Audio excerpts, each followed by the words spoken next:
Good Tuesday morning, everybody. John and Lance along with Dell for the next 3 hours here on ESPN 97.5 and 92.5. Glad you could join us, and off we go here after a late one. Did you stay up for that? Did you see the game-winning homer? I didn't get to see it. I fell asleep. Yeah, it's too late. It sucks. That But sucker I was up. I late. saw it. Nice shot. I mean, I didn't know if you Lance McCullers was hurt again. I don't know if you heard. Yeah, but not arm. No, not arm, just something else. It's like when Forrest Whitley threw and he came in and he did a nice job, and then wait a minute, he got a hurt knee. What? How the Yeah. hell? What? And now Lance with the he did something at home or something. I don't know. It wasn't baseball related, and he's out for 15, I think. So Ryan Gusto came in and did a really nice job. 8 strikeouts, 1 walk. And, they're in a precarious situation here. Bringing up Jason Alexander is coming up, a guy who pitched 4 outings last year, and he's going to throw. He was with the A's, actually, so he's used to pitching in really crappy ballparks, I guess. So he's gonna be here, and off we go with yet another injury. But we do have a big injury update. Did you see Chandler, the Astros put out, Chandler Rome retweeted it, the injury update for our Houston Astros, and it's pretty promising. You got Spencer Arrighetti is currently throwing off flat ground. Okay, he's going to report to the Astros facility in Florida later this week. J.P. France threw a live. I forgot he was alive. Yeah, he threw a live BP alive, on Friday. Yeah, tossing 20 pitches in the outing. His second live BP since his surgery. Luis Garcia threw 25 pitches in a side session. Christian Javier pitched last Wednesday in Florida, throwing 40 pitches in a side session. It's been quiet, but maybe it's just because we don't see the Chronicles much anymore. 40 pitches is nice. Although Chandler Rome's not with the Chronicle, but yeah, 40 pitches is very. The update from Chandler Rome was very. I look at it as promising. They're actually throwing. Yeah, I was shocked. Well, this was game. The Astros actually put this out on their release, so that was nice. Yordan Alvarez and Zach DeZenzo stayed back in Houston to continue their rehab. They have not progressed to hitting yet. That sucks. Pedro Leon, no one cares. Chaz McCormick, left oblique strain, is in Houston this week and started a hitting and throwing progression. You know what? That is a very promising, considering we lost yet another pitcher yesterday in Lance McCullers, and Ryan Gusto had to step up. And so now your 6-man rotation. Your 6-man rotation has Colton Gordon, Ryan Gusto, Brandon Walter, Jason Alexander, Framber Valdez, and Hunter Brown. That's your 6-man rotation for a first-place team. Golly. That is incredible. Give Manager of the Year award to Joe Espada right now. Just hand it to him. Because there is nobody doing more with less than Joe Espada is. Now, it sure would be nice after putting up a 10 spot on Friday to get more than 4 hits in a game. Mm-hmm. Wouldn't that be good? Don't you think? So the Astros, in their last 3 games, have scored a grand total of 3 runs in the first 8 innings of those 3 games. Yeah. They had 8 hits yesterday, so they did have more hits. I'm just saying runs scored. Runs scored. Right. In the first 8 innings of the games, right. In their last 3 games, they have scored a grand total of 3 runs in those first 8 innings. In the last win they had on Sunday, they scored in the 9th and 10th. They didn't score even in the first 8 innings. Against Minnesota in the game prior, they had scored 2 runs and then nothing else until they got a late one. And then yesterday, obviously, they scored an early run, and that was it. That was a wrap. And they got hits, but they did not threaten. How about, so I've told you about this MLB play thing where you pick a guy every day, and if you get to 56, if you get to 57, you get $5.6 million. Yeah, it seems impossible. There's a guy last night that was on 50. 50. He was on 50? And he took Jacob Wilson, and he went 0 for 4. Oh, that's your best friend. I love Jacob Wilson. He's hitting 362 after his 0 for 4. Holy crap. And Jacob Wilson went 0 for 4 against Ryan Gusto. I'm praying on everyone's downfall in that whole game. I want nobody to win. I can't get past 13. I got to 13, and I thought what I did. This guy was at 50. He was 7 away from $5.6 million. Until Trey Hendrickson gets a new contract, I am cheering against. You're out. You're out on this. So Until for those Trey of you who don't know, gets his second contract, you pick a third contract. You pick a different player every day. If he gets a hit, you move. Your streak moves on. If you get past DiMaggio, you get $5.6 million. Go try it. I'm telling you, it ain't easy. It ain't easy. So but I feel so bad for that guy. He took one of my favorite players, Jacob Wilson, and Jacob didn't come through for him. He will forever hate. Forever. Oh no. Jacob Wilson. Yeah, I just hope he didn't say anything ugly on social media, because that's what people do now. Is they hate him, but now they have a way to reach out. Well, used to be you would hate a guy and then you just punch your drywall and you'd have a hole in it, and that would be that. Now you can reach out and make threats to them. Right. And listen, I don't know how much that dude that threatened Lance McCullers, I don't know how much he lost. This guy lost a potential $5.6 million. Well, I think he lost that, but hopefully we'll see. He may lose some freedom. I would, right. It's funny. I think we're starting to maybe see a little more accountability online. The people, the girl, the Ole Miss story from the girl who's local, that's going to be a massive settlement that they're going to have to pay out. ESPN, it already is, right? For a couple other guys. What's that? It already is for a couple guys. Well, they settled with a couple, right? Already? No, not yet. Okay. No. But they're gonna. She goes first, and it's gonna be Pat McAfee is paying a big price. I don't know. Well, it'll probably be ESPN, I guess, who's paying that price, and then Barstool, massive price for their role in propagating a lie and ruining it. So multiple people will be suing them and winning. It's already just a matter of. She's gonna be set for life. Good for her. Yeah. Exact amounts. Well, but more importantly than that is some accountability. You can't just do this stuff. The people who made up those lies, they're being charged. Yeah, they should be. They're being charged. I think there's 2 or 3 students who are being charged. The guy who did that to Lance McCullers, they found out who he was. He lives overseas. Yeah, but he's overseas. They haven't charged him yet. They haven't charged him. You can always hit him with a stun gun or just punch him in his face hard. Well, that's not what the punishment is. Well, that's street justice. Maybe he's going to catch some street justice. Stun. You are big on this. Yeah, it's not going to kill you, but it's going to. Yeah, it doesn't kill you, but you know what? You won't do it again. It's what I like to call a deterrent. If you got a spanking from your dad when you were young, it was a deterrent. It wasn't my house, at least. I don't know about everyone else's soft ass dad, but in my house, I didn't want a spanking from Larry Zerline. I'll just let you know that right now. Yeah. And if you know you're gonna get hit with a stun gun, maybe you don't say stupid stuff online on social media. Yeah. No, I agree with that. Maybe that doesn't happen anymore. No, a stun gun will definitely be a deterrent. Let's take that anonymity away and let's see. Yeah. Take the anonymity away. You want to say something about someone? That's fine. Let them know who you are so they can look up all the information on you and put some business on you. Let's even it out. Let's do that. All of a sudden, that's not fair. They shouldn't have an ability to clap back at me. I shouldn't be. You're not. I'm just a regular person. So you were in favor of what Will Smith did to Chris Rock? No. He said something, and then did he come out with a stun gun? No, he went up and hit him because he said something about it. Those were what's the difference? Jokes that a comedian told. Should Ricky Gervais be stun-gunned? He felt they were insulting. So if you're on stage and you do it, it's okay. He didn't threaten to kill his family. He talked about his family in a way he didn't like, so he went up there and slapped them. Hey, don't talk. Keep your. Did he go to my jail? Name's wife. Keep my wife's name out of your mouth. First of all, if he would have done a stun gun, I'm just trying to figure out what's real, what's good, and what isn't. If you talk about my family, I get to slap you in the face. No, if you threaten to kill somebody, there should be punishment. If you threaten to kill somebody online, threaten to kill somebody's family because they lost a bet for you, there should be punishment. Let's go ahead and in the real world, there's punishment. Well, you could slap somebody. Chris Rock got a real world punishment. Yeah. Well, did Will Smith get arrested?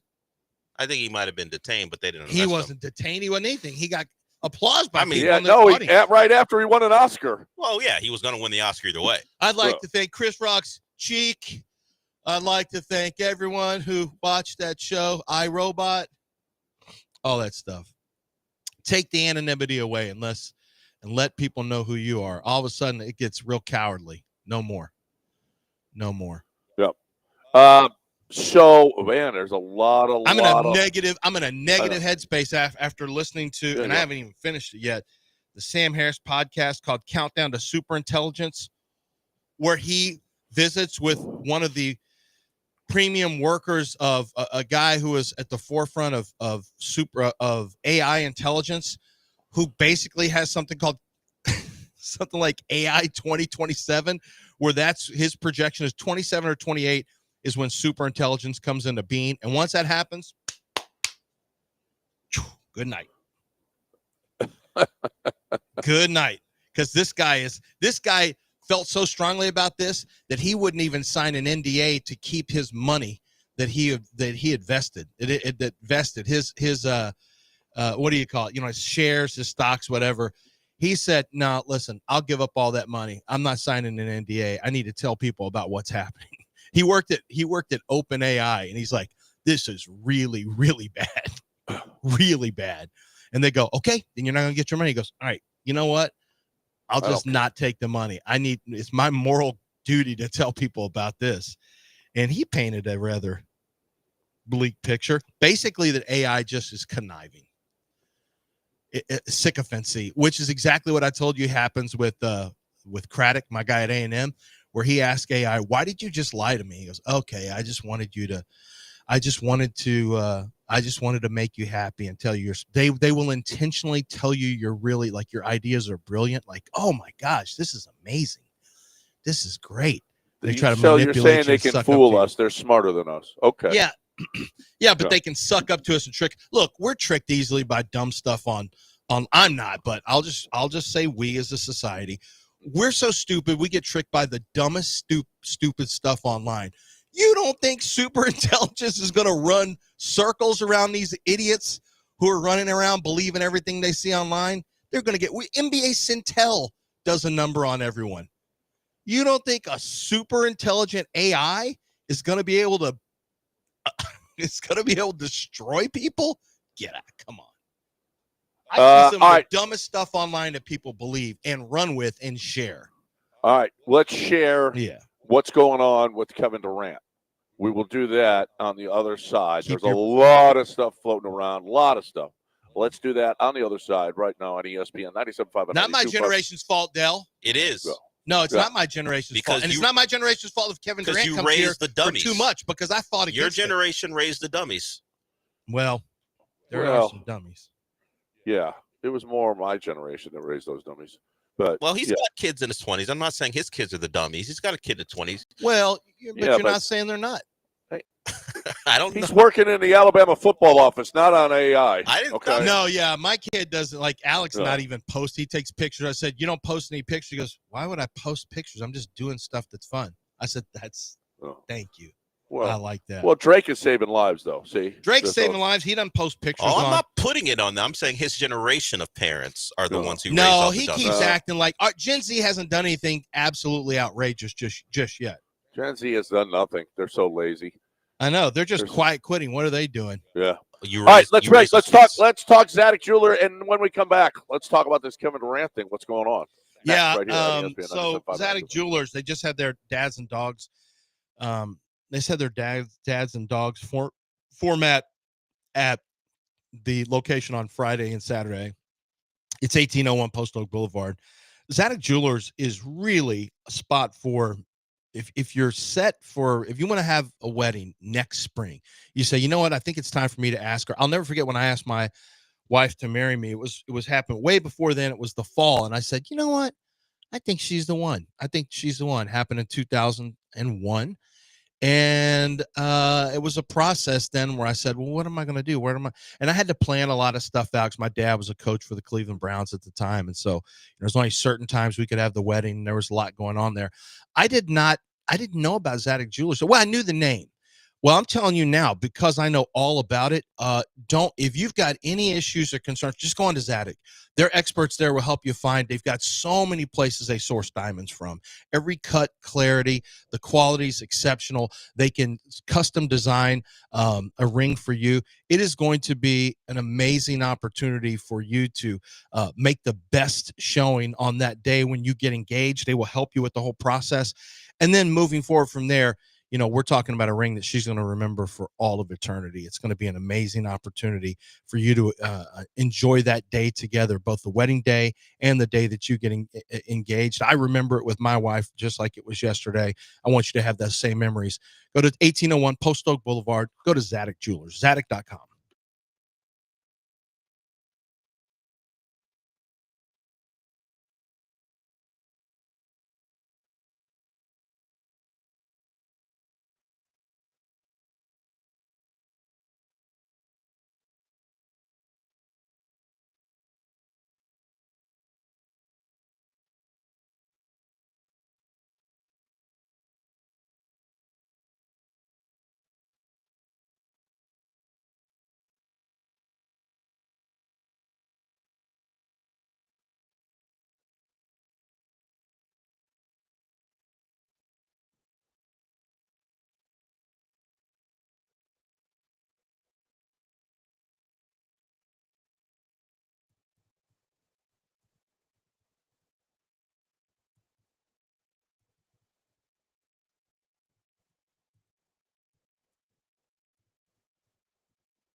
You are listening to Houston's longest-running sports radio morning show. From the Veritex Community Bank Studios, here's John and Lance. All right, so much going on with this Kevin Durant thing right now. If you were wondering whether or not Ime Udoka would like to have Kevin Durant, the answer is yes, according to Hoops Hype. Udoka's fondness for Durant is profound. The question is, where does Rockets executive Rafael Stone fall on that spectrum? Udoka and Durant were together in Brooklyn, and Udoka was also Boston's coach while the Celtics discussed potentially trading Jaylen Brown in the package for Durant. So apparently, according to Hoops Hype, he really wants him, whether or not the Rockets want to. Now, and apparently, Kelly Iko says that the Rockets have sent a trade idea to the Suns, and it was underwhelming. Fred, and it's believed to have straight up Fred you get Fred in the 10th pick. That's what you get. Jaylen and the 10th pick, and apparently they want a lot more. And I've seen so many different opinions on this thing. One is screw the Suns. They're going to get rid of Durant. They're going to suck. Don't give them any of their picks back because you got 27 and 29. Do not give up either of those picks. Yeah, I've also true. seen Kevin Durant is the Justin Verlander move that the Rockets need to put him over the top. And, I could certainly see where that I can understand that argument as well. The question is exactly how much are they willing to part with, and the Astros didn't have to part with anything at the big league level to get Justin Verlander, and whether or not the Rockets have to give up any pieces that would be important. There was a piece in it's Space City Scoop. Boy, they don't like Jalen Green at all. Huh, Del? Del put it in the rundown. If you thought I hate Jalen Green, you should read this piece. Yeah, it's a less than complimentary depiction of Jalen Green's time here. He was expressly pointed to as a guy who cost them the Warrior series. Even I didn't say that. I mean, you could make an argument, but it was said that Jalen Green was the reason they didn't win that series. The Rockets played 4-on-5 for good bits of that series on offense because Jalen Green was a non-factor. That's a writer who wouldn't mind Jalen Green being thrown in a package for Kevin Durant if needed. Yeah, I mean, if it took that, I could see it. Anything beyond that, I'm no good with. You're not good with Jabari. No. Or Tari. No. Role players. No, absolutely not. Well, not they're role players. Not for Kevin Durant. No, they're important. They're part of the 8-man rotation, and they're important parts that could both start at any point and could end up being better than Dylan Brooks. So, no, I'm not really. What about Reed Shepherd? I mean, that's one I think could come back and really hurt you, but I would be willing to think about it, but not like, look, this is a buyer's market for Kevin Durant. Kevin Durant has already set a limitation on who can go after him. You don't have to bid against yourself.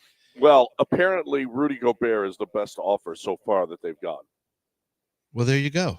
He's the best player. Good luck with Rudy. Whether or not he wants to go to Minnesota is another question. Yeah, I wish you luck with Rudy Gobert. No. Yeah. I mean, why are we kowtowing to everything Kevin Durant wants? And there's not a market for Kevin Durant. It's a very, very small market. Kevin Durant this is what happens when you let a player artificially limit the market. You got to be smart. You cannot, don't bid against yourself. Do not bid against yourself. Who's out there? You just said the best offers, Rudy Gobert. So don't give something up that you don't have to give up. I mean, I get that financially it's got to come to a certain number, but don't give up quality players if you don't have to. There's no need to. You can have Cam Whitmore. That's fine. If you throw in Cam Whitmore, that means you're throwing in more because he doesn't make enough to make a deal work, as you said. So Cam Whitmore plus extras. Plus Jalen. plus, and that still doesn't make up the salary. I know. So you'll have to see does Jayshawn Tate still under contract? I don't think he is. I don't know if he is. That's the whole problem I have with this deal is that you don't really have, you'd almost have to do Dylan Brooks. You'd have to go Dylan Brooks and Jalen Green. And if that's the case, I'm probably not giving up the 10th pick. You could fade that because you have Jabari Smith and Tari Eason on your team. You could legitimately fade moving Dylan Brooks, but what are you fundamentally doing now for Kevin? Once again, if Kevin Durant has his typical injury issues, and if he has it in the postseason, which he's had, 2 of the last 4 postseasons, it turns into a nothing trade for you because the only reason you have him is to try to win a championship. It's the only reason you're getting him. So he has to be available and healthy during the postseason. And that's unless you just are getting him because you want to win that Governor's Cup. Well, they put Steven Adams on a plan. They could do the same thing, and he was right there, ready to go. But that's not come on. Steven Adams is a bench player. Kevin Durant is a starter. Well, you're talking about saving him for the playoffs. If the main goal is to win a title, you could play Kevin Durant 60 games and manage his minutes. But the problem is Kevin Durant is older than Steven Adams is. He doesn't look like it, but he's a lot older. He has played more games the last 2 years than Steven Adams has. Yeah, but he's a lot old. I know, and he's a lot older, and so I think that even if you put him on a management plan, we still see guys who are injured, even with management plans. It's like it doesn't matter. Once you go through a certain amount of time, I just think the Durant needs to be a Miami Heat. And we need to get into Dell's team. You are risk averse to this particular trade, understandably. I think there's a hard line in the sand on who you're willing to give up. And in this salary cap era, this version of it, there's a finite time you're going to be able to afford all the guys you love right now.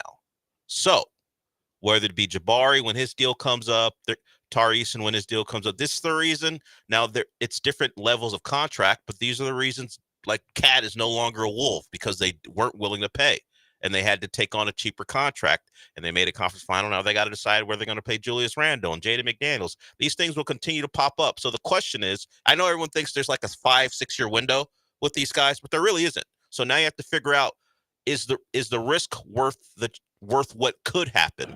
And it's always going to be a could. There's no guarantees. So are you trading away guys you may not be able to afford later on anyway to super or fast forward your chances for a title? It's not an easy, there's a world where the trade for Kevin Durant makes sense to me. There is, but it cannot be where you're overpaying against yourself, in essence, where you're overpaying against yourself for a guy who there is a risk analysis that you must do with Kevin Durant. What are the positives? What are the negatives? Obviously, every trade you should do that. You should never go in just saying it's a yes. You should be open-minded or a no. You should be going open-minded and say, okay, what do we get in return? What are the odds of this happening? Well, I mean, Houston is an analytical team. They still rely heavily on the analytics. There should be probability stuff that they're running right now in the background. But ultimately, Ime Udoka is going to have to be okay with certain personalities and types leaving his team. Jalen Green, I don't think Jalen Green is gonna kill Ime Udoka to lose him. But I will say this. I was talking to my buddy Rodney, who played college basketball. Rod and I talk a lot of basketball. He said, Jalen Green was flummoxed by zone defense. And he said, a lot of that as a coach, that's one of your jobs, is to work with your player on becoming comfortable against certain elements. That's what a coach does. He coaches you. Hey, instead of doing this, do this. He said, I don't think Ime Udoka did a very good job with Jalen Green against a certain look that he was having in that series. Jalen just, he said he never adjusted well to it. And he said, I think a lot of that was on Ime Udoka, but Ime doesn't get any, and he likes Ime Udoka. And he also pointed this out, and it's true. I went back and looked at the stats. He goes, how come Alperen Sengun never gets any? No one ever talks about him in that Golden State series. Go look at how he shot. And you know what? The first game, he shot 61%. He was 11 of 18. After that, it was 6 of 15, 40%, 7 of 18, 38.9%, 12 of 28, 42.9%. Then he had a 6 of 9 game where the Rockets cruised. So it's really a nothing game. Then 8 of 20, 40%. Then 9 of 23, 39%. He shot like a shooting guard. like a high volume shooting guard that's not a real good shooter. Alpern did not shoot well. He just shot a lot of shots. He shot a lot. But we're talking about a post player who shot in the 40% range or below in 5 of the 7 games. That's not good enough either. And against a lot of times against Podziemski. Exactly. Against well, they had Podziemski, that's right, playing him, and they had Draymond Green, who he's bigger than Draymond Green. You think he could go over. Now, Draymond is a very good defender, without question. But, I mean, that was not like – and his free throw percentage obviously was well, but not as good. Okay, he wasn't as good, but Jalen was awful. Yeah, and if going forward, there is no discussion here. It's Alpi and not Jalen. Unless Giannis is the solution, and then I think they would move Alpern. Yeah. Well, we have some sound that is crazy about Giannis, and we can play. We're going to play a little bit later in the show. Right now, we're going to break 713-780-3776. The number, if you want to get in here, what do you think about this Rockets talk? What do you think about your Astros? You're more than welcome to get in. We had the NBA Finals game last night. We had the first no-hitter at the College World Series in forever. We got a lot of stuff to talk about. Don't go anywhere. ESPN 97.5.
You're back in the Veritex Community Bank Studios with John and Lance. On ESPN 97.5 and 92.5.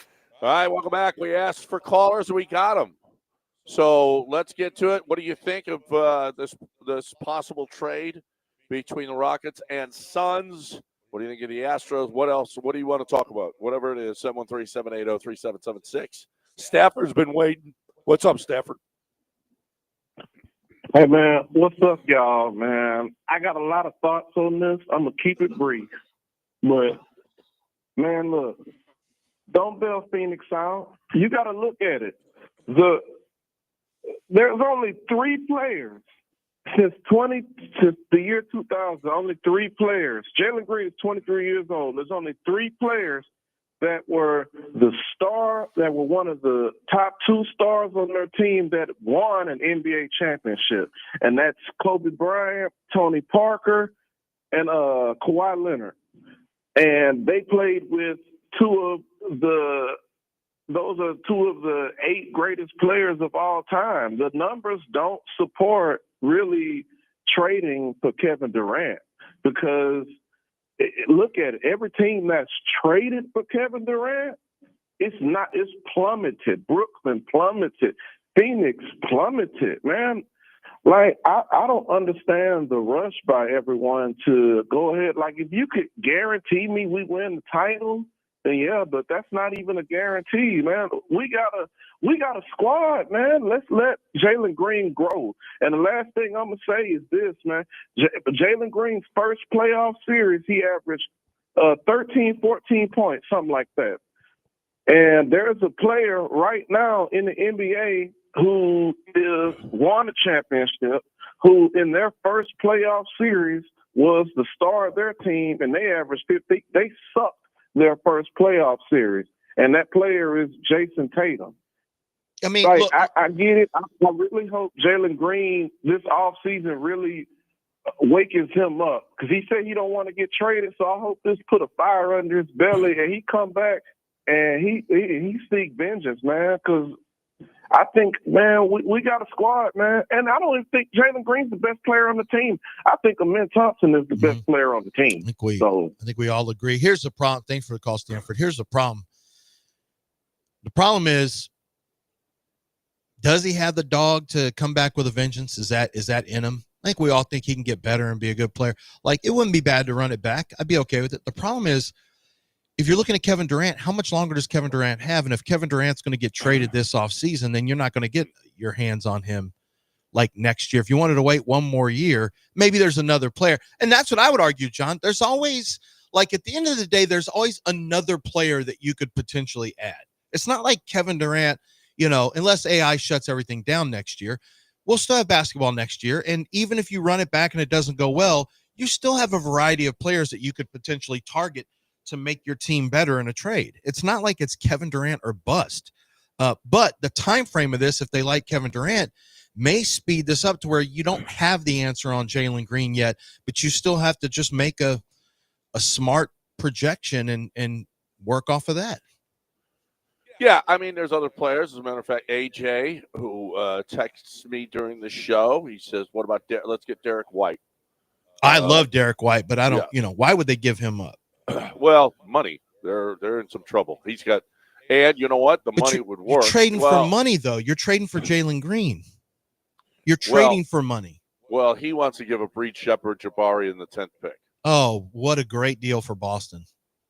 That's not enough for Derek White. Yeah. Well, I don't know. Reed hadn't shown anything this year. Yeah, but he's a white guy in Boston. I mean, they already got one. But they need more. Derek they always need more. White? You can never have enough white guys. Derek White? I'm sorry. Right. They got Bailey. White power. Shireman, whatever his name is. They got plenty. Yeah, they got Shireman some dude. They're looking at TJ McConnell now. They got Luke Cornett. They've got the shooter number 30. Yeah, they got plenty. Boston's got some whiteys over there. I think Indiana's got to look at TJ McConnell more. He was the only guy out there last night. He was incredible in the third quarter. Holy crap. Single-handedly brought him back. What? I mean, it was last night was arguably the worst game by a player in an NBA Finals, Tyrese Halliburton. 0 field goals. No, there were stats that were just like he arguably had the worst game ever in NBA Finals history. He had 0-0-0. He had 4 points for the game. I mean, you talk about Jalen Green. Talk about overrated. Oh boy. Yeah, this guy sucks. He sucks. I've been saying he's overrated. Yep. Well, you and every NBA player. Every Well, NBA like player. 7 or 8 of them actually. So you got 3 years of Derek White at $30 million. He's a scorer now. What you need, guys, you have to do something about the scoring. You have to do something. So let's just know that. I know Stafford, you want to keep it going. They have to do something about being. Is there any chance Jalen Green's still getting better though, John? Here's his question is, and I think yes, there's still a chance Jalen Green is getting better. Most players aren't. Michael Jordan kept getting better after year 4. Olajuwon, pretty much every player still getting better after the age of 22. I just wouldn't make the Tatum comp because Tatum was like 19 years old at the time. He was. Goodness gracious, Jason Tatum. No, but even if you but in the playoffs, even he's talking about his first playoff appearance. Jason Tatum was like a teenager when he made his first playoff appearance. This is 4 years in. Yeah, he was a rookie when he made his appearance. Jalen Green's got a kid. He's got 2 kids. He's got 2 kids. He's got a stepson and a son. He's got a kid his age. I mean, so goodness gracious. No, Jason Tatum is not the comp with Jalen Green. Not the comp. He's been around a while. I understand. Yeah. Listen, you can make the argument, and I'm not disagreeing with you, Stafford. You can make the argument, but you have to do something. You have to do something to get some offense. You are not winning the championship with this offense. You're just not. And now it's getting time. Like, listen, what Dell said was absolutely right. This window is especially in the NBA. All of these first-round picks, high first-round picks, are coming due. They're going to come to Jabari. What are you going to do with Jabari? How much are you going to give Jabari? I mean, that's coming up. You got to make a decision on Cam Whitmore. You got a lot of decisions to make. Oh. You did take care of Alpy and Jalen. They're going forward. Those are very important. But those are very friendly contracts. Very, very friendly. The Jalen one is easily moved. Yeah. I mean, Jalen is a deal. Because Jalen's not a scrub like some people in the city act. Jalen's not a scrub. He's not. He's getting better. He's getting better defensively. He's starting to shoot a little bit better. He's playing with more confidence. He just had a really, really bad playoffs, and you're only as good as your last series in high-end basketball. I mean, that's just the fact. The Rockets ended up doing way better than anyone could have ever anticipated. But once you get there as a 2 seed and you lose a game 7 and you have 6 bad games, if you're Jalen Green, it's just hard to get away from that. But Alperen Sengun did not have a great series, didn't shoot the ball well at all, except for 2 of the 7 games. 5 was poor shooting. Like they could have, but that's your point, John. The offense has got to improve.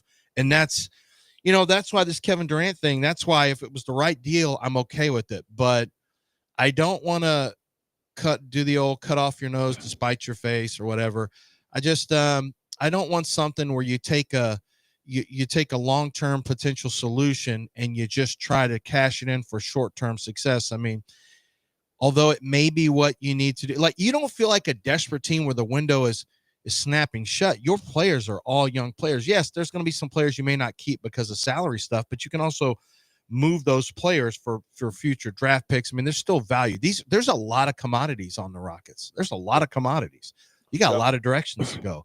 I would just shoot higher than Kevin Durant personally. If you're not going to run it back, shoot higher than, which I'm not a huge fan of just running it back just because I don't think Jalen Green is built for it. Personally, Stafford. I don't think Jalen Green comes back with a vengeance because he's got he might. Well, I don't know that he's wired like that. I think that fueled this offseason for him. Well, then give it that failure is sticking in. Then you got to be okay with giving it a shot. And you know what?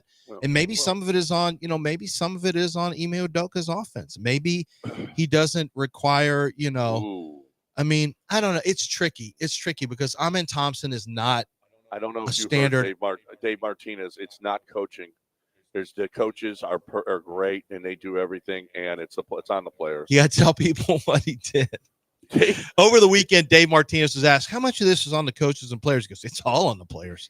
He's the way. The coaches are working their Nationals. asses. He goes, coaches are working their asses off. Yeah. Players, we can't go out there and pitch for them. We can't hit for them. That's a separate conversation. I got that teed up as a topic because it's an interesting topic when you get down to it. Yeah, right. It absolutely is. Del, who's next? Ira, what's going on, Ira? Hey, good morning, fellas. Look, so, it kind of stole from my thunder with running back. I think that another year of coaching, and like you guys had just mentioned earlier with Green, he's still young. And, looking at the finals now, we got two brand new teams in the finals, and they're led by two young, dynamic players that were traded from the original team. So you look at Shea Gilbert, get his name up, but he was drafted by the Clippers. Clippers traded him. Now he's the MVP. Halliburton, same thing. He comes from Sacramento, go to Indiana. Now he's their top dog. So I would hate for us to give up so early on Jalen. He goes to another team, then he blossoms into a superstar. Like, give him another year. I don't think that we're in such a desperate mode that if we didn't give him another year, it would hurt his trade value or what have you.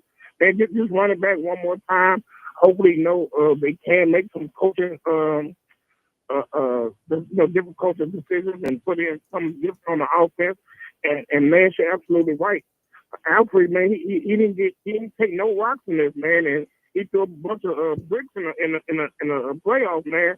He missed a lot of easy shots. So a lot. If he can come back and he can come back and focus his game a little bit more, get maybe another 6 to 8 points, because really you want to elevate in the playoffs, and you got to. We take it back to our Club City days, man. Elijah Warren was averaging about 26, maybe 28 a game. And he got to the playoffs, he bumped that up another 8 to 10 points. So, and that's what your superstars got to do. So, hopefully, man, we can get that going next year. And I'm excited about the Rockets, man. All right, Ira, we appreciate it. I mean, there's another one. Don't do anything. Leave it alone. Let it grow. I think there's more people who are in that online. It's a lot more than I even expected. Although I do want to I think a lot of people are done with Jalen. I think there's a lot of people sitting there going, nah.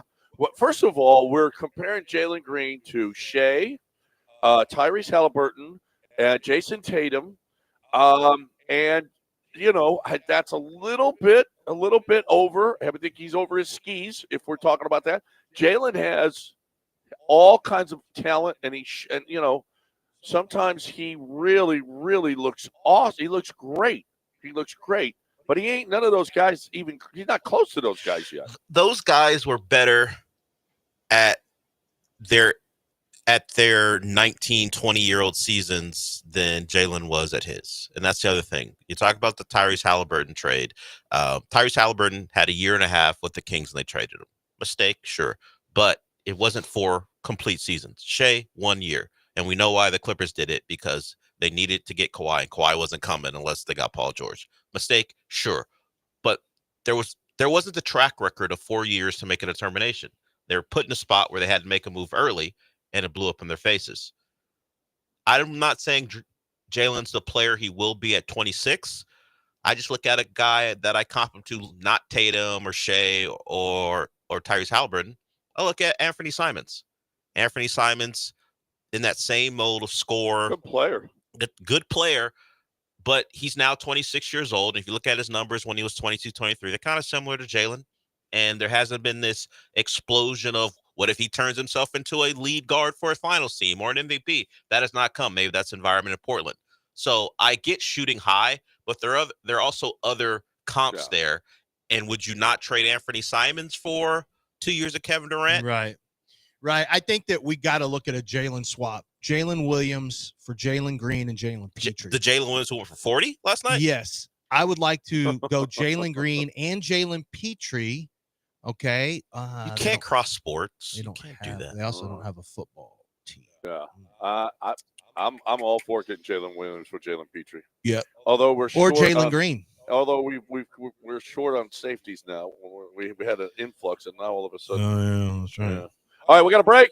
John Daspit is what we're talking about now. John Daspit is the people's lawyer, personal injury lawyer here in Houston. He my first conversation with him, he's like, "Look, I'm not like those other guys," and he recognizes what it's like, with some of the lawyers who are out there. It's just it's kind of embarrassing. It's cartoonish, and I don't know why personal injury lawyers are this cartoonish, but a lot of them are. Not John Daspit. John Daspit says, "Look, it's a serious situation we're dealing with." If you watch that Astroworld documentary called Trainwreck on Netflix, you see all the people who died, all the people who were injured because it was so poorly planned. It was just, it's classic negligence. And John Daspit was involved, and I think maybe currently is still involved with some of the settlements there at that, at that venue. People trust John Daspit because he gets results. And so results means your bills are all accounted for, your time missed from work are accounted for, loss of life is properly accounted for, loss of limb, whatever the injury may be or whatever the negligence may be. John Daspit is going to fight. He's going to work for you, and he's going to be on your side, and his winning percentage is off the charts. It's John Daspit and the Daspit Law Firm. Call 713-CALL NOW or go to daspitlaw.com.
You are listening to Houston's longest-running sports radio morning show. From the Veritex Community Bank Studios, here's John and Lance.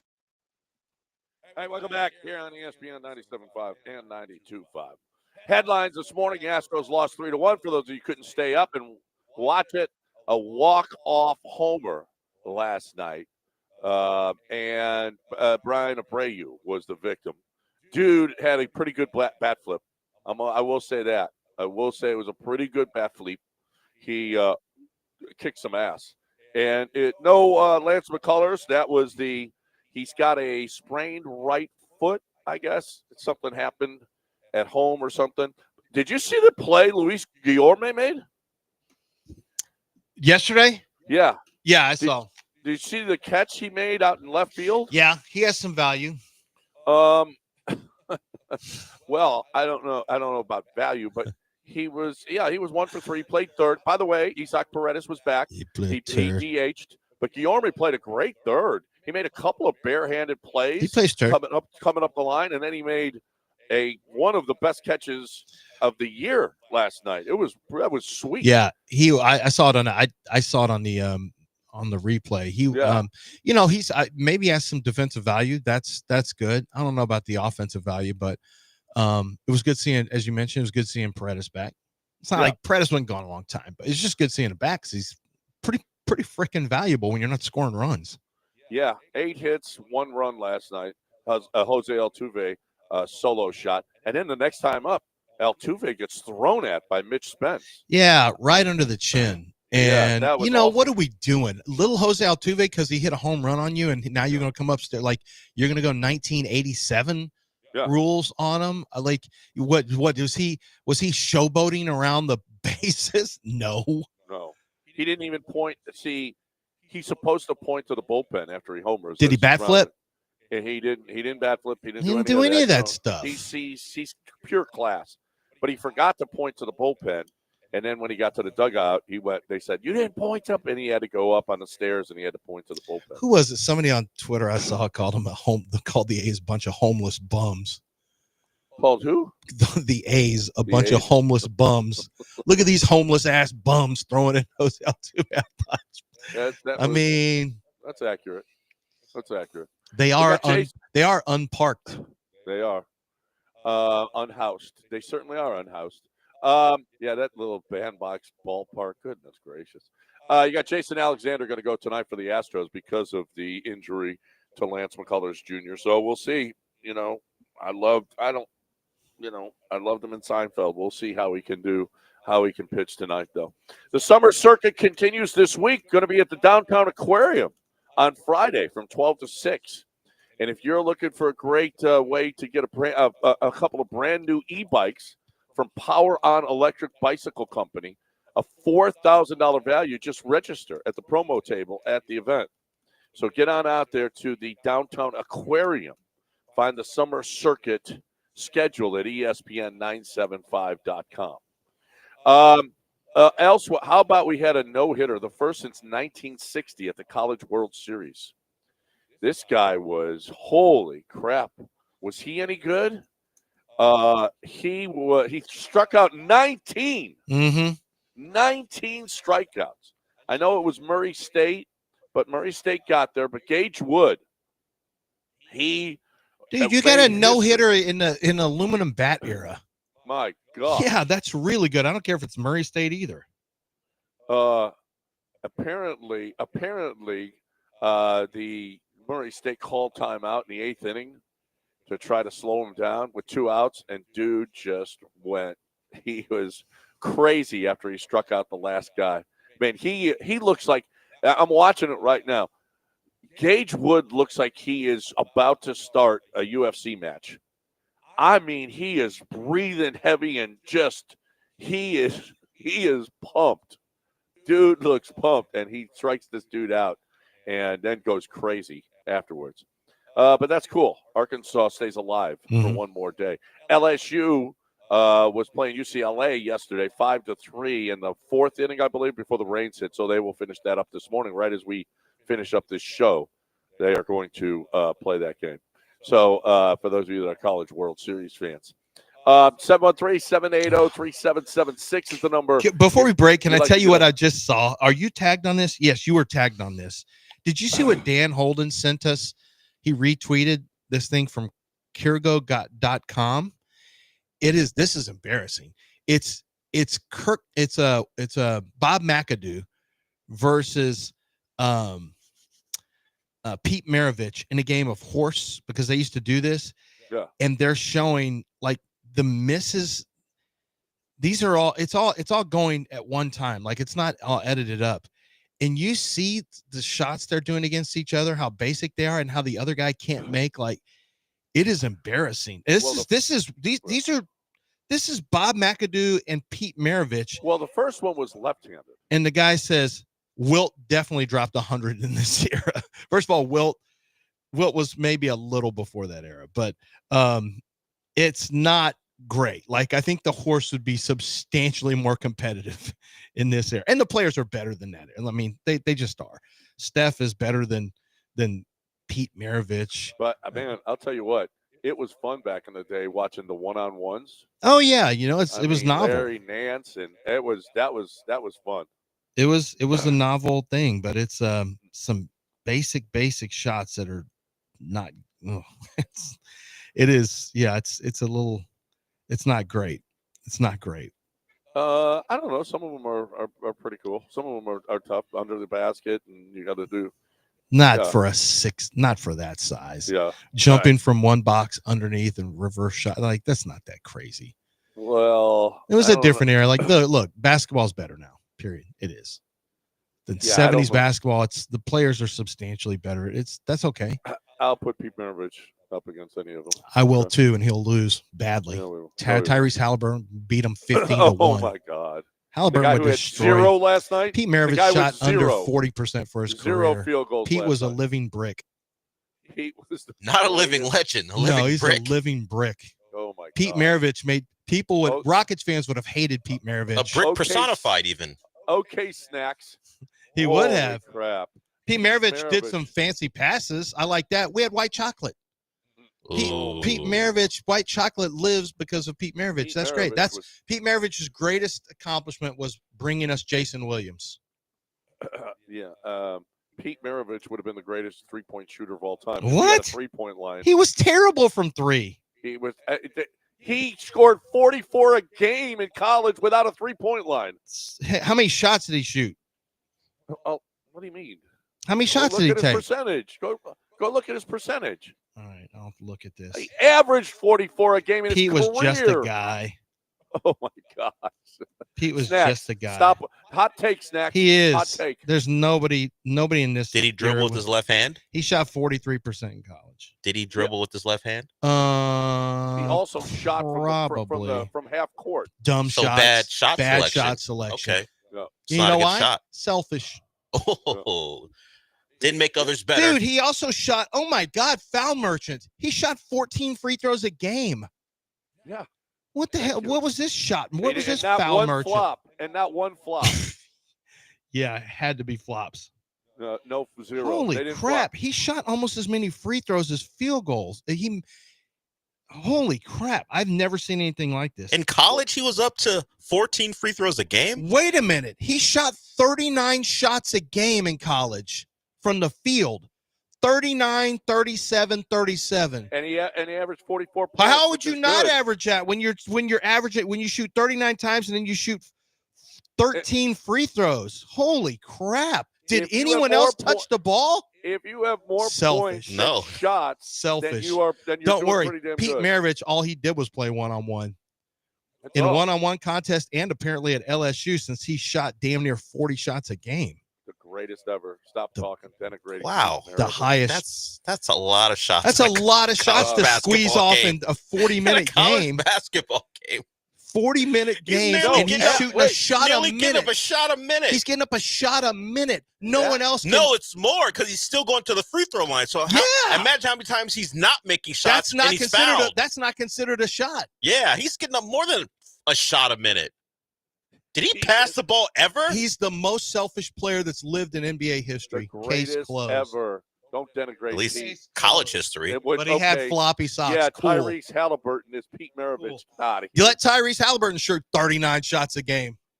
Tyrese Halliburton would be 0 for 39. Are we doing this after you were lauding him for his clutch? Now you got to get after him. Pete Maravich is guilty. 0 for guilty 39. Of ball hog. Guilty of ball hogging.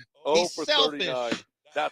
We'd be trading him for Kevin Durant right now. In his first year at LSU, because they freshman redshirted, sophomore year, 39.3 shots per game and 13 free throws. So he probably got up like 44 shots per game. I mean, nobody. He averaged. I don't even know how he averaged 4 assists a game. That's a miracle.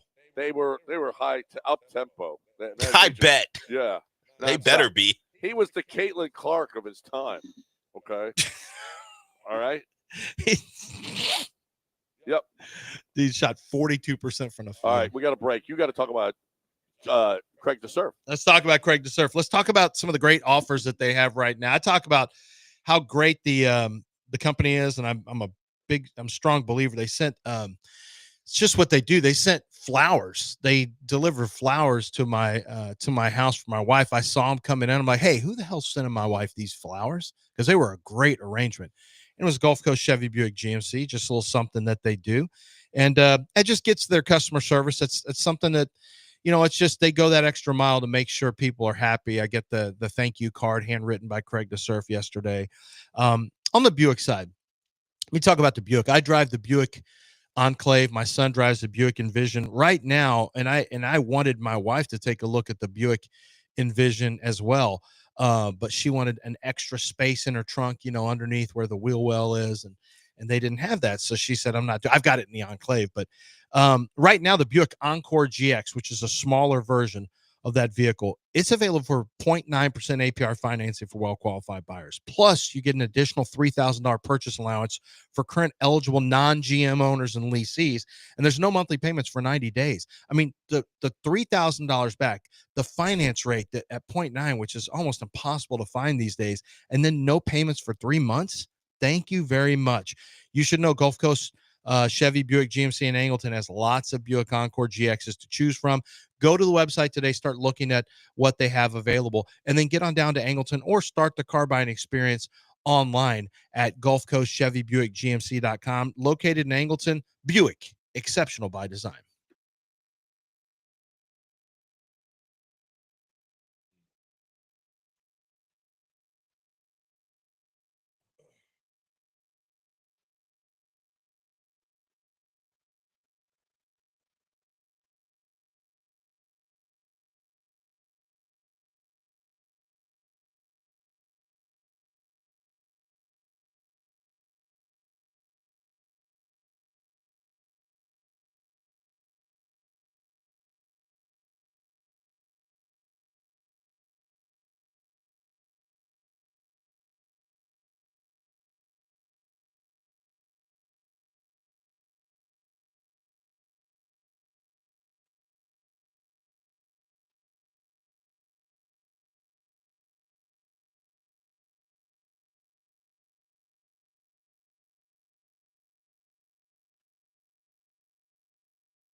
All right, welcome back here on ESPN 97.5 and 92.5. I cannot get. I haven't found Ryan Clark saying this, but ML football. So I don't know. Haven't found the audio of it, but a lot of people have jumped on this thing, and I just am not sure. I don't want to attribute to Ryan Clark when I don't have. I saw ML football, and I've seen other shows talking about the You're fact gonna have Ryan, to mute ML football. I do. I have to mute that. ML football says Ryan Clark says that Lamar Jackson is the first authentic black quarterback. and they had a big argument. I was reading about that, and Michael Vick, Randall Cunningham, Cam Newton, it's Doug Williams. Ryan is really. I'll be honest with Warren you. Moon. I think Ryan is just what? It's the first. I've heard the sentiment before. It's been explained to me. Like Mike the Vick? word is more. Yeah, I think Mike Vick is one that if you Randall point Cunningham to too. if you point to, yeah, I think it's more culturally. There was not as much cultural stuff going on in the 80s and then early 90s. Michael Vick is easily, from a cultural standpoint, he was an icon. So if Ryan Clark said that, and by the way, like you said, I mean, that's, I assume he said it somewhere because that account is usually an aggregating account, but I didn't spend too much time. It sounds like something Ryan Clark would say. Well, Ryan, he also just said this morning that he said Mike Tomlin and Aaron Rodgers have underachieved in their career. Now he and Aaron Rodgers because of their potential. He and Aaron Rodgers go at it a lot. Yeah. So right off the bat, I mean, Ryan Clark, I've never seen a player with as much beef with people as Ryan Clark has. And he's involved in so many things. Like, it's just crazy. Awful Announcing went through it, and they've determined that is not what he said. He has never said first authentic black quarterback. See, this is why you got to mute ML football, John. That account is literally an ass account. It's cheeks, it's buns, it's whatever you want to say. But he did say that he's underappreciated, that Lamar Jackson is underappreciated. Okay. Well, that's an opinion, but yeah, that's fine. That's not a problem. But do you agree that Aaron Rodgers has underachieved and Mike Tomlin has underachieved because of their potential? I always think that I think his potential, I think he's won multiple MVPs. I don't really think so. I know the arguments you could make. If I wanted to make the argument, I'd say look at him in some of the postseason games where they've been favorites. That's the argument I would make. But, you also have to go like it's a fine line, because for some people we argue that they don't have anything around them. Then for others we say, well, you're this good, you should raise everyone up with you. And it's so we're not consistent. A lot of people aren't consistent with their arguments. They have certain itineraries for certain players, and then they change it for another player. I think Aaron Rodgers has had pretty good players around him. I think he is elevated. I think he's made some average players better with his play. I think he's achieved. I think anytime you win a Super Bowl, it's incredible. Peyton Manning won one until he won the second, which basically, was he played bad most of the year. And then he happened to have had a defense that was absolutely incredible. So he ended up getting his second. Drew Brees has one Super Bowl. Aaron Rodgers has two, right? 2 wins. Aaron Rodgers has one. He has one. Okay. He got that against Ben. Did he get to a second one? No. So he's just gotten a one. He's been to at least a couple NFC title games. Yeah. But not the second Super Bowl. I mean, you could make an argument that you feel like he should have gone to more. He should have gone to another Super Bowl. I'm okay with that. I think in terms of his play, I don't think he's underachieved. All right. Well, okay. So this brings us to Stephen A. Smith, who solitaire.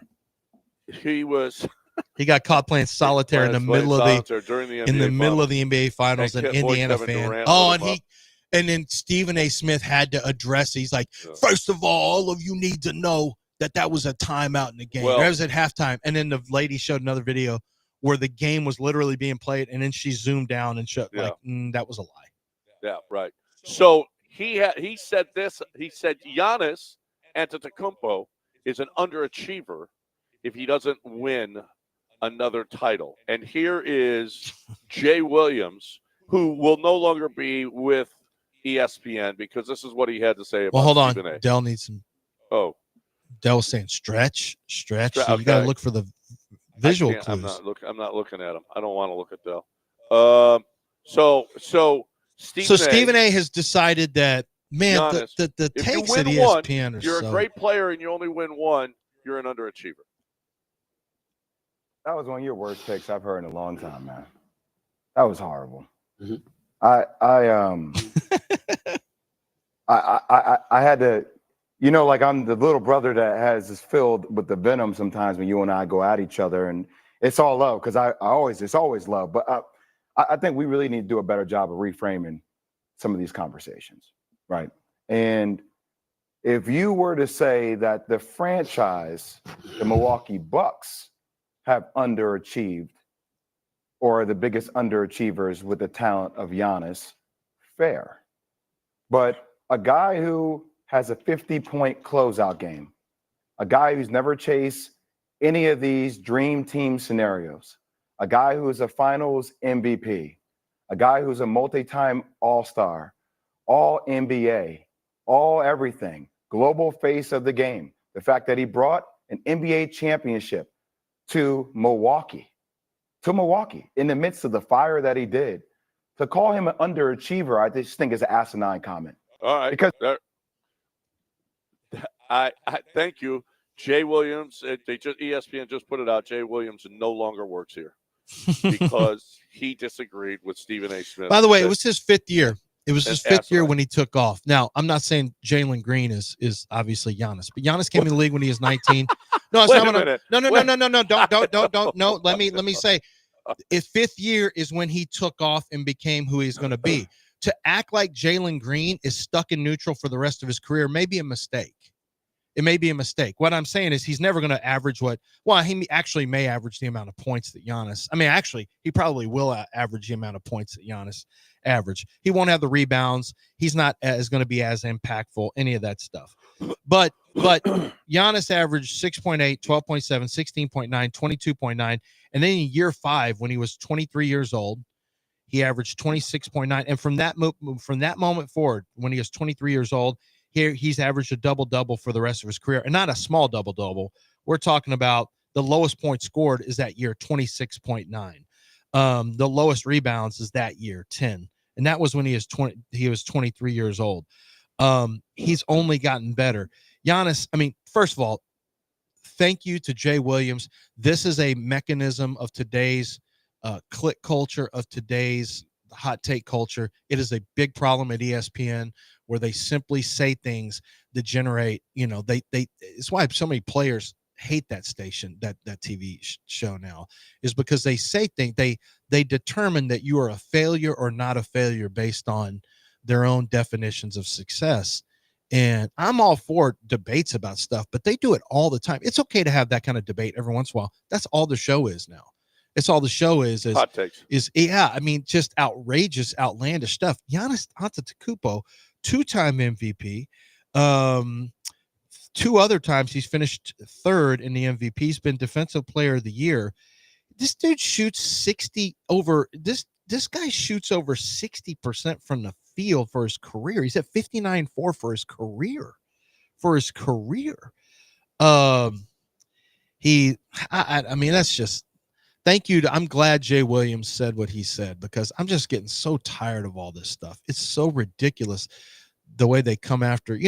We used to hear about some with John Elway. John, when he didn't win a Super Bowl, John Elway took a lot of bullets for how his teams got blown out in Super Bowls until he won one. Charles Barkley had to deal with crap, and to this day, him and John Stockton and Karl Malone. But we don't doubt his greatness. We don't think he necessarily underachieved. He played in the era of Michael Jordan. As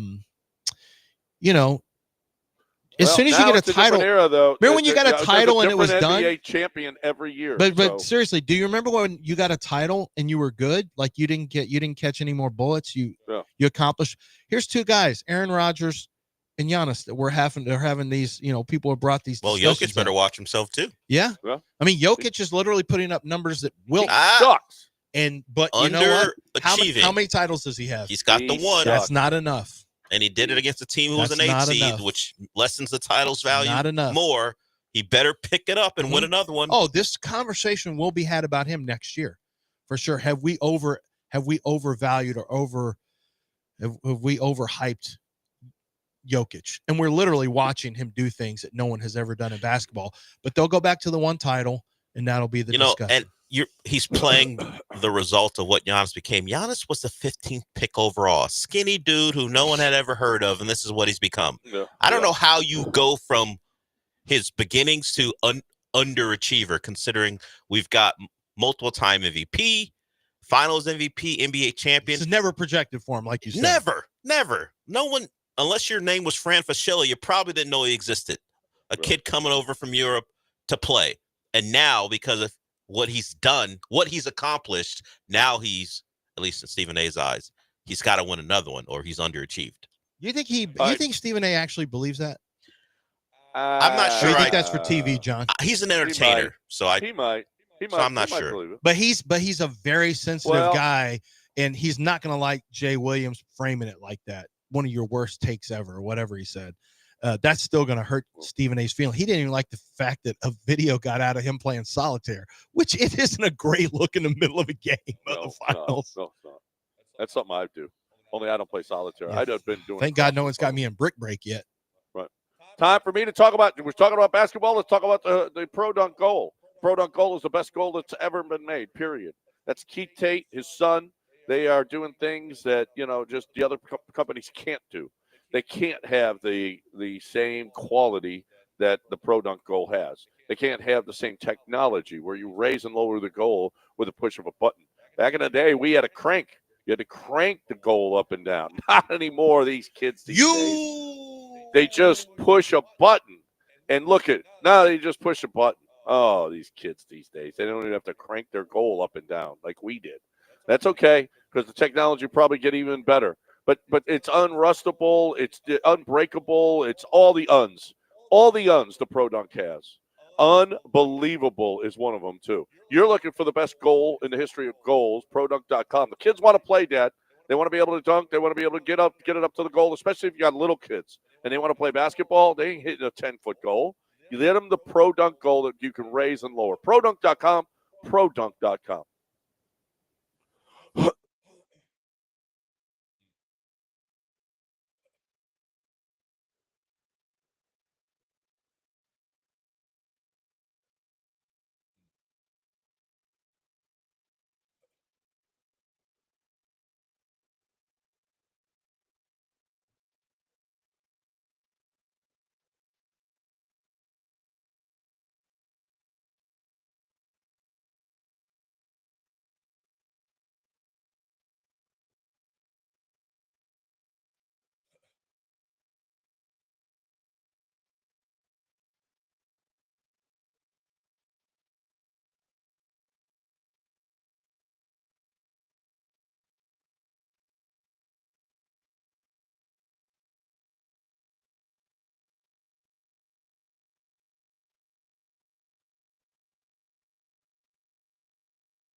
You're back in the Veritex Community Bank Studios with John and Lance. On ESPN 97.5 and 92.5. Welcome back here on ESPN 97.5 and 92.5, 713-780-3776. The number, if you'd like to get in here, 713-780-3776. We got Bill on the line. Let's get him in here right away. Hey, Bill. Hey guys. I'm not real big on a Durant trade, but my questions, my comments are just looking at this team. You're ready to break it up, where we all acknowledge, and it's fact, that they've only had 1 year of professional NBA coaching. This is their first year they've been in the league as far as being able to be coached. So we don't know what these players are going to do. But watching the game last night, and that's just a comment. Watching the game last night, could Reed Shepherd ever develop into T.J. McConnell? Oh yeah, I think he could be more impactful than T.J. McConnell. Well, first of all, Bill, they've had Ime for 2 years now. Yeah. Well, no, this is his second year. Yeah, okay, second year. But we've seen progression. Yeah, thank you. Yeah, I think definitely. T.J. McConnell, to me, John, is shooting very low. T.J. McConnell's not a good perimeter shooter. That's why they fall underneath. I mean, he hit some yesterday, but everyone guards him. They come underneath. They allow him to shoot. They want him to shoot there. And usually he doesn't shoot a whole lot from there. He had a nice game yesterday. Reed Shepherd's got a chance to be a much more impactful player. It's the reason he was the third pick. Okay. Like, he can really shoot it. He can work off the dribble. I think Reed Shepherd's going to end up being a good player. He wasn't ready last year. The Rockets were better than expected. He's got to play a more physical game. You know, Ime requires more from you than just slappy defense out on the top. I mean, he wasn't ready. That's why they got to play him this year. I got another question right quick. Is it just the body language with Cam Whitmore? I think the defense might be the problem. I don't think he's taking coaching very well, honestly. That was the deal out of Villanova, and he didn't take the coaching. So, but outside of, I mean, he should be able to play defense. It's just more than anything to me on the sideline. He's got that sour face and everything, which may be just body language. And before I leave, right quick, Lance, Pete was all of that, and you wonder if he'd have even made it to the NBA if his coach hadn't been pressed to Thank keep you them all the way. Thank God Press Maravich let him shoot 40 times a game. Oh yeah.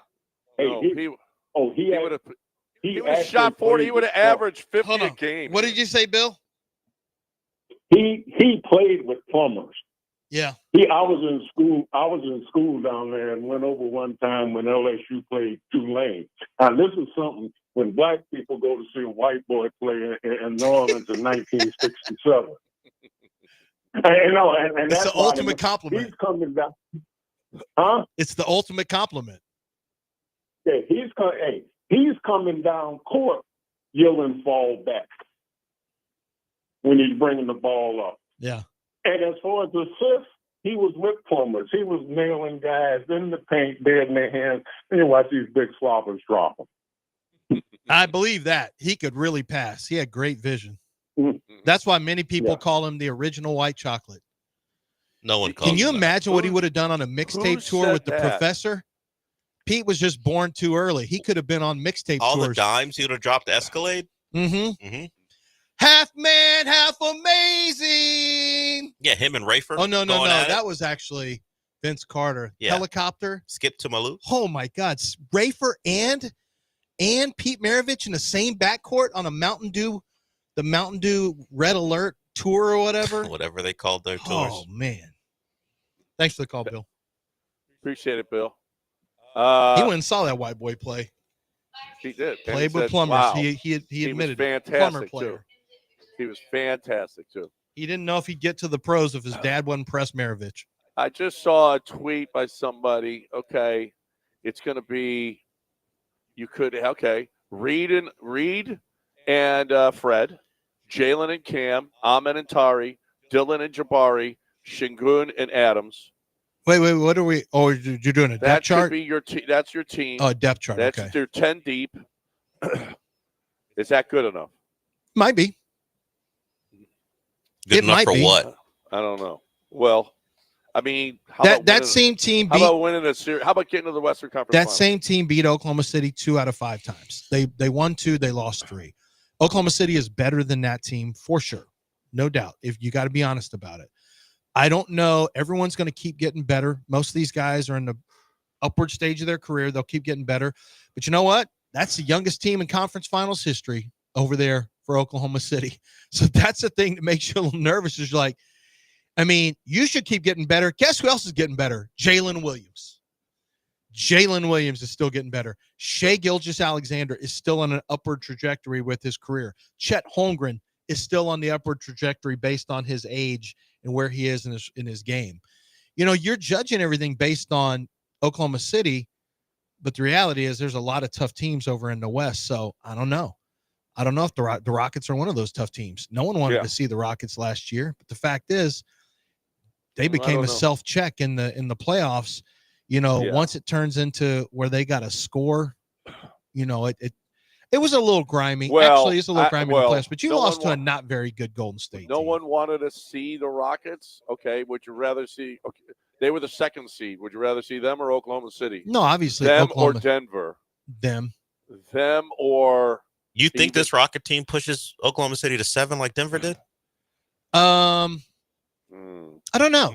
I don't know, because here's why. Like I said, they have a guy who can defend SGA. Who? And Amen Thompson. I mean, they can make his life a little tougher. One of the things that you'll see is Indiana has, I'm just going to say this. The Rockets would not score against Oklahoma City. Lou Dort would put everyone in the torture chamber. That's the problem. They would not score. Yeah, the problem is you would get to a point where 100 might be the winning score. You'd put Caruso on Alpi and it's over. All right. Then we can. If you say no, you insulted him a little bit. You got a little out of order yourself. If you're willing to say that, if Podziemski could cover him, Alex Caruso could then cover. He's got to catch the bullets too with Jalen Green. If you believe that, then he should catch as many bullets as Jalen Green. No, he didn't. He didn't catch as many bullets as Jalen. Not even close. No. I'm saying he did. Podziemski took. He gave him a little bit. Well, it's because he started so high with his. Like, he's not working from the low post much anymore. He doesn't just get the ball and then go with he doesn't have a classic jump hook. So the comparisons to Olajuwon, teams have figured out we don't have to jump with Alpi. He's not an elevator. He's not going to rise up. So you just stay on the floor and don't go for his fakes. Where he's best is when he starts high and then he takes you down and he gives you a spin dribble, stays in rhythm and makes a shot. But when he starts doing a bunch of fakes, that's when he gets himself in trouble now. Or misses the shot. Yeah. All right, we got a break. 713-780-3776. If you want to get in here, like Bill, thanks for the call. Thanks for all our calls today. Anybody wants in, come on, we'll get you in. HR&P is what we're talking about now. I'm talking about your business being better. I'm talking about, you got an obligation to your people to be the best that you can be. A lot of people are depending on you. If you have a business, we got to put food on the table. You're feeding a lot of families. Congratulations. Nice job. That is great. But make sure that you're able to continue that. Make sure that you're doing the best job that you possibly can. Make sure you're making as much money as you possibly can. And HR&P can help you do that. They can streamline your business with their HR, with their payroll. You're not in that business. They are. You think you can do it as well as they can? You can't. You can't. So why not use them to streamline your payroll, your HR, your taxes, all your benefits packages? They can help you do all of that. They don't do benefits packages, but they recommend. And what's best for your company, as opposed to the admin companies that force you to take their benefits packages. And that's where they're making their money on you, okay? Are you streamlined? Are you making as much as you possibly can? It's about the bottom line. HR&P will help you get there. HRP.net, 281-880-6525 or HRP.net.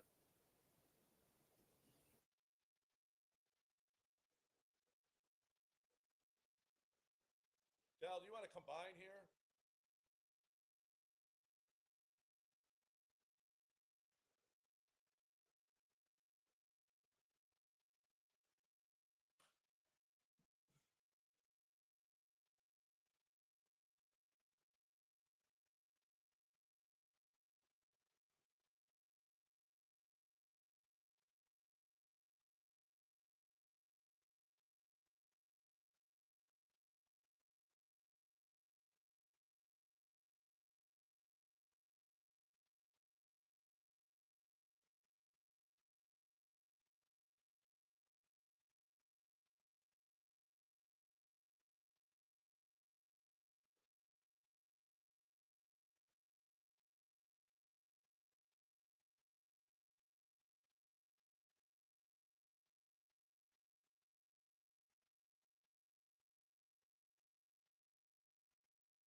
You're listening to Houston's longest-running sports radio morning show. From the Veritex Community Bank Studios, here's John and Lance.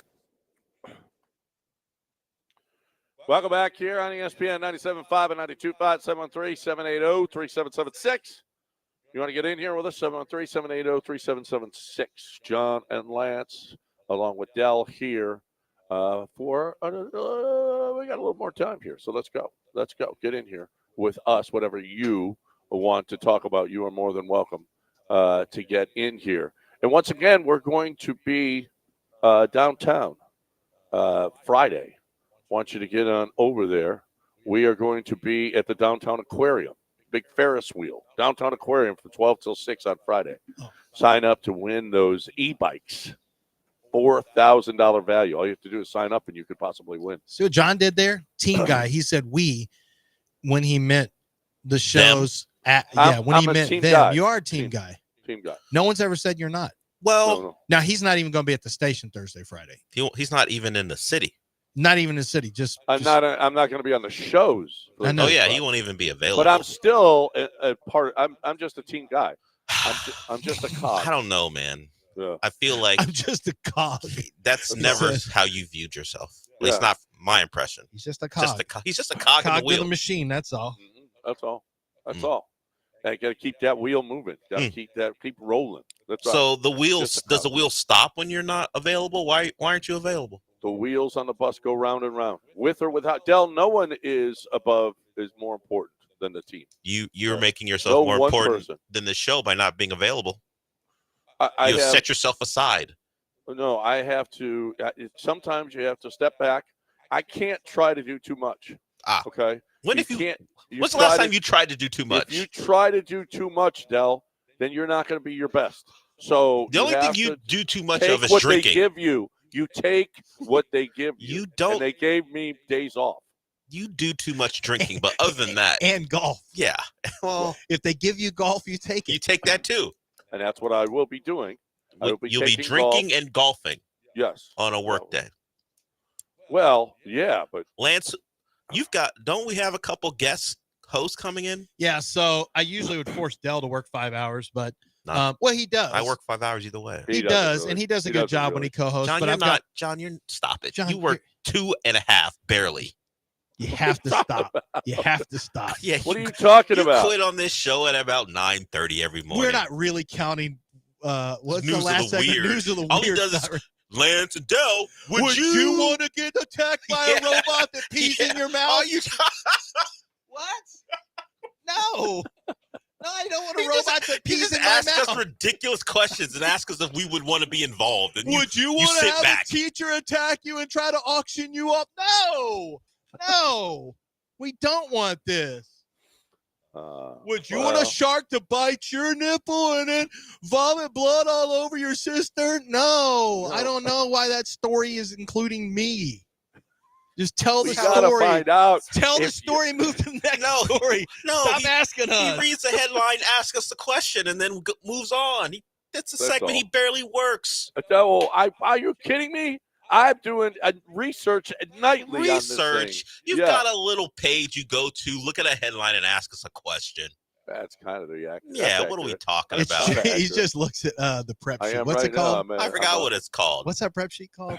But either way, you're not forcing me to work. The locker room. There it is. But we've got a couple guys coming in, right? Yeah. So Will Kunkel is going to be in on Thursday. I mean, this guy's been tied in with the sports stuff forever. Forever, but not forever here in Houston. But Will's a good dude. I met him had a beer with him at the combine. Sorry to see him go at 26. They're kind of reducing that position, but he's around. We credential him in football, so he's going to be around the Texans getting intel for us, getting sound for us, and I'm going to have him in on Thursday along with Dell. And then Michael Connor, my old friend was my producer years ago, did a show on this station. Michael Connor is now has a flight license. He's in the middle of getting his flight license, pilot's license, not flight license. So he's going to come in with me and talk a little bit on Friday as well. There's a really interesting topic that I may save for Thursday because it's kind of what? Well, I get attacked all the time for allegedly holding things back. Listen to him. He's playing in your face, John. No, but his new partner, Will Kunkel. He's Let me playing make right in sure your face. me and Will Kunkel could talk about. Let me tell you stuff. why. I don't think you care about this topic, John, and I think Dell would care about this. Alexi Lawless. I do care about this topic. Okay, you know what it is? Yes. Yeah. Okay. So I want to save it for Thursday. Don't let John ruin it. Don't let John ruin it. You wouldn't want John to ruin that topic. What? Okay, I'm looking it up right now, and I'm going to bring it up. He just thinks maybe there's too much diversity in U.S. soccer. In U.S. soccer. But Ooh, it's wow, that's interesting. Now the headline is a little salacious, but it's not really what you think.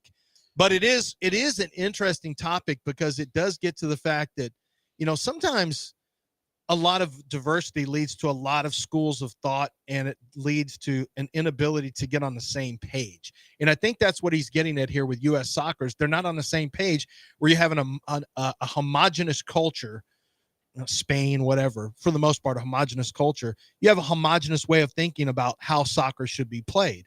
And I think that's what, and he makes an interesting point, something that I had never given a lot of thought. So we'll talk about that because that's it's kind of interesting. It spills over into cultural stuff beyond sports now. When you think about the globalization of the world and different countries right now and how they're struggling because of assimilation or whatever, or non-assimilation, whatever the case may be.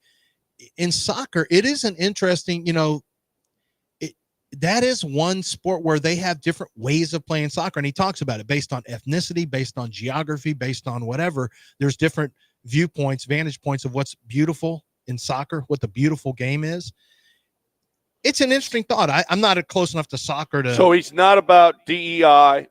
He doesn't want inclusion. That's not like I said. That's how it comes off. But if I'm shooting Alexi Lawless bail, which I don't like doing, we would say, like, when we talk about the sports we talk about quite a bit on this show, what's this team's identity? Yeah, he uses diversity, meaning diversity, and there's multiple schools of thought. Yeah. And what and there's not a real. Is that accurate, Del? Yeah. I think they don't have an identity. When I went and read more about what he said, I believe that's what he's getting at. But you throw the word diversity, and considering his diversity is a bad word, probably. Considering his stances politically, he's going to catch it. People are going to immediately go, "Shut up, Alexi." I'll have to hear the whole thing, but yeah, we talk about it here. What's this team play like? Who are they at their core? And I think that's what he's referring to. But I don't know if he's going to get that type of leeway just because he used that word. This was supposed to. I just chalked it up to 2022. All right. They had a small little run here, but they'll get better, and the next team will be even better. And now I'm starting to hear the rumbling starting to be that this team may not only not even be better, it may be the same or not even as good moving into a World Cup that's going to be at the only World Cup I'll ever have a chance to go to. And I'm going to try to get to a match. I mean, is this really going to be, and of course, I don't even know if it'll be a U.S. match, but it'll just be whatever's here in the States, where here's at Houston, I should say. So it probably won't even be the U.S., but yeah, I don't know. I'm kind of bummed out. Like we're never factors. Never.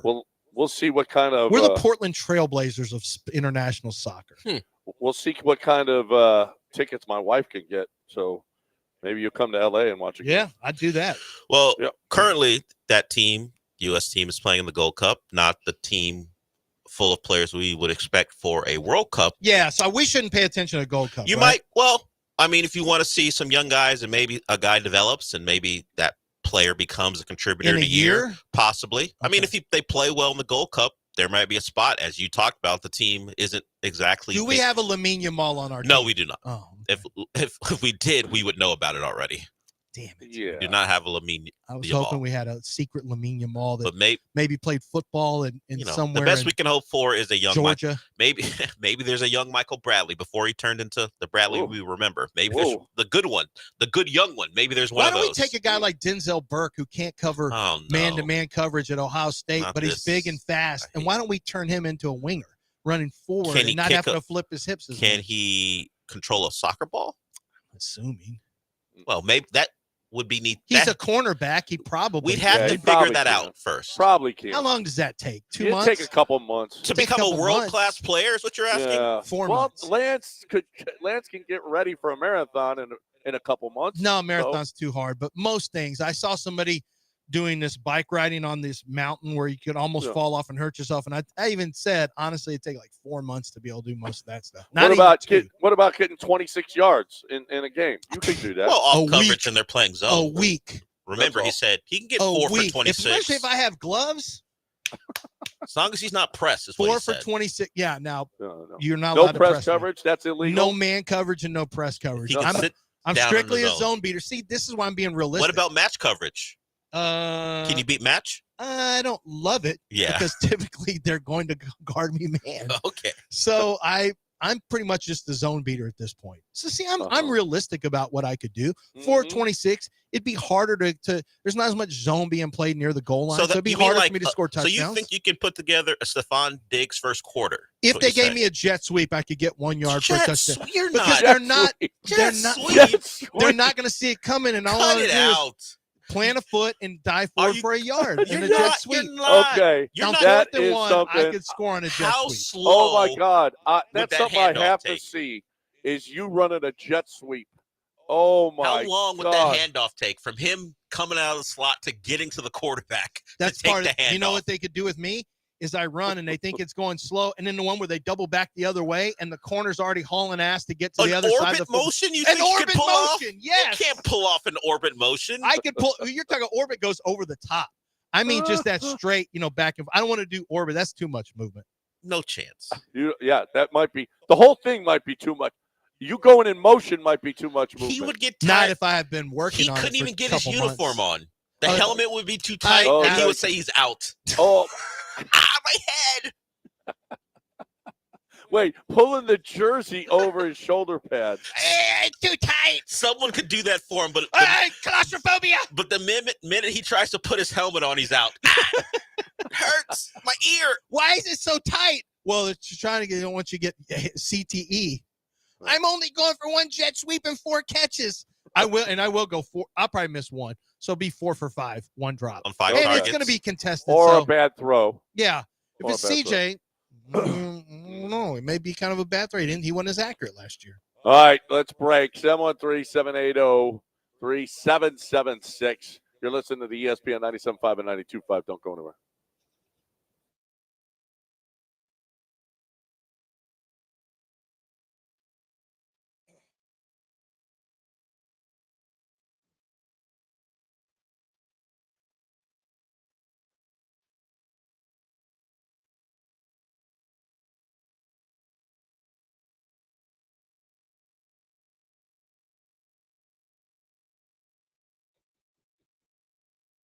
You're combining? Okay.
Hey, let's talk about Air Team. H-Town's HVAC team. It's brutal out there. Brutal. Don't sweat it, though, Air Team. Here to save the day. They got all-star HVAC performance and service. They'll make sure your AC is running smoothly so you can enjoy life as it should be, from installations to repairs. And that's another thing we don't talk about. It's fixing it. You got to do the inspection. You got to do the cleaning of it. You got to make sure that your Freon, that your lines, that everything is going well. You got to get all the leaves out of it, okay? They're unmatched, but if there is something broken, they can fix it too, all right? They don't have to just replace it. And, oh, by the way, they're going to give you an honest evaluation of it, whether or not you can keep it or you got to move on and get another one. I use them. I really love the workmanship, the deal that I got, everything about it. It's hard to buy an air conditioner, but if you got to do it, call Air Team today. Experience the difference for yourself. It is different. AirTeamLTD.com. AirTeamLTD.com. Call them, 713-936-5346 or AirTeamLTD.com.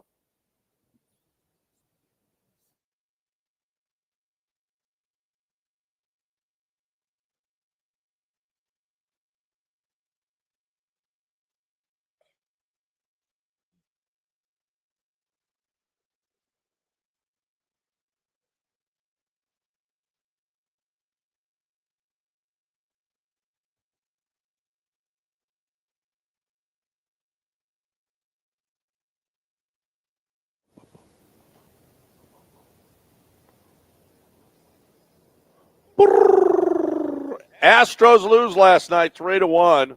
Walk-off homer by Kurtz. Mitch Spence was pretty good. The Astros got 8 hits, won a solo shot by Jose Altuve, but they couldn't play anything else. So they are still in first place by a ways. They are still the best team in the West. And off we go for another game against the A's tonight. And you got to pitch. You're pitching Jason Alexander. The story of the game was Ryan Gusto had to start for the Astros because Lance McCullers had an injured foot. So he's going to be out a little while with that foot injury. And now you got to bring up a guy. There's your 6-man rotation. Maybe they go to a 5-man rotation. I don't know. Maybe this is just an emergency start by Jason Alexander. But he's going to be hitting them out tonight.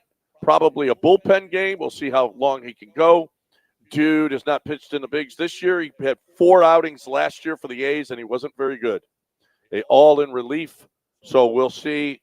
He's had some starts in his career, but it's been a while. So in 2022, he started some games, but that's about it. So here we go, yet another injury.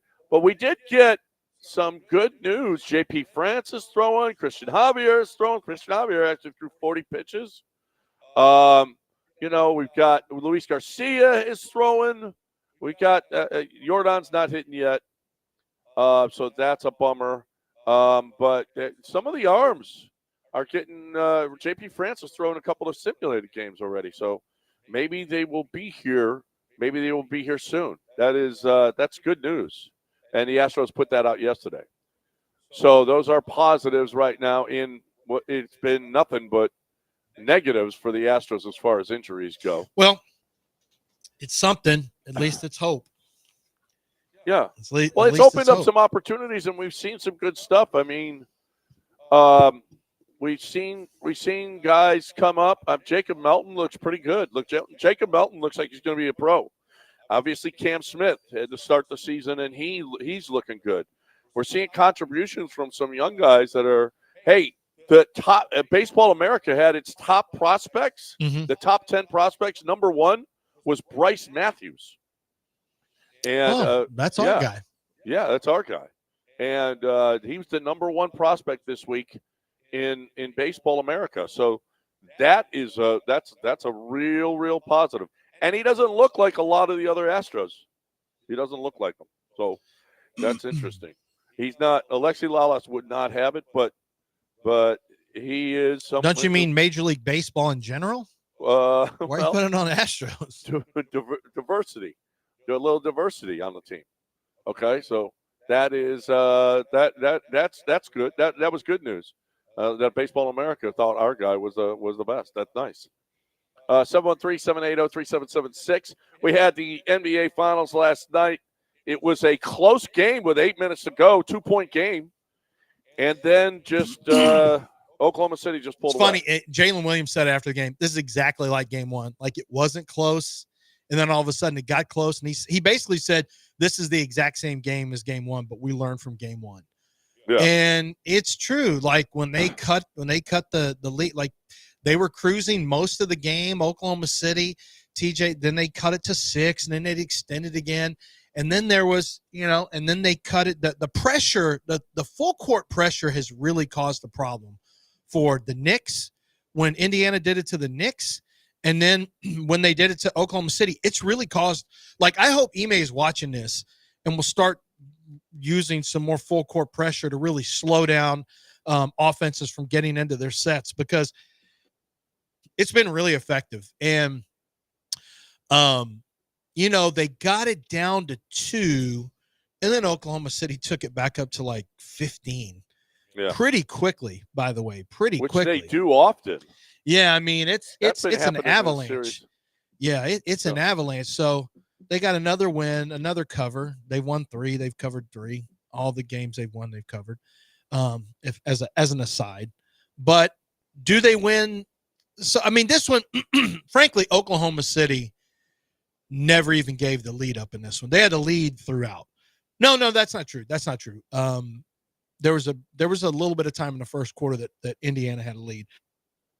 But for the most part, this is the same game as game one. Like Jalen Williams said, he just said, we just learned from game one. And that's what it looked like. They closed. They looked different. I mean, Jalen Williams was the difference. He made some really tough shots in the fourth quarter. Really looked good. This guy's such a good player. My goodness. You got SGA, and now you got Jalen Williams, who has been good, but now is turning into great. Ooh.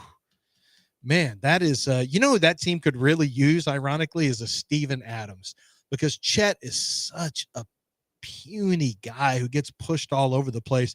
They could, I guess Hartenstein does a pretty good job. He does a pretty good job. He's a really expensive. You look at the price tag between Hartenstein and Steven Adams.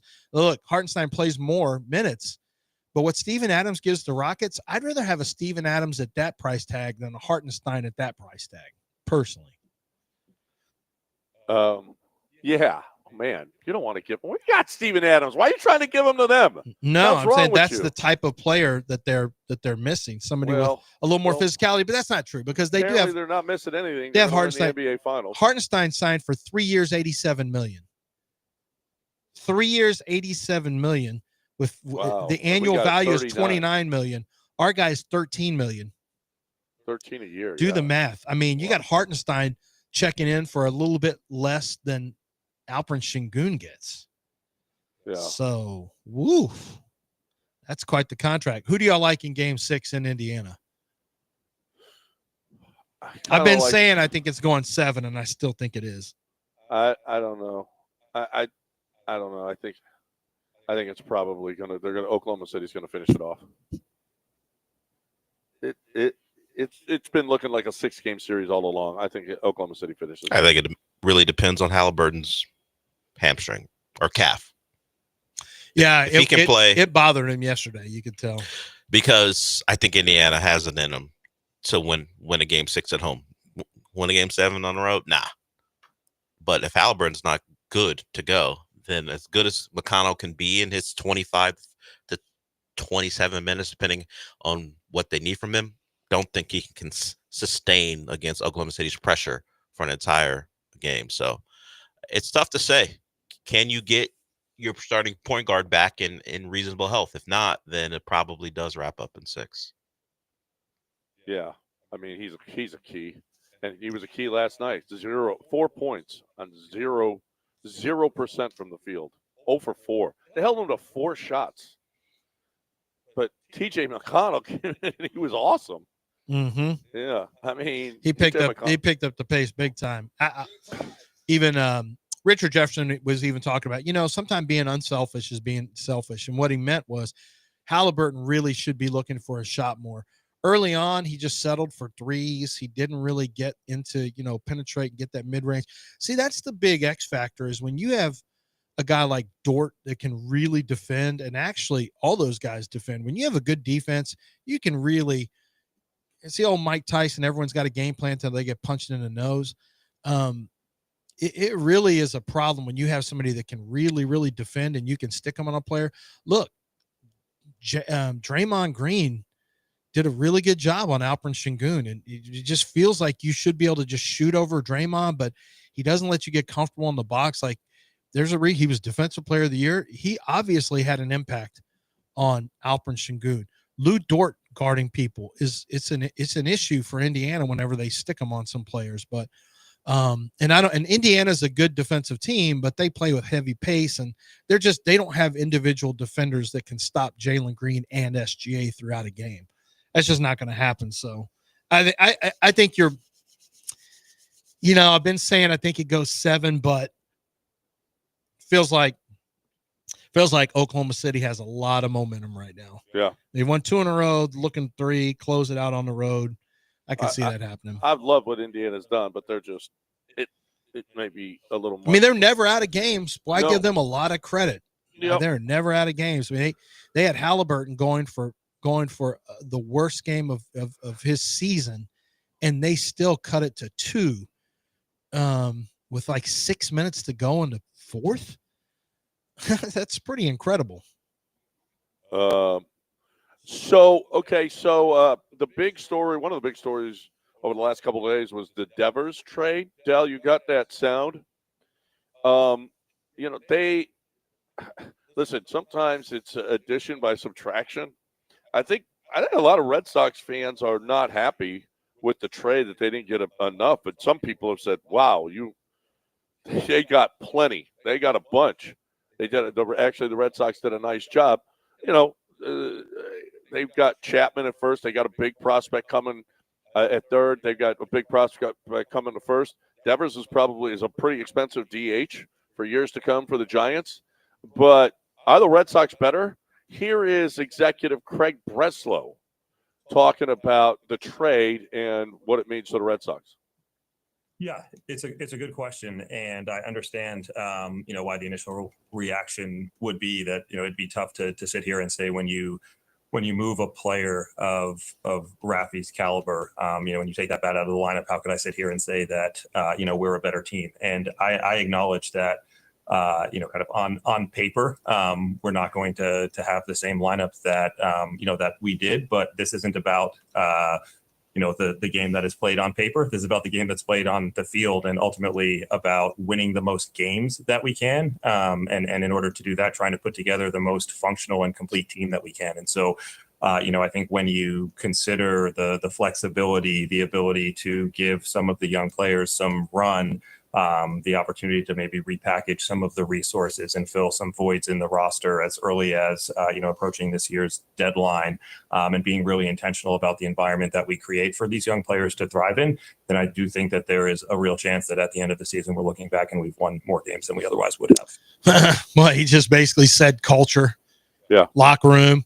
Right. We have an environment for these young players to thrive in. That just meant the Devers environment was not a good environment. Well, I play turd. Okay. That's it. I play turd.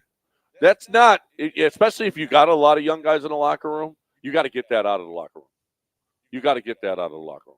You can't have a guy who says, I play turd, and then, oh, no, I'm not playing first for you. You said I shouldn't play the field. I won't play first. I mean, talk about, especially as much money as they gave him, that he's such a me guy that he won't go play first base because you hurt his feelings. I mean, you can't have that. I mean, we'll see if they win more games, how good they're going to be. But you can't have that in the locker room. You just got to get rid of it. And now the Giants got it. Maybe. That dude can play, though. Oh, yeah, he can hit. There's no question. I mean, the Giants just got – he can hit. The guy – well, he's not much of a fielder, but that guy just got a whole – the Giants just got better. Well, they did, yeah. You don't add that kind of bat and not get better. But your locker room's got to be able to take him, though. Your locker room has got to be able to – I don't know, but was he a problem last year when he played turd? Well, he was a problem playing turd with all the errors he made. Yeah, but I mean, there's a cost that's associated with all his offense, and his cost is obviously below average defense, but he's also going to be well above average as an offensive talent. So, well, it wasn't like some give and take. It wasn't like you were winning a bunch with him. So, I mean, the Red Sox have been meh. So, getting rid of him, getting rid of that money that, is freed up and maybe you can use elsewhere now for a guy that will be more of a team guy. And sometimes a cancer in the lot, especially baseball over 162 games, you just can't have it. You just can't have it. Yeah, if he's a cancer. And it sounds like, all the wording there was that Devers was a cancer in the locker room. Or he was somebody who was creating a negative energy in that locker room, which we felt that before after they acquired Alex Bregman. We could, all of Devers' comments. Dell plays I played third. That whole thing was because, are you willing to, DH or maybe switch positions? I played third. What? Yeah. It's almost like with the way he said it, he was like, what? No, I play third. Well, but Bregman does too, and he's a better third, much better defensive player than you. So can you maybe take your bat and take your talents to another base or DH? I played third. What? What are you even talking about? I played third. Yeah. Yeah.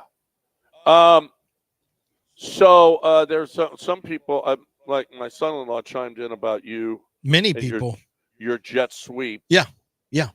I think the dew point would have to be perfect for Lance to be able to pull off the jet sweep. No, jet sweep is, first of all, they're not going to see it coming. Number one. Number two, I'm not going to be as fast as, say, like a Tank Dell or just your standard, your standard Christian Kirk. I don't know. I'm trying to think of some other, because I'm playing in the slot. But I'm about the speed of Jackson Smith and Jigba. I'm about that speed, at least in about 7-8 yard sprint.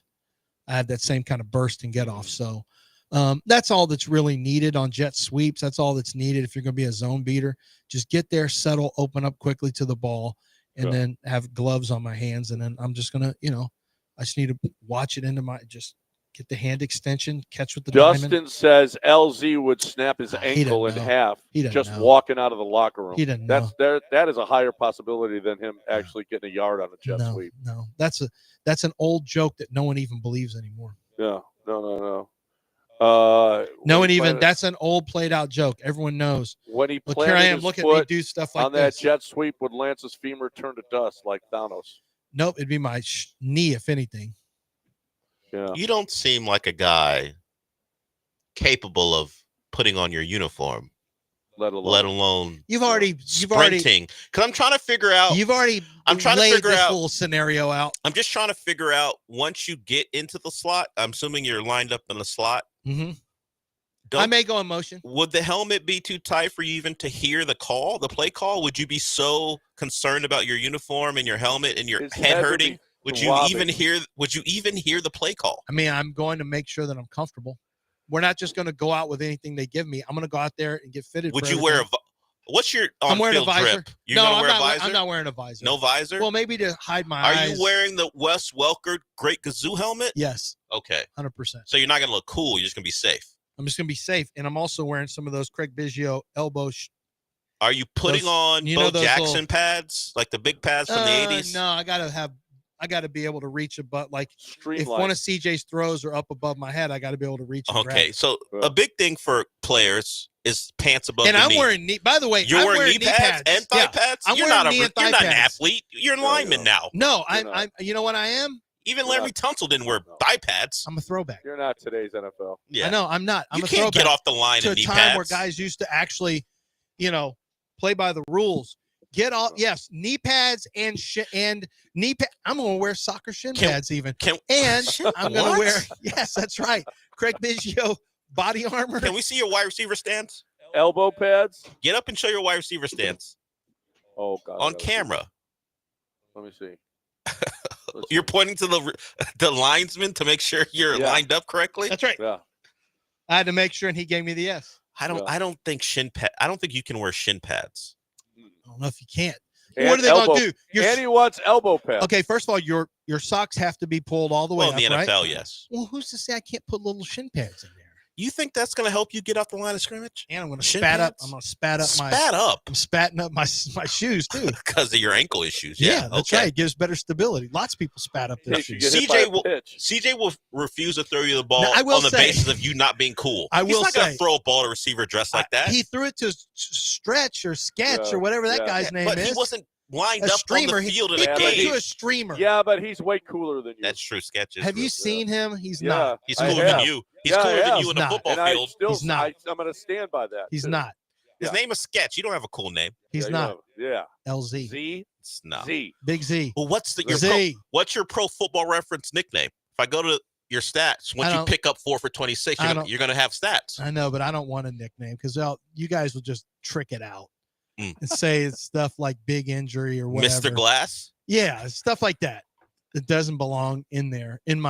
Frankly, doesn't belong on my Pro Football Reference. Zerline is a name people don't really know how to spell. What if we Zierlein. Zierlein.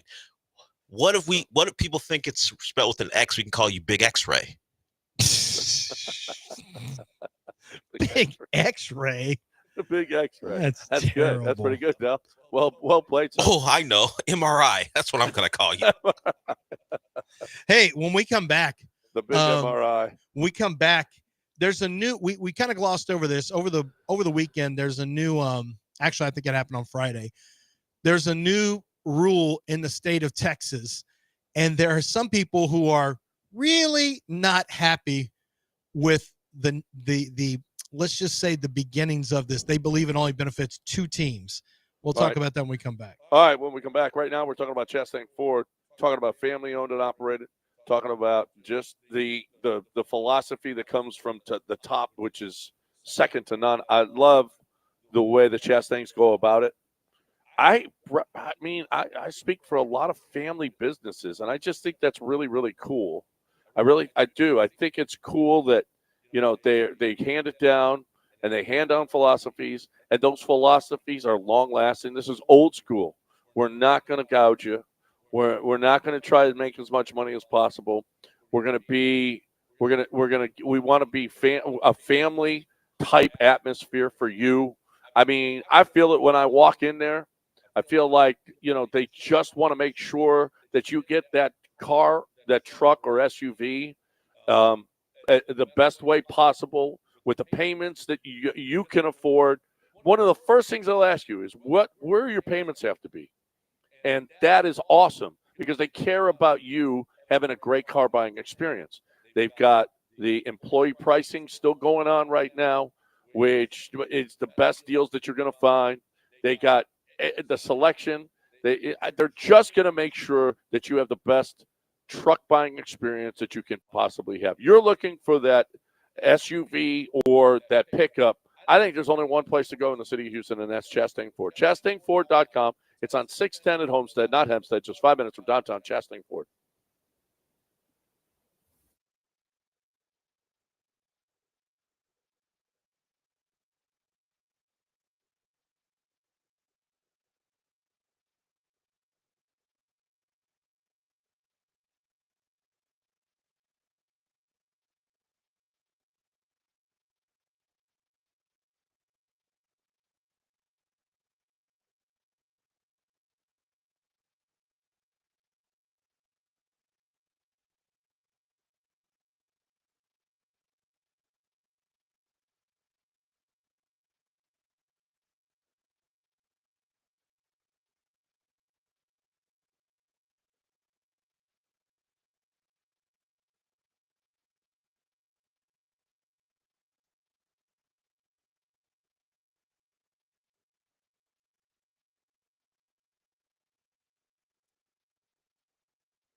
You're back in the Veritex Community Bank Studios with John and Lance. On ESPN 97.5 and 92.5.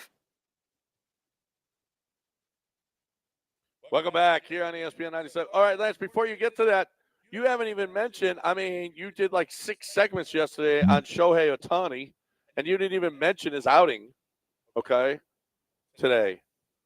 I mean, your undying love for Shohei. All right.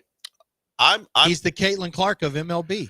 I'm confused about who loves Shohei more, because Lance talked quite a bit about him yesterday. I just said he was making a start. But John lives in LA and wouldn't let this show in without mentioning him today. So now I'm confused. I was trying to let it die. No. I feel like LA Johnny may be in the lead. How much you love him. I actually didn't watch one. He gave up a run, did not strike out anybody. Pitches, He hit 100 miles an hour on the gun, but did not get a strikeout. Pitched 1 inning, gave up 2 hits. Now he hasn't pitched since August 23rd of 2023. So it's been a while since he's pitched. But yeah, he gave up a run. So I would just keep him hitting. I wouldn't pitch him anymore. Yeah, I don't care. What did you want to bring to the table? Oh, so you know that the state of Texas can now pay players, right? Directly. Yeah. It's considered, the state of Texas did not have that option. So now basically your high school players can now start getting paid. And so and I talked to an agent yesterday and a team. An agent meaning represents these NIL, he represents players and NIL and all. And he said, he brought this up. So I asked somebody from a college team about this. It's in the SEC actually. And he said, this is such a bunch of crap. He goes, I get why they did this, but the only reason they did this was for Texas and Texas A&M. And I said, what do you mean? He goes, they're the big beneficiaries because they can now start paying players in high school to try to keep them in state. They felt like they had a recruiting disadvantage with some of the other schools, especially California-based schools, which I don't know how many of those teams are factors right now. But his whole point was this is something that was just done because people in the legislature who are Aggies and Longhorns decided we're going to make sure that this gets through so that we don't lose players. And I asked somebody from an SEC team about that, not in the state of Texas, obviously. And they're like, oh yeah, no, we knew this was coming. He goes, but guess what? This is going to happen anywhere that football is a big deal. If it's not already passed, it will have to pass because there's no way. And he said, get ready because you're going to start seeing freshmen in high school paid like every university, not every university, but many universities are going to act just like agents and get on players when they're, 15 years old and start giving money to them. He goes, if you think player entitlement is a problem and parent entitlement is a problem now, he said, you have absolutely no idea what's getting ready to come when parents start pimping out 14-year-olds. He goes, it's going to be really bad. Yeah. Yeah. It's out of control. It's just not when colleges are paying freshmen in high school. Oh, yep. That's out of control. Yeah, see, here's the marketing guy. Our marketing guy says, well, first of all, he says, I believe in you. I think you can get 2 yards. As a matter of fact, Cam Scatabo is slow as dirt. You're faster than he is. So, number one, he says that. So there is some credibility he establishes early on. Then he goes, no, it's not crap. Other states are totally doing it, which is what I said. Texas universities were totally at a disadvantage, which is what I said. It was actually the Texas Tech booster that pushed it through.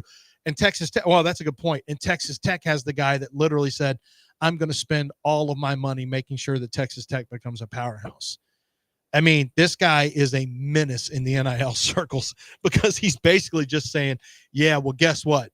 I don't care. He's a former offensive lineman at Texas Tech, and he's into oil and gas. You know about this guy, John? Oh, their big donor? Yeah, he's the reason that they got the girl in that pitched 170 straight innings in all softball. His money. Yeah, it's all his money. He's just going to continue. On the border regions. He already just said, I'm just telling you now. Yeah. And they've already ponied up huge in football. So they had a huge football class. He has made it his mission just to buy. He is going to be the the Florida Marlins, the Miami Marlins of college football. He goes, we'll do whatever we have to buy a championship, and that's it. Yeah. I just all this talk. Listen, I was all for you got to pay the players. The way they implemented it and what's going on, it's just awful. It's just awful. And a lot of people say it's the ruination. It's not the ruination of college football. College football was just as popular last year as it's ever been. People are still going. It's not going to be the games. ruination of college football. What it's going to be is it's going to really hurt young people in terms. It is going to hurt some programs. It's going to hurt smaller sports. Because now it's rev share and a lot of smaller sports are going to get eliminated, and mostly men's sports. I don't think women's sports will. The entitlement. That's going to be the biggest issue. And you know what? It's going to hurt the drive, the thirst, the love. Mm-hmm. The component of money at this young age really, unless, I mean, there are still kids out there that just love it, can't get enough of it, want to compete and all that. But the money component, it's going to be put in their with parents. It's going to be put in the forefront of their minds. Like I've a friend of mine whose nephew he's got 62 offers already. This kid is going to be one of the top running backs in the entire nation, if not number one when he comes out. And this guy is an agent who only he signs. He's a smaller agent, but he signs guys who are high football character, high personal character players. That's what he believes in. But he even said, "Look." I told my nephew, he said, you can't write SMU off, for example, because they got a ton of money over there. Yeah. And he said, I hate that it's that way. He said, but now that we're here, doing what's best for him, he's going to have to keep certain teams alive in his list because this, and he goes, now we're doing everything to make sure this kid is going to be level-headed, and he already is and all that stuff. But it is going to be an issue. With players now bouncing from high school to high school also, which it can already be an issue in some states, but it's going to cause some real upheaval. But like you said, John, I don't know that it's going to be the ruination of football. It'll just look more like the Premier League, which it already looks like right now, international soccer. It is going to be, I think, detrimental to young people who are now being forced to make financial decisions, and the people around them, probably more than the young people, the people around them are going to be the real problems. Yeah. Well, yeah, as if helicopter parents weren't bad enough. Yeah. I was just thinking how much I wish JT was coming up now instead of what he did. And he's big. He's a big kid. He's a big pocket passer. All that cash. You would have had him moving state to state. Do you remember the article, the story about him and the cat? You know what you could have parlayed that into? Oh, my God. Oh, my gosh. Cat food. Cat, you could have had an NIL. Now, that would have been a real NIL. NIL, yeah. That would have been real NIL. Yeah, that would have been real NIL. All right, 713-780-3776. You got one segment to get in because then we got News of the Weird. Right now we're talking about Champion Energy. I'm talking about your electricity bill. I'm talking about it sucks to pay the electricity bill every month, but it sucks less for me because I've got Champion Energy, and Champion Energy is awesome. I love Champion Energy because of how much money that I have saved over 17, 18 years now. Champion Energy is the best electricity company, I think, in this city. I mean, I've had buddies who said, oh, okay, I'm going to try Champion. I hear you talking about it, blah, blah, blah. And then they're like, wow, it really saves you money. It's incredible. From 1 month to the next that I switched over. It's incredible how much I saved. Yep, that's the case. And Champion is the way to go. You're looking for an electricity company because you're sick of paying these high, and they're getting up there now because of this heat. Champion.energy/1560, champion.energy/1560.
You're back in the Veritex Community Bank Studios with John and Lance. On ESPN 97.5 and 92.5.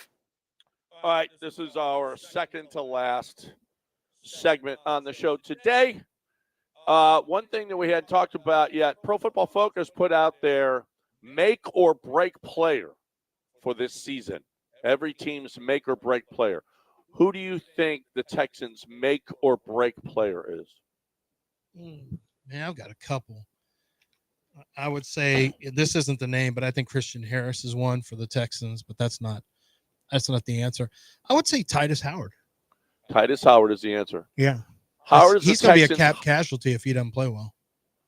Howard is the Texans' highest graded offensive lineman returning from last season. Also the most important lineman heading into the 2025 campaign, given his versatility in the unit's currently fluid situation. Howard could be asked to play guard, but he has earned just a 46.3 overall grade across more than 1,500 snaps there. That pales in comparison to his more respectable 73.2 overall grade when asked to play tackle. The Texans' offensive line will likely play a big part in whether the team finds success this season. Howard is critical of that equation. Now, Pro Football Focus's offensive line grades are suspect, so we take that with a grain of salt. Is he a better tackle than he is a guard? He seems to think that he is going to be a really good right guard as opposed to the left guard that he played last year. He seems to be excited about it. He has the right attitude, it feels like. Maybe the loss of Laramie Tunsil in that locker room will be a good subtraction for Titus Howard. There's not a lot more talent around him, although Blake Fisher having another year under his belt is a positive. We'll find out if what the rest of the line looks like. It looks like it's going to be Cam Robinson at left tackle. I think center and left guard are going to be fluid. I think that's not a good thing. No, that's not a great thing. Not a great thing. I think that you're going to have, we'll see if Juice is even if Patterson's even part of the equation. Mm-hmm. If those guys are, I don't know. Yeah, it's going to be really interesting once camp starts there in mid-July, where guys are. And, I don't know that we're allowed to talk about the depth chart per se of what it looks like. I got to see what the new rules are. See if that's the case. Well, it's not going to be obvious who's playing first team. We absolutely well can. in practice, in open practice. Yeah, you're right. Yeah, because Bill O'Brien had all those rules that you weren't allowed to share. But it's true. There's so many open practices that it's impossible. For that not to be out there. I believe one of the rules is you can't. If it's not an open practice to fans, you can't tweet plays and results and stuff like that. But well, you couldn't talk about who was getting playing time. Like, who was it that they were real mad at? Oh man, there's a local. Who is it locally they got really mad at because they were really mad at Aaron Wilson because he made a comment about when Howard got moved down to guard against Miami, I think it was. They played Miami this year, right? They beat Miami? Yeah. I think it's a Miami game. He got moved down to guard, and they were trying to keep it quiet the whole week of practice. They didn't want to get out, and he tweeted it out. And I heard the Texans were furious at him because they did not want that stuff out. They wanted it's kind of a known thing like, hey, this is a strategic advantage. We don't want them to know. What would be the strategic advantage? Because you don't want you want to have your best guy there because you had a different right tackle, a different left guard. You just don't want them to know. You just don't want them to know. And, if there's a new guy going to be starting at right tackle, Yeah. you're going to attack him. Right. Yeah. And so you don't, because you may change how you align it. Yeah, you're exactly right. You may change so they don't want them to know. And that's kind of a known deal. Like, hey, we give you certain access, but there's some things that we want to keep quiet. We don't want this one getting out because teams follow beat writers. And I can tell you that the advanced scout for the Colts told me he thought Aaron was a great follow because he would always give up intel. Like they love when guys give up intel that they don't think they should be giving up. And so they will follow. I don't know. Some of them may follow me. I don't know. But I don't go out to the practices, so they're not going to get anything from me. But they will follow guys who are out at practices all the time. And, they just want to see if you tell something you shouldn't be telling. They follow writers. They follow, writers. They read stuff. I don't know if they read as much online because now you just rat yourself out you just snitch on social media. What is Intel short for? Intelligence. Yeah, I don't think anybody's following you for that. He just had this joke he wanted to get off. No. You insulted him a little bit. You got a little out of order yourself. I've just got jokes. That's all. Okay. I got jokes right He's now. just got jokes. Let him have his jokes. I got jokes. Okay. Like, that's all. Do I amuse you, John? Yeah. Does Lance amuse you? They had a date the other day. They gave the Billy Bats birthday. It was like celebrating Billy Bats is the death of Billy Bats when he got stomped out in the club by Tommy. But he wasn't dead. They had to shoot him and stab him in the trunk. But they had an actual date on Goodfellas of when that happened. And this guy said, if you celebrate this is the anniversary of Billy Bats' demise, the fictional character in Goodfellas. Right. Del, did we miss anything today? You hit on the first no-hitter since in 60 years? Is that what it is? Or is it since 1960? 1960. Yeah. You got to the Titus Howard thing, talked some finals. You talked about your favorite player, Ohtani, so credit to you for that. You did not mention that your good old commish is leaving the tour in 26. They stole one of our guys. How is the PGA going to react without their commish? No Hootie Johnson anymore in the PGA. No, it's not Hootie Johnson. Oh, it's not Hootie? No. John? I didn't even Jay Monahan gone? I didn't even. Your guy, the leader of your favorite sport, is out? You got Brian Rolap, who used to tell us. Watch, the tour fell apart. So. Well, don't worry, Brian Rolap. Well, that's probably why Brian Rolap's coming in from the NFL. And we know that the NFL's had a lot of success while Brian Rolap's been there. Rolap was supposed to be the next commish. Like, he was the commission waiting. And obviously this is a sign that Roger's not going anywhere, or he just thinks this is a great opportunity. But we used to have him come into events like everything's fine, NFL media, everything's going great, everything's fine. Just cut. Listen, it's all okay. It's fine. Like, hey, where did Andrew Siciliano go? Oh, he's not here anymore. Huh? Cut. Owners' pockets getting fatter.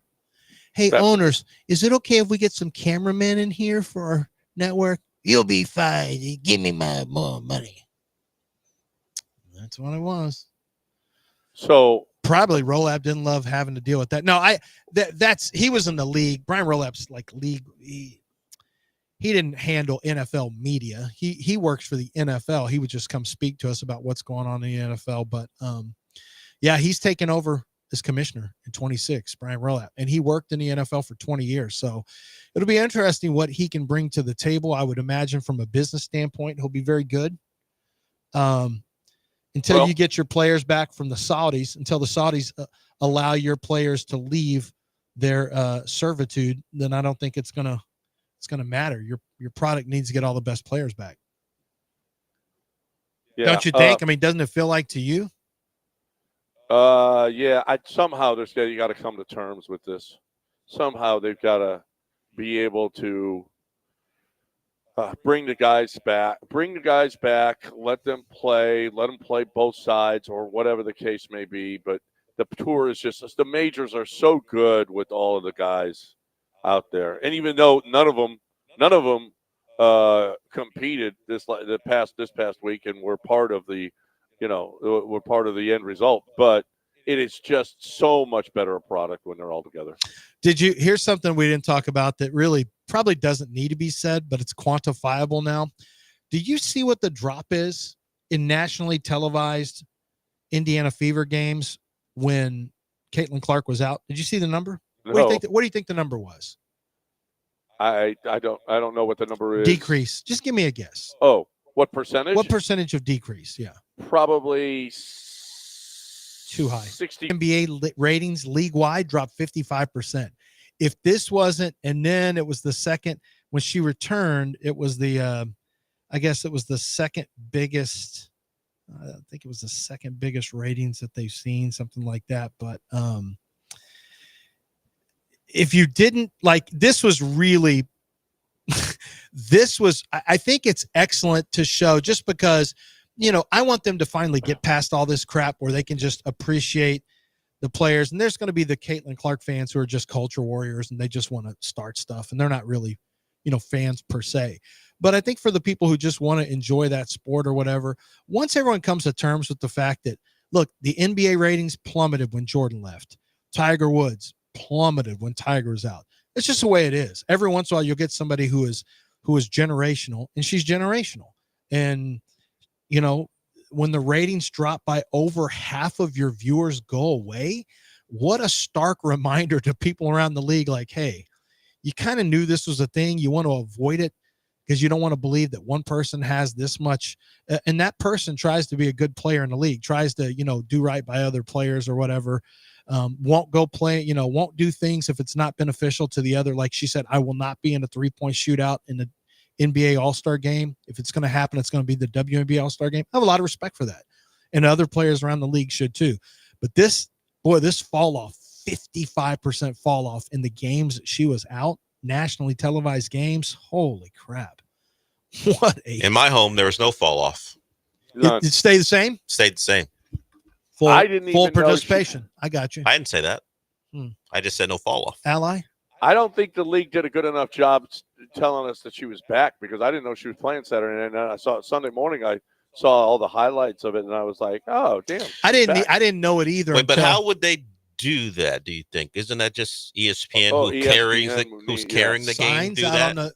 You get signs out on the street corners. How do they get into your algorithm, John, to let you know that Caitlin Clark's back? Oh, they're kind of getting one of his videos of political violence or butts. Caitlin's back. Oh, and by the way, Caitlin's back. For me, it'd be street signs along Richmond or Westheimer. I'm like, here's this guy. Let me see if I have any money. Oh, he's just telling me Caitlin's back. Okay. Thank you. It was on the sign. Or that woman at West Park and Hillcroft, and there she is, and she's got the big cart of, flowers and some water, and then she just has a sign, and I thought it's going to say something about her family. It just says Caitlin Clark will return on Sunday, taking on the New York Liberty. Game time starts at 1 p.m. Eastern, 12 Central. And I'd be like, oh, I didn't even know that. Because you know what? I missed the whole first half too, John. And I didn't know it until a notification came across my phone that said, Caitlin Clark has 25 points at half. I'm like, now what now? Caitlin Clark's back. Yeah, I mean, they should have done a better job. Yeah, the guy who puts out the spicy chicken at my local Chinese buffet let me know. So yeah, see, I wasn't shocked that she was back. He was like, "Hey, by the way, Caitlin's back." So the WNBA got me. I guess they couldn't reach you guys. Well, we call it the W. You're right. The W knew how to market to me. I guess they didn't know how to market to you. Buffets with hot chicken. Yes, and I was aware. He goes, "Hey, man, this is just for you. Targeted marketing." Targeted marketing, nice. All right, we're going to break, and we got News of the Weird coming your way next, right here on ESPN 97.5 and 92.5. I, right now, have got to talk. What do I got, Del? I can't get down there. Oh, here we go. I got to talk right now about Texas Card House.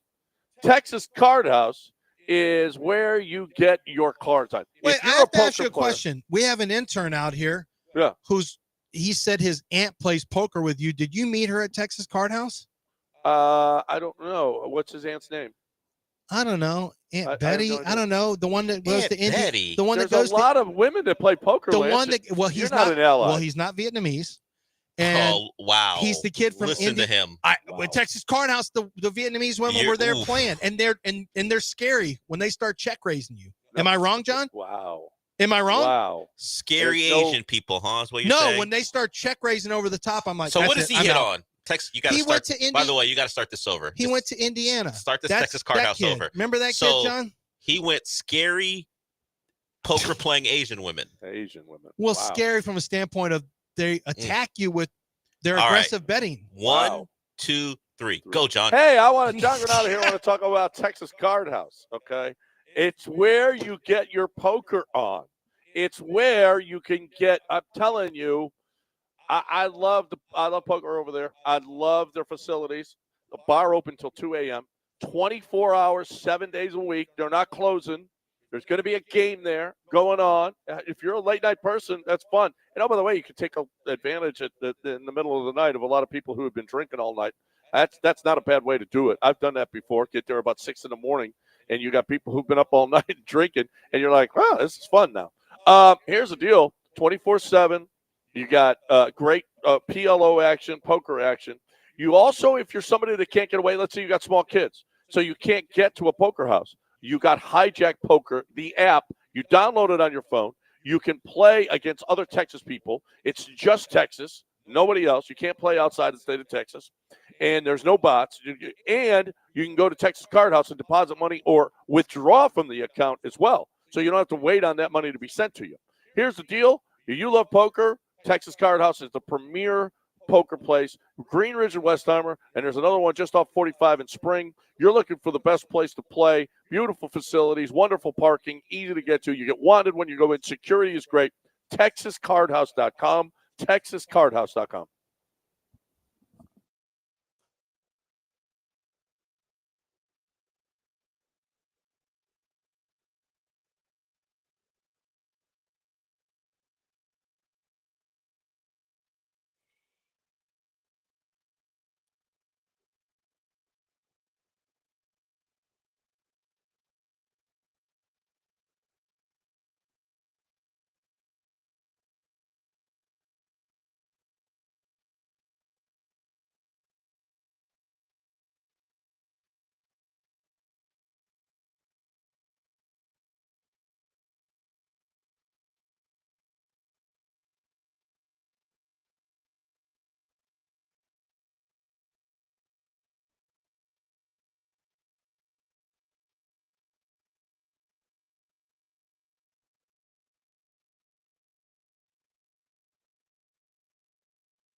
I don't know if you guys remember when this happened at 1560, but apparently some mischievous people, released a boatload of crickets in protest to disrupt the Mecklenburg County Commission meeting, as they were cicadas or crickets?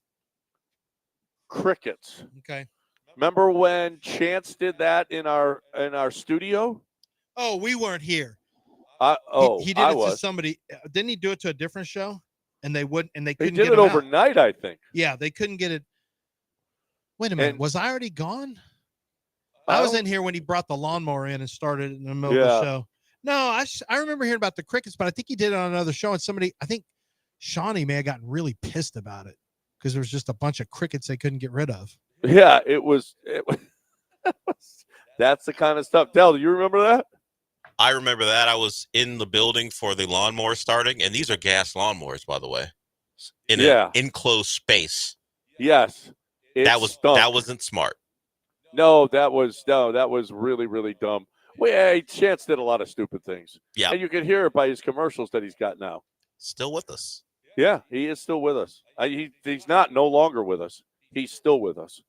On an island in Panama, a fad that one researcher is calling viscerally disturbing, recently taken off among a group of young male monkeys. The adolescents and juveniles have started to kidnap the infants of another monkey species. My gosh. Seemingly just for kicks, just to have some fun. So I know male lions and I guess male predators, maybe any type of animal, will go kill the offspring of the lion they got rid of or killed to take over the territory. I didn't know monkeys just stole other monkeys for fun. I don't think monkeys are trustworthy at all. I've seen the video where that monkey runs over and snatches that little girl off the bike and tries to drag it down the street. Yeah. I've seen that video. Monkeys are not trustworthy. I got to tell you, my favorite videos are when I watch an animal in captivity and people put their little kid up in front of the glass. Oh, look, take a picture. And the animal tries to murder them. Yeah. It lets you know. Just remember, if this wasn't here, just remember, I would eat your child. Just because I'm behind this glass doesn't mean I don't want to F you up.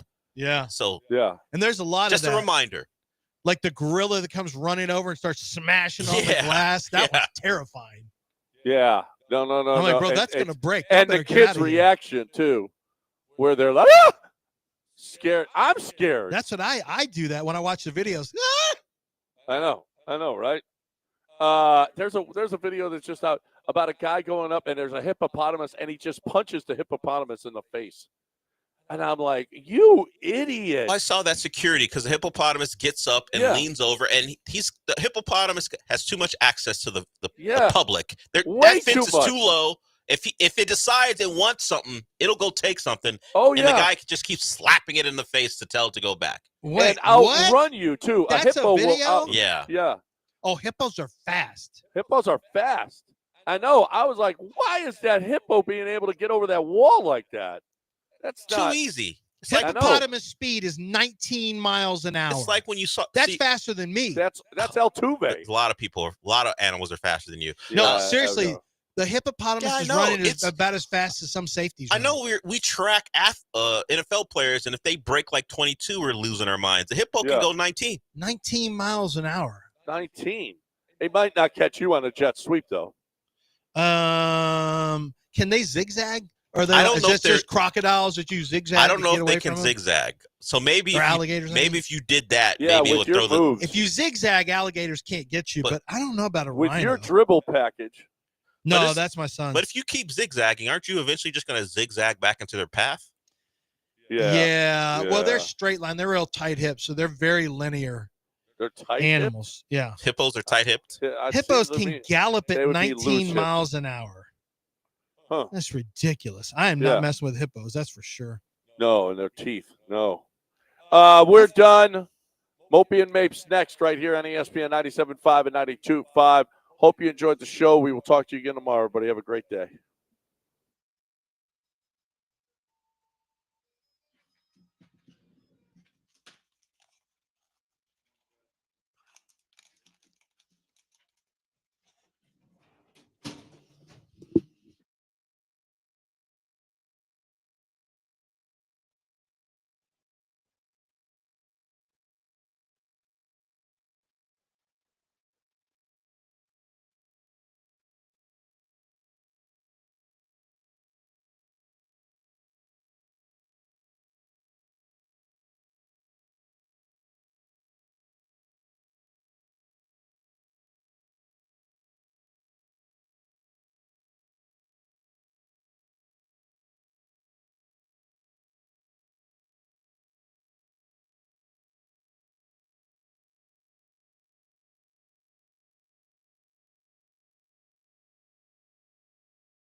I'm Nicole Murray with Your Money Now. The Commerce Department reports consumer spending pulled back sharply in May, weighed by declining gas sales and a looming unease over where the economy is headed. Retail sales declined 0.9%, which is even more than the 0.6% drop expected from the Dow Jones consensus. Higher mortgage rates and uncertainty in the broader economy continue to weigh on consumers and consequently on the nation's home builders. Builder sentiment in June dropped 2 points from May to 32 on the National Association of Home Builders scale. Anything below 50 is considered negative. Experts say the Trump Organization's newly announced T1 smartphone will likely be made in China. However, the company owned by President Trump said the phone will be built in the U.S. Experts add the T1 would be made by a Chinese original device manufacturer and could use several foreign components. Stocks are slightly lower. Dow Industrials down by 49, the Nasdaq down by 59, the S&P 500 down by 12. Once again, stocks are slightly lower. That's Your Money Now.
Welcome to the show, and let's pose a question to see what type of person you are.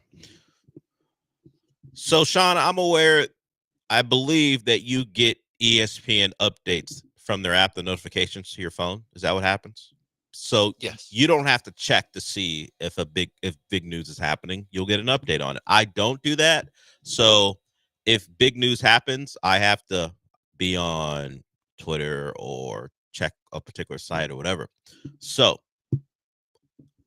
are you or people you know on KD Watch? Like, do you feel the need to check to see if a trade has gone down, or are you at the point where it's like with all these things, when it happens, it happens. Like, well, it's just like the trade is gonna find me. Yeah, you don't need to find it. Yeah, so I mean, I think we're at officially too many updates. I would agree. Where it's just every reporter has every different, like, this guy and this guy in this deal, but they're not going to give up this guy. But the Suns, they don't like this package. I'm just like, oh my God.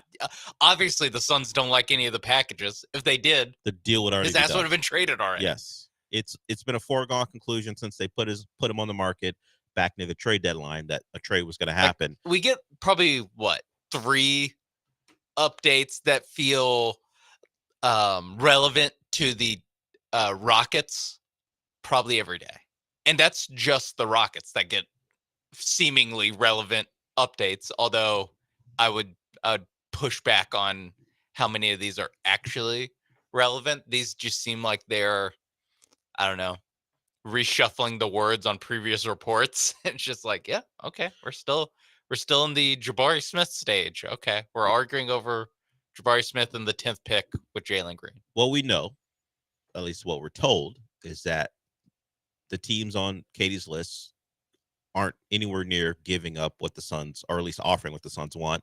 And the Suns are hoping that KD will warm up to the possibility of playing in Minnesota, which he doesn't care for. He doesn't want to spend the last couple of years of his career, at least we think the last couple of years, in Minnesota. So we are where we are. Rockets, Heat, Spurs, not giving the Suns what they want. And it all starts with Jalen Green, or I did see where it could be Dylan Brooks plus cheaper contracts like Jabari, and maybe you're throwing in a Reed Shepherd and a pick, which is not anything the Rockets are offering, just random speculation to see when you talk about the financials of making it work. I don't think the Suns are going to walk out of negotiations thinking they got good value on the trade, because of what they did back in February. They put themselves in the spot where the leverage they do have is we can trade them anywhere. The leverage they don't have is people don't believe you. Oh, well, if the news out of Minnesota is they are unwilling to break up their core when they have the option of either Julius Randle exercising his player option or re-signing him to a long-term deal, they don't want to do that with a thought in mind of trading Julius Randle with KD saying, nah, I don't really want to be there, so I'll stay here for a year, then I'll leave. That's the hesitation for Minnesota. They don't want to give up anything for a guy who doesn't want to be there. So they are hoping Toronto gets desperate. I can't imagine why Toronto would make a move. But at a certain point, if I'm the Suns and Toronto's offering like quickly Barrett in the 9th pick, which apparently they are. Allegedly. Yeah. I'm just like, look, take that. Yeah. If that is on the table, other than a hypothetical or an alleged fear of what you do to piss off KD, which why would you care about that at this point? But it's always, can you send a player where he doesn't want to go? Well, we've seen it. Yeah. Luka wasn't asked, and Damian Lillard asked out, and they didn't send him to a spot. So there is a precedent now where you can do that. You're actively trying to trade Bradley Beal. Yeah. And he won't let you. Like, yeah, so you're already like, hey, you don't want to piss off too many players, or like you're already doing it. Well, Bradley Beal apparently is a unique individual where it's like, I understand, but there's a no trade clause for a reason. So I'm staying. I get you may not want me, but I don't mind coming to the facility knowing people don't want me here. I'm good. Yeah, look, the Suns have new management as far as decisions are being made, because Isaiah Thomas is a part of it now. Nice, love that. And also they have a new coach, so maybe Bradley Beal will love Jordan Ott and things will work out. But as far as where the Rockets stand, I know there's hesitation to make a trade for some. I don't feel the same way, because this utopia where you keep all 7 of your young players and it all works out, they all stay, and you win several championships with them. I would say the Thunder are in a death struggle with the Pacers to win their first, and they're supposed to be the team with the brightest future. And if not for a Game 4 win, the Thunder are probably not winning a title with an MVP and all that young talent around them. It's not easy, man. So if you think you have a real opportunity, maybe you take the risk and give up a couple guys to make the deal work. Even if you think they are guys a season or 2 away from turning into stars, and then that is a Jalen Green assessment for some. That doesn't mean it has to be here. Yeah. And if you win a title, Kevin Durant, and everything's a risk. I get it. It's an if. There's no guarantee. Someone called and said, if you can guarantee me, yeah, of course. No one can guarantee you that it's going to work out perfectly. In fact, where I'm closer to guaranteeing you that, like, no matter what you do, you won't win. Yeah. like that's much more likely. Actually more likely that you won't win a title no matter what decisions. You can choose either path. You can include whoever you want in these trades. There's a good chance that just like you never, you make the West Finals. That's just where it ends. But ask the Pacers of the early aughts when they were running up against the Heat and LeBron's team and all those conference finals they made, and they were like, you know what, we really want to be the 1 seed because we won home court advantage. Turns out the Heat beat you in 6. So things like that happen. Or just look at your own recent history. The Rockets were one of the only teams who decided, I know the Warriors are in the league and they've got KD, but we're going to go after them. And you're Chris Paul hamstring away. Things like that pop up all the time. And then after Chris Paul gets hurt, James Harden thinks he can't win with him anymore. So that 1 seed has one more season together before they break it up. These are how things turn in the NBA. So I would say if you like the package as far as what you have to send out and it's not crippling, do the deal. And Jalen Green would not be the one stopping me from making the KD trade. I'll take the window of 2 years, the risk of could he get hurt? Sure. Yeah. Could your starting shooting guard score in single digits in a series? Because we've seen that happen. So we know that's not a hypothetical. So these are the risks you want to balance out, and you think Jalen Green's a year away from becoming Tyrese Halliburton or Shea, guys who were traded too early, or he could be Anthony Simons, who was a fine player at age 22 and is kind of the same guy at age 26. These are the conversations the Rockets have to have. And that's why that's honestly why I'm more okay with, that's part of the reason I'm okay with trading like the Jalen and Jabari package as opposed to including Reed Shepherd in it, because like we've already seen these guys play for years. Like we have a better idea of their potential and what heights they can reach, because just chances are it takes longer for you to break out. It's not going to be as big of a breakout. And then also you're going to be a pretty expensive team, and Jabari Smith needs to get paid either this offseason or next offseason. He needs to get his second deal.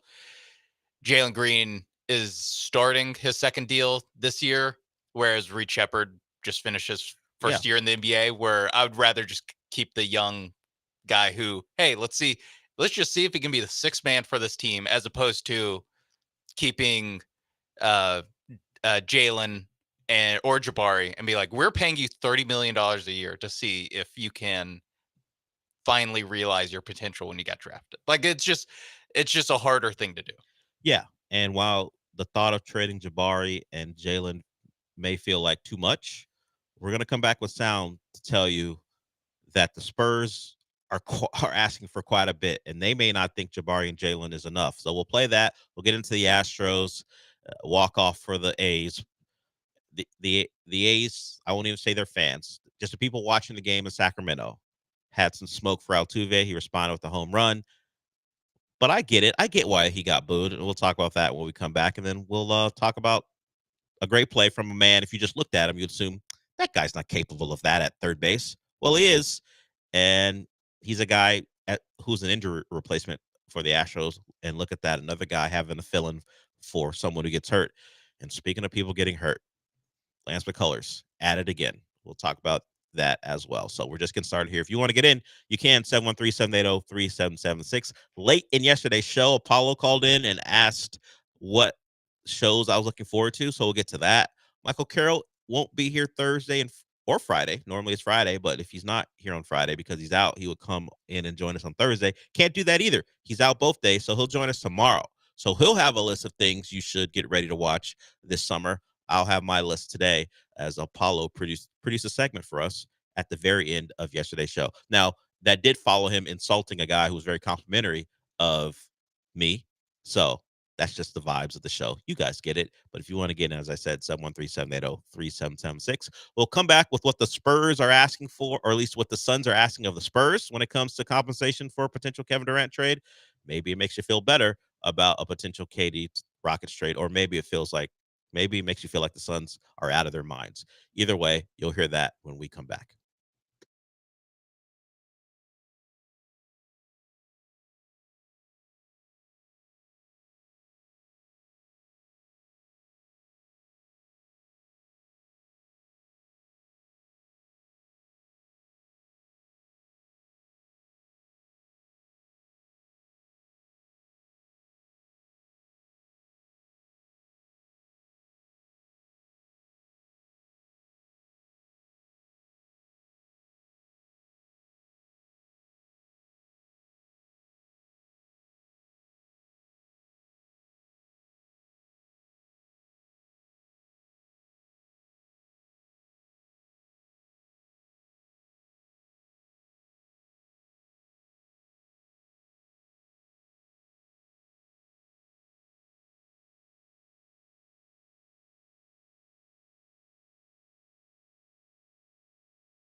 This is the Del Olaleye Show on ESPN 97.5 and 92.5. Broadcasting live from the Veritex Community Bank Studios, here's Del Olaleye.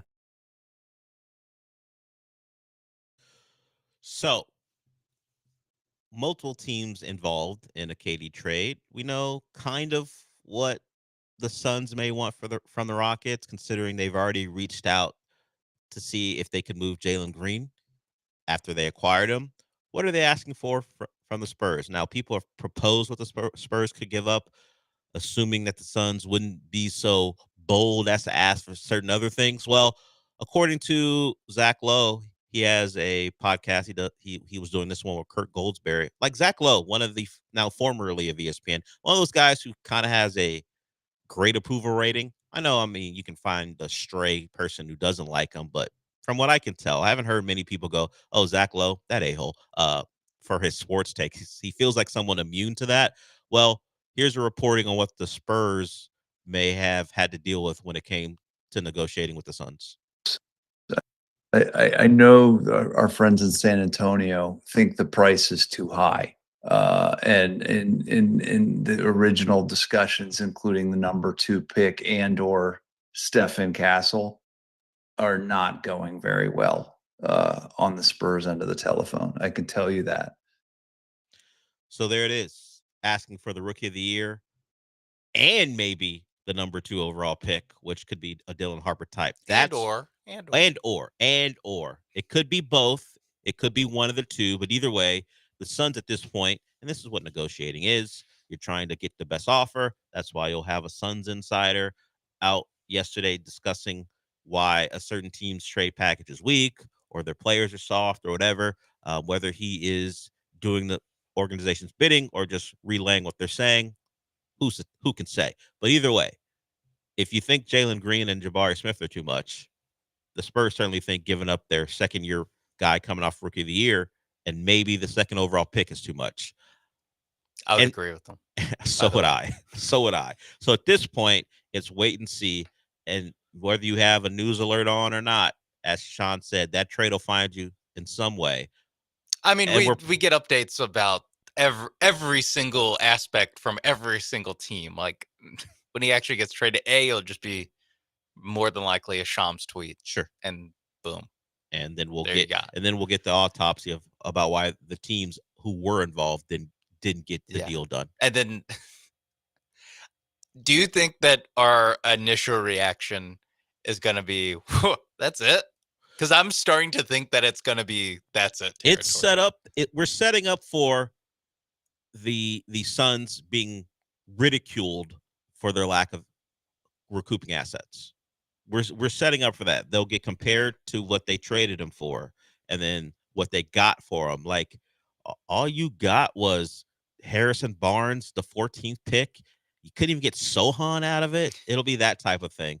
You got to take on Zach Collins. Is he still under contract there? Either way, it'll be that type of stuff. God, where not even Keldon Johnson. Yeah, and a pick swap in 2033 or whatever. How does the money work on this? Yeah, the Spurs didn't give up anything. Yeah, so that's what it'll be. Like we're into the Bulls got what?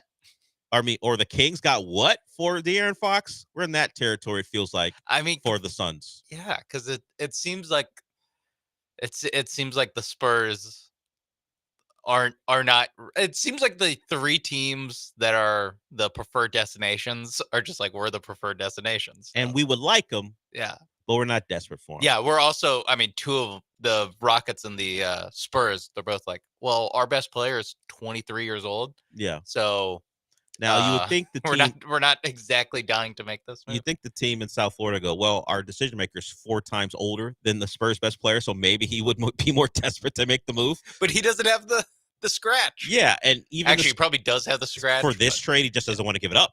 He's got picks, and he can give you a talented young big man. And still, nah, not for me. We'll see. I think this goes to show just like what realistically to think about Kevin Durant at this point. That the fact that in the entire league is just like, I mean, he's cool. You know? We'd love to have him, but not at any price that keeps us from doing other things or just keeping our roster together. So that's where we are. And as Sean let you know, it'll find you. And if it finds us first, we'll let you know if the trade does go down. Again, the second it happens, like it'll be on all of our it'll be everywhere. We'll be talking about it. And particularly if the Rockets get a deal done, which at this point, from the Rockets side, they're reporting there, at least as of yesterday, unlikely that the Rockets and the Suns will come to a deal because the Suns are asking for too much for a guy they kind of have to get rid of because they put themselves in a bad spot. Okay, so let's move to what happened last night in baseball. The Astros lose one in Sacramento. It's weird to say still, but it happened in Sacramento.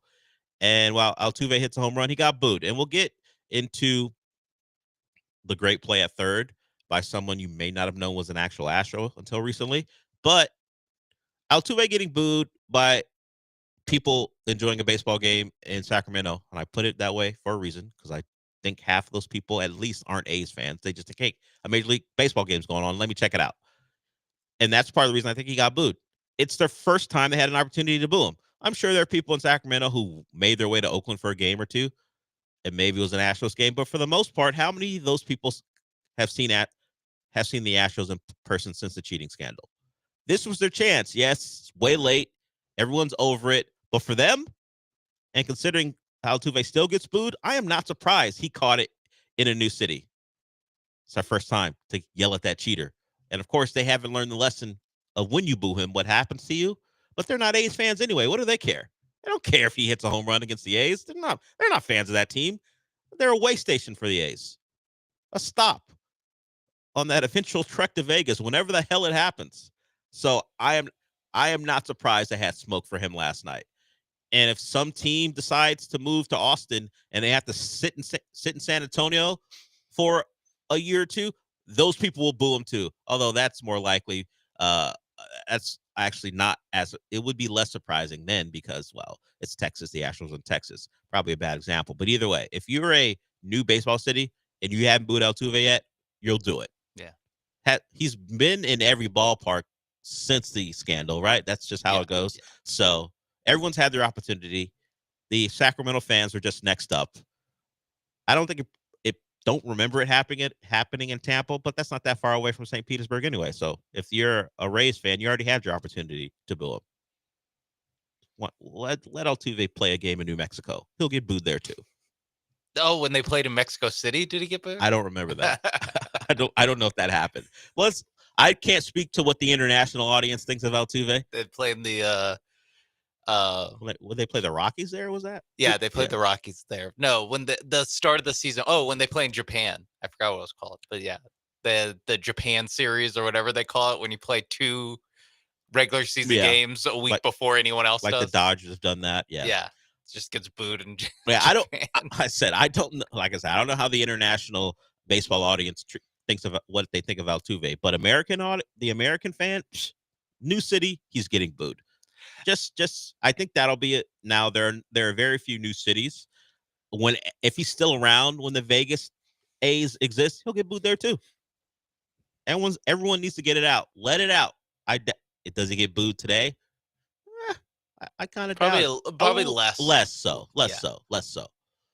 But that's where we are. He is the face of it, unfortunately. Just gonna have to eat that. And the fans who get upset are just gonna have to eat that. Take out your frustrations on new MLB partner John Boy.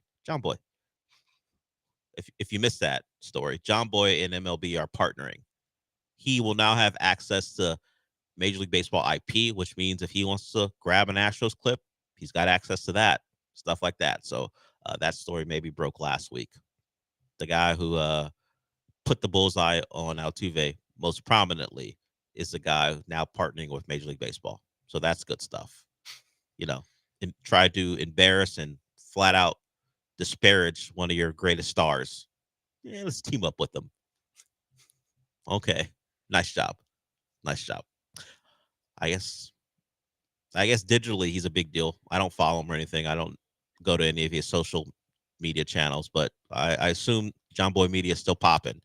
So MLB saw an opportunity and they invested in that man in that company.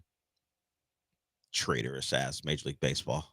A traitor? Yeah. That implies that they're ever on the side of the Astros. It's true. That implies that they were actually worried about rooting out every single team that stole signs and every single player that stole signs. That implies they're interested in that to start with. The man, not just like the hey, man you pushed guys. a rumor of a buzzer only backed up by the fake niece, was it? Yeah. Of Carlos Beltran. And they're like, you know what? We want to be in your business. Cool. Baseball's always been hypocritical. Just another example of it there. Yeah. The steroid era let baseball tell it, where it was a scourge upon the sport. So bad that none of those guys can make the Hall of Fame. But the commissioner who presided over it, come right in, Bud Selig. If the steroid era was actually that bad, you wouldn't let the commissioner in. It's true. Or not, because he will say, look, I tried to fight it. We just couldn't root it out in time. Sure, we took advantage of the Mark McGwire, Sammy Sosa summer chase, which shot so much energy into baseball as we were trying to figure out ways for people to care. Chicks dig the long ball commercials. but steroids bad. Yeah. And Altuve worse, apparently. And the Astros, just an awful, awful organization. And yet, still the best team in the ALS. And we'll see how they do as we get closer and closer to the playoffs, which is at this point are a long way away. But let's play the clip. It was the highlight of the game yesterday. The Astros go down 3-1. No, it wasn't the back and forth between them and the A's, the Jacob Wilson stuff. It's this guy. Had you heard of this guy before a week ago? I'm asking the general you, not you, Sean. I would be surprised if just a casual Astro fan knew this guy existed, but he does. And let me introduce you to your newest third baseman. For 3 innings. That one a looper. Can Guillorme get back there? Still going. What a play by Luis Guillorme! Unbelievable acrobatic catch in shallow left field. He went tumbling and hit the ground hard. And Mauricio Dubon just watched one of the better plays of the season defensively. We are seeing some spectacular. He's a longtime Met, played for the Angels as well, and the Braves. Most recently was Arizona. Just started with the Astros. He made a great play. You look at Luis Guillorme, and you don't think superior athlete at third base. But hey, if you got it in you, you got it in you. And he made a great play as the Astros at the time were up 1-0. And who was on the mound? Ryan Gusto. Why was he on the mound? Because Lance McCullers sprained his foot in a non-baseball activity. So he got scratched. Gusto pitched, and Gusto could pitch well. And it was enough until it wasn't. And Abreu gives up the 2-run bomb to the A's. Big-time bat flip. The A's win 3-1. But Luis Guillorme, who is an injury replacement, did a nice job over there. We'll see how many opportunities he gets to make big plays or defensive plays. So Paredes, been a really good defensive third baseman, and obviously the bat has certainly picked up, and he's done a good job there. And now you got Luis Guillorme, who can make a play or two himself. So the Astros have done pretty well when it comes to finding guys who can play third. And we know Bregman, before these two, was a Gold Glover in his final year at the Astros. So you drop a game, you got a highlight out of it, and the Sacramento crowd had smoke for Altuve. So as far as a 3-1 game, a lot went on in that one.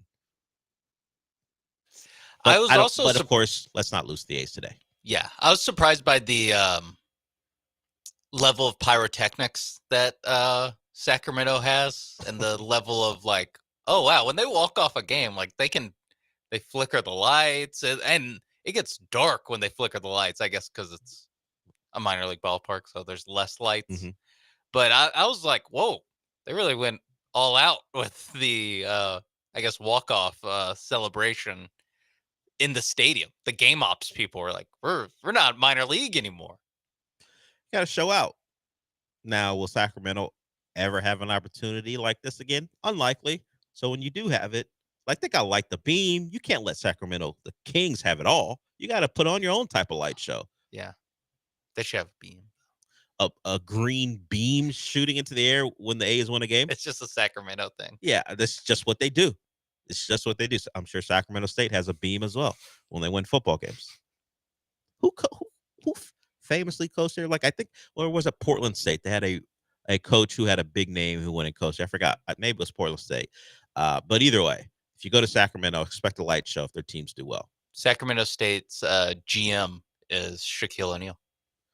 Patty Mills is the GM someplace too now. I forgot where that was. St. Mary's? I don't think so. Oh, no. Is it Hawaii? Because he lives in Hawaii. It is. Yeah, Patty Mills. That's when I learned that Patty Mills lives in Hawaii. Yeah, I did not know that. Good time to be. It's a good life to be Patty Mills. You get, you can be a one of those buyout options for a team, or maybe you're just floating around out there and someone needs a backup guard who doesn't need to play. They'll call you in. You wave your towel. Yeah. On the bench, maybe get a couple minutes when a couple guys are out, and then once the season is over, you got no ties. You're generally not on a playoff team. Head right back to Hawaii. Not bad. Make some phone calls, get some boosters on the line. Yeah, make sure you send some offers to a 3-star. Make sure. Hey, what, you don't want to live on the island? It's a long way away, but I went to Hawaii once. And of course, when I got there, the threat of a hurricane. So didn't hit that island, but it came close to another. I went to Honolulu, which is where the main Hawaii campus is. If it wasn't so obviously so far away, but you would think they could build a better program in a lot of sports, right? Just, hey, if you're a 3-star Californian kid who maybe doesn't want to spend 4 years at Fresno or San Jose, but not someone USC is going to recruit or one of the other major powers in that area will recruit, at least on the West Coast, and how recruiting's now national. You don't want to spend 4 years in Hawaii. I know. They really need to refine the pitch of, you don't really want to see your family that much. Come on. Yeah. In the game we're currently playing in Dynasty, there is a deal breaker where, hey, I want to be close to my family. You can't recruit those guys, but if you can recruit guys who are like, look, mom's always on my ass. I want to get out of here. We hear a lot of recruiting stories where the guys are like, I got to get away from this place, or mom sends me away because this isn't the best environment. What's better than sending them to Hawaii? No one's going out there to bother them. Hawaii, pick it up. Hawaii's got to just recruit kids in bad situations. No one's going to fly out here to get you. Or kids that have very strict parents where you're like, well, will the parents sign, like if you're not 18, the parents have to sign the paper? Will the parents allow them to go to Hawaii because they can't keep hold of them? That's too far away. It's a delicate balance. Yeah, you need 18-year-old. Hey, you need to be 18 years old by signing day. Yeah, kid, and you got to have a kid who is looking to leave the nest. Yeah, who would like nothing better than to get away from his parents. Hawaii is a place for you. Oh, don't you want to see me play the games? Every game's on TV. Yeah. NIL, I can cover the ESPN Plus subscription. Yeah, Mom, I gotcha. Patty Mills will float me a couple bucks. Whatever it is, $9.99 a month. Yeah, we'll get you on ESPN Plus so you can watch all the games. All right, we'll go to break with that. If you want to call in, you can 713-780-3776. We'll get into what happened in the finals last night. Sure, when he wasn't playing solitaire, Stephen A. Smith was looking at what was happening to Tyrese Halliburton and was like, I told you, I'm going to be here a long time. I'm going to have plenty of opportunities to take my shots at you, even if you think I'm not great for the game. So after game 4, Tyrese Halliburton had things to say about people who cover the game. Stephen A. Smith took offense. Tyrese Halliburton struggled, partly due to injury, partly due to performance. And now the Pacers are 1 game away from being eliminated. And on the positive side, OKC is 1 game away from winning their first title in that city. All right, we'll talk about the finals and other things when we get back. But first, I want to tell you about Aqueduct Plumbing Company. It's a place you go to when you got a problem with your plumbing. It's pretty simple. You don't know how to fix it. Maybe you don't even want to try to fix it because you know it would be a disaster. You go to the people who can prevent a disaster from happening. It's the people at Aqueduct Plumbing Company. Check it out. And all they have to offer at aqueductplumbingcompany.com. So it could be a big job like a repipe, or maybe you need a remodel, or it could be a small job like a leak, or you're replacing a fixture. They do that too. They have a handy service drop-down menu that you can check out and see all the things they provide. So whether it is something like a new water heater, traditional or tankless, or maybe it's like a drain cleaning that you can't take care of, they'll do that for you. You can call them at 281-488-6238. You get a free quote because why get charged for something when you don't know what it is? You just want to find out. They'll get that done for you as well. So big jobs, small jobs, jobs that you can't handle, it's all there for you at Aqueduct Plumbing. Just go to aqueductplumbingcompany.com. That's aqueductplumbingcompany.com.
You're listening to the Del Olaleye Show on ESPN 97.5 and 92.5. Live from the Veritex Community Bank Studios, here's Del Olaleye.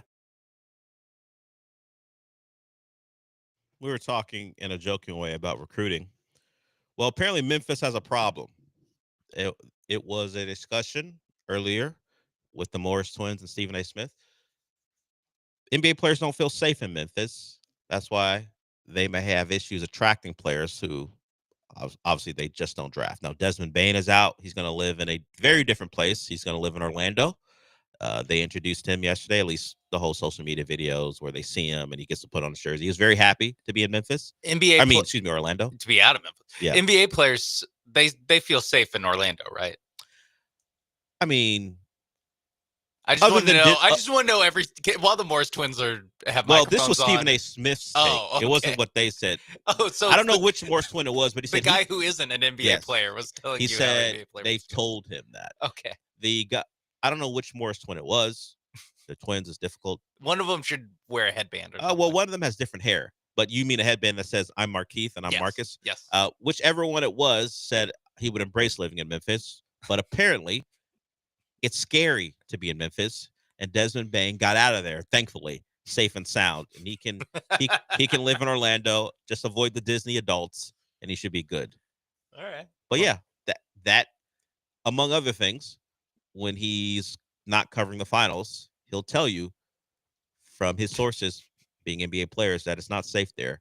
And the Memphis authorities need to clean it up, or they're going to have a problem attracting players.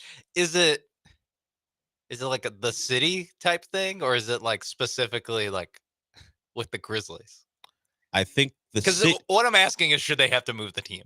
Oh. It sounds like that's the road.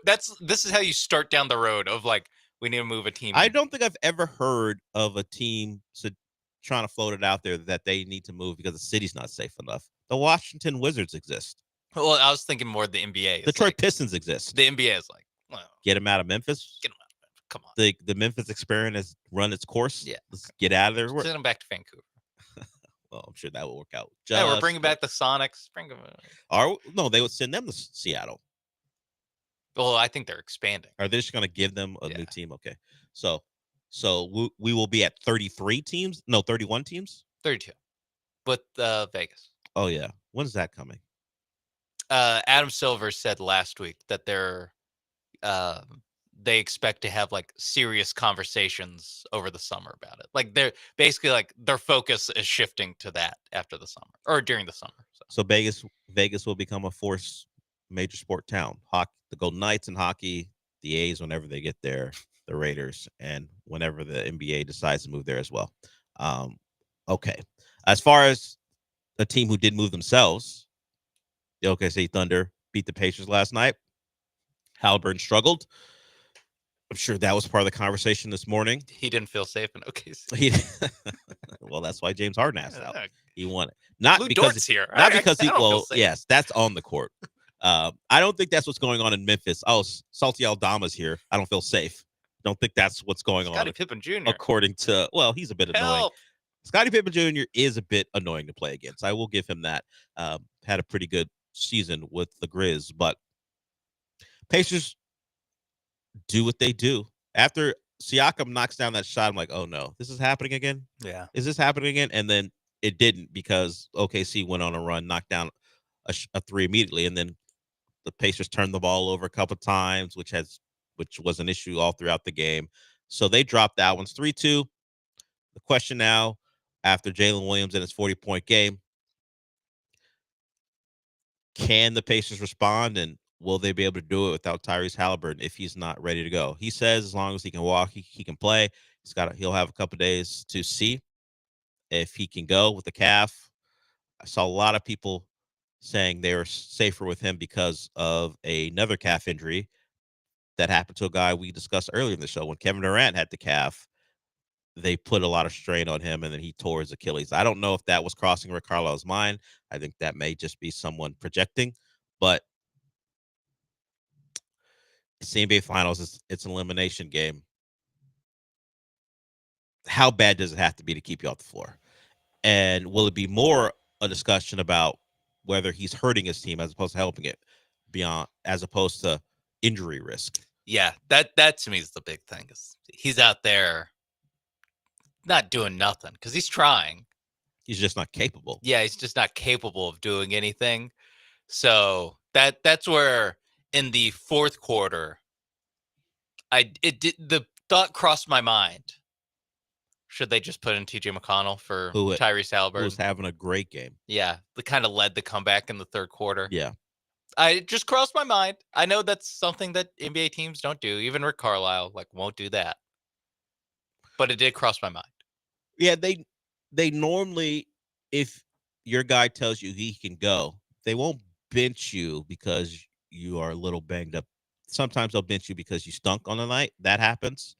And you could say he did stink. Yeah. But that was more due to injury. So they'll give you a shot, see if you can work through it, I guess.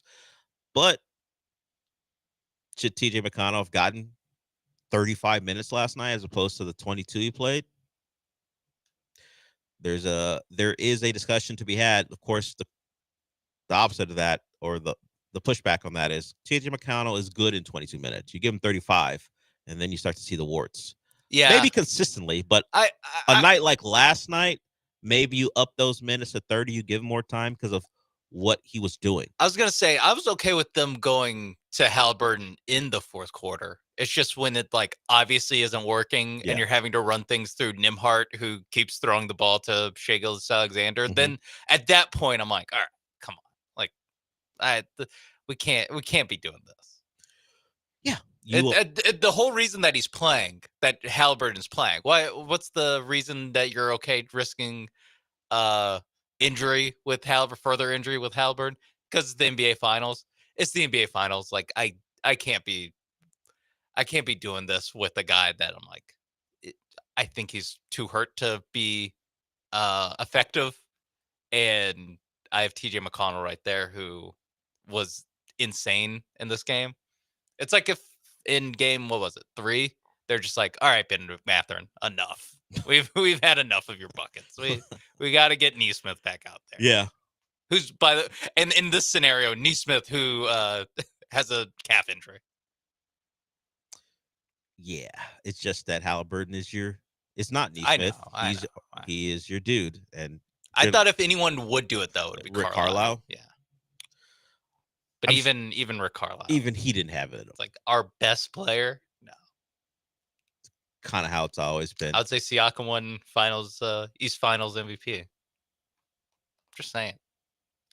Who's Batman? Who's Robin?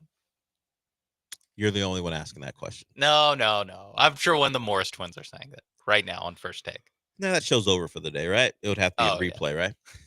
So maybe if I turn it there, DVR it and see what Morris twin said something. It's Tyrese Haliburton after a bad game. Someone has to say he sucks. Someone has to say he's not as good as we've seen him to be, because that's just how those shows go. Game 6, he has a good game. Then he's back to being really good. Yeah. Then all the pressure will turn to Shai. Yep. You can't Fraud blow 3. MVP, You're a 68 win team. You're up 3-2. You can't blow this. That's how this will go. J-Dub carried him in game 5. That's what. It's a problem for those shows when idiots like us can predict how it'll go because of how predictable everything is. Yeah. We've done this for a decade. Yeah, we've seen them do this over and over again. We'll see what the narrative will be if the Pacers win game 6 and force a game 7, and all the pressure will be on OKC to validate their great year, because making the finals and going to game 7 isn't validation enough. You must win it all, or everything you did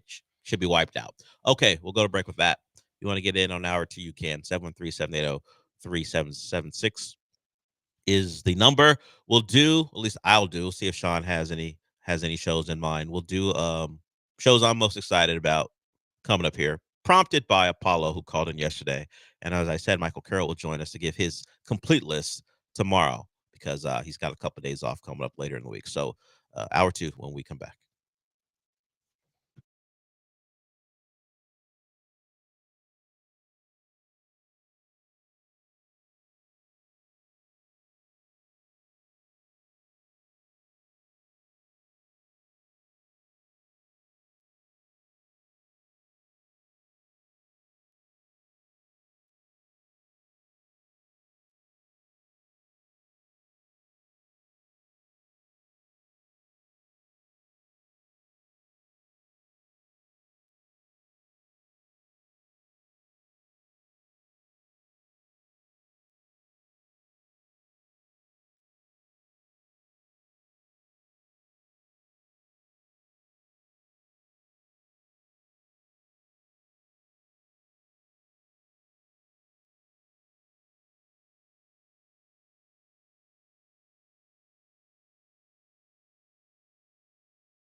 We talked some Astros in hour one. They lose to the A's in Sacramento.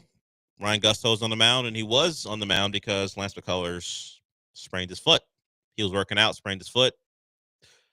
He goes on IL. So while it isn't an arm problem, Lance McCullers finds his way to not be available again. It's just been what he's had to deal with the last now 3-4 years, and that continues for Lance McCullers. This time, at least, it's a lower body thing. We'll see how long it takes. There was a report about some other Astros and where they stand. A lot of pitchers on this list that the Astros put out. You've got JP France. He's throwing live BP.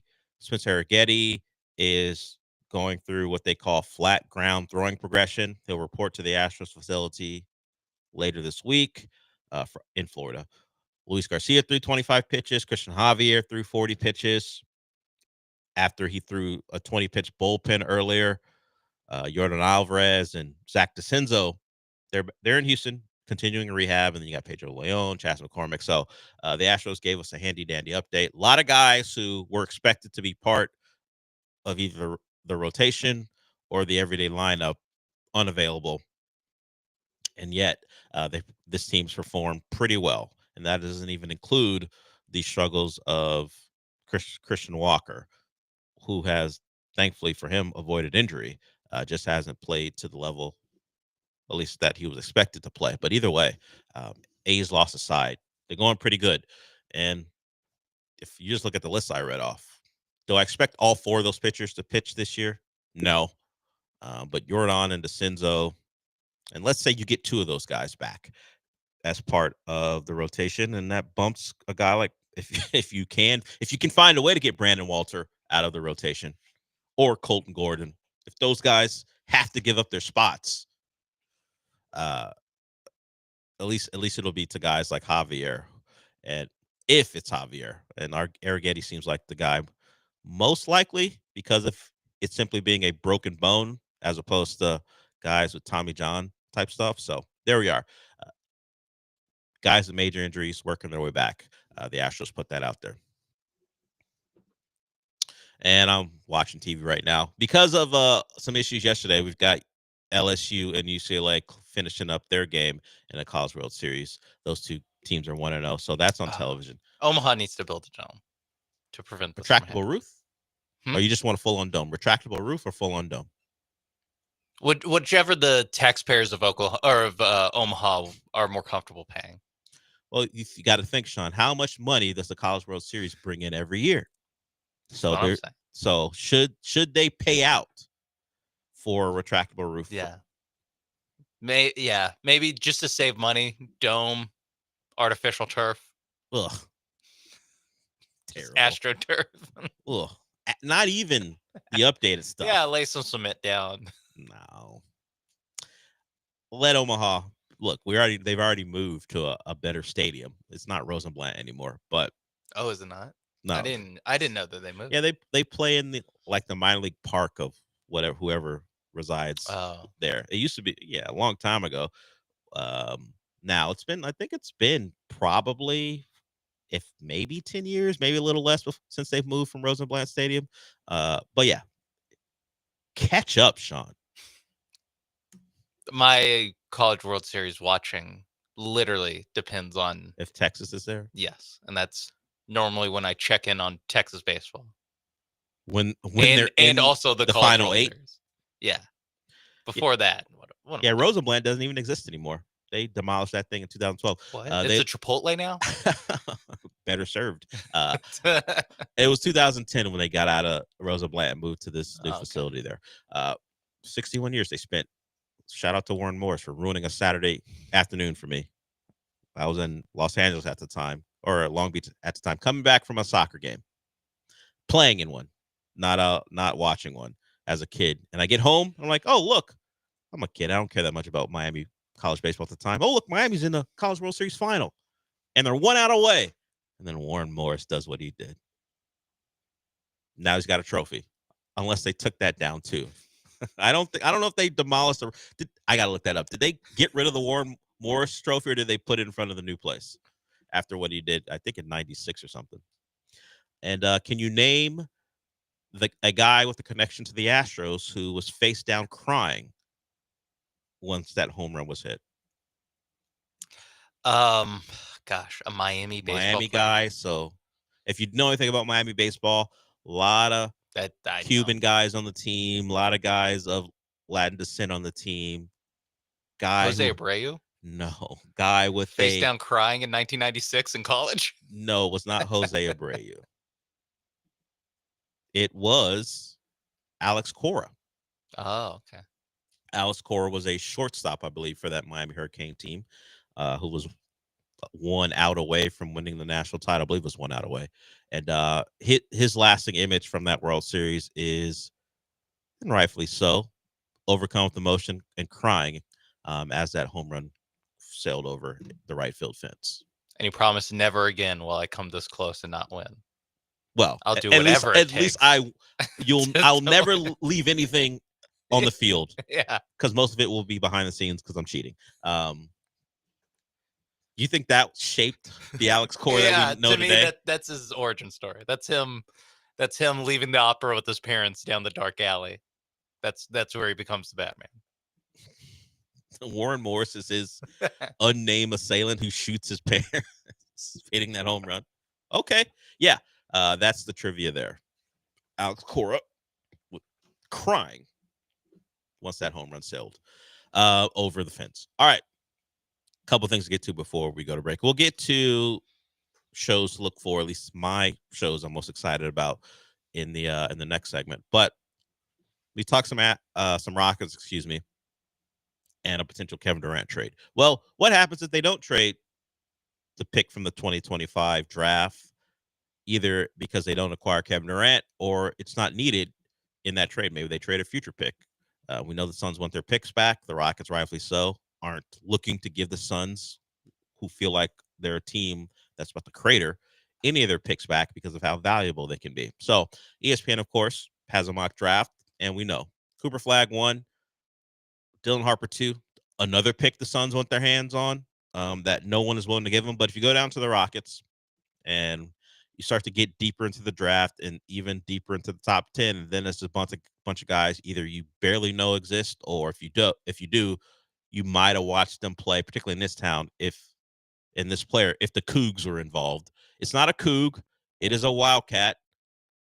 Yes, they do play in the same conference, which still is weird that Arizona and Houston play in the same conference. But Carter Bryant, he's a wing, 6'6" dude, 214,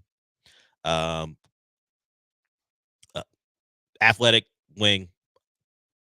That for the Rockets, I feel like they've got plenty of those. I don't know if they need another small forward, power forward type, but that's his profile. Athletic, can play a little defense, and so Carter Bryant is the guy. You'd have look, if you don't know him, you can look up all his highlights. That's that time of the year. You can go to YouTube, look up Carter Bryant highlights. So at the moment, if you like the draft or are just figuring out, hey, sure, I'm not paying attention to college basketball, but the Rockets got to pick a pretty high one, despite how good they were this year. It did belong to the Suns. They have Carter Bryant. We've had mocks that had a point guard coming their way. The guy at Illinois, who I'm not going to butcher his name. Remember, we decided to just call him Kasparis. The point guard from Illinois. That's another guy that you can take a look at. But the Carter friendly Bryant, ghost. Kasparis. But Carter Bryant, the wing out of 3-4 man out of Arizona, is a guy you can take a look at. We've had a talk. I didn't know if I asked you about it. That's generally been my point of view, that I don't want the Rockets using that pick on a college player or Euro or a G Leaguer. Mostly don't add another young player to this roster who's not going to play. And particularly at that spot where he's 6'6.5" without shoes.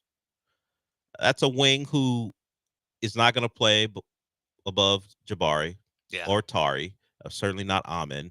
And Dylan Brooks is a wing as well. There's no place for Carter Bryant. And you could list a number of guys at that spot who wouldn't get time. I would hope, whether it be in a giant trade, because you're acquiring. Now, they don't want to give up 10 for Kevin Durant, but whatever. A Kevin Durant type, Or maybe you're just trading number 10 and some salary to get an upgrade on whoever you think you need an upgrade on. I would take that. I floated the Derek White thing not as a rumor, but just a thought. If you're looking to upgrade your backcourt, Derek White is someone you should I would take a look at. Like if for whatever reason, the Celtics, who aren't looking to pay anyone right now because Jason Tatum is going to be missing, looks like, for the year, and of course they have new ownership. But for whatever reason, they're really enamored with Jalen Green, but they need a sweetener. I would throw in the 10 pick in Jalen Green for Derek White. I think there's that level of difference between their value and who they are as players, and maybe even more than that. But let's say the Celtics are fine with taking a lottery pick plus Jalen Green. I would do that for Derek White.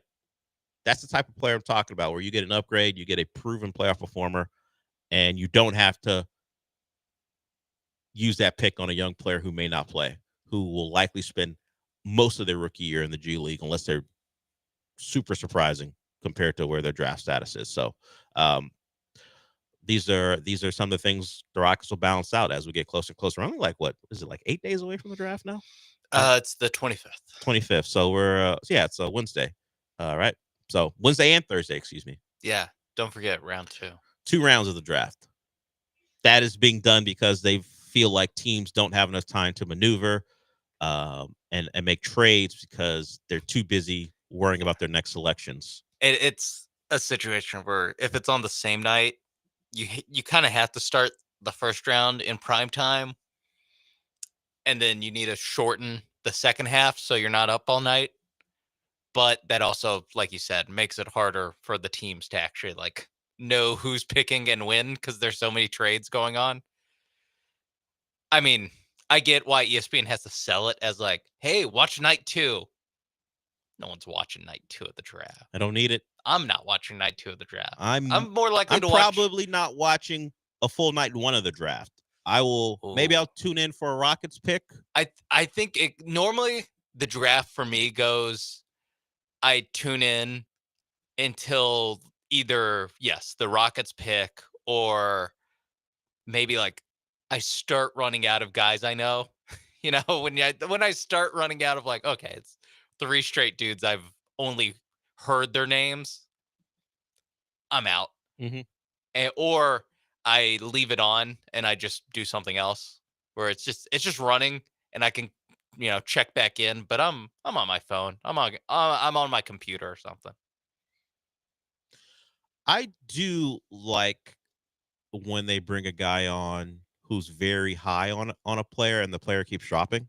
Yes. I do enjoy that part of it. Yes. And it's because that person is the first person on the broadcast who has a real strong opinion on anyone. Yeah. And he's taking shots at the NBA teams for not taking a guy. Yeah, when the draft analyst, because that's normally who it is. It's like the Jonathan Gavoni, or the back in the day, the Chad Ford of ESPN's draft coverage.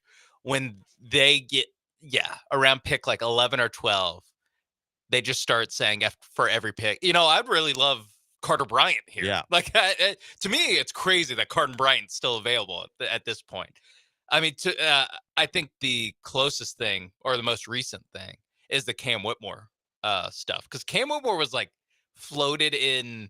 He could possibly be the Rockets pick at pick 4 over one of the Thompson twins, and instead he drops to 20th, where the Rockets still draft him at 20th. Like, that had me interested all the way until the 20th. Like, I was locked in on that draft, just because I was like, wow, I can't believe, like, this is a guy I know, a guy I watched because I thought the Rockets might draft him, and now he is just dropping like a stone.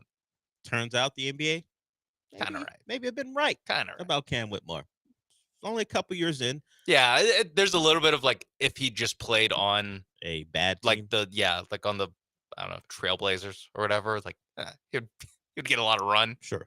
He might be Shaden Sharp. Like, there might not be that big of a difference between them, but hey, maybe he's going to be insert NBA team here now problem. Could be a Phoenix problem. Could be a Boston problem. Possibly. Right now, he is. Maybe you.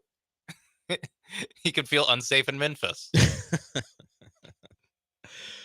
Yeah, if you're just tuning in, Stephen A. Smith that is not told NBA players that he the was NBA told player, by NBA players. Yes, but then he told Other Markieff and NBA Marcus players, Morris that NBA players don't feel safe, and the rest of us that NBA players don't feel safe in. How did this come Memphis. up? I guess the Bane trade. I just got the clip. That particular portion, I don't know what the context of it is. Maybe day after the final. Maybe it's about Ja or whatever. I don't know. Whatever it might be as far as what Memphis is going to do next. But he told the authorities that they need to clean it up. Oh wait, Stephen A. Smith told the authorities? Told the Memphis authorities they need to clean it up from his perch in OKC that they need to clean up their streets. Did he make that call during the game? Or is that interrupt solitaire time? No, I think this was just a message from his pulpit at ESPN. Oh, okay. Clean it up because it's affecting the guys and their willingness to play there. That's most important. How NBA players feel about safety in Memphis. This is the first time in my life I've ever heard of a professional sports team being too unsafe to play in. Yeah, I've never heard a city. As I said before, like in recruiting, college teams will use that against a team they're recruiting. It's you don't want to play there. Things happen there. Yeah. Famously, at least allegedly, Butch Davis, when he coached at North Carolina, used that against Miami. You know the place he used to recruit to? Yeah. Some scary stuff. Allegedly, he could tell you some stories. Because a Miami player was murdered, and allegedly, because who's to say if he really said it? There was an allegation that he was using the death of this player as a reason why players shouldn't play there. To negatively recruit. Negatively recruit. Yes. So I've heard of it on the college level. I've never heard of it as a reason why a player wouldn't play in a major city. Yeah. Dwayne Wade felt pretty safe in Miami. Well, in fact, the funny thing is where the University of Miami is located is one of the nicest places in the world. That too. Coral Gables. It's not South Beach. It's not inner city Miami. If you watch the U documentary, it's part of the thing where the people of Coral Gables weren't all that thrilled about a big time football program residing in their city. Yeah. Yeah. Why are these guys representing our university? Yeah. Just like real people from that city will tell you. The arena nowhere near South Beach, but that's just how. Brad Marchand, does he feel safe in Sunrise? He plays in Sunrise, a little further away. Okay. But I imagine Brad Marchand, if he's even recognized, does feel safe in that area. Yeah, I don't know if that helps or hurts that no one knows who the if they did know that he just scored a spectacular goal in Game 5, would he be safer in the city as opposed to not knowing who he white is? Guy, some random dude. I assume he's ripped. Who knows? I don't know hockey players and their physiques for the most part. They're born. I never see them outside their pads. Honestly, I'm not sitting down and watching an interview after the game. I don't even do that for basketball players. Yeah. Unless it's for work. So is he on with a streamer after in the finals? Is he sitting down with Kai Cenat? Yeah. In fact, he said he doesn't believe in a future past 2035. Whoa. Yeah. He did the flip of what we've heard recently from South Florida athletes. Okay, we'll go to break with that. As Sean mentioned, Brad Marchand. There is a Stanley Cup Final Game 6 deciding game tonight. We'll see if the Panthers can win 2 in a row, or can the guy described as the best player in the world fight off elimination and take it back to Edmonton. Connor McDavid is a guy that people think needs to get one, and he had an opportunity last year after being down 3-0. Has a chance to force it back to Edmonton to see if he can win it on home ice, but the Panthers standing in his way, so we'll see what happens tonight. But that's something to watch tonight. We'll also go to other things to watch, at least my list, as I said earlier, prompted by a caller. I'll give that list and really kind of a preview of what Michael Carroll will talk about tomorrow. So we'll get to that when we come back.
The Del Olaleye Show continues. On ESPN 97.5 and 92.5. Live from the Veritex Community Bank Studios, here's your host, Del Olaleye.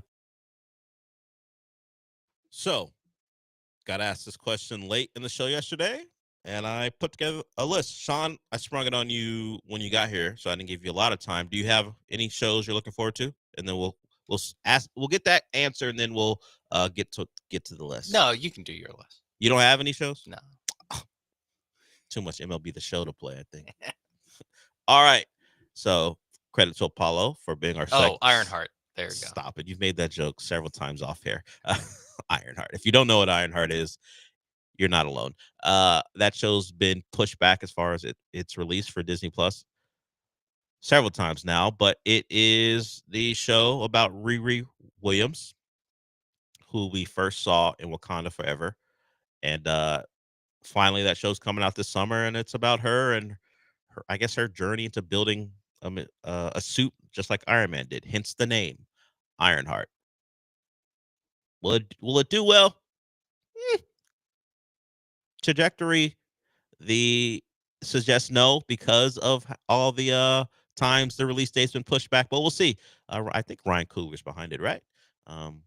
I believe he is. Yeah, so he has his say in it. So we'll see if Ryan Coogler, who is on a bit of a hot streak right now when you consider how successful Cinders is, can make Ironheart a success, at least partly.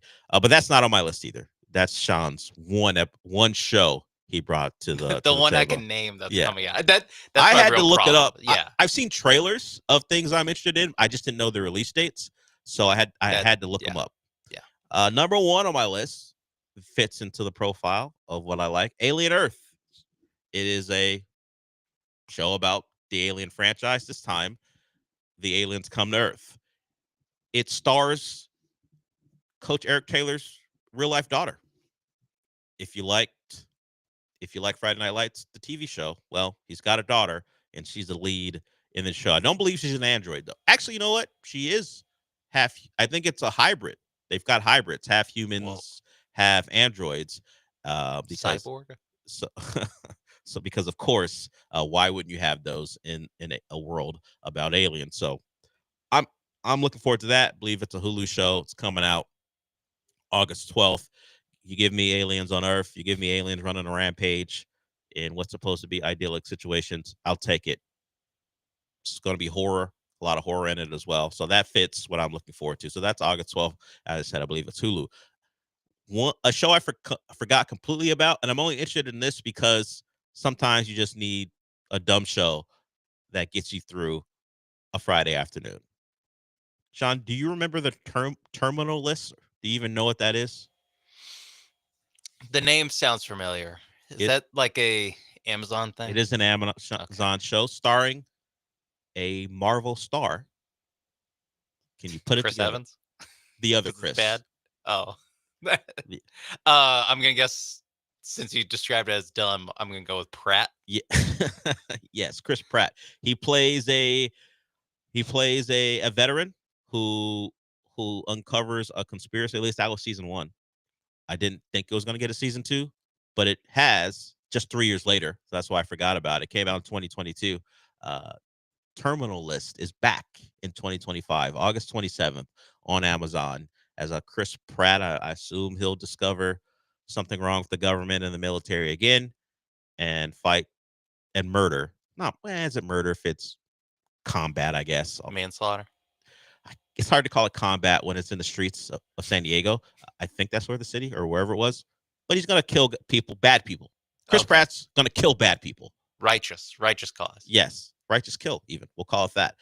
If season 1 is any indication, we'll see if he continues to wipe the earth of all the bad people. And my final one, a bit of a surprise, but I love a Farmiga, and I love a Carrie Coon, and I love a period piece. The Gilded Age is back, Sean. September 3rd on Max. You think I'm joking? But No, I don't think you're joking. I think the Gilded Age is back, Sean. The Gilded Age is back. Season 3 is back. Whoa. It ended on a cliffhanger last time where the two most likable people in the show look like they're going to get together. We'll see if that romance persists. They come from two families who probably aren't that fond of each other, but they are friends. They were billed as friends. But now, could there be something more? It appears to be the case. The Gilded Age is back, and the Farmiga I'm talking about is Thaisa, the younger sister of Vera. They're both in the Conjuring world. Vera is in, well, the Conjuring. Yeah. Her younger sister is in the Nun movies. She's not the nun because the nun in question is the evil nun, but she also plays a sister as well. So, like I said, I love a Farmiga. I love a period piece, and I love Carrie Coon, most recently in White Lotus. So there it is. I'm a little diverse with the shows I like. Yeah. And there are other things. The Bear. Season 4 is coming up with The Bear, but I have not watched season 3 or even the back half of season 2, so I can't recommend that because I'm way behind on The Bear. But that's coming up. Maybe Michael will have that on his list. That comes out next week. Yeah, will he have the Guild? I pulled up some 2025 TV shows. I did too. That's how I found my list, Rotten Tomatoes. Will Michael have The Bear on his list? Maybe. We'll hear from Michael Carroll tomorrow. He'll have a more expansive, maybe and more of a list that maybe fits what you might like out there. But if you're asking me what TV shows and episodes I'll be locked in on, there it is. The revival of King of the Hill. No, I did see that. Bobby's older now. I'm not sure I like that. Bobby's a grown man. I think it's interesting because all these, I guess, adult animation shows. Well, normally they don't take off for however long it's been off, but Bart Simpson's still the same age for 30 years of The Simpsons. Yeah, there's either a very special episode or a flash forward alternate reality thing where he's older, but for the most part, he's still the kid who's going to elementary school. Yeah, not Bobby Hill. No, he's moving up in the he's growing up. Yeah, I don't know if he's from the trailer I saw, he wants to take over his dad, or help his dad either with the business or was it grilling? And Hank was like, "You think you're gonna grill with me? Get out of here, Bobby." So that dynamic remains. Did you see that the guy who played John Redcorn passed away? Yes. The actor behind, not passed away. He was murdered. Let me put it more specifically. His name is Jonathan Joss. He was the voice behind John Redcorn, and I guess one of the voices. I believe there've been two, but he was shot last week or so. So that's sad, and apparently it could be classified. It was shot by his neighbor, so it's alleged that it was more than just a neighborly disagreement. People are alleging that it was hate related, beyond just murder is hateful, but like a hate crime type deal. Don't know if that's been confirmed yet, but his husband put out a statement that he was shot while checking the mail at the site of their former home. The home was burned down after over 2 years of threats from people in the area who told them that they would set it on fire. So a lot going on there, and it did result in the death of the actor who was the voice of John Redcorn, Jonathan Joss. So that's sad. That happened, as I said, pretty recently. Yeah, but it's interesting that trailer popped up, and I was like, okay, Hank is still Hank. But Bobby is I don't know about grown man Bobby. I don't know if I'm looking forward to that. I like Bobby as a kid. We'll see how it plays out. Still the same voice actor, I think. Maybe he has to put a little bit more bass in his voice to be Bobby as an older guy. We'll see how that plays out. I will give it a shot. I think it's on Hulu, so I'll give King of the Hill Revival a shot. Stranger Things. I didn't want to put that on because it feels like it's coming up later. It's November, December, I think. I think the season it starts the day before Thanksgiving, and then the second part is Christmas, and then the series finale is New Year's. Yeah. So it's a bit away. I got plenty of time for those kids to get even older. Although older than Bobby Hill. It's already been filmed, so but still they're gonna look older than Bobby Hill. Yeah, and King of the Hill hasn't been around for a decade or something like that. However long it's been gone. So that's the list. Apollo brought that to the table. We got a couple more things to get to before we're done for the day. Sean and I till noon, and then Paul Gallant follows us. We'll get word, or at least we'll look at a list of the most impactful players, or at least make or break players in the NFL. And of course, the Texans are involved. We'll see if we agree with this name. But first, I want to talk to you about Monument Chevrolet. They don't need a revival. They've been in business for 50 plus years. They celebrated their 50-year anniversary last year, and they're still going strong. You should go out there if you want a great car. They have great Chevys on the lot, but you know what you can do? You can check out all they have to offer at monumentchevrolet.com. You check out the website, see what you want, whether it be a Blazer or a Trax or Silverado, whatever you love about a Chevy, it's going to be there for you. And then you can head on out there to Pasadena off of Beltway 8 and 225. And once you get out there, you'll see that the price you saw that got you on the lot has not changed. There are no hidden fees, no upcharges. When you're in business for 50 years, you're not out there tricking people. You're going to give them what they want, whether it be a new car or something from their pre-owned inventory, or maybe you want something special for your fleet because you're starting a business or you have a business already and you're looking to add to it. So check out all they have to offer in Pasadena off of Beltway 8 and 225. But first, check out the website, monumentchevrolet.com. Go on out there and get a great car for yourself. Chevrolet, together, let's drive.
Broadcasting live from the Veritex Community Bank Studios, it's the Del Olaleye Show. On ESPN 97.5 and 92.5. Now back to Del Olaleye.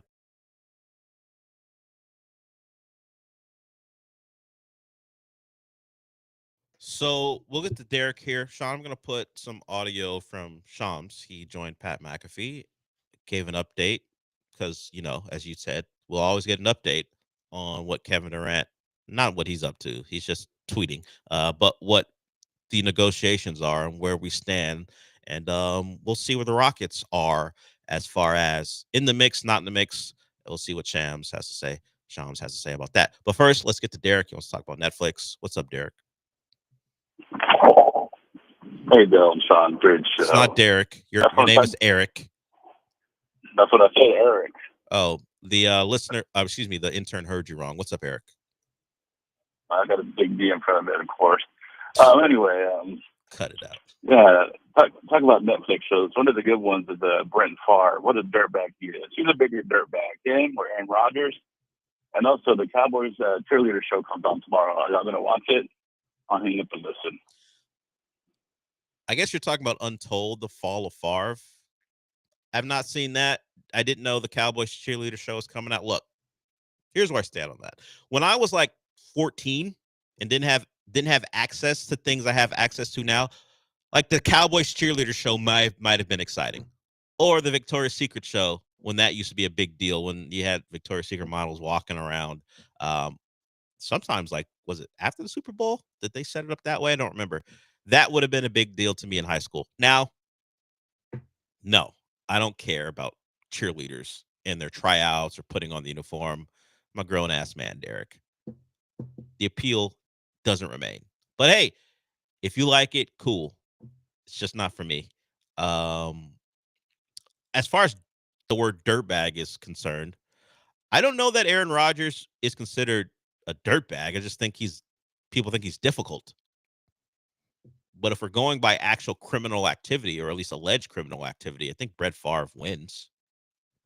I don't know what he is as a human being how he treats people he's around when he's not, I guess, defrauding the state of Mississippi, allegedly. But yeah, Aaron Rodgers is just a pain in the ass, I guess, for media. And maybe if you ask an ex-girlfriend or two, while they won't mention his name, they'll go, they will not speak kindly of those interactions, but I don't think they ever called him a bad person. So if we're going by ex-Packers quarterbacks and who's the worst person, I go Don Majkowski. I don't know. I guess it's Brett Favre if we're having that discussion, just because of what we know publicly about what he's allegedly up to. So we have the sound ready, I believe. So we had Pat McAfee hosting Shams. Of course, Shams is probably in some location in his home. He doesn't have to travel to Indianapolis to talk to McAfee. That's how technology works. We learned from how John does his show, or does the morning show from LA. So he had Shams on, and Shams gave an update about where the Rockets stand in the pursuit of Kevin Durant. It's been reported that KD would like to go there, which you just reiterated there. So it all makes a lot of sense for the Spurs, especially with Wemby there and everything that they have going on and potentially going on a run. In the NBA, we would assume wanting them to go on a run. So Kevin Durant to the Spurs would make sense when people say it. I think we would all like it. It would make sense, but Pat, like, honestly, the Rockets and the Heat are more realistic as of right now. So whenever you said the timeline or the assets and everything like that, you're saying these other teams seemingly much more interested when it comes to what the offers are potentially going to be and when those offers are going to be made. Yeah, like the players that it would take to get a deal done, the draft capital that it would take to get a deal done. Houston, Miami, Minnesota, a little bit more motivated, and there's a couple other wild card teams just a little bit more motivated potentially. San Antonio's got a ton of flexibility. First of all, they've got Victor Wembanyama, potentially the future face of the NBA. You have De'Aaron Fox. You have the number 2 pick in the draft. You have the number 14 pick in the draft. They have their first-round picks moving forward. What that organization has done, now obviously Greg Popovich has moved into the president role. Mick Johnson, first-time head coach, full-time head coach, starting this next season. But what that front office, Brian Wright as general manager, Mick Johnson as coach, they want to have a similar run and be set up similarly to R.C. Buford and Greg Popovich. And in their minds, they have a ton of assets to where if there's a guy that becomes available that's on that timeline potentially, you go out and make that deal. That's not to say that they don't have interest in Kevin Durant. They do. And potentially they would make an offer. But I'm sure they have discussed different frameworks. But what the other teams are offering is just a little bit more aggressive. Well, when a guy asks you to give up Stephon Castle or the 2 pick, it might take you aback a little bit and go, you know what? Maybe we're not in on these discussions. It seems like you're asking, hey, deal with Miami and Houston. We don't really want to get into a conversation with you when you're asking for that from the Spurs perspective. So you heard from Shams that Rockets Heat seem more realistic. And he also did go on to talk about Minnesota, how Minnesota's not completely out of it, but as his reporting told us, Kevin Durant wants nothing to do with Minnesota, and that's going to cause some hesitancy from the Wolves. So it might be a final 2 with, of course, throwing the wild card, because if I throw in a wild card and someone else trades for him, then look, I told you it could happen. Yeah. Even though I've been pushing these teams for the most part. So see? Utah, I said wild card. You never know. Can you imagine Kevin Durant walking around Salt Lake just for a year, just because Danny Ainge thought it'd be funny? Because he knows he wouldn't resign. But you know what's funny? We'll trade for you, and then we'll trade you away when someone comes calling. So there it is. Rockets, Heat, whatever order you want to put that one into, they seem, at least according to Shams Charania, to be the teams at the top of the heap when it comes to acquiring Kevin Durant.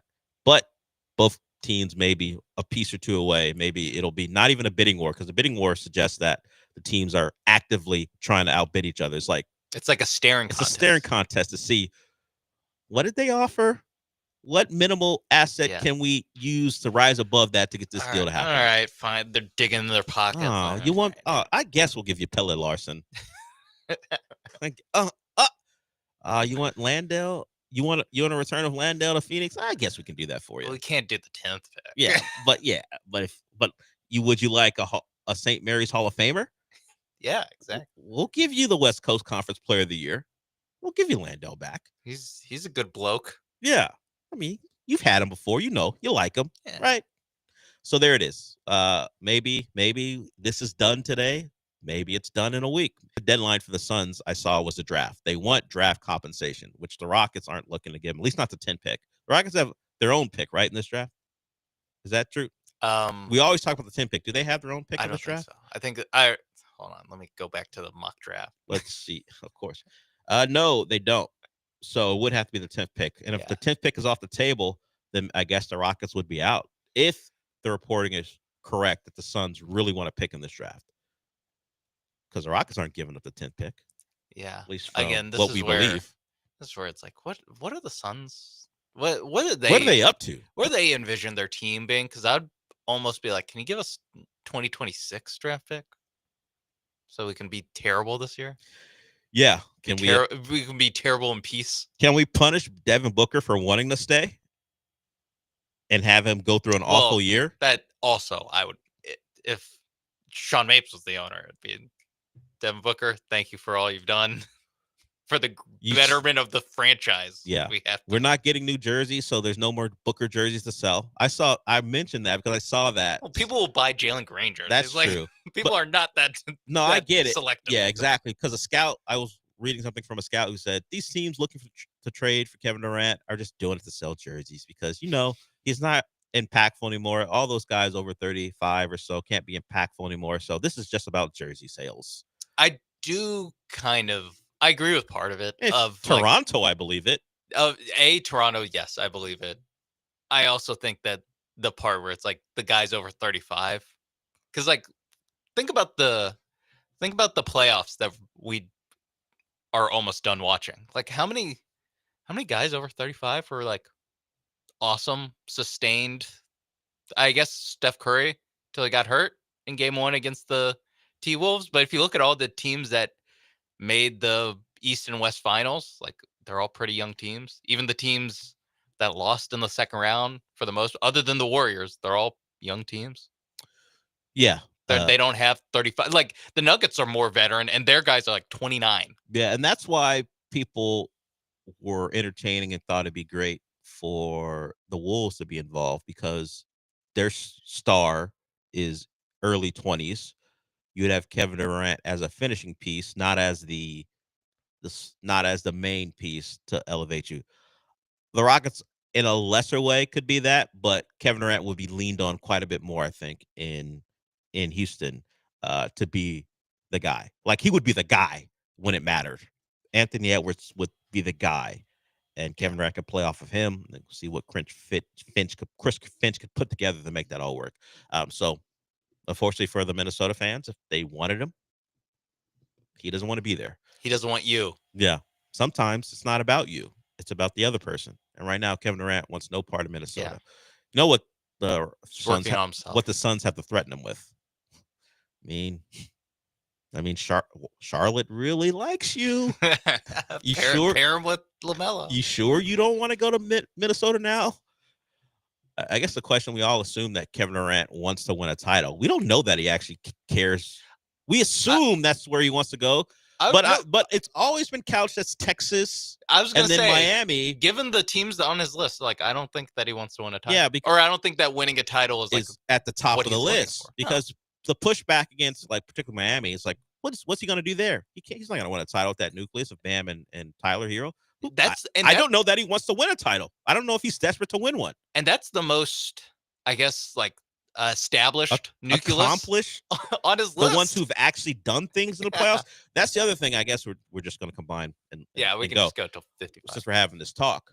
Like, are the Spurs winning anything in the next couple of years when their players that everyone's talking about how appealing they are have never done a thing? Like, if you're drafting Dylan Harper, you're keeping that pick, you're keeping obviously Wemby and Stephon Castle. It'd be De'Aaron Fox and who's never been out of the first round, and Kevin Durant as anyone who's accomplished anything in the league. Is that team making a run in the West? So while people will try to figure out what makes sense, who can win a title, the Spurs aren't ready to go, and that's why some of their their hesitancy to make a move. We're certainly not giving you our most valuable assets. And who says in the couple years Kevin Durant is here, we're going to win a damn thing? So why will we give up a lot? Yeah, because to me, it's less of a Victor thing. Like, is Victor ready to win? Victor's ready to win. Sure. Is Castle, Sohan, all the guys who are going to remain in a potential trade. Sohan's untouchable. I forgot. Yeah. Is Devin Vassell ready to are all these guys that people are somewhat enamored with, but would be willing to put in a KD trade, although the Spurs apparently aren't that willing? If you throw him in there, is he better than a 5 seed with a team who has accomplished nothing, and you have to make all that work together? Yeah. And also throw in the fact, is Mitch Johnson ready to lead a title contender? The Spurs' new head coach who filled in for Pop last year. I've not heard a lot of conversations about the fact that the Spurs have a brand new head coach. And do brand new head coaches, unless your name is Steve Kerr and you have 3 future Hall of Famers on the roster, we're ready to go, do those guys win a lot early? Yeah. Also, those 3 Hall of Famers all in their prime. This is what I'm saying. They were ready to go. 26. And they had played in the playoffs, won a series or 2, lost, and they needed a difference maker. And turns out Steve Kerr, in some ways, shape or form, was one. I just don't think people are thinking it out other than it'd be really cool for Wemby and Durant to play together. Yeah. That's where I go back and I agree with the scout of like the reason the Durant Hall is so like, just compare the Durant Halls that are rumored to the Giannis Halls that were rumored, where it decimates an entire where it's like we want them everything. Yeah, we want the copper wires in your stadium. We want that too. And there's just levels to this where Jeremy Sohan is untouchable in a KD trade. That if you're Kevin Durant, you're like, really? That I'd be pissed off. Yeah, what excuse me? Ridiculous. I would take the Spurs off my list. I get you're negotiating just like the Suns are negotiating where they asked for the number 2 overall pick and the guy who won Rookie of the Year. Stephon Castle. Yeah. Like I get that that's just as ridiculous, but at the same time, Sohan. This is keeping you from trading for Kevin Durant. Jeremy Sohan. Can't even put him in the deal. Yeah, the guy you tried at point guard for half a year and realized, wait a minute, this is dumb. He's not a particularly skilled like wing. Yeah. Why are we playing him at point guard? But he's a guy who's going to keep you. I just think the Spurs, Kevin Durant, interested. I get it. Maybe you just want to be in Texas, if that's even real. That's fine. That's fine. I just don't get why the assumption is that that's going to work out. As much as we talk about the timeline for Kevin Durant and how many more years he can be effective, the Spurs aren't on a timeline where you throw Kevin Durant in and we're just going to go championship ready. No, the Suns weren't. Yeah, they had Devin Booker. The Phoenix Suns weren't. I think the Rockets are probably the team that I'll say he can have like the most impact on.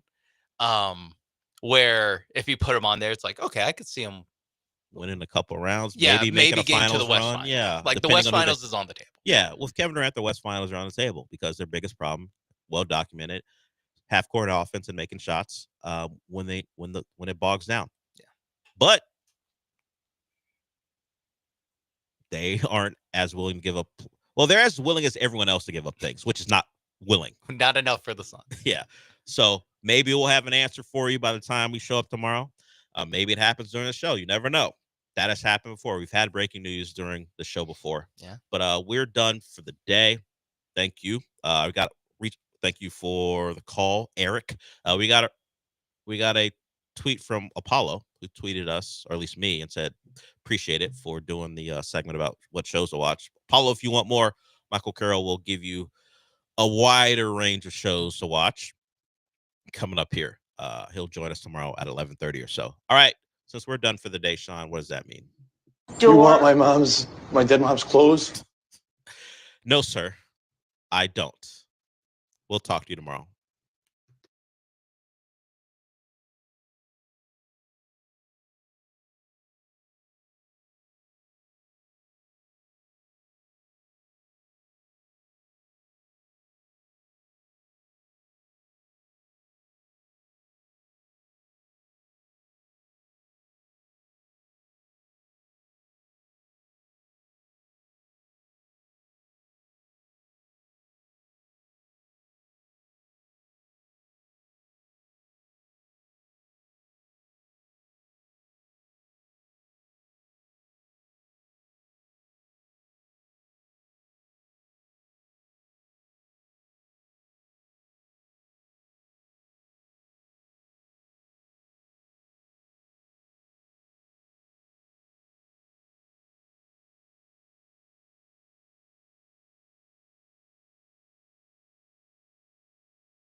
Abreu back in. That's not coming back.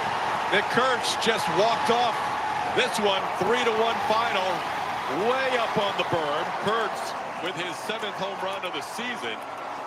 And Brian Abreu, who's been so good all year, started to walk back to his dugout, and then he turned around and realized he is walking the wrong direction. He has to go to the outfield to his clubhouse as the A's win it 3-1 on a walk-off by Nick Kurtz here in the bottom half of the ninth. A walk and a walk-off. Abreu didn't have his great command tonight. Only one pitch thrown in the strike zone, and the A's win it 3-1. They have now won 4 games in a row for the first time all year. That's a rough way to go for Brian Abreu. Your 16-inning scoreless streak gets snapped in an inning where you only throw 1 strike. And on top of that, you don't know where the hell you're supposed to walk to after the Oakland A's walk you off. Hello and welcome aboard the Paul Gallant Show. It is Tuesday, June 17th, 2025. I am Paul Gallant. Sean Mapes is behind the glass. This is the most interactive sports talk show in town. You know how to jump aboard. 713-780-3776 is how you call. It's also how you text. You can join on YouTube at ESPN Houston. You can join on Twitch at ESPN 975. Not going to get mad about last night's game. The Astros lineup is very limited. All you get last night was a Jose Altuve home run. The only person I am mad at today is myself. I'm mad. I didn't have faith in the Astros enough to just go to bed in the 6th inning, even though it was a 1-1 game, assuming that the clutch throws would take over, that they would eventually score a run. It would perhaps come by divine intervention. I screwed up. That's on me. I didn't have faith. 5-game winning streak snapped, but the Astros are still up 4.5 games in the American League West. They are still within striking distance of the Detroit Tigers for the top record in the American League, 4.5 games back, a game and a half back of the New York Yankees for those paying attention. I should have assumed that God wills it. God wills that the Astros are God's team, because I really can't explain how awesome this first half has been given the injuries and the limitations of this team. Should have gone to bed. I even said it yesterday during the show. I said, you know what? Like this is where we're at now. We don't have to stay up and watch these West Coast baseball games, which are the worst thing ever. 2.5 hours for a 3-1 game? What? I stayed up, though. I stayed up and I watched the whole thing. Part of it was because I may have been watching the news, given that a certain someone warned a certain city that they should all leave. And I was curious as to what was going on that front. Perhaps I didn't actually get to sleep until about 1 a.m. until I finally realized, oh, okay, nothing's going down. But that's on me. I should have had the faith. I will say, though, I wish that there was some sort of way to make West Coast games quicker. I've bitched and moaned about this a lot, but I'm going to continue to do it. If you're under 500, if you're a West Coast team, game should be 7 innings. You should have to fight to be able to play a full 9-inning game. We're not going to add relegation to baseball because we want to protect bad owners like John Fisher of the homeless A's. Fine. But I think if you're under 500 and you're on the West Coast and you're playing a team from a time zone that's 2 hours ahead of you, at least, games should only be 7 innings until you get back above 500. That might be unfair to West Coast teams, and it might hurt, alcohol sales. All of a sudden, there's a cutoff in the 5th inning, huh? But I feel like we need to give some sort of incentive to make these West Coast teams get the games done quickly. 2.5 hours for a 4-run game. That's unacceptable. Other note from last night's game. Why are the A's so cocky? I don't even remember the guy's name who hit the walk-off home run. I refuse to look it up. What a bat flip. Remind me, what is the Oakland A's record again? Oh, wait, they don't play in Oakland. What is the Athletics record right now? Oh, they're 30-44. They're the second worst team in the American League. Go get your shine box. I don't care if you've won 4 in a row. I don't care if you've won 7 of 11. Wasn't that long ago where you lost 20 of 21. We're flipping bats like that? I guess you're only a game and a half back of the Baltimore Orioles for the third worst record in the American League. So maybe your standings watching, but that was cocky. Very cocky. You're throwing at Jose Altuve and smirking about it, Max Spence, after you do it and you get away with it. First pitch, throwing high and inside on Jose Altuve. May have flopped a little bit. Throwing high up and in on Jose Altuve after he hits a home run on the very first pitch. They're weirdly cocky. You don't even have a home. You're playing in a minor league ballpark. More notes from last night's game. Riveting, deep dive into the intricacies of America's pastime. This was one of those games where the umpires were driving people crazy, and yet there were no ejections. Not just for Altuve nearly getting hit, or for in the 8th inning when Brian King hit a guy on the leg, first pitch. There had been warnings after Altuve had the ball up and in on him. No ejections there. It felt like the Astros were showing up home plate umpire Doug Eddings all game long. You had Joe Espada chirping with him after Altuve nearly got hit. Eddings said something along the lines of, "Let's talk after the inning is done." He had a very wide strike zone. It really felt like for right-handed batters that the strike zone was very expanded to the outside. So constantly you had players going back to the dugout looking pissed off. We saw Christian Walker strike out. He looked pissed off. Jake Myers was getting a little bit frustrated there.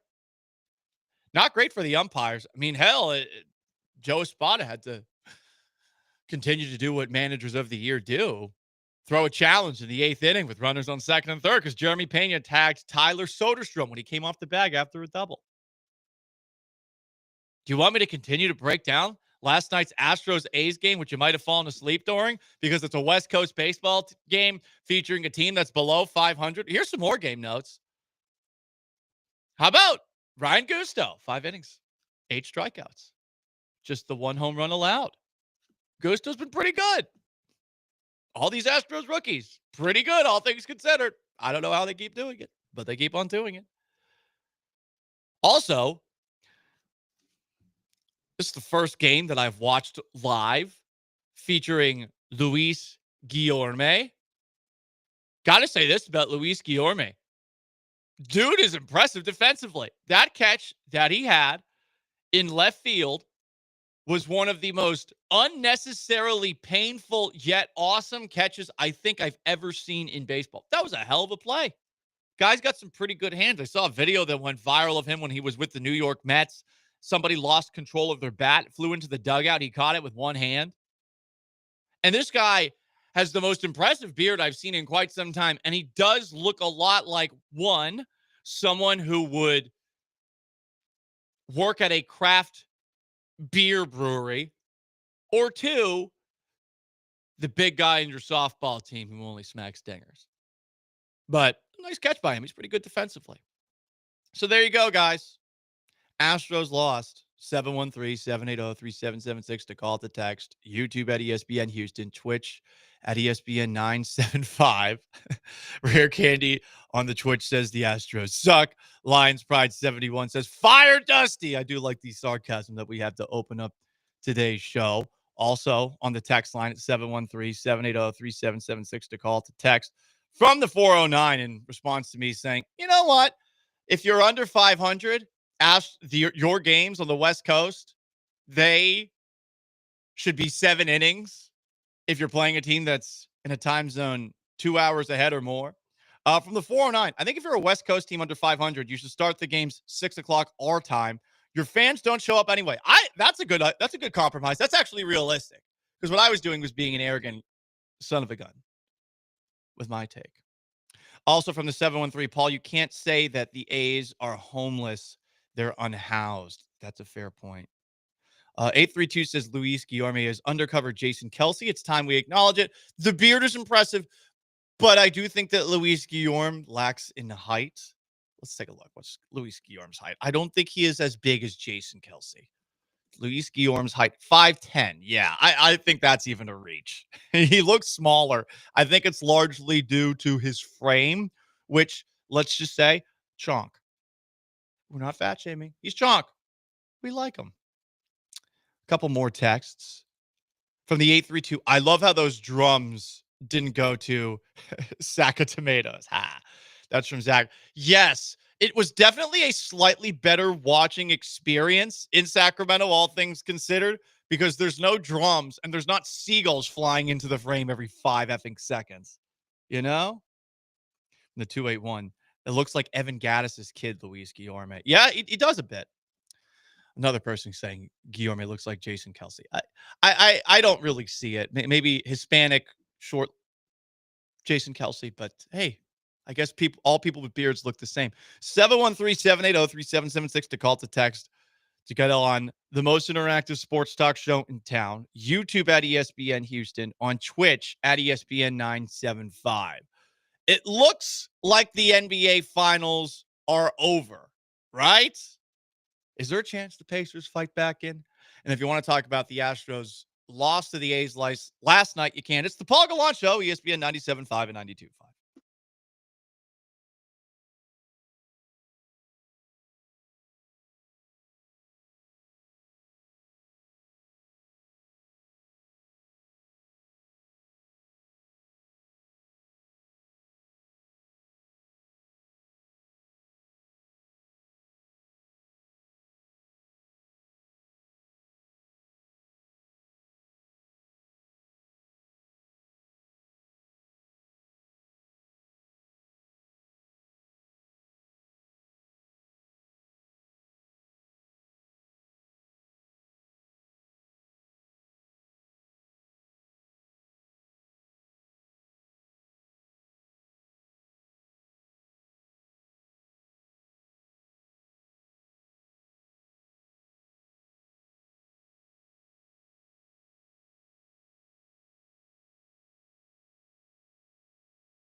You're listening to the Paul Gallant Show, on ESPN 97.5 and 92.5. live from the Veritex Community Bank Studios. Here's Paul Gallant. Most interactive sports talk show in town.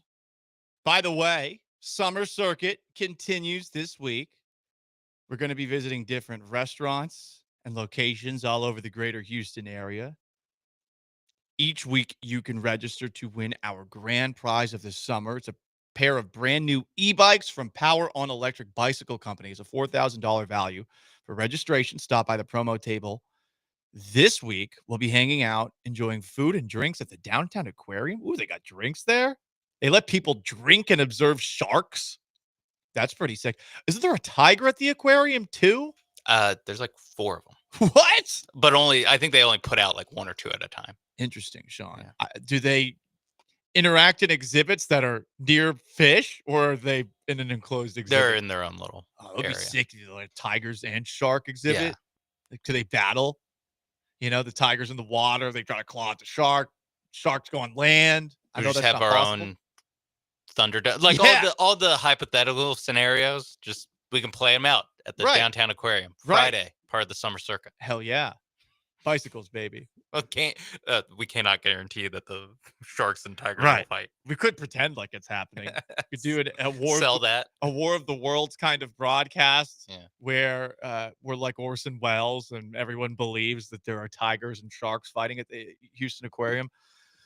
So join us Friday, 12 to 6 at the downtown aquarium.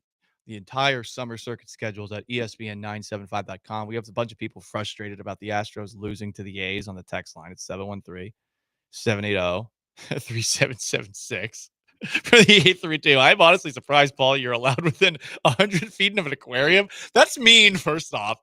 Second off, why? Why? I've never been. I'm actually kind of bummed out because I will not be there. A couple of texters. The A's are hobos. You can't say that either. Unhoused. If there's, how did we lose to the A's in all caps? Text somebody else. And another texter. If it's one thing we know, Paul likes his men chonky. Listen, I'm not going to tell you which way I lean. It's the most fun recurring bit of the show. I am a taken man, but am I taken by a man?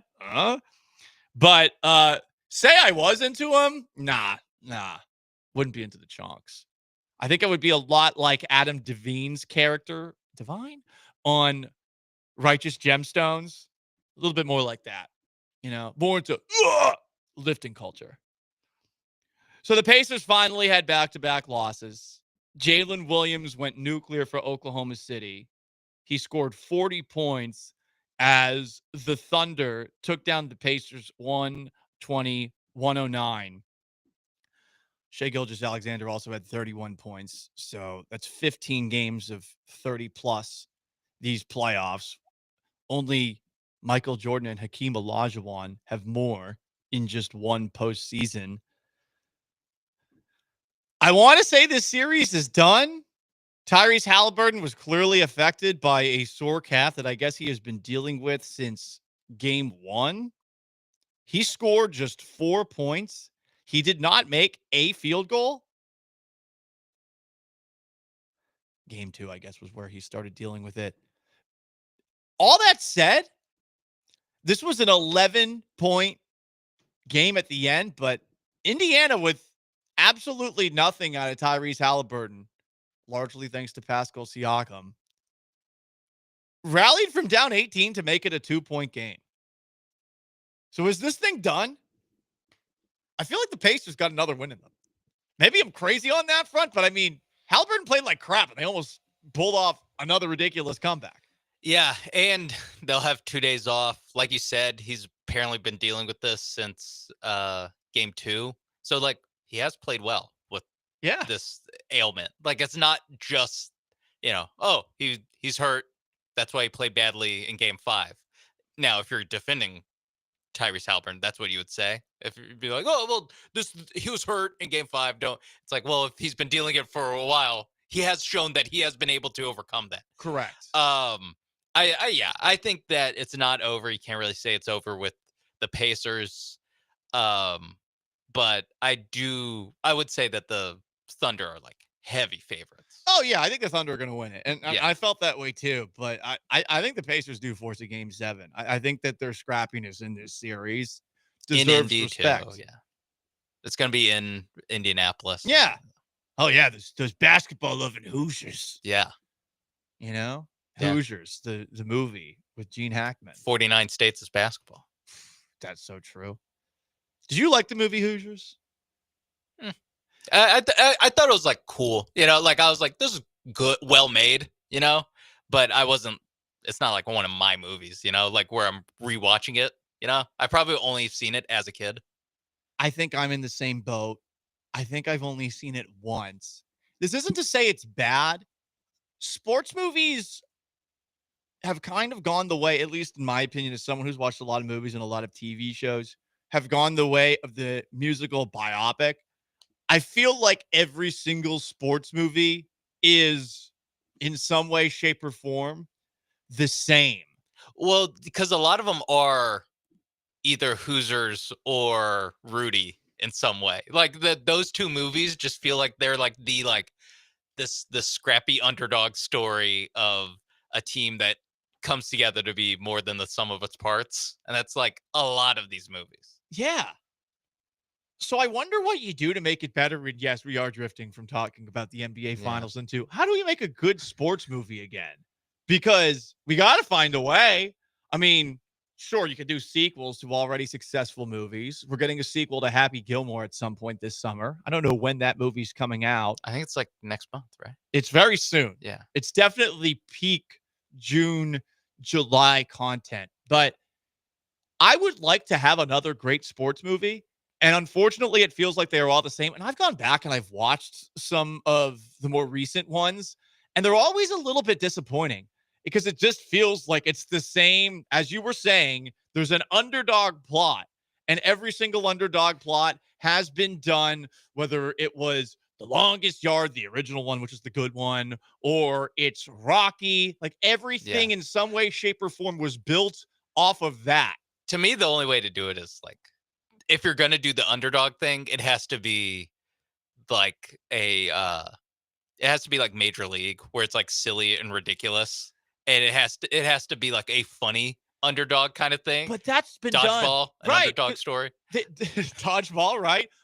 Major League's done that. The Bad News Bears, which had a remake, did that. But like the serious ones, like I'm good on the serious, like there's going to be a scene where it basically it's like a manufactured like tearjerker scene. I'm like, I'm good. No, you know what? I'm not that invested in whether Rudy gets to play one snap of football. Right. I'm not that invested in it. I wasn't either, especially, and I've been going on a rewatchables kick from The Ringer, and I've been listening to some of the old podcasts talking about these movies, whether it was The Longest Yard or Rudy. Like I did this over the weekend, and it is funny too. Like you rewatch Rudy, and you know what an a-hole in real life the real Rudy Rudiger is, and you're like, oh, this kind of ruined it for me. Joe Montana even thought it was a joke when they carried him off the field. It's not the same. It's a complete like fictional movie, just based off of a real guy, but like so much of the stuff is just not real. Yeah. Some comments here. YouTube Big Ball Squad 2021 says, let's make a 93 Oilers biopic movie. See, that would be interesting because there's so much drama going on, but that's one of those movies that the NFL would never greenlight because they're cowards. No, they would have to go the Any Given Sunday route and be the Miami Sharks. Yeah, exactly. If you want to show Lawrence Taylor chainsawing a car in half, you cannot have the Shield in this movie. Exactly, which is a shame. The NFL should lean into it. Yeah. They let's not act like they're above being whores. They're trying to steal Christmas, for God's sake. A Tuesday or Wednesday Christmas, they'll play games. So I like that. There's definitely a lot there. There's never been a movie about a dynasty really either, because it's what's the after like the first title, that's kind of winning? when the movie ends. Right, like an Astros movie where they win the title, like, oh, you have 2017, there's a hurricane and all that, and there's a scandal. Honestly, maybe there would be something there, but after the redemption of winning in 2022, but even that, I feel like it's been done before. I think we're robbed of what could have been a great sports, story, and kind of the franchise, or not franchise, but the like multiple seasons element of it. Yeah. It's the Showtime Lakers show that got canceled Yes. at HBO. Like that would have been good. That would have been good. It's a shame it got canceled. And they played in the finals however many times. Like it would have been climbing the mountain over and over again. All the like absolutely insane things that are happening. Michael Jordan comes in. No, it would have been great. Honestly, that is a shame that show got canceled. Maybe you have to do it like a show. Like but no one's going to watch it. Like we've seen a sports story get wrapped up in 2.5 hours before. Yeah. So it's like a little less, it's a little more restrictive. I really want something new. Someone on the text line points out the Formula One movie with Brad Pitt looks like it will be awesome. I agree. And the guy from Snowfall. Yeah. I actually am excited about that. But that one's different because it's not the traditional sports that we watch. If you do something football or basketball or baseball, I just don't know how you do it without running into it's been done. I mean, we were talking about it yesterday. We've had divine intervention in sports with angels in the outfield. Yeah. I mean, we've truly there's angels in the end zone, which was like the kid from Seventh Heavens in that. I watched it. I enjoyed it. The dad dies or something. It's kind of dark. There's every Air Bud. Like we've had dogs in sports. I don't think we could do a cat in sports one. No, that wouldn't work. So yeah. Text in from the 409. An Altuve movie could be good, knowing his full story. Yeah, but everyone's done it. And also, people don't like him. So I feel like even if it's unfair that they don't like him. So I think it would do poorly at the box office. It's also like, hey, you're growing up in Venezuela. You're too small to play. There's one Astros scout that like, no, I see something in the sky. And then like you turn into one of the best players in baseball. Like that it's a pretty tropey movie. Like yeah. He is an underdog story. Very much an underdog story. So how do what you if do there it? was like a story more about, gosh, I can't even think of like the example of someone, but like a 5-star, like top prospect type of guy. Yeah. But then his life falls apart and then he has to get it back together. Huh? But isn't that like multiple Ben Affleck movies? The Way Back? Yeah. It's kind of or The Way technically The Town, because he's a hockey legend in that. Oh, yeah. He becomes a bank robber. I forgot that's a sports movie. It's kind of a sports movie. He was a hockey legend. We'll do this all show long just as a gag because he wants to talk about an Astros fix loss. sports movies, or what's a good sports movie? Give us a good sports movie pitch, okay? It's the Paul Gallant Show. Everything you missed over the weekend in case you missed it next. Stick around.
JJ Spawn won the U.S. Open at Oakmont. He was the only guy who finished under par.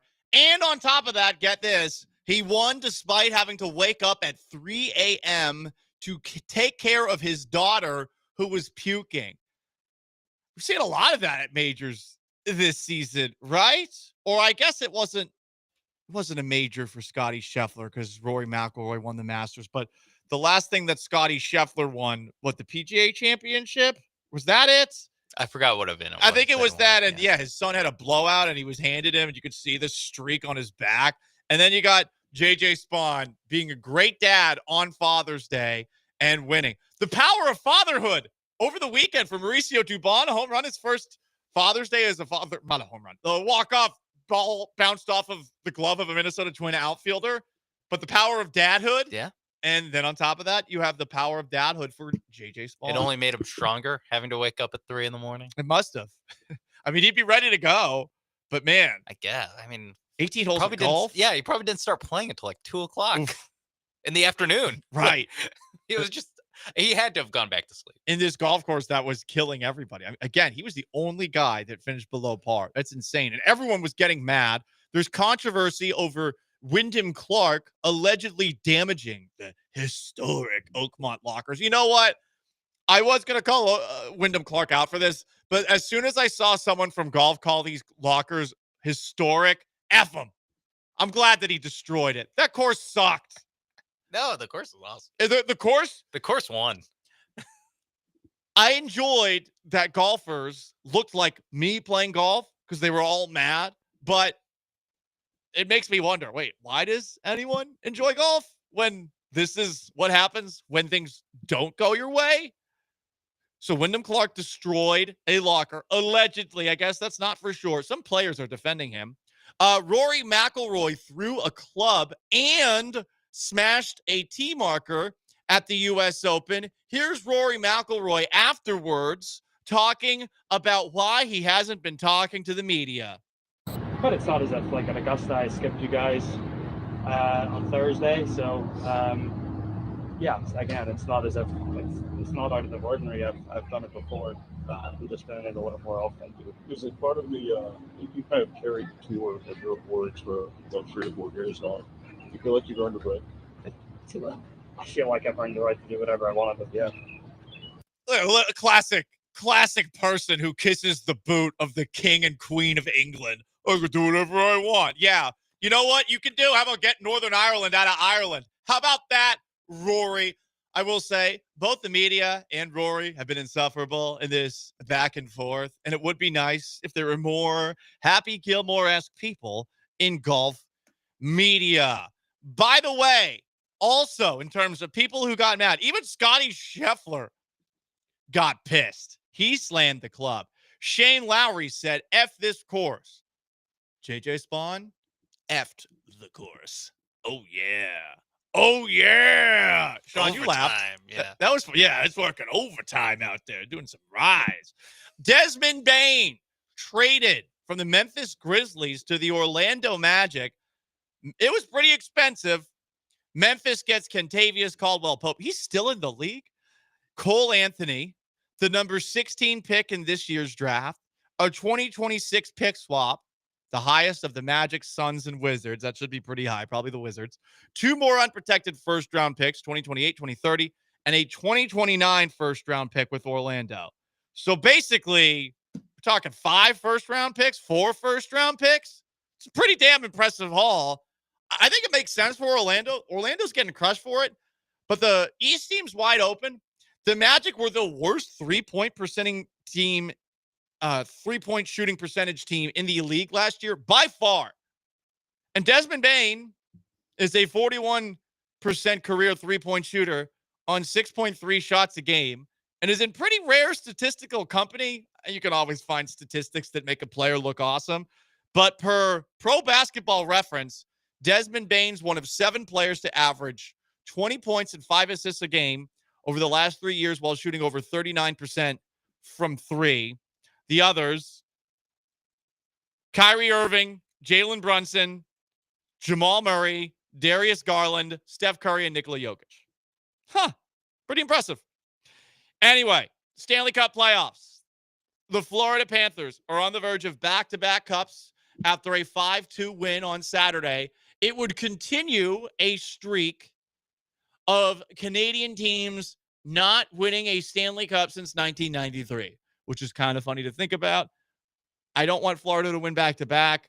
I suppose I will take the great state of Florida. I'm going to claim this as a victory for Tampa Bay as well. Yeah. And St. Petersburg.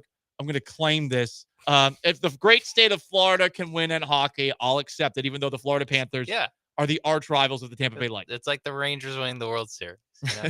I know. Best for the state. I just did you know what? It is exactly like the Rangers winning the World Series. So I'm going to walk that back. But this is different because this is U.S. versus Canada. We can't let them win. We can't. That's true. We can't let our neighbors to the north get their first championship in 30 years. If Texas played Toronto, would we root for Toronto or Texas? That's actually tough. That is tough. You know what? No, I got to be consistent Yeah, here. I'm rooting for Edmonton. I'm rooting for Edmonton begrudgingly. Begrudgingly. You know, they're part of they're at least not part of the BS province of Canada, Ontario, which unleashed atrocities. You know, that's where the crown was seated. They unleashed atrocities on the French Canadian people. I'm French Canadian. This is why I do not like the English, by the way. I just don't like them. And that's why I don't like Canada. Look up the Acadian expulsion, where nearly 10,000 Acadians / French Canadians were kicked out of their territory, and 10,000 people died in a French Canadian trail of tears. You know, if you're Cajun, yeah, the English did a crime to you. They did a crime to some of your blood. Hold that forever. F England. We're less than a month away from the 4th of July. Hey, England, you lost. 0-1-1 in wars against the United States, and we also bailed you out in World War I and World War II. Paul, weren't we talking about the Stanley Cup? Yes, Canada. We were. Speaking of international sports, the U.S. men's team won. They beat Trinidad and Tobago 5-0 in the Gold Cup opener. Boom. We're back. Where the hell is that? We're back. Is that in the Caribbean? Who cares? CONCACAF.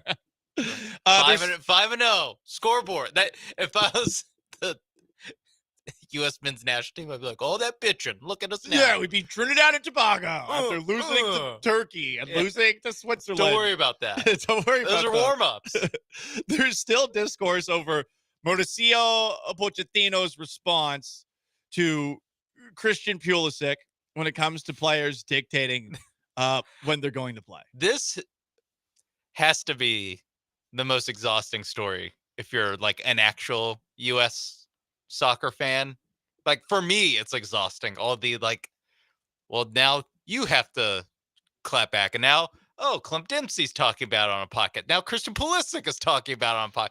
Mauricio Pochettino is talking about it. It's like, guys, okay, he's not playing. He's not playing in this tournament that, can I be honest, I don't really care about. So it's fine. All right. The guy can take a month off if he wants to. The soccer off season is like so ridiculously short. Like let him take a break. Next summer he'll be on the team. All right. I don't know. We can beat Trinidad and Tobago without him. Trinidad and Tobago. Hopefully. Mr. Mills is mad that I don't know where Trinidad and Tobago is. I guarantee you half the Caribbean? audience doesn't know because we don't have to care. USA! USA! Caitlin Clark is back, folks. She's back from her injury. Did you see her stats in her first game back? Actually insane. Halftime stats for Caitlin Clark in game 1 back. 25 points. 6 of 9 from outside. Nice. Incredible. And guess what? She's got new shoes. She's wearing sneakers that honored her now dead dog. They're called the Bellas. That's right. I wonder if you can buy those online. I think a lot of Caitlin Clark fans will buy that because it's a golden retriever who passed away. Oh, of It's a cute dog. It has to be the first sneaker to honor a dog. I think right? so. Caitlin Clark, pioneer. There might have been like earbuds or something.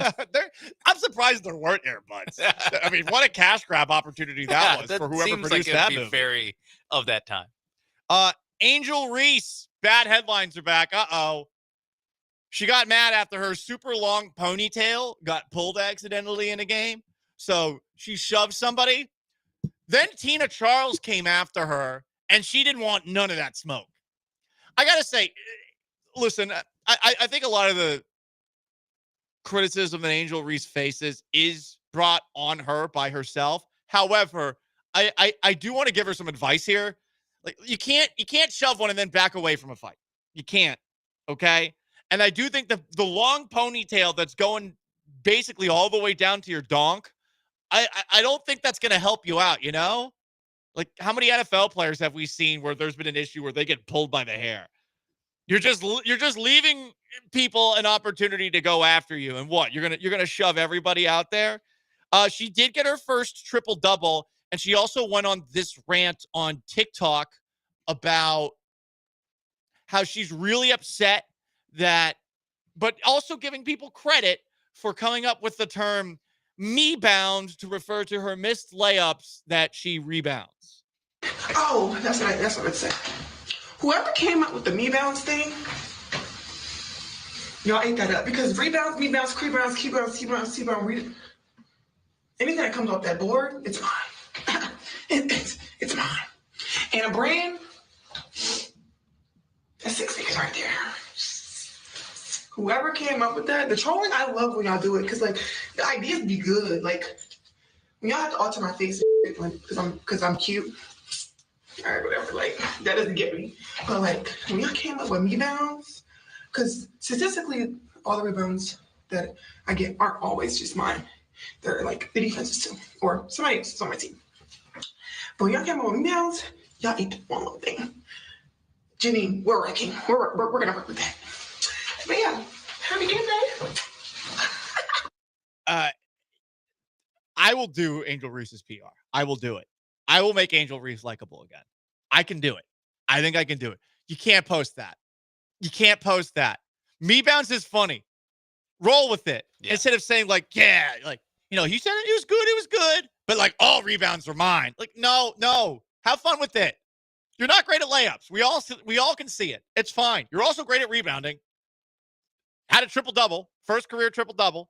Only 2 have been done in the WNBA this year. You got to lean into some of this. You got to stop constantly being such a hardo. Dial it back. Don't post stuff like this. You're basically saying, yeah, it doesn't bother me. No, posting it means it does bother you. And you're saying along the way, well, I'm cute and all that stuff. And listen, I mean, she's an attractive woman. But what are you doing? This is not helping you out. And to wrap up, in case you missed it, the College World Series, it is still happening.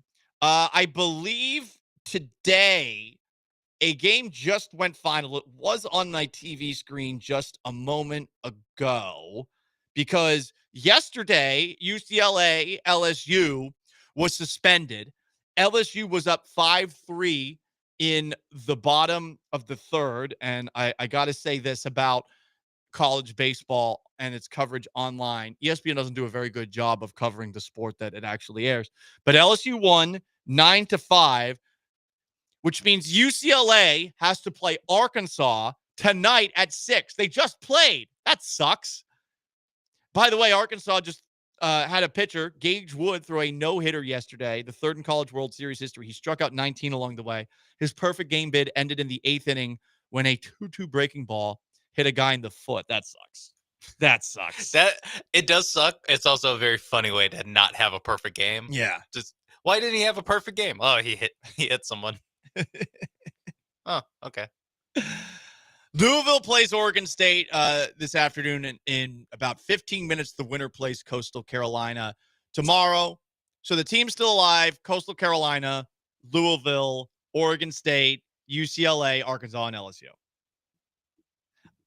It is weird that it is the College World Series and it's not the end of it. Yeah, we've talked about this before. Yeah, where it's like the World Series final starts. Right. Like when does the World Series actually start? Exactly. Also, it's 8 teams go to Omaha, and you would think, oh, that's perfect. It's like basically quarterfinals. Nope, we have to do it in this very confusing way where if you lose, you're not out. But then if you lose again, you are like this double elimination. But then you can win your way back into the final. It's a bit much, college baseball. I agree. That is Sean Ace Behind the Glass. I'm Paul Gallant. Up next, another not so fun edition of Astros ER. Lance McCullers being hurt, not a surprise. The way that it happened, also not a surprise. Stick around.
Astros ER is back.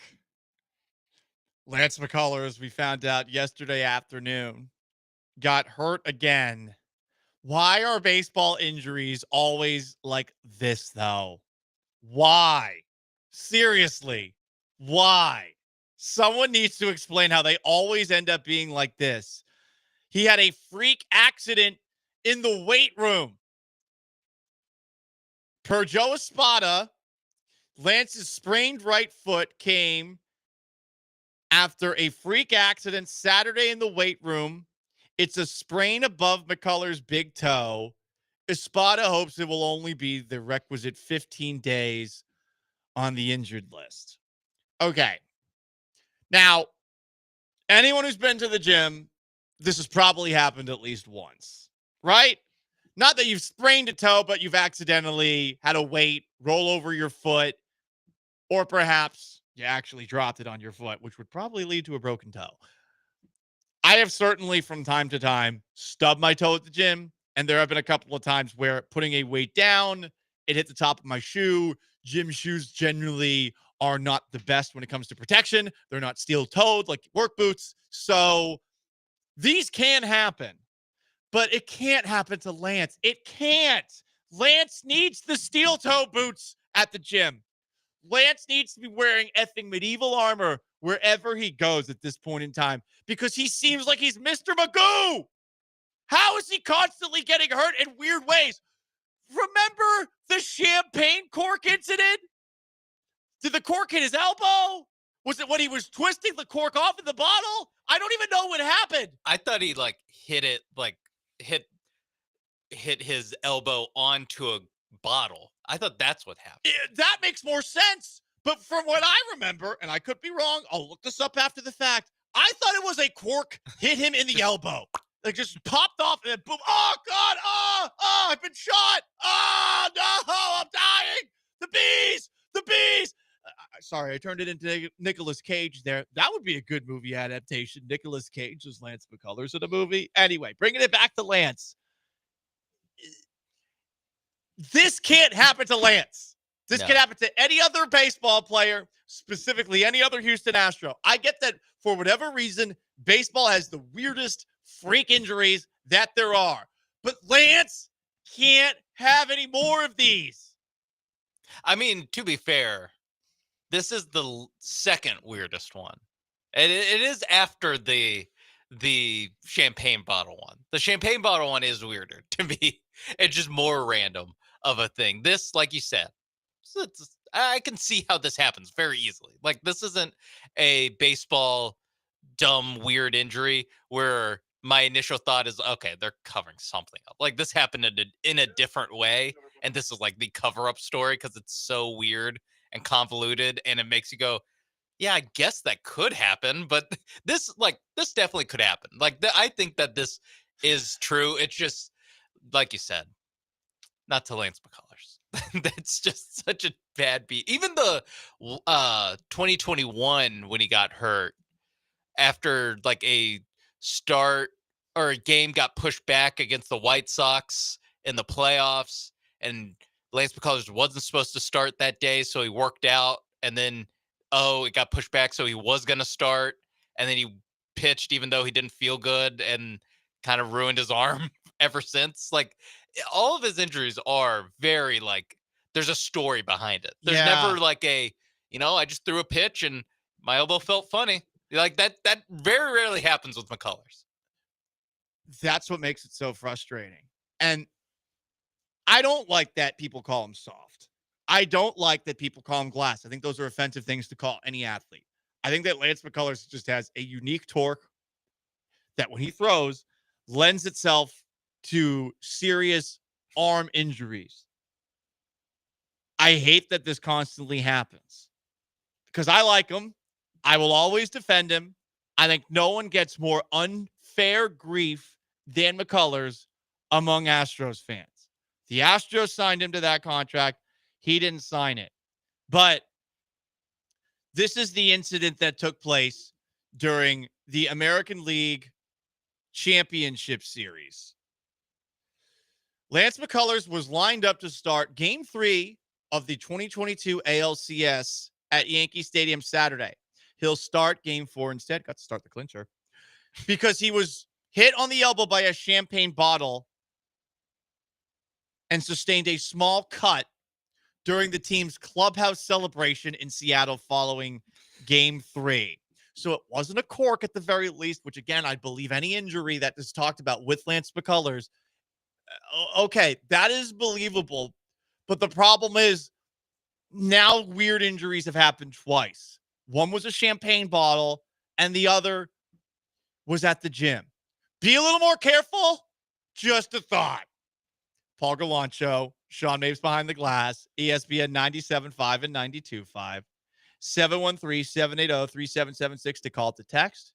YouTube at ESPN Houston, and on Twitch at ESPN 975. Up next, it seems the Rockets are not the number one desire of soon to be traded by the Phoenix Suns, at least in their mind, Kevin Durant, who is his number one target as far as teams he could be traded to, and why that doesn't actually matter. Next, stick around.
The NBA offseason, we're in the thick of it.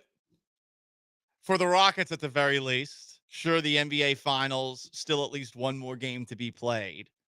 You got to wonder where Kevin Durant will end up as the Phoenix Suns continue to shop him around. Here is the latest as far as the Houston Rockets are concerned with Kevin Durant in a piece from Kelly Iko of The Athletic that was dropped last night. The Rockets have sent a, quote, firm offer to the Suns for Kevin Durant, but Phoenix is underwhelmed with Houston's current valuation of the all-star forward. Sam Amick and John Krasinski also contributed to this piece in The Athletic. I am assuming, based off of everything that has been discussed online, that Jalen Green is involved in these deals, because I keep on seeing rumors about how the Suns are looking at Jalen Green and also gauging how he is viewed across the league, because they will probably trade him, say they were to get him in a trade for Kevin Durant. But the Suns want more than anyone has been willing to offer. Way more. We have heard that the final three teams that Durant is interested in a trade to are the Spurs. We talked about that yesterday. The Heat and the Rockets. The Spurs are, in the eyes of Kevin Durant, the front runner, but it seems like what the Suns are expecting to get in return for Kevin Durant is going to mean that the Spurs are out. Because right now, the Suns think, at least per reports, that in exchange for Kevin Durant, they should get either the number 2 pick or Rookie of the Year Stephon Castle, if not both, for Durant, which is pretty wild. I mean, that's a lot for a guy in Durant who's getting closer and closer to 40 and who has a lot of miles on him. And on top of that, who definitely wants a new contract. He's going to be 37 before the start of the year with 1 year left on his deal. And you think that it's fair to ask for the number 2 pick and or Stephon Castle? One or the other. I think it is far too much. I don't know, after Cooper Flagg, who's the consensus top prospect as far as players going into the draft. But while Durant's top choice might be the Spurs, I do not think that means the Rockets are out. Not by any means. The other thing, and we discussed this yesterday, the Heat are at the bottom of that list of top 3 teams that Durant would want to go to. And Phoenix is unlikely to accept Miami's current offer to Kevin Durant. We're hearing this from a couple of radio hosts in Phoenix, specifically John Gambadoro. So Rockets seem like the front runners right now in terms of what they have to offer. I think the question is, how many draft picks is Phoenix really looking for? Because per that Kelly Iko report, with contributions from Sam Amick and others, it does seem like they have drawn a line in the sand and the Suns want them to go over it, but are at the point where they're at the very least considering said offer because they're thinking about what Jalen Green is worth across the NBA, Sean. Yeah, this to me means, or at least tells me, that the Suns are going to be disappointed in what they get. If they're looking for number 2 pick and or Stephon Castle, the reigning Rookie of the Year, their actual return is going to be pretty dismal. I think this seems like it is a bidding war between 3 teams that are not really feeling the pressure to actually bid, to actually put their best stuff on the table to get this guy. Where I mean, I think it's kind of fair that no matter where he goes, like he's probably not going to be the difference in winning a championship for any of these three teams. So with that in mind, and two of them are young teams seemingly on the ascent over the next 5 years, are they really going to want to throw that much into a guy who might still be a contributor on by the time that they're ready to actually make the finals? Like you're really this is where the age thing for Kevin Durant like actually hurts the Suns, is because like they can't build the urgency with these two teams that are full of young guys. Even the Heat don't want to put in their young guys, which that it's much lesser of, a war chest, but even they are hesitant to do so. Houston has a firm offer on the table, but Phoenix to this point has been seriously underwhelmed by it. And if you continue to read this article, what I find interesting, Sean, is that there's a lot written about the Minnesota Timberwolves in this article. Yeah. About the links between Kevin Durant and between Anthony Edwards. And this is something that yesterday we talked about, how Durant supposedly isn't interested in the Minnesota Timberwolves. But I mean, the way that you look at this article, it does feel like Minnesota has a chance to fight their way back in, given all that they have to give up. Some of the other teams that are mentioned in here, the Toronto Raptors as a team that would potentially say, screw it, let's just bring him in for 1 year, because they did it with Kawhi Leonard before. And the other two teams that we've seen over the last 24 hours that were supposedly interested in Kevin Durant around the trade deadline, one, the Boston Celtics. That's an interesting one. Yeah. That imagine trading for Kevin Durant after having already won a title, especially before Jason Tatum got hurt. Now, apparently, they're not willing to do that because things have changed with their salary cap and what they're looking at going forward because of the Tatum injury and how they view themselves. And the Knicks were apparently a team that Durant wanted to go to, but the Knicks had no interest in him, per Marcus Spears. So to bring it back, excuse me, not Marcus Spears, per Mark J. Spears. Marcus Spears is the guy that you see in Speak for Your Pizza or whatever. So to bring it back, there's something on the table. I think this holding pattern will continue. I don't think Phoenix is going to get anything more from those three teams. So is this going to be, maybe to make an NFL comparison, like when Deshaun Watson had a list of a couple of teams and all of a sudden the Cleveland Browns came out of left field with an offer of a fully guaranteed contract? Yeah, but something like that. Yeah, it's tough because at the end of the day, like if the Rockets trade for Kevin Durant, if the Spurs trade for Kevin Durant, if the Heat want to trade for Kevin Durant, his three preferred destinations, none of those three teams are a Durant away from winning the title. I think that if you want to talk about the Rockets being a threat to make the West Finals, I would buy that. But I don't know if this Rockets team is ready to, all right, put them in the finals, get with the Kevin Durant on there. And to their credit, it seems like these three teams also know that, because they're not willing to give up their good stuff. So I do think that it's either Phoenix going to have to swallow their pride and get a deal that isn't as sexy or as, asset rich as the assets they sent out to get Kevin Durant, 2.5 years ago? Yeah. Or it might be a Toronto Raptors, Minnesota Timberwolves, screw it. We're going in, even if we only do get him for 1 year, maybe we can get him in here for 1 year and he likes it here, and then we can re-sign him. It's riskier, but that seems like it's the only way that the Suns are going to get any sort of competition in this market. I agree. Completely agree there. So we'll see what happens, but that's the latest when it comes to Kevin Durant. A couple of texts here from the 281. The Suns seem to think they have Durant from 10 years ago. Yeah.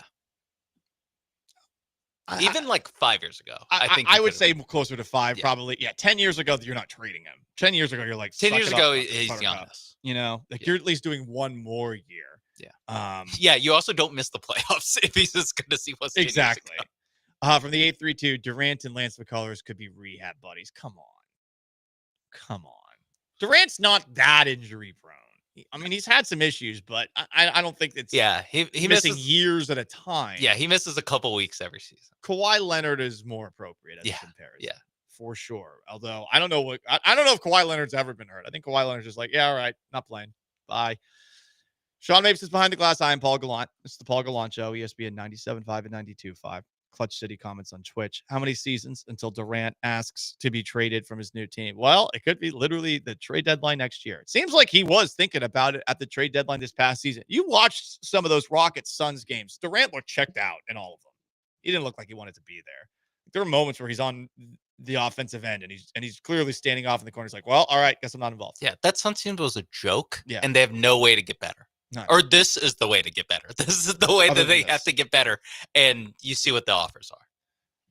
Very poorly run organization. Very poorly run. So I think if you're the Rockets standing pat, that's the way to go. Up next. Well, I did not enjoy watching a West Coast baseball game last night and having to stay up until 11:40 or so, only to see the Astros get walked off. At the very least, something inside me was awakened that I forgot about. What was that? You'll find out next. Paul Gallant Show.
It's the Paul Gallant Show. On ESPN 97.5 and 92.5. Live from the Veritex Community Bank Studios, here's Paul Gallant.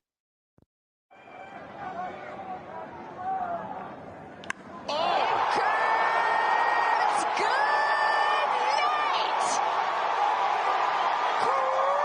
that baseball and ends in walk-off fashion. 447 from Nick Kurtz and the Athletics that beat the Astros 3-1 tonight. Ugh. At least we didn't have to hear that. At least we had the Space City Home Network call. That's Jenny Kavnar of the Athletics television network. I don't know where it's based. I would assume it's still aired in the greater Bay Area as the Astros fell last night 3-1 to the Athletics, who are homeless but playing their games in a minor league ballpark for the Sacramento River Cats in Sacramento, California. I hate staying up late for West Coast baseball games, especially when the West Coast baseball games feature teams who are below 500. Right now, that is every other team on the West Coast in the American League West. It's the Mariners. It's the Los Angeles Angels of Anaheim. And it's also what you heard right there, the Athletics. So these games take forever, and I almost don't even want to care. But there is something about the A's that awakens a fire inside of me. Why does it wake something up in me? I don't know. I used to play as them in MVP Baseball 2005 all the time. Their uniforms are awesome. I love it. Looks like my high school. Kelly Green, Green Bay Gold. I have a hat that I wear every now and then in studio, and it looks a little bit like the A's hat, but it's got a old English S on it as opposed to an A. Why is it that I hate the Oakland A's or the Athletics, whatever they're going to be called going forward? Well, it goes back to something that the TV station for the Athletics once posted. This was when someone for at NBCS Athletics posted a graphic. It showed Carlos Correa and Jose Altuve in the midst of the 2020 pandemic shortened season talking to one another. They made Altuve look like he's 4'8". And the graphic says, what are they going to say now? And then it shows a bunch of A's players in the dugout. I think this was leading up to the Astros A's series in those 2020 playoffs. 3-7 record against us. 29-31 record overall. Second place in career low batting averages. And then at the bottom of this cartoon, it shows Carlos Correa and Jose Altuve panicking. By the way, the Astros went on to win that series. But while the A's did not put this out there, that graphic still pisses me off. And it's been nearly 5 years. Should I let it go? Should I move on? No. F them. F the franchise too. F them. I've always hated that you could hear that stupid-ass band with the offbeat drums playing in the ballpark. You'll hear the occasional lute, trombone, trumpet, whatever. Stadium's always completely empty for an Astros-A's game, but you could always hear some dorks who showed up to the ballpark playing band camp. This one time at band camp, I went to an Athletics game, and there were a bunch of seagulls out there. That's the other thing, too. Watching a game that was in Oakland at that Coliseum that was probably overrun by cats, which is cool, but also a possum. At that ballpark, you would just see seagulls constantly getting in the way. Try to watch the baseball game when I got seagulls that are just flying by and getting in between me and the pitcher to catcher battery camera angle that has become the norm in baseball broadcasts. Constantly seeing seagulls, someone a-holes beating a drum offbeat like the Red Rowdies do at Rockets games. By the way, don't act like you're immune. No one should be bringing their own instruments in unless they're actually good at playing the instrument. Should I bring a recorder to the next game that I go to? An Irish Catholic school recorder and play hot cross buns? Should I do that? That's an act of terrorism, just like those drums. And you still heard it a little bit last night. I felt like I heard it. Maybe that was a ghost, the ghost of drums past. But I hate that team. Hate them. Hate them, hate them, hate them. And then their players kept on keeping on. It wasn't just the absolutely over-the-top bat flip for the second worst team in the American League. Oh, they got 4 wins in a row, Paul. Cut them some slack. They're allowed to be happy. No, that was way too cocky. That bat flip was the cockiest thing I've seen from a second to last place team in quite some time. You know that meme that they show online? It's of that guy who came in, 8th place in a competition, and he's busting open a bottle of champagne and making out with the ring girls and stuff. That meme online, you've probably seen it. That's who the A's were last night after the walk-off, which just sounded insufferable on the home call for the Athletics, which you just heard a little bit ago. And making matters worse, Altuve tattoos what's-his-face, something Spence, for a home run early in this game. And how does Spence respond to that moment? He throws the ball up and in on Jose Altuve. And he gets a fastball up and in. Yep. Be a little bit of conversation about maybe a warning to both sides, because Mitch Spence, after giving up that home run, throws one up underneath the chin of Jose Altuve. Doug Eddings came right out from behind the plate to discuss this with the other 3 umpires. Set up in. It says changeup at 93, but that is not a changeup, folks. That is a fastball running up and in at 93.5. There's going to be warnings. Yeah, it's unfortunate. You're just glad that nobody got hit. I understand that they're trying to quell it, and Joe has to come out and have the conversation. Doug Eddings says you can talk to me after the inning, so Joe's going to have a conversation with him after the inning as Altuve went back to the on-deck circle during that umpire's huddle. But there have been warnings issued to both sides. After the inning, just warnings, that was attempted murder. Now, some are saying that that ball wasn't actually that close to Jose Altuve and that he's short and that perhaps he embellished a little bit there. Nope, that's heresy. That's blasphemy. Blasphemy. Blasphemy. We're going to keep on quoting Kingdom of Heaven whenever we talk about the Houston Astros and their games over the course of this year. No. No, no, no. We don't allow that. There should have been an immediate ejection right there. He hit him deep for a home run. First pitch is a high and inside fastball. Come on. Eject him. Eject him. That was retaliatory. Then he's smirking after the umpires talk to him afterwards. Come on. That was 100% intentional. Even if he wasn't going to hit him, even if he had enough control to not hit him, it was high and inside, and it was 93 miles per hour, and he smirked afterwards. He knew what he was doing. So, in conclusion, last night's Astros-A's game awakened a hate inside me that I forgot I had for that franchise. And guess what, A's fans? I'm going to say it. You deserve to lose your team. You deserved it. You deserve to lose your team because of a graphic that the TV network that airs your games posted 5 years ago. That's the main reason. But also last night, the bat flip by your players attempting to murder Jose Altuve. What I heard, that call by the lady. And listen, I'm all for women broadcasters. I'm not actually a sexist, but that broadcast made me sexist a little bit. Hearing that walk-off call, just a little bit. Just a little bit, okay? And I saw that yesterday, the strike game that the A's had, like the reverse strike where they all showed up for that one game, it was pulled from the MLB archives. Like you can no longer access the game.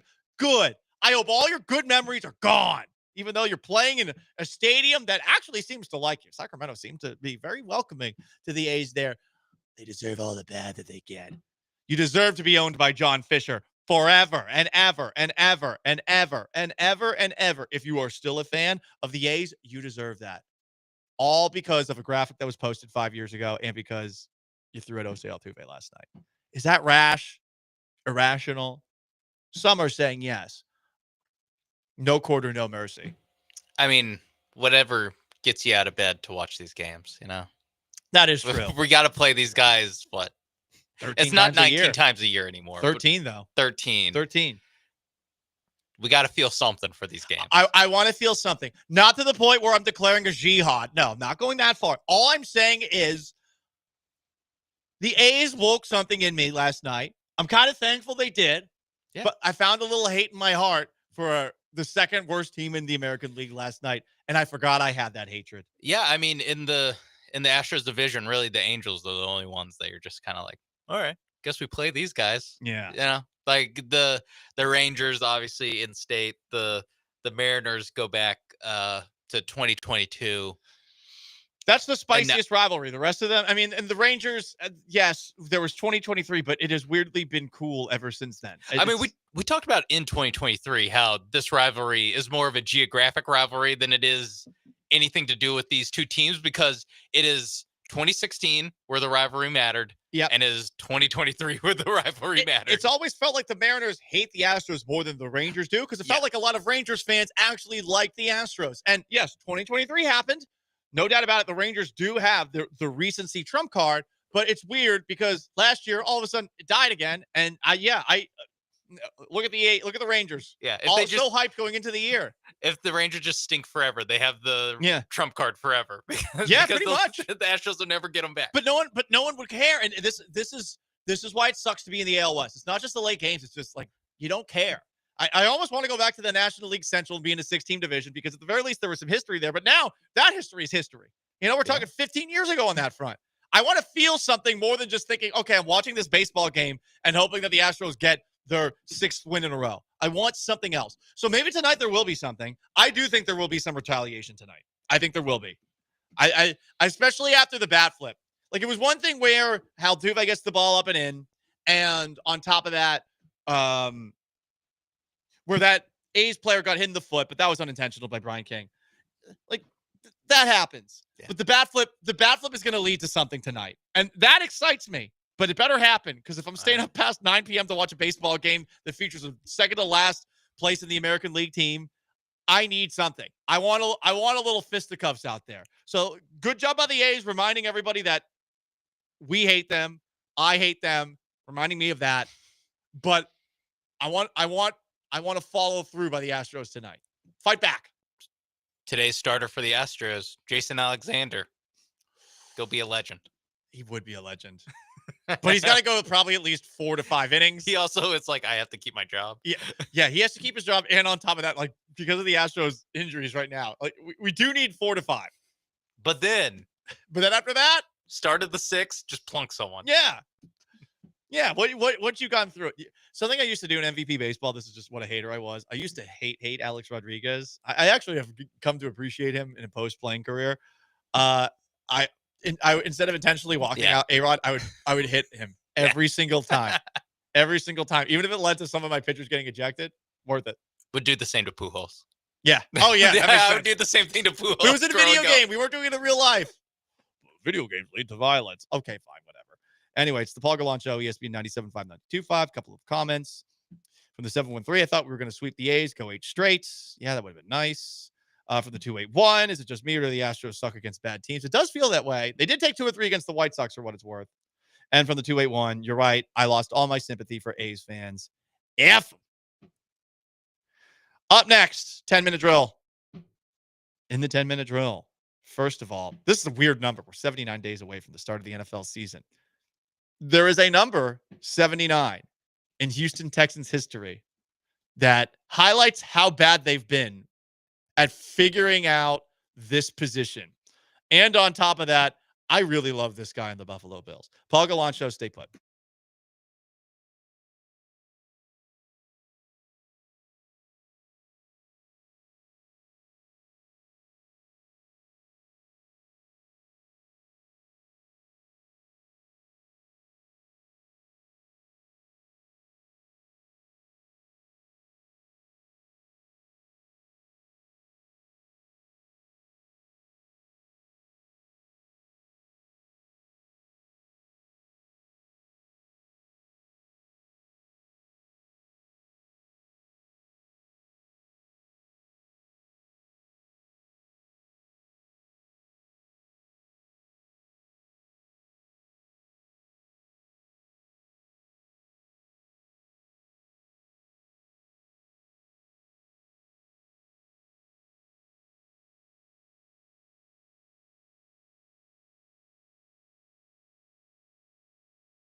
79 days away from the kickoff of the NFL season. Eagles, Cowboys, Thursday Night Football. Dak Prescott back on the field for the boys. 3 Hall of Famers wore number 79. All of them played in the 50s. 1, Forrest Gregg. 5 NFL titles, 2 Super Bowls with the Packers, played a league record 188 consecutive games from 1956 to 1971, ended his career with the Cowboys. Rosie Brown, who was a 27th round pick of the New York Giants in 1953, 6-time first team All-Pro. He played there from 53 through 65. When he was 6, he was put in 3rd grade. He graduated high school at 15. He played his first game for the Giants at age 19. Damn. What was going on back then? It's just a different time. I was ready to talk about the 27th round. 27th round is wild, but yeah, skipping 2 grades because he took a test, I guess. So he must have been a smart kid. Bob St. Clair, the other number 79 in the Hall of Fame. He was a tackle for the famous 49ers $1 million backfield from 1953 to 1963. I've never heard of that before. He also played at the University of San Francisco, which used to have a football team, and he played for their last team. In 1951, they were undefeated. And if for those who don't know, San Francisco, famous for being the first college basketball team to, I believe, have a all-blacks starting lineup with Bill Russell on the team back in the day. I think they won a national title with that team as well, the San Francisco Dons. They were in the Orange Bowl in 1951, but they refused to play because black players weren't allowed to play. Like they told all the black players, you can't play. So San Francisco just refused to play. And the next year they didn't field a team. So he went to Tulsa. 50s. Wild time. Wild time. Wild time. A Houston Texan who wore number 79, who highlights how bad they are at developing this position. Brandon Brooks. Remember him? He was a guard for the Texans. He was pretty good. He went to the Philadelphia Eagles. He ended up being even better. So he had an issue diagnosed as ulcers that led to him missing a lot of time. But ultimately, we found out that it was anxiety. Anxiety-induced nausea and vomiting. So first, imagine that is the initial diagnosis. It's like, oh, you got ulcers, man. We can't really do anything about it. And maybe he did have ulcers. But if you're puking all the time, then it's like, oh, wait, no, you just got a nervous condition. So he openly talked about it. Was one of the first players to talk about having anxiety and how this was an issue for him. Despite all that anxiety, he was a hell of a player. But something he said while with Philadelphia, especially after playing for Doug Peterson, Bill O'Brien made him want to quit football.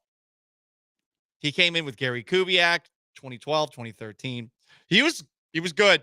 And that's the last Texan drafted in the middle of a draft that actually was solid as an offensive lineman for the Texans. That's the last one. 2012. 2012. Not talking about first-round picks. I'm talking middle of the draft. Yeah. Whether it was Xavier Su'a-Filo, and we're talking second-round middle of the draft. Xavier Su'a-Filo or Nick Martin or that dude from Central Michigan, amongst many other players that they took in. Like, they just have not been able to figure it out. Martinez Rankin, Julian Davenport, Brennan Williams. Like, they brought in so many guys in the second and third rounds, and they never were able to figure it out. Going all the way back to 2012, multiple different GMs since then. Yeah. What's tough about Brooks is that you're right. He was like the hit of. He was a good player. That's all you need. Yeah. Out Ben of the Jones draft. also that draft too. What? Ben Jones also that draft too. Who was solid. He was all right. Yeah. And then you watch, then you watch him leave and then win a Super Bowl with the Eagles, who had a awesome offensive line. Yeah. So it's just like, oh man. Ugh. Frustrating. Very, very frustrating. I'm going through the Texans' second round picks that they've had over time. Oh, God. On the offensive line. Cover your eyes. It is rough. And we'll see what Blake Fisher ends up being. Yeah. Blake Fisher and Ursery are TBDs. Yeah. But 2022 first round pick, Kenyon Green. 2020 No offensive lineman drafted. 4th round, Charlie Heck. Yeah, not a lot out of him. Max Sharping was the Northern Illinois tackle that they drafted in the 2nd round in 2019. Martinez Rankin, a 3rd round pick in 2018. Yeah, man. It's just been rough. So there you go. Keon Coleman scored 60 points in a celebrity basketball game for the Buffalo Bills. For those who don't remember Keon Coleman, Coleman is probably the most amusing quote in the NFL because none of it's forced. It's all off the cuff. Seems like he would be a fun hang. And on top of that, he's got the right kind of perspective when it comes to his mistakes that he made his rookie year. You want to know exactly what I say? Man, that trash. You got to be better. Simple as that. Like, you got to be more efficient here. You got to get out of this break. You got to stack your DB. You got to give Josh more room to throw the ball. You got to catch that. You got to make that block. You got to get that extra effort on the touchdown block. So if Jimbo break it, he up the sideline, just different things like that. Calling out everything that you're doing wrong to make it right. When you watch those plays and say this is trash, how do you balance that? You know, going, I need to be better here. You just call a spade a spade. It ain't no like, oh, that was trash. Well, I did do this right. Or, nah, it's either plus or minus, and that's just how you go about it. Hell yeah. I like him. He's a good quote. Yeah, and like you said, there's a authenticity with it where it's like he's just being him. He also spade's a spade. He also did have a fairly disappointing rookie season, I think, relative to expectations. I'm not saying he was bad, but I think also expectations got a little out of whack because of how notable he became, because of how funny he is. Where it's like he kind of became more popular than he was like good. Yeah. 29 catches for 556 yards, which is that's not terrible. I mean, that's an insane yards per catch average. I bet if he bet too. He 19 yards a catch. That's a lot. What was he, like 26th pick in the draft, something like that? Towards the back. I forgot off the top of my head. He was the 33rd pick. 33rd? So second pick of the second round. So we'll see what Keon Coleman does. And wrapping things up, I don't know how many people saw this, but Nick Chubb said goodbye to Cleveland. He praised Cleveland and said this city deserves a winning season every year. He wrote 7 years, more than just time. It's where I grew roots, found a home, felt the love like nowhere else. Cleveland, you didn't just embrace me, you became family. To every fan who cheered, shouted, and believed, you gave me purpose. To this city with its great heart and unforgettable spirit, you showed me what true community feels like. To my teammates, only we know how hard we fought every day and night. Relentless effort, scratching and clawing, doing all we could to win games. Damn, good writer. Not only for us, but for the city. You guys kept me going every day, and I will never forget my time with you in the building and on the field. I came here to play football, but I'm leaving with so much more memories that'll last a lifetime, friendships that changed me, and pride in calling this place home. This city deserves a winning season every year. It's earned it. This city doesn't quit. The people never stop believing, and my brothers in that locker room will never stop fighting. Cleveland's time is now, and not because they are owed anything, but because resilience always wins, all caps. Just like we preached every day in meetings, this isn't goodbye to what we built. It's a thank you for the trust, the passion, and the moments that made me feel like I belonged here from day one. Cleveland, you will always have a piece of my heart until we meet again. Damn! That's great.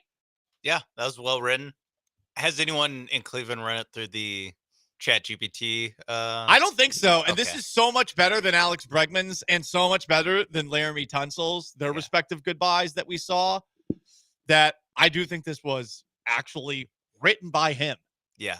He also was like I guess he was on pretty much by far the most successful teams of the New Browns era, which is sad to think because he played in like 2 playoff games. But that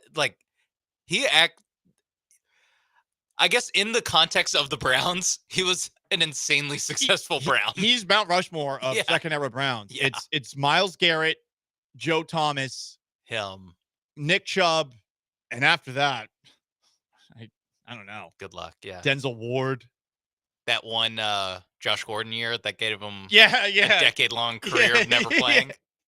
Baker Mayfield's rookie season. Yeah. Yeah, that's tough. It's been rough since they've been back. So there you go. We are 79 days away from the start of the NFL season. It's the Paul Gallant Show, ESPN 97.5, 92.5, 713-780-3776 to call to text to YouTube at ESPN Houston and on Twitch at ESPN 975. I got a battle red pill for you on the other side. First off, someone is calling out CJ Stroud. Second, Swarm. That's so 2022. Special work ethic and relentless mindset. There's a new NFL slogan that's all the rage. I don't know what it means, though. It's the Paul Gallant Show. Stay put. First, let me tell you about my friends at Rise. Rise up, risehealth.com. R-I-I-Z-E health.com. Listen, it's a tough conversation to have with yourself. You look down below at your friend in your pants, and you're like, hey, man, what's the dealio? And you know what he says back to you? He's like, I just need a little help. I just need a little help, buddy. Can you give me a little help? And you know, you can give him help right now with Rise Health, with their Reds Max strips, your fast track to peak performance. These revolutionary dissolving strips in a condom-sized packet, very discreet. You don't need any water, no pills. Packs sildenafil, tadalafil, and oxytocin for harder, longer-lasting results in just minutes. That's right. You're going to get bricked up so quick with Rise Health's Red Max strips. You go to risehealth.com, R-I-I-Z-E health.com, promo code 975 after talking to a board-certified physician for about 5 minutes or so, and you will be on your way to getting back in the game. You'll rise up, you'll rise up, you'll rise up with risehealth.com, promo code 975.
It's the Paul Gallant Show, On ESPN 97.5 and 92.5. live from the Veritex Community Bank Studios. Here's Paul Gallant. The most interactive sports talk show in town. We'll get back to some of your proposed sports movie ideas. We were talking about Pacers, Thunder, and I went off on a tangent about Hoosiers, how at one point it was considered one of the top sports movies, but I don't think it's aged particularly well. And I was thinking, what sports movie would actually work these days, where it would feel fresh and new. We got some fun suggestions there. But first, it's time for a battle red pill. Can you believe what this guy is saying about CJ Stroud?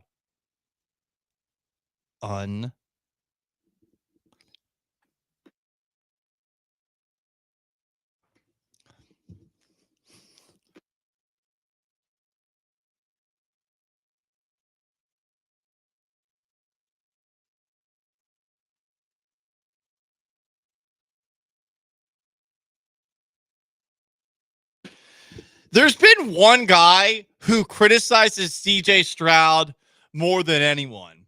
And perhaps all the people that no longer are on our Twitch have joined him. His name is Peter Bukowski. He is the host of Locked On Packers. I guess he went to Syracuse. Hughes Mafia. But over the course of last season, no one was as critical of CJ Stroud as him. It started with the build-up to Texans-Packers. I think he got into a debate about who's better between CJ Stroud and Jordan Love, and he has just doubled down on it. I think he knows it gets engagements from Texans fans. But he said this, a very random post for Locked On Packers, by the way. So you know it's a little bit personal for him. I don't know who needs to hear this, but from week 8 on last year, Bryce Young outproduced CJ Stroud in every efficiency metric we care about. And it wasn't particularly close. By the way, he didn't link any of these. He did not take screen grabs of any of these. So this is just real rage bait that he threw out there. And then he continues saying the quote, "It was a bad situation," end quote, excuse falls apart pretty fast when you think about it that way. So he could be right, but he should have put the facts there because he has just opened himself up to an online jihad of Houston Texans fans. I think I saw Big Sarge Sports post the following: "Y'all gonna learn that Texans fans don't play about CJ Stroud." Well, that's every fan base and their quarterback. We still have Trevor Lawrence truthers, for God's sakes, with the Jacksonville Jaguars, even though everyone outside of Jacksonville knows and has known for a while that CJ Stroud's better than Trevor Lawrence. We still have a lot of that going on. But I wish this guy had posted the numbers. I wish this guy had posted the stats. Bryce Young and the Panthers, there's no doubt about it, had a better second half of the season, at least relative to expectations, than the Houston Texans did. Young, who got benched, looked like he was lost, was able to bounce back and fight back. And now we'll see what happens in year number 2 with Dave Canales and some of the acquisitions that they made this offseason. This is an interesting battle red pill, but I felt like this is perhaps a pill that is filled with baking powder, with sawdust, etc., etc., etc. Yeah, because like what we're saying, we're taking like a half of the season sample size of two guys who've only played for 2 years. And we're going, well, if you look at it just like this, it's not even close. So it's so not even close. I'm not even going to include the numbers because that's how not close it is. I don't think you can say it's not even close and then not give like one thing where it's not close. You have to show the metrics. Just one. Just give me one. I do think the argument of better situation, I mean, was Bryce Young really in a better situation in Carolina? That's a fair one to make. But give me the data. I'd actually read it. Yeah. I would take it. I think that we're a little too close to it. I feel like the eyeball test with CJ Stroud, he checks off a lot of boxes, but I'm hoping that some of the stuff we saw in the second half of the year where it felt like he was feeling pressure, it seemed like he was feeling pressure that wasn't actually there. That is something to be concerned about going into next season. But And even especially with this offensive line changing the way that it did, Sean. But even with that, like CJ Stroud at the end of this past season, or his rookie year, like never looked as bad and out of place than Bryce Young did when he got benched this season. Right. By the way, he got benched this past season. He did get benched. And it wasn't because he quit in a game like Anthony Richardson. No. It was due to poor performance. Yeah. So I just listen. It's not crazy that both these guys, or that that Bryce Young is closer to being CJ Stroud's level than it would appear after the rookie year or when he got benched for Andy Dalton. But I just think that, like, to make the case and make it seem like, isn't this obvious for everyone's like, that's not true. It's not so, like, undeniably true. CJ Stroud's won 2 playoff games. Exactly. Exactly. It's a really far way to go. And, the AFC South, not very good. NFC South, I mean, Bryce Young's got it pretty easy as far as NFC divisions. Falcons, and as far as Saints, just NFC competition, too, I mean, we'll see what the Falcons are. You're right. Like, Michael Penix may be surging upwards. And, Baker Mayfield and the Bucs are decent. But, I mean, he's in the easier conference as well. Yeah. More. Another battle red pill. Move over, Swarm. Special work ethic and relentless mindset. Move over. Move over. Because there's a better saying now. I don't know what it means, but the Cincinnati Bengals have a new motto in their weight room. PHAT. A Bengal is fat.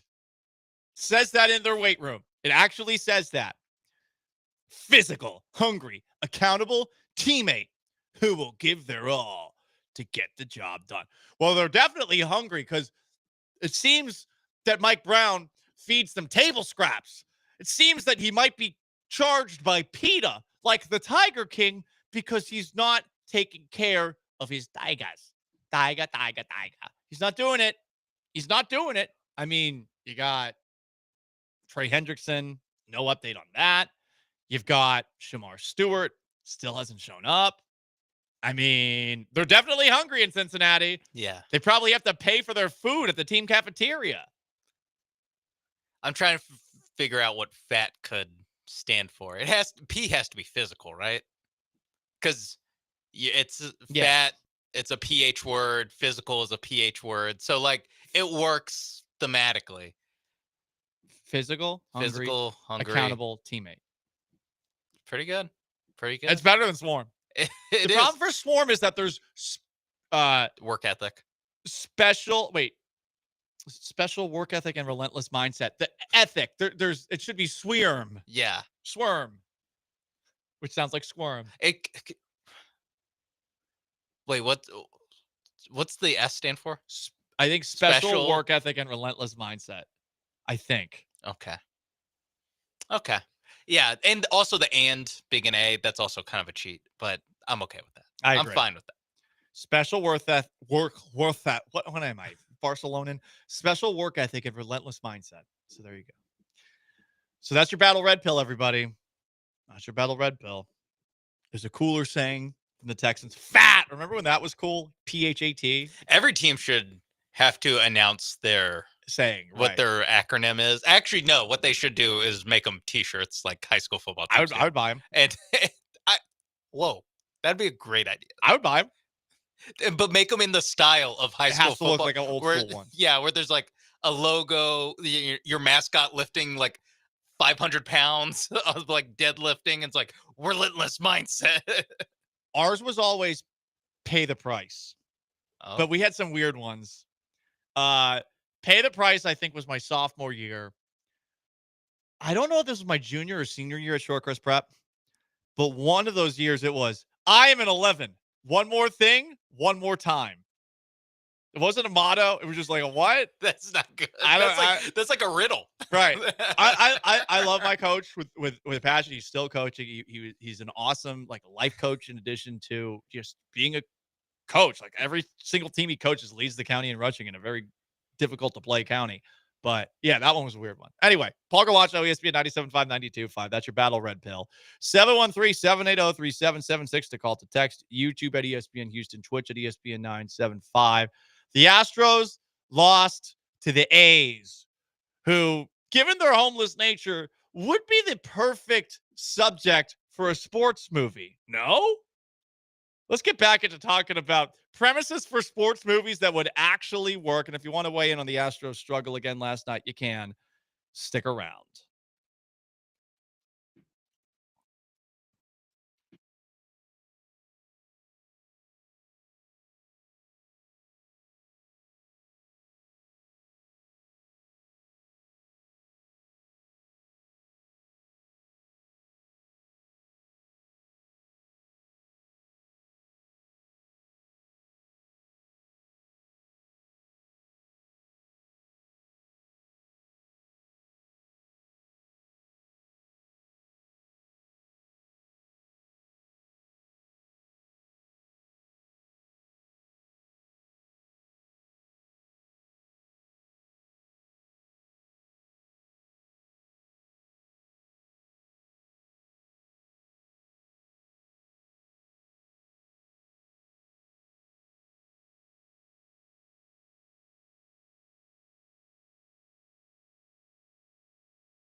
Crush that baseball and ends in walk-off fashion.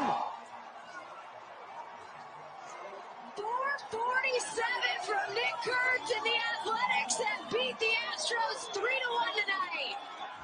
Ew. Ew, ew, ew. Astros lost last night to the Athletics. They still have a 4.5 game in the AL West.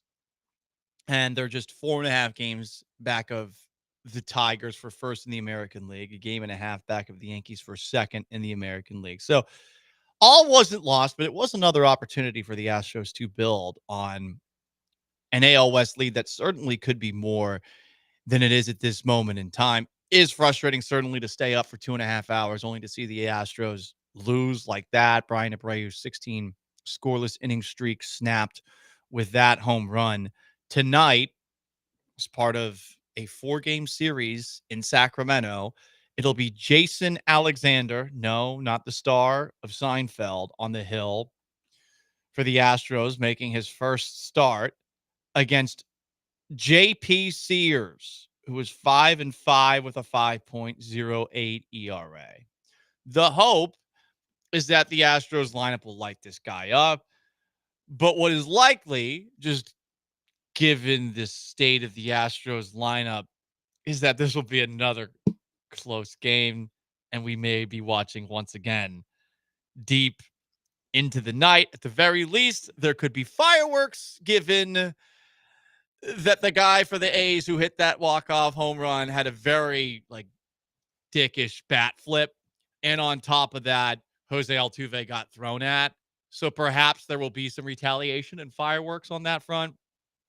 Otherwise, I do think the Astros are going to handle business in this series, even if things have not been as easy as they should be against the worst teams in baseball. And it would have been nice to see the Astros get closer to a 10-game winning streak, especially, I don't know, say you bought something from Mattress Mac. I forgot about that. I forgot about that. Wow, they were halfway there. That was the closest we've come thus far. Yeah, by far. I think that the least that Jason Alexander could do is put a fastball between the shoulder blades of Nick Kurtz, the guy who hit the walk-off home run. Just one little fastball. Just one little fastball. That's all. Just one. Yeah. Hey, you almost hit Altuve. We hit your guy. We'll always escalate. We're, in the words of former Texans legend Stephon Diggs, I'm never the bigger person. I know. That's such a great quote. That's such a great quote. They should have sold T-shirts for that. I'm never the bigger person. I would have bought that. Obviously, the Texans, they don't look at things like that, but No. I do. Yeah. Maybe Diggs should have on a website or something. Sell it off Instagram. From the 832, Paul saying ew because a woman was on the call for that home run shows his sexism. That was Jenny Kavner on the call for the A's. No, that's because I'm gay, guys. God. I just want more men in the booth. I want to be in a booth with lots and lots of men. Yeah. Your dream booth. My dream booth. 10 different versions of Keith Hernandez. Filled to the brim with men. I'm kidding on that front. I'm a taken man. Taken by who, Paul? Listen, it's more annoying. It's that it's a lady that's on the call when it's calling the walk-off, and that was a kind of annoying call. No? Wasn't that annoying? Do you want to play the first part of that again, Sean, or do you want to veto that? Okay, let's hear it one more time.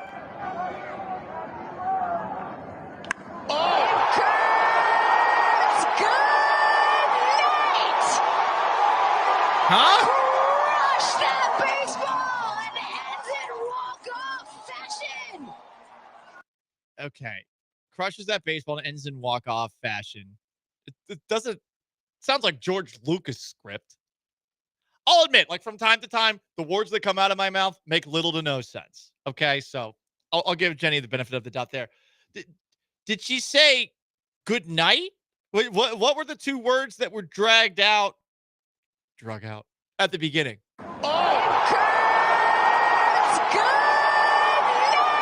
Incurs good night? Nick Kurtz. Oh, okay. That's his name. Yes. You know what?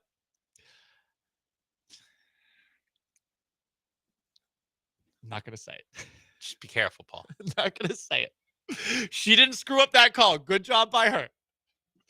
You know what? I'm going to walk it back a little bit.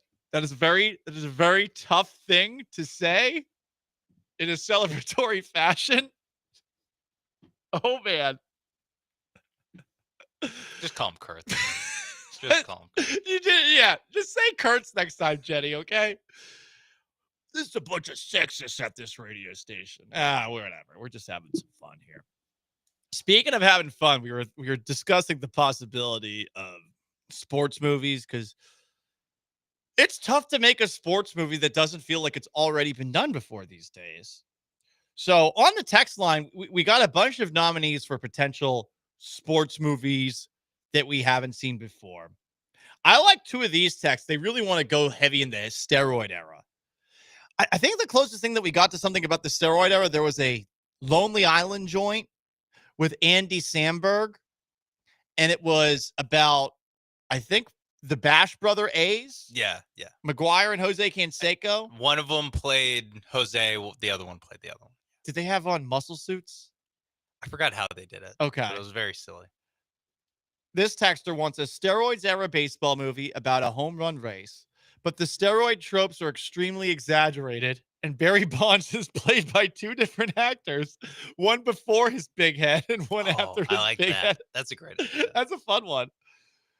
A steroid era baseball movie where they really exaggerate the roids, sex, and drugs would be amazing. That's my thing with sports movies, is that they do have to be kind of ridiculous. Like, they have to amplify the wildness of whatever you're portraying. Like, I mentioned it before. It has to be Lawrence Taylor sawing a car in half. Like, like what goes on in NFL parties? Well, a guy saws. I don't know if that's ever happened in any other situation on the planet Earth, but it happened on any given Sunday, and I think it's good that it gets immortalized in film. It has to be something like that. Yeah. It has to be not untold stories like Netflix untold stories, where they're normally things that we already know about, and then they are telling the story. So they are no longer untold. It has to be the actual untold story, where it's the things that they can't talk about. Like these athletes, like, one time I went to a party with Magic Johnson. Actually, I can't tell this story. And you're like, no, wait, tell that story. Tell that story. The way to do it is to make it fiction. Is to change all the name. It's, hey, this isn't the Miami Dolphins that did this. This is the Miami Sharks. The problem with that is that, and I think Ballers was almost in the same stratosphere here. Ballers is close, yeah. Because but it was too much of a straight ripoff of Entourage, the TV show, and a tamer version of Entourage, the TV show, because I think they were trying to play like nice with the actual NFL. Yeah. The problem is when you do something where it's fictional, it loses a little bit of the luster on that front. See, I think you need to fictionalize the real stories that they can't tell. Okay. It's a little bit of, well, I guess he's literally telling the story, but it's a little bit of the Rick James Chappelle Show sketches, like stories like that, where it's like the most ridiculous stories just amplified to 10. Yeah, that could work. Because I don't think you can do like an actual drama, or if you do, the bar of difficulty is so high. Like, it almost has to be a drama that's set in a sports movie. I don't think you can do like we talked about, like the Hoosiers again, because everyone's seen Hoosiers 10 times. All the redemption stories have been done. And I think it would be tough. From the 832, a movie about NIL deals. That's something, but we need a little more substance attached. I also feel like it's a little bit of why we don't have a lot of COVID movies. It's just like a little too recent. Yeah. We need to give it a little bit time to breathe. I think that a movie that's like counterculture to that would work, but Basketball, the Trey Parker, Matt Stone movie, that's a good one too. was similar to that. Where like, hey, this is getting out of hand, and we did our own sport. That's fun. Another text. A movie that follows a dumbass that ruins his financial life by gambling on crazy sports on their phone. This is real for so many people. Uncut Gems. Yeah. Which is way better than the phone version of that, See, to me, does Uncut Gems, is that a sports movie? Yes, for sure. For sure. I'm not sure. I think it's a sports movie. There's not a lot of sports in it. That's why. That's why I think it's just a drama around sports. I guess Kevin Garnett's in it. It gave it a little legitimacy. That's for sure. But like, there's no like sports depicted that aren't real life Celtics games from 2011. But hey, I mean, they got the Or Celtics. 2010 or They got the Celtics in there. Yeah, they did. They did. It's a great movie. This is not me knocking the movie. It's just I don't know if it falls into sport. I'm not like, man, I feel like watching a sports movie. Give me Uncut Gems. I'll open it up just so that we can get more. So I will include it. But that's a fair pushback. A heist movie about rigging the draft. The draft lottery. I mean, I Again, feel like it has to be like silly. I feel like it would end up like Celtic Pride, which I enjoy, but was objectively a horrible movie. Yeah.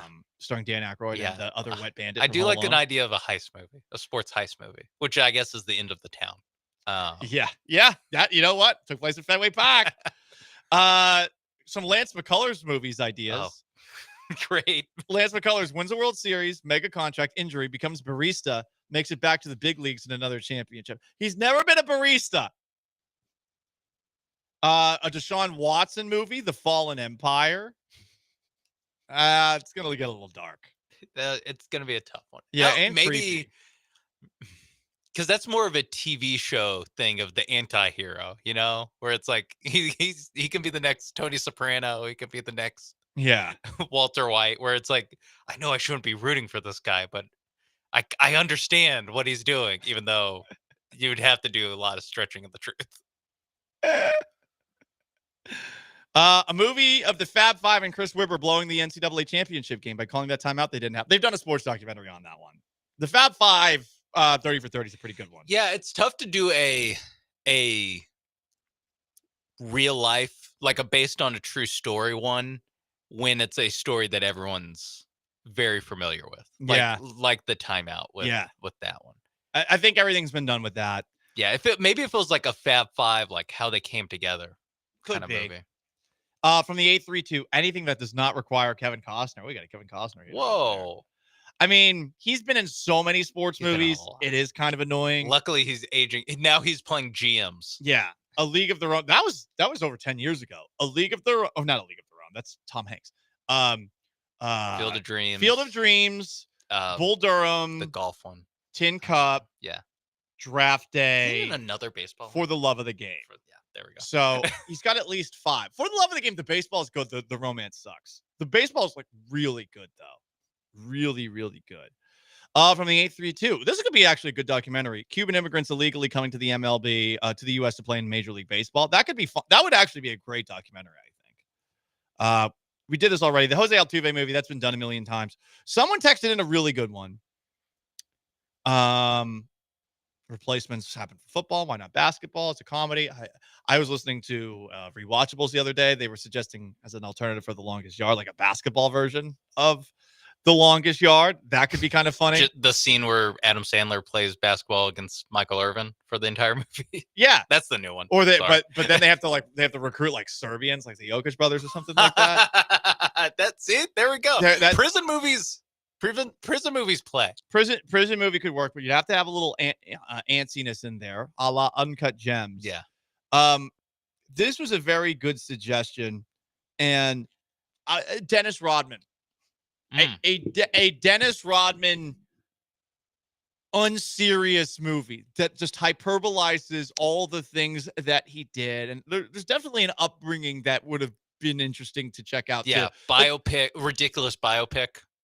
I think of all recent sports players, the one that would give us the most to work with would be Dennis Rodman. Because didn't he?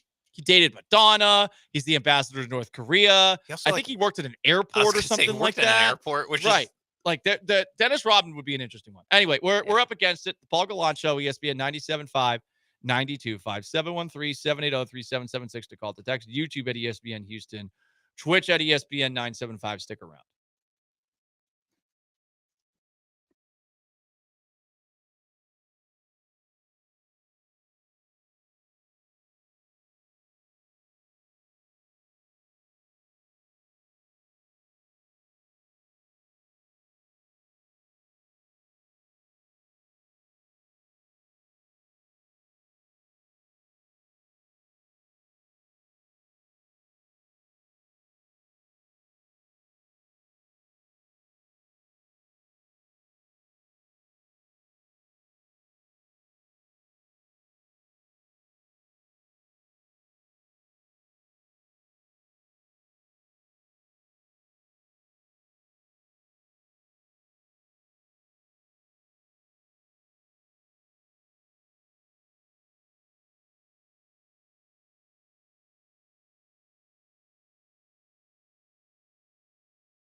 Broadcasting live from the Veritex Community Bank Studios, it's the Paul Gallant Show. On ESPN 97.5 and 92.5.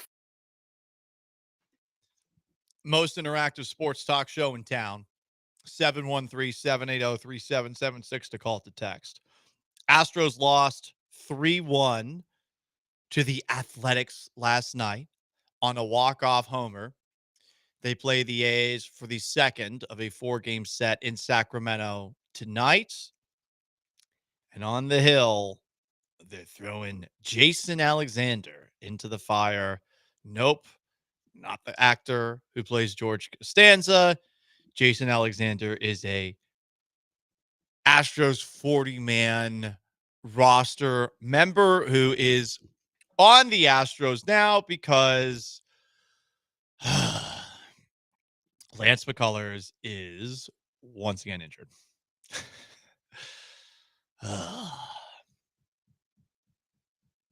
And he injured himself because in a freak accident.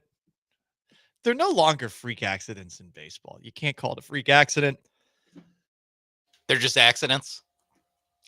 I don't think it's even accidents anymore. In a regular baseball kind of injury, in a regular baseball sounding injury per Joe Espada, it seems a weight was dropped on his foot, his big toe specifically, and he sprained it. 15-day injured list. What are the odds this turns into a fracture or some extreme plantar fasciitis or torn Achilles with this Astros training and medical staff? It's on the board. It's on the board. Yeah. Because normally, I my initial reaction was like, well, at least it's not an arm injury for Lance McCullers. That was before we even knew how he got it. It was just 15-day IL foot sprain or whatever they called it. I was like, okay, not an arm injury. But you do bring up a good point where the Jordan stuff is still like 3 weeks ago. Like we're not ready to move past we're not in forget and we forgive. will never move on until we hear that they have fired whoever is in charge. Head on a spike. They could theoretically bring in somebody worse. We would move on for a little bit. For a little bit, these guys have no benefit of the doubt. Even if they're good at their job, they have no benefit of the doubt. Best case scenario, due to poor communication. Best case scenario. Best case scenario, Sean. I mean, what does communication have to do with not running an MRI on Jordan's hand? It's a good point. It's a good point. Oh, there's too much swelling. All right, guess we're not going to run an MRI. I get that you do an MRI once a week, but I don't know. In sports, you should be checking on the recovery more than once a month. Yeah, just like when it happens, that's fine. You can do it. Yeah, I understand after an injury where the guy's going to be out, MRIing him. That seems normal. But then having him rehab, having him swing a bat, having him seem like he's days away. Yeah. And then being like, you know what? Let's just MRI him one more time. Oh, oops. Only 60% healed. I'd be upset if that happened. But at the very least, I'd be so mad if that happened to like me right now, like radio producer. If you thought you were 80% healed, like, and then all of a sudden he said, actually, you're now 60% healed. Actually, we ran you under a machine. We could have run you through a while ago. And turns out I'd be like, oh, they're trying to screw me out of money. That's how I would feel.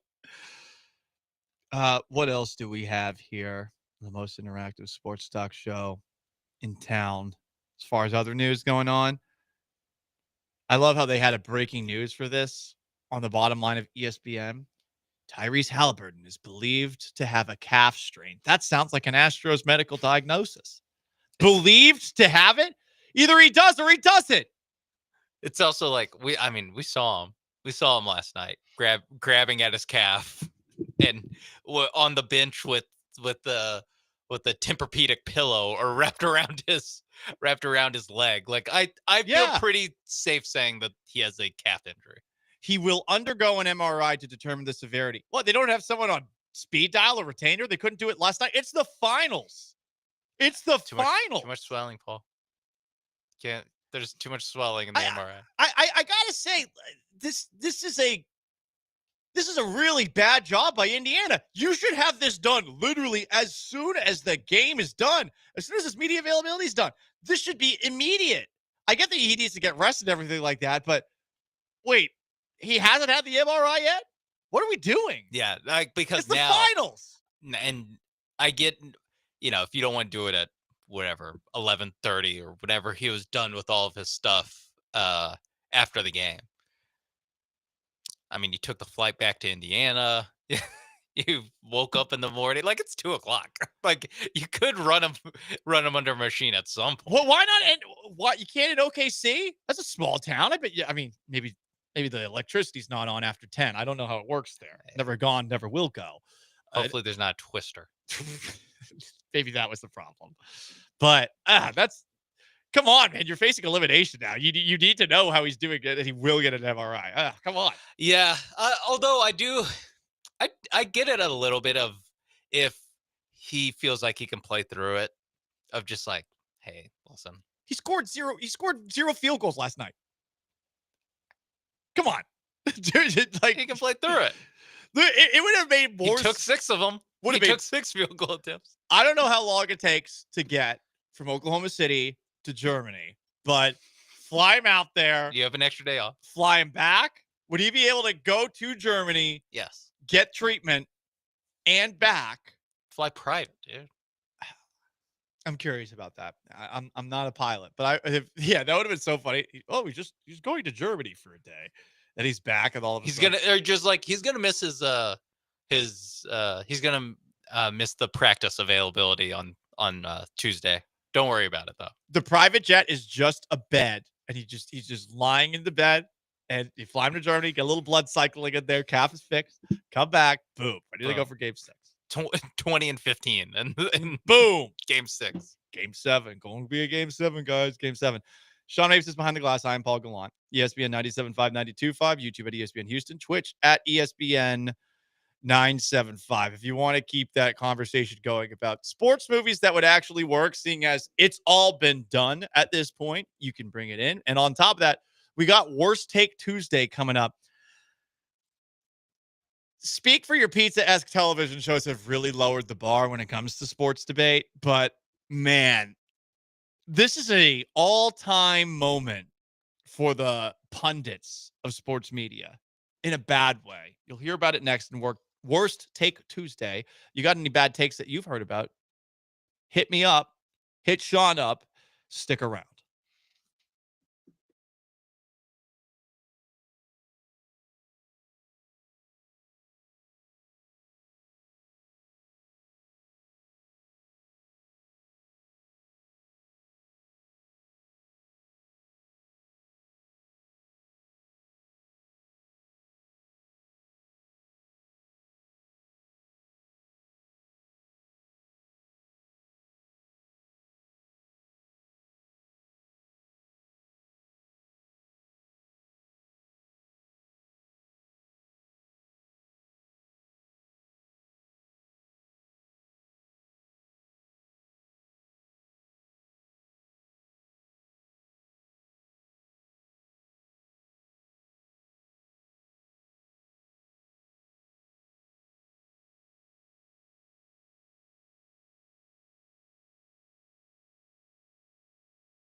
Broadcasting live from the Veritex Community Bank Studios, it's the Paul Gallant Show. On ESPN 97.5 and 92.5.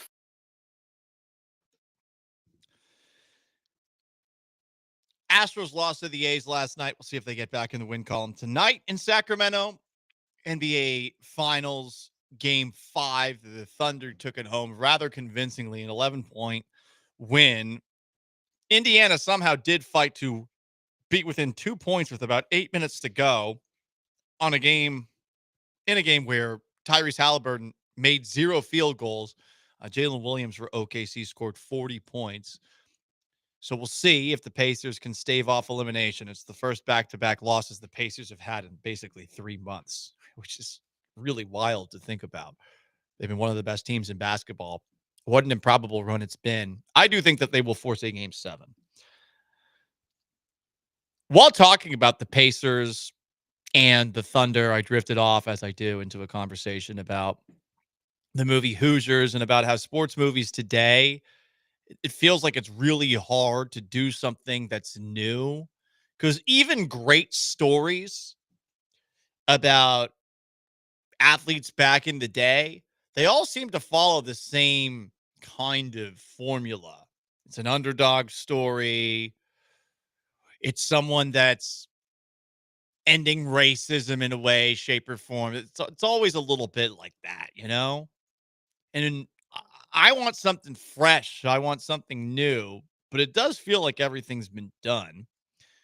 From the 409, a sports basketball or baseball movie that's over the top, like Kung Fu Hustle. Kung Fu Hustle. Wasn't there a movie called Shaolin Soccer, I think, too? I mean, I think that's like 20 minutes. I don't know that you could do an entire movie like that. Another text, 409. I've got a great idea for a sports movie. Hakeem Olajuwon. After all, the guy was a champion wherever he played, goes out and becomes a successful businessman and owns half of the town. I guess he owns Mont Bellevue. That's what he's talking about right now. Yeah, but you need some conflict. You need some sort of conflict here. Like, is the conflict going to come when he runs the town? Is there going to be some sort of conflict before he came to the Cougs? Like, it would be a good documentary for Houstonians, but would it be a good sports movie? I don't know about that. Like, you need to do something new. They've all generally been done, and the backstories have also been very explored in a lot of these sports documentaries. I mean, you got to capture people's attention. Yeah. I only have I don't have a conflict for you with the Hakeem Olajuwon story. I do have an ending, though, is when he realizes that he can scam NBA players for $50,000 a year. So we can train them. So he can train them. So he can teach Dwight Howard how to do scam drop is unfair. steps. That's unfair, Sean. That's a 2-time NBA champion. He's just taking what he's worth. Okay. Not scam, but he's like, wait, all these guys are making so much money that they'll just pay me to have 2 weeks of me telling them how to run out the post. What if I paid $50,000 to Hakeem Olajuwon and he taught me how to play in the post? What if I became a great post player and pick up hoops? That's a great question. Of like, I probably would be better. You 100% would be like better, way better, if you knew just like the slightest things that Hakeem Olajuwon could tell you. From the 832, they need to make a movie about the trans Olympic boxer beating up all the women. Joanna Man, they already did it. Yeah, the movie's already been done, and see that one you could do back in the day because it was kind of funny. Today you can't do that movie anymore. I'm just saying how it is. Okay. I don't think anyone's going to want to watch that movie. And I think that the Daily Wire did some movie that was like that too. Oh, I was going to say, I feel like it would piss off like both people. Right. No, like both sides would be pissed off. I think that they did that movie. I think they did a recent movie that ripped on that. From the 832, is the air up there based on Hakeem? I don't know. A movie I've watched. I remember watching that while on a ski trip once. Yeah. Kevin Bacon. Anyway. Paul Gallant Show, ESPN 97.5, 92.5. We need new sports movies because they've all been done. Virginia Bunweed, a movie about the pole vaulter with the RIIZE Ramalama Ding Dong. Was there a pole vaulter whose package was highlighted? I thought that was like men's swimmers. No, I thought there was a guy who. He got caught on his. Yeah, see, He like that's 5 seconds. That's knocked a vine. knocked the pole off. Yeah, it's pole on pole crime. Yeah. Anyway, hey. It's time for Terrible Take Tuesday. Did you have a bad take? What you just said is one of the most insanely idiotic things I have ever heard. Don't listen to that guy. We love him. Everyone in this room is now dumber for having listened to it. It's Worst Take Tuesday. I award you no points, and may God have mercy on your soul. You know, this might be the reason the Astros are struggling to score this season. And maybe that all of baseball is struggling to score this season. For Andrew McCutchen, Pirates legend, he saw a post on X that said, "You can't convince me Major League Baseball isn't using dead balls." Here's what McCutchen said. "I was told by a rep for Major League Baseball that the balls are indeed different this year. They stated higher seams, which produces more drag on baseball, causing baseballs to not travel as far as they should. When asked why, I was told, quote, every baseball is hand sewn, so no ball is the same," end quote. What? Every baseball has its own story? That is true. They're snowflakes? Calm down, baseball. When I asked if there is something that can be done about correcting the current performance of this year's baseball, I was told there was nothing that can be done about this season, but they are, quote, working hard on getting to the bottom of why the seams are higher. So, yeah, the baseballs are different. Baseball thought it would be a good idea to have different baseballs this year. And it does feel like there has been a direct reflection of these new baseballs when it comes to offense across the sport. As someone who follows the Astros, clearly they're dealing with a lot of injuries, yada, yada, yada. But I choose to blame this for the Astros' offensive struggles, like I blamed the pitcher's eye a couple of years ago. Yeah, it's why is baseball baseball? This is like every year, or maybe it's like every other year that they have a story like this. Where was it in 2017? There's different balls. Then 2019, they're even more like juiced balls where everything was going out, and they deaden them. And it's like they're always tinkering with this. It is funny that they always have the excuse that they hide behind of like, well, every single one of these balls is hand sewn, so obviously they're all different. It's like, yeah, but all the ones this year have the same characteristics. Yeah. Like, we're not saying that like the different balls are different. We're saying that this year's balls all are different in the same way. They're all different from last year's ball in the exact same way. Yeah. You changed something. Something is different. From the 409, 3 years ago was when everyone was complaining about the balls. Someone texted in, well, it doesn't seem like Aaron Judge has been affected at all by these. Yeah, we know why. Because he's playing in Yankee Stadium. Yeah. It's a performance-enhancing drug. Yankee Stadium. Anyway, Worst Take Tuesday continues. Stephen A. Smith was caught playing solitaire during the NBA Finals on his phone Friday. He reposted this on X, saying, yep, that's me. Who would have thought I can multitask, especially during timeouts? Hope y'all are enjoying the NBA Finals. This is going 7 games now, peeps. But readers added context to this post. Steven was on solitaire on his phone while the game was being played. He was caught again. He's been having some issues recently being caught doing things on his phone. He was caught perhaps doing something on ESPN because he had his computer open, his laptop open, and some people were able to see what was on his laptop, which led to everybody in the studio on ESPN telling him to shut his laptop, and he refused to do it. But Stephen A. Smith had this to say when he was asked about playing solitaire on his phone, which is also a psycho move. Like, you got to be a really, really small screen. I guess he's got great eyesight.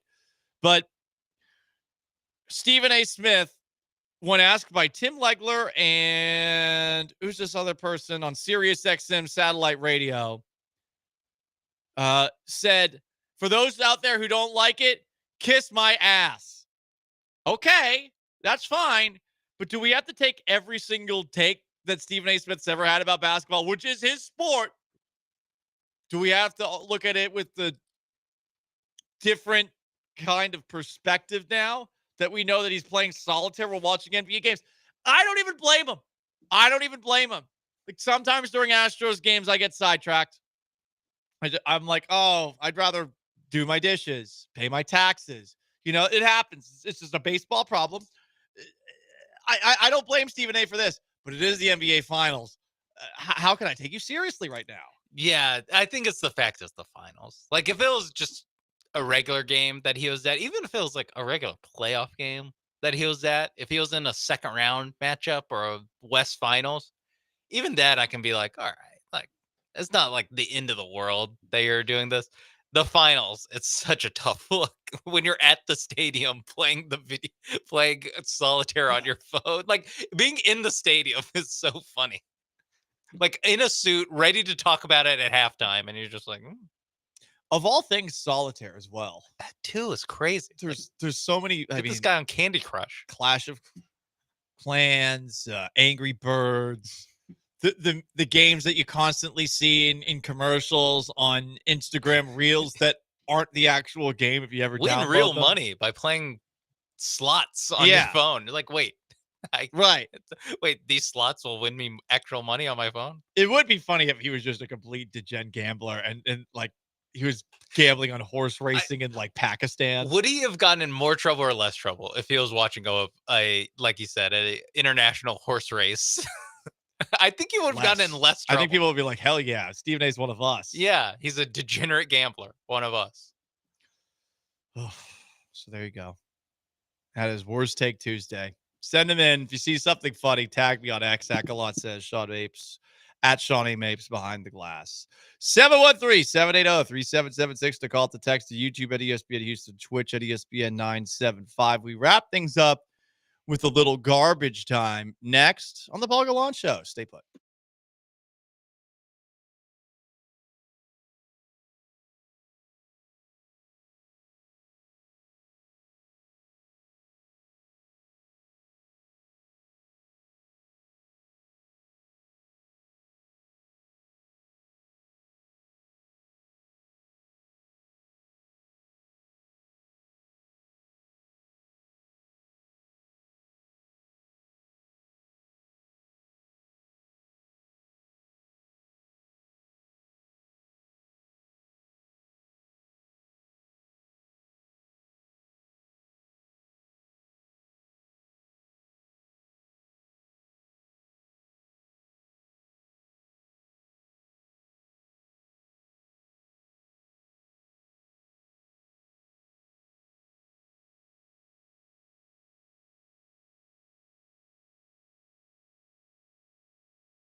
You're locked in with the Paul Gallant Show On ESPN 97.5 and 92.5. from the Veritex Community Bank Studios. Here's Paul Gallant. The last chance to dance on the Paul Gallant Show, the most interactive sports talk show in Houston. You want to get in with some final thoughts at the buzzer? 713-780-3776 is how you call. It's how you text. YouTube at ESPN Houston and on Twitch at ESPN 975. We'll see if the Astros get back in the win column tonight. I will be cool with 4 innings from Jason Alexander. 4 innings, 3 runs. 4 innings and 3 runs. I'm not asking for much. I feel like if I'm asking for any other young Astros pitcher who's just being thrown into the fire for more than what I've gotten out of Ryan Gusto, for more than I've gotten from Colton Gordon and Brandon Walter, I feel like I am being ungrateful. Yeah. I think especially first start, we have the lowest expectations. Very low. We had low expectations for Lance in his first start, Yeah, right? just get your feet wet out there. So listen, just survive. Just survive out there.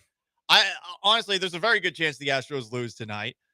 And the reason Jason Alexander is starting is because Lance McCullers, in a freak accident, injured his toe while working out on Saturday. I really want to know what was he doing? That's we need big J's like you, Paul, to be like, so was it a dumbbell? Was it were you doing deadlifts or something? Deadlifts makes the most sense. Or something where it's difficult to re-rack and you have a big weight that's on the side. Yep.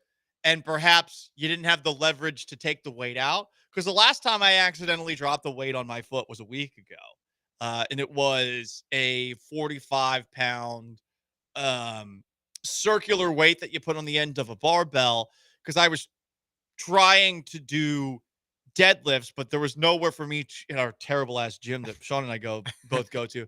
There was nowhere for me to stack this, so it would be easier for me to take it off. So I just looked like a complete idiot, like in the middle of the gym, trying my hardest to pull the 45 pounds off of the edge of a dumbbell that also had a 45 on the other side. So I'm like, and there was a short bar because it was one of those deadlift bars. It was awful. So then I pulled it off and it fell on my toe. And I was like,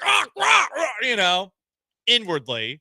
Of course, believe it or not, while at the gym in front of other people, when there's other people around me, I can hold it in. I don't throw a temper tantrum. But I'm so comfortable around Sean that when I have something that goes bad, I'll throw something at the wall or punch a wall. You haven't punched a wall. I haven't done that yet. And it's all this brick around you. Yeah. It's intimidating, right? This cardboard brick that we have across the studios. Anyway, last chance to dance. It's time for a little garbage time before we GTFO and hand things over to the Killer Bees.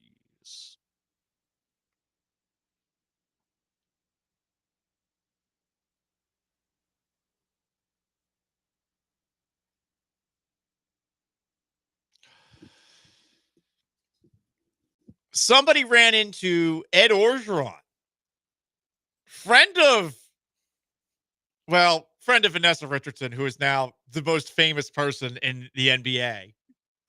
Vanessa's just popping up everywhere in NBA coverage. I'm super proud of her. I'm super pumped for her. It's very good to see that. I believe that Space City Home Network doesn't know what they have. But anyway, to bring it back to Coach O, who, thanks to Vanessa on the first edition of the Vanessa and Gallant radio program, we had Ed Orgeron in the first ever episode. He was very cool with us. Ed Orgeron is known for going on runs shirtless.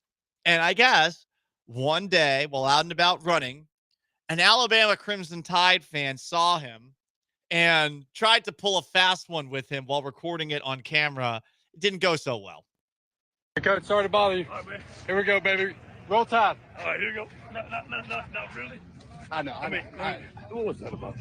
Look, I respect you as a person. I was a bit. What was that about? I respect you as a fan. I wouldn't take those I can see after I take a picture of you. I understand. Have a good day, man. Hi. Where you from? I'm from Alabama. What part? Tuscaloosa, actually. So you got to understand. That ain't nothing towards you. Ain't nothing wrong with that. Yeah.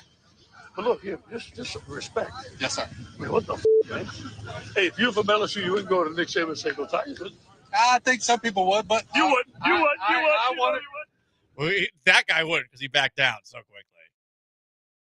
He have to run and found out. Ed was playful there too. I don't think that Ed was thinking about whooping that guy But at he's all. also like intimidating enough. He's also running shirtless. Yeah. Dude's a specimen still for his age. He's a cool guy, and I do love the. No, I get it. But man, what the was that? Yeah, that was such a like that right there is like, oh man, I let down Coach O.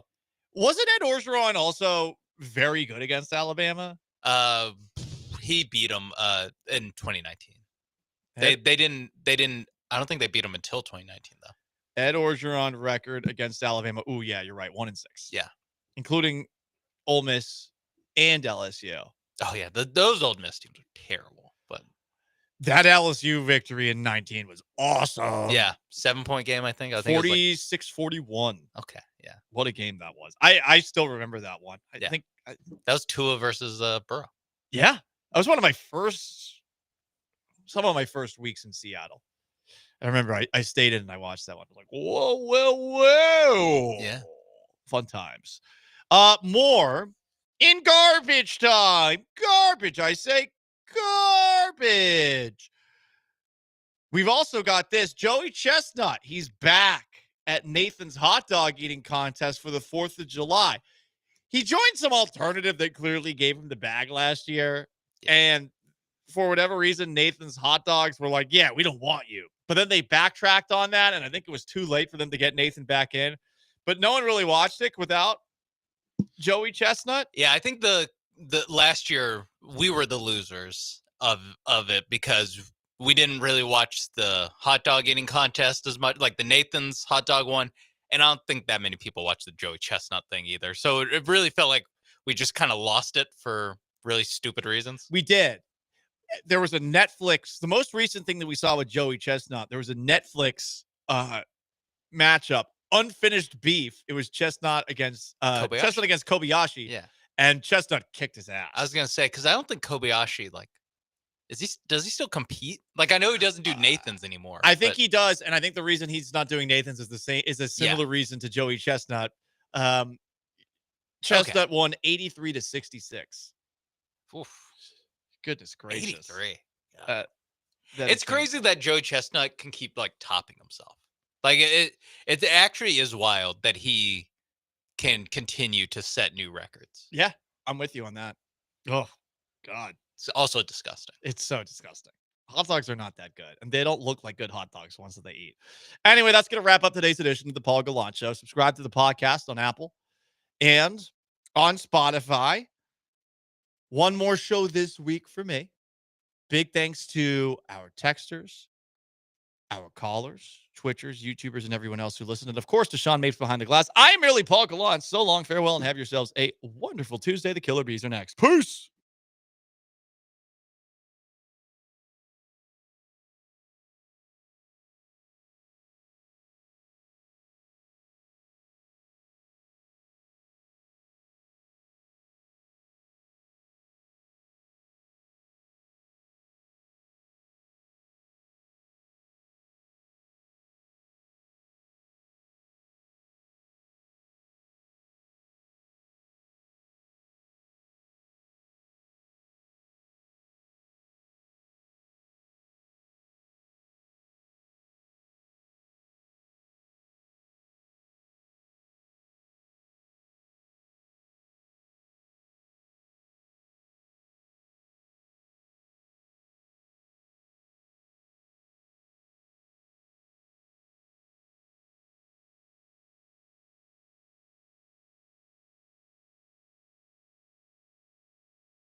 Ooh, what up, H-Town? Hey, how we doing? He's Blank. I am Branham. It is Brian behind the glass. When was the last time Brian worked 2 days in a row?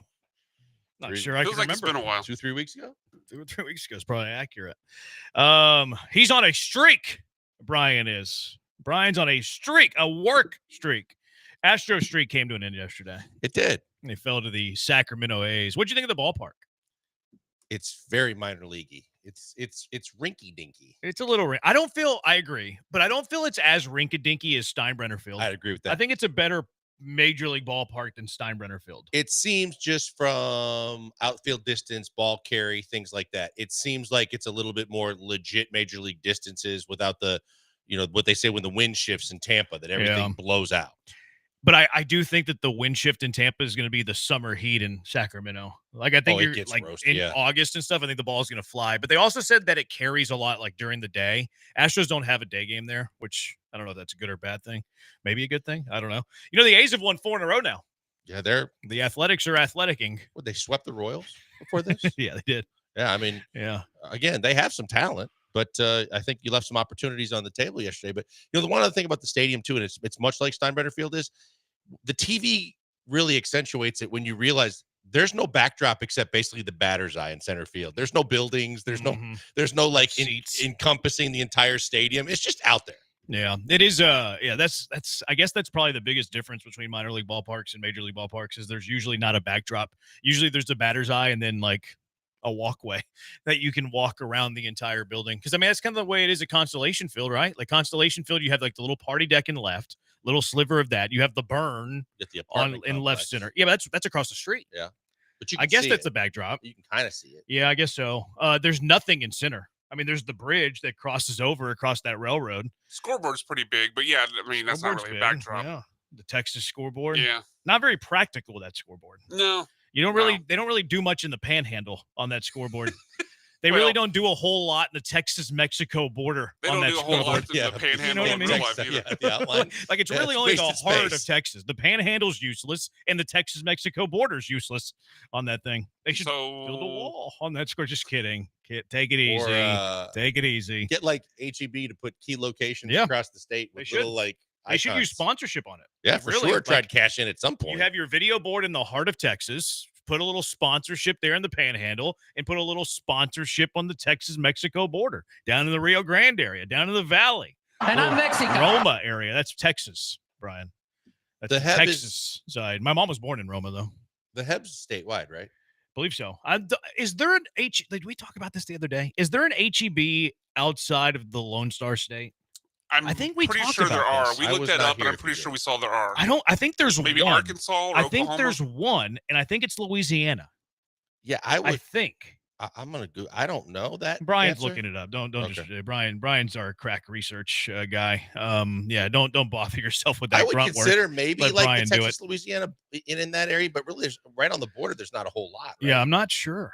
I'm not sure if there's one outside of the Lone Star State. And if it is, I want to say it's Louisiana. And if it is in Louisiana, I want to say there's only one. Google AI says they tried in Louisiana, but they're unsuccessful and closed. They couldn't afford it. Yeah. Those Cajuns.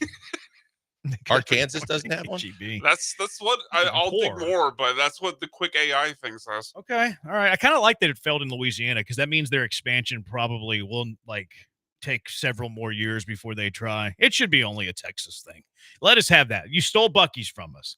You stole Pat Green from us. You stole Whataburger from us. All of these Texas staples have gone beyond the Lone Star State. Let us have the one.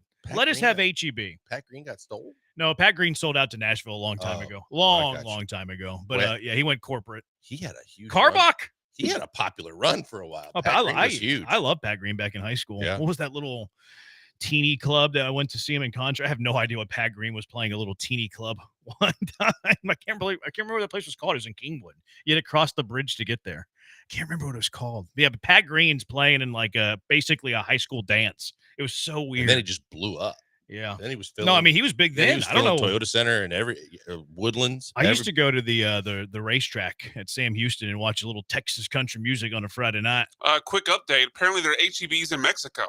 Oh, I did know that actually. Yeah. So no states outside of Texas, but there are locations in Mexico. There's Did you know that HEB also has like some sub stores? Like Mi Tienda? I think. Well, that's not what you're saying. That the Mexican store is substandard to the American No, I Texas thought you store. meant like a no, there's another subsidiary, one. not. I want Like to the say difference it's. between taqueria and taquerias. I want to say Joe V's. Have you heard of Joe I V's? have. Oh, there's one on the Beltway between Houston and Pearland. Yeah, Joe V's. There's one on 1960. I also. want to say Joe V's is like in the HEB umbrella, but they sell the. I don't know what what food goes there, but I've heard it's actually a little bit cheaper.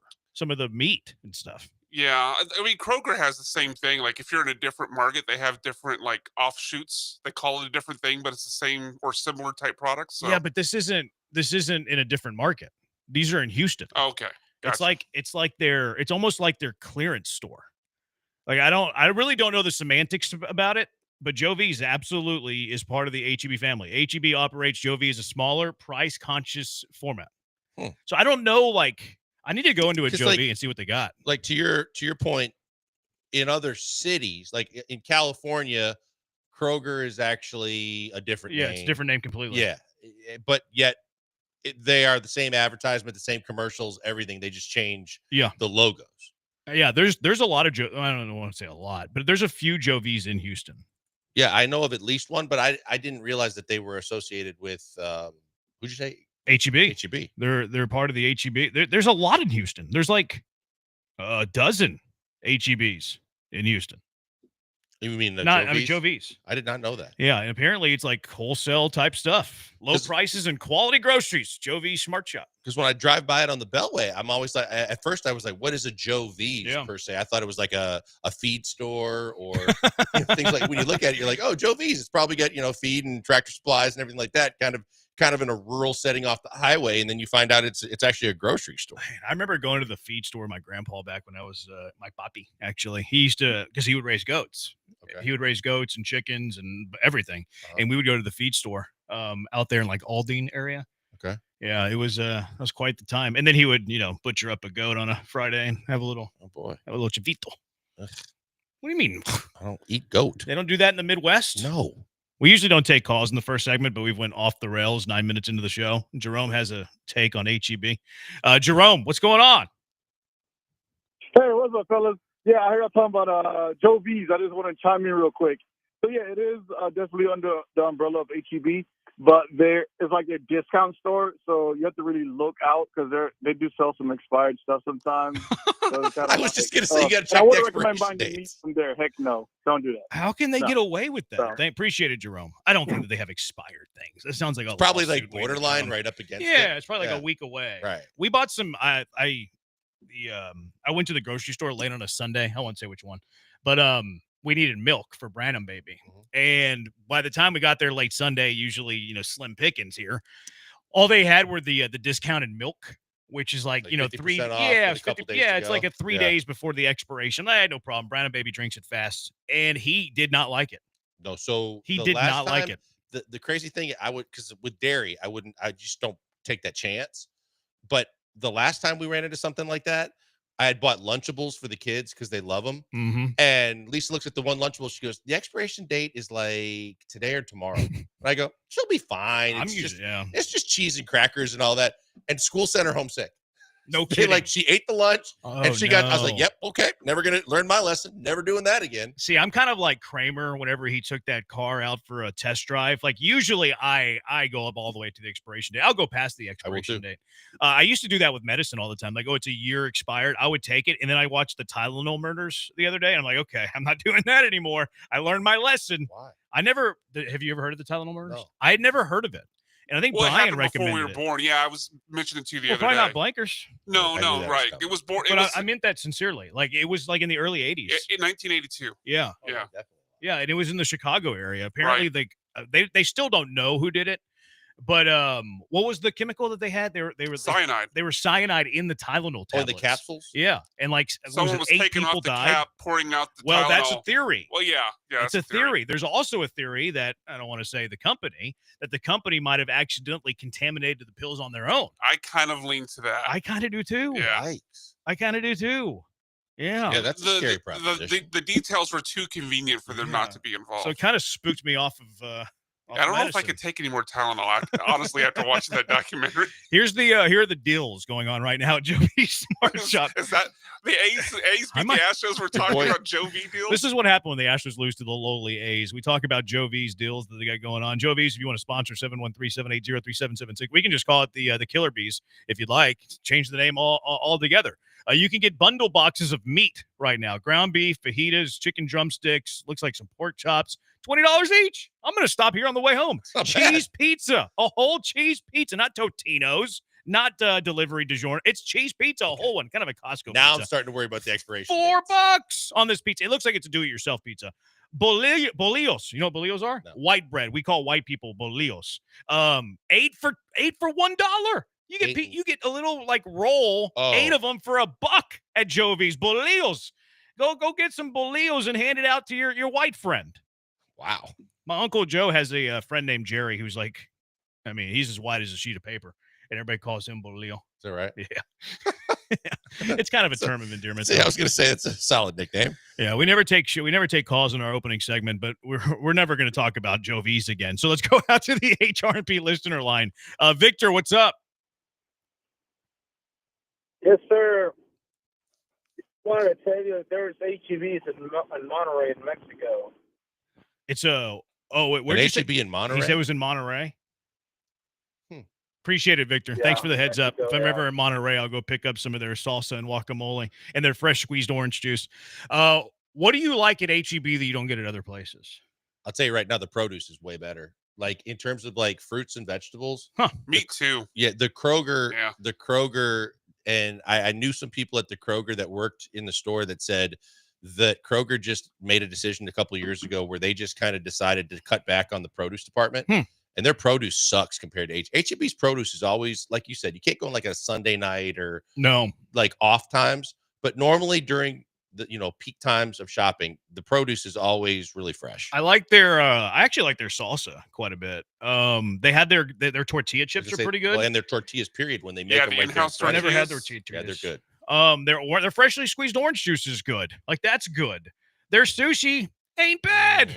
Ain't bad. Not terrible. Not awful. Their kolaches and empanadas in the morning aren't bad either. Never had that. Yeah, it's pretty. Never had that. If you're not there by like 9:30, they're gone. They're pretty good. Brian likes his kolaches and he loves his tortillas. He does. I do. He is a connoisseur, so to speak. So if he goes there to them, that's a good recommendation. The last couple of times I bought my crawfish sacks were at HEB. Oh, they load them. Man, you walk in the store, like, you can't even get inside store proper without smelling them as they're preparing. That's the ones they cook, though. I'm talking about the sack, the fresh, raw sack of crawfish. Oh, okay. Gotcha. Yeah. Whenever I do my own set up that stand right in front of the door so you walk right past it. Yeah. All right, let's go back out to the HRP listener line. Killer Bees are setting a record of bad radio and how many calls we're taking in the opening segment. We don't care. The Killer Bees. Let's go out to the HRP listener line. Northside Lou. What's up, Northside Lou? What's going on, fellas? Good afternoon. Yeah, man, just keep the conversation going regarding Joey's. And if you go to Joey's, brother, you go there for the fruit and the veggies. Everything else is expired. It's expired. Joey's stuff that I told you, but that's the hack about Joey's. The vegetables, the fruit, top notch, best price in town. But the meat, the chicken, everything else, you better eat it as soon as you get home. Wait, time out. So it's the fruit, vegetables, and what else? He said he said everything else is expired. Oh, I thought he said the fruit, vegetables, and there was something else. I came home about a month ago, and my neighbor's dad visits. He actually works at HEB, and he's like, "Yeah, I went and got some. What did he get? He got some.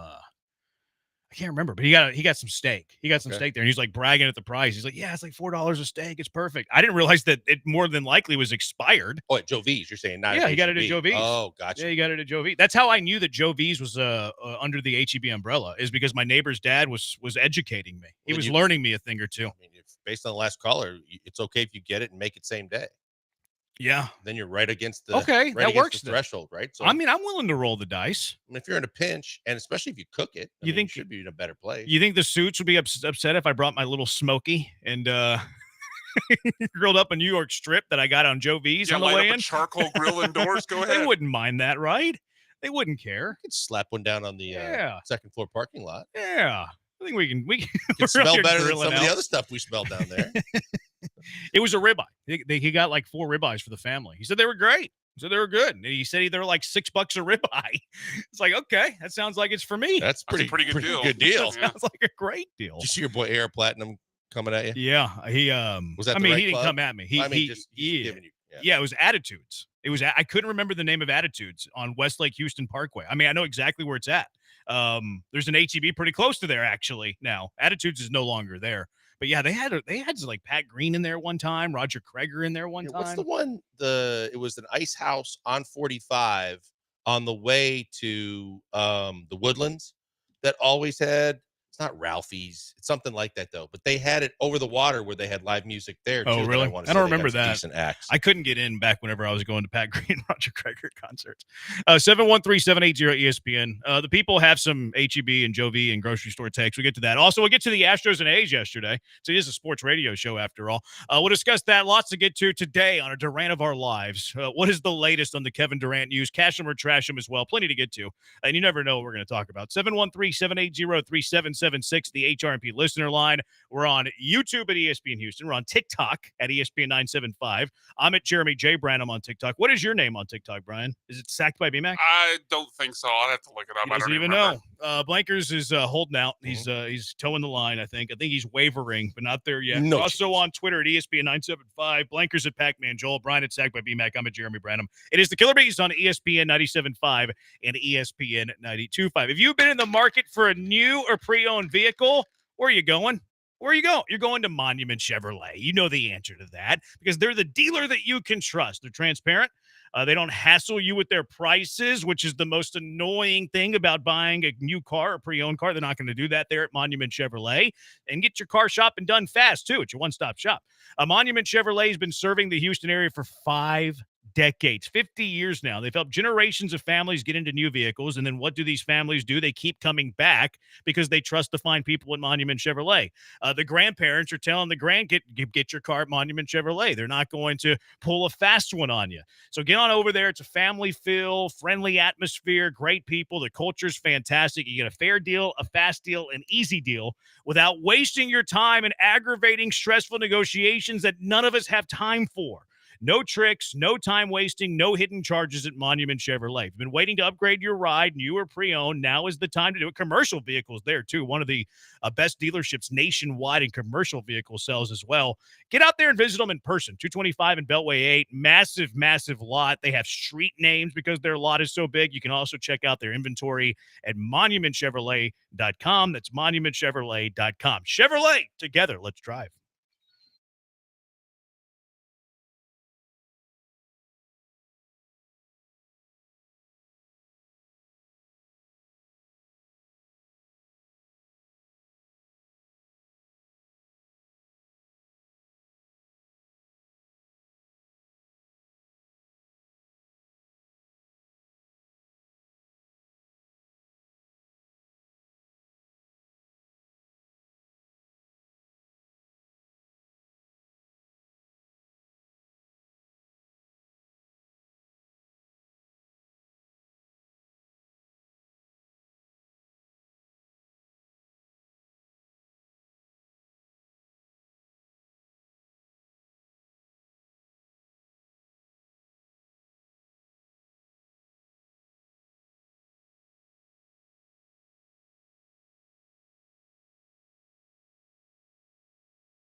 You're listening to the Killer Bees with Joel Blank and Jeremy Branham. On ESPN 97.5 and 92.5. Broadcasting live from the Veritex Community Bank Studios.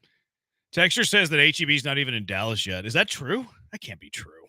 Come on. If it's in San Antonio and Houston and I believe Austin, it's got to be in Dallas.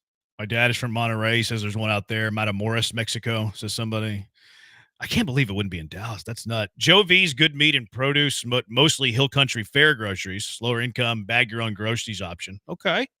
Not opposed to bagging my own groceries. I wrote that. I do the self-checkout unless I have a lot of stuff. And then at that point, I'm just too lazy. I do too. Just too lazy. In Joe V- California, you got to bring your own bags. Or buy them. Right. Or buy them. Yeah. Whenever we were out in California, I did not know that. Like, hey, you want to buy a bag? No, you're going to give me. But no, you have to buy them here. How much they cost? Like 29 cents. Cool, man. And everybody's so oblivious in California.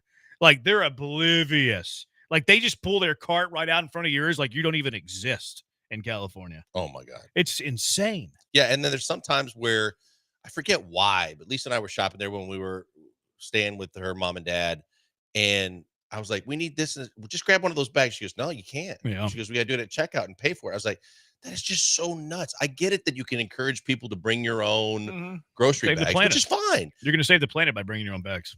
But even at like the Subway, you have to, at Subway sandwich shops, you have to like, oh, really? You have to pay for the bag. Really? Yeah, at some Subways in California. So what are we doing here? That's your fault for eating at Subway.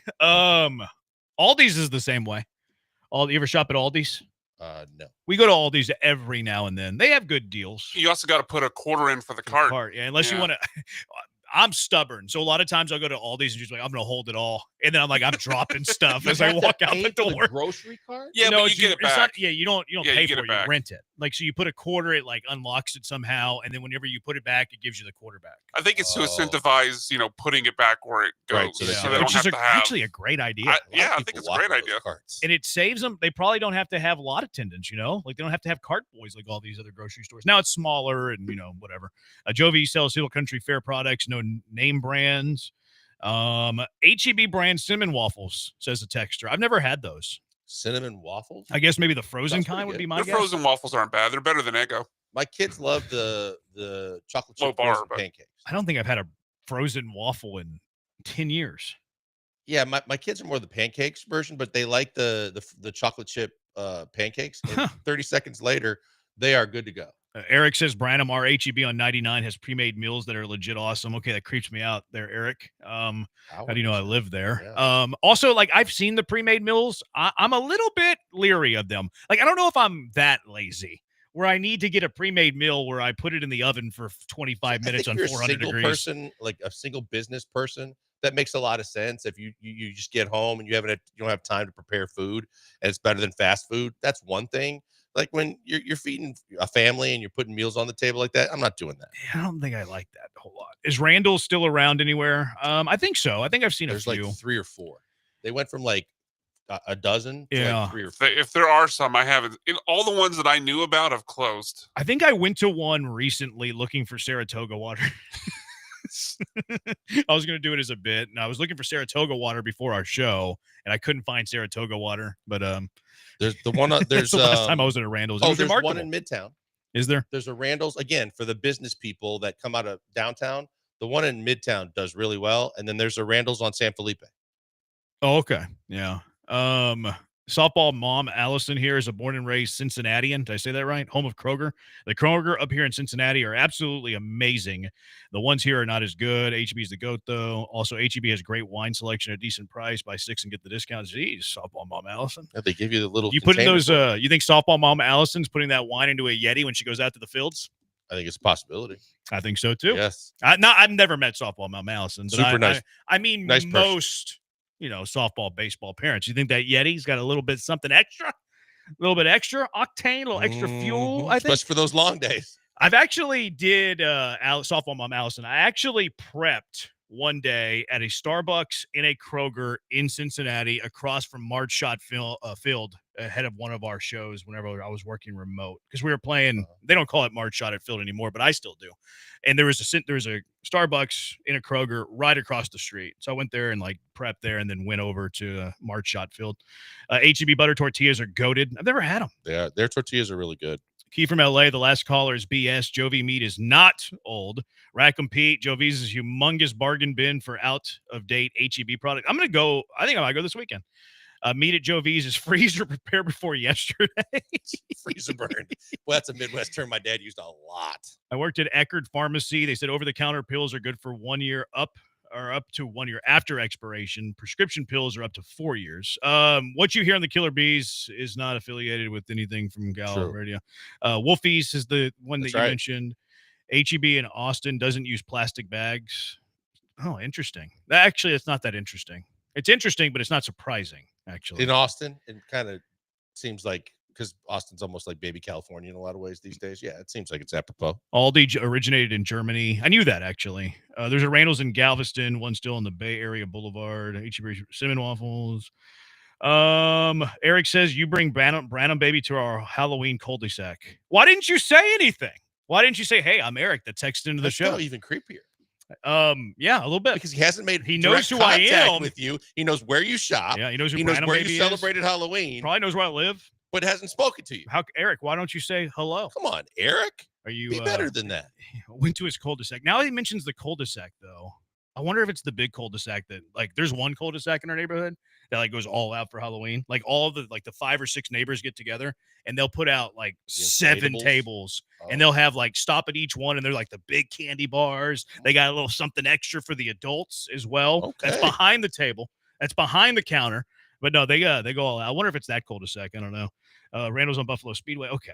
100% wine all day, says Softball Allison. We have an update. She puts the wine in the Yeti. You know why? Because the Hubs is coaching. So she's just lawn chair chilling, and she can do that. Man, that's next level. I'm not mad at it, though. All right, let's get to Astros A's. All right, enough grocery store talk. What were big takeaways from the Astros losing their first game in Oakland? Is there some drama brewing out there in Sacramento? I thought Oakland was a little Bush League a couple of times yesterday. We'll discuss next. Killer Bees, ESPN 97.5, ESPN 92.5.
You're listening to the Killer Bees with Joel Blank and Jeremy Branham. On ESPN 97.5 and 92.5. Broadcasting live from the Veritex Community Bank Studios.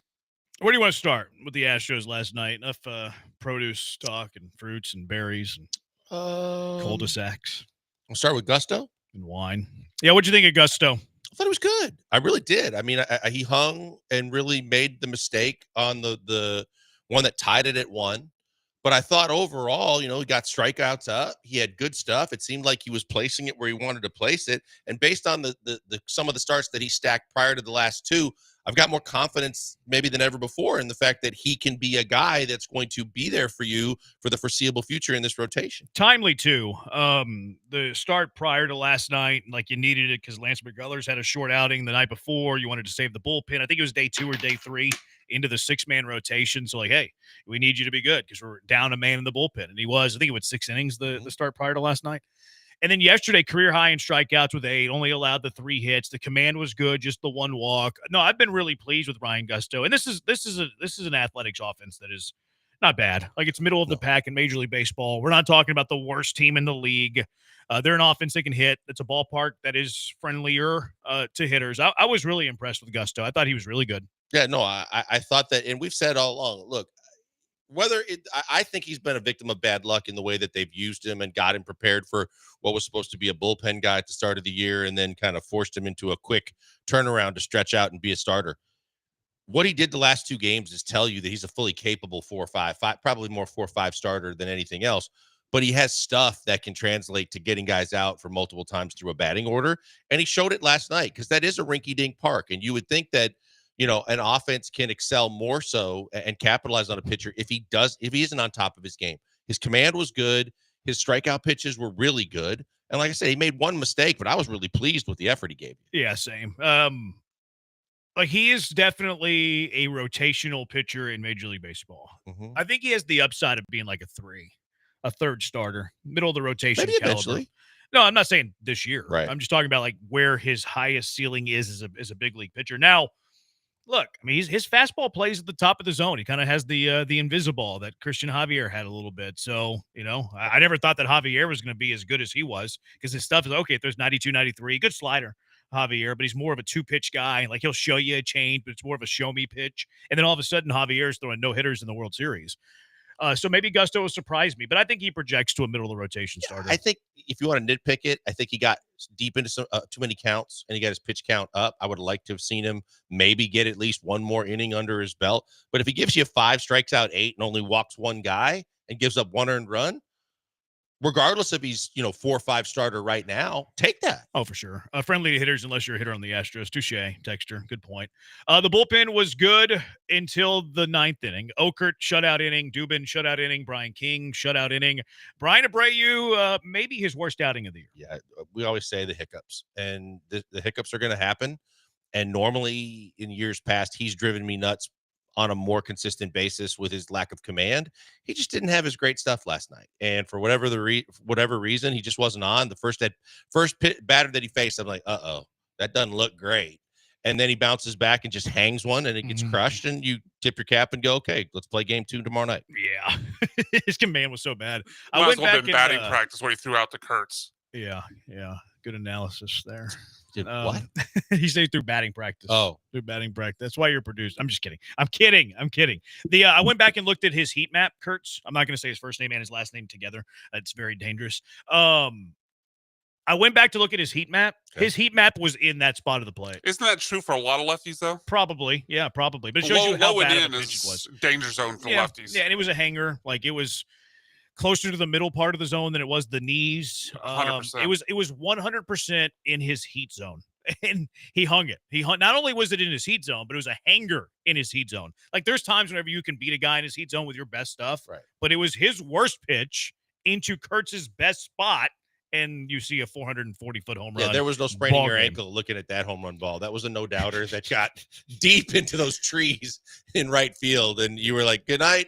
See y'all tomorrow. It was so weird, too, because I wouldn't have realized this, but TK mentioned it. Like, he's like, Abreu was walking back to his dugout, And then he's like, but then he had to turn around and walk to the clubhouse, which is beyond the center field That's right. wall. That's Like right. that's so weird. Like I know it's like spring training home and like minor league baseball, all that. But can you imagine, like, this has to be the first time in 30, 40, 50 years that a major league pitcher gives up a walk-off home run and then has to trail the home run ball to get to his clubhouse. That's so dumb. So, but it's apropos, it's the A's, because the last place in which a stadium had the clubhouse separate from the dugout where you had to walk is Oakland. In Oakland, you had to walk. Oakland. Remember, they had those cavernous foul ball territory because they played football there At the too. Coliseum?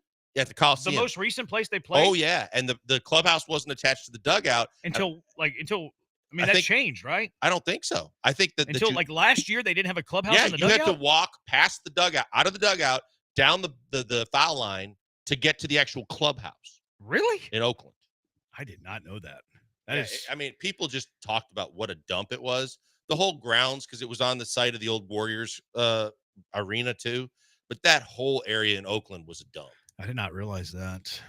They had AstroTurf on the tables in the press in the booth. Blummer used to always make fun of the fact that you could practice putting. Well, they also had, they had turf on the table. Was it Raccoons that got it? Yeah. Yeah, it was Raccoons. Altuve hit a homer, and then the Astros did nothing else. They had some life there in the second. They had 3 hits in the second inning. They lined into a double play too. Like, it felt like that was the turning point of the game. Looking back, like if you break through there, I think you win the game going away. But unable to break through, Oakland stays in the game, tie it with a home run by J.J. Bleday, and then the 2-run homer to win it from Kurtz. I thought they also had a chance in the 5th, but Muncy made a really great play on that. Right. I think there was first and second. It was first and second. Now Altuve hit one down the line, but Muncy made a great play. That was a great play. Yeah. I went back to see Altuve's speed on that play. He was 30 feet per second. He was good. He was booking it. Yeah. He was booking it. But very, very odd too. Max Muncy, same birth date as Max Muncy of the Dodgers. Yeah, more like Min Muncy. Same name, same birthday. Not nearly as good. A little tardy. A little late with that. Great challenge by Altuve. Spot on that play. That tag at second in the 8th inning. Really took him out of a tough spot because there would have been second and third, 2 down. Altuve telling the dugout, let's look at it. They looked at it. We'll get into the Jacob Wilson element of that play in a little bit. I'm going to go ahead and learn how to say Luis Guillorme's name. I said yesterday I wasn't going to say his name until he's been with the Astros for a month, but then he had four really good defensive plays, minimum. He had one. Actually, I think he had 3 great defensive plays and then 1 good defensive play. The good defensive play was the presence of mind to throw out the runner at second base on the challenge that we just talked about. The two bare hand charges, incredible.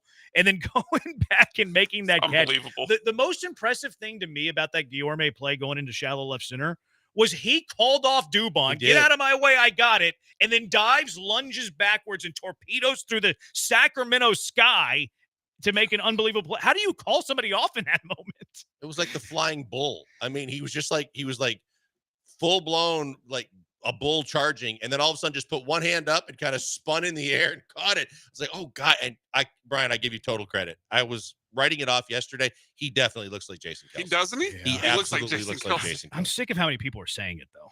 Now everybody's saying it, but I give Brian credit. It's the first I heard of it, and he's right. I've heard 30 people say that. They interviewed him in the press, like not the press conference, in the clubhouse after the game. That's way out in center field. I think it's like in West Sacramento. I think that is West Sacramento. He sounds very American. Oh, is that right? Yeah, I thought he was going to have like an accent, very racist to me. I know. Very stereotypical of me. I know. He started talking. He kind of sounded like Jason Kelce. It's like I did not expect that from Guillorme. Yeah, Guillorme. Luis Guillorme. You've earned my respect. First hit as an Astro last night, right? A little looping liner. Yeah. Also chased one down in the zone pretty badly for Not a known strikeout. for his bat, Brian. No, He does have Not a little known bit of for a his tendency to bat. chase. He did, but man, that diving play was unbelievable. It was. You know, catch the way he like probability. turned his You wanna body guess? too. Did you see the catch probability on this play? No. You want to take a guess? 65%. That's high. I would say 15. I mean, he might It's have a high. taken It's a a high different guess. route to it. That's a little curious of you to have that high of a guess. Why? Because it was 70% catch probability. I just felt like he overplayed it. The blinkers know already. I think a regular everyday third baseman and shortstop can make that play. He made it a lot more difficult than it had to. I mean, why was it a 70% catch probability? He said he took a bad angle. Like he said in the post game, I took a bad angle at the ball. I thought it was going to slice more coming off the bat of a lefty, which makes sense. It's what that happens when lefties hit pop flies towards the line. And he must have had a really bad jump. Yeah. Must have had a terrible jump on it. I mean, I don't think he's exuding quick. No, I actually went back and looked at his speed on that play. It was actually respectable. Is that right? Yeah, because I had the same thought. I was like, he must be really slow. Yeah. And I went back and looked at it, and it's like, no, that's actually above I average saw people speed. tweeting if he gets rid of the slow pitch softball body that He he could does. actually be really good. And I was like, it's a pretty good accurate call that he does look like a slow pitch softball player. The vibe I get off of Guillorme is that he's like an old, like JUCO All-American that's like 30, 40 pounds overweight in his 40s that's just killing everybody in slow pitch softball. Yeah. Like he's by far the best slow pitch softball, like whatever Houston softball, Just hitting whatever. tanks. Yeah, and- yeah. He used to I be a can see JUCO that. All-American, but you wouldn't have known it. You might have known it 40 pounds ago, but you don't know it now. And he's just out there like in these unbelievable catches. Like it's what the vibe gets me.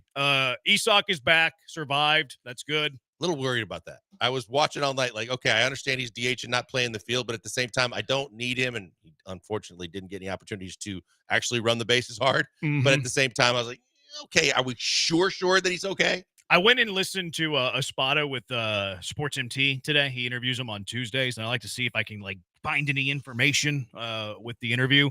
And Espada did say that Isak's going to play third base today. Okay. So, let's see what it looks like, because I am a little leery of it too. Home plate umpire Doug Eddings, he likes to bark back. Do you notice this? Oh, he's both ways. Feisty. Yeah, both ways. He's very feisty. To be fair, like if you're going to bark back, don't have a quick hook, which he didn't. Yeah, he let Jake stay in the game. Yeah. But that was a very, very borderline call.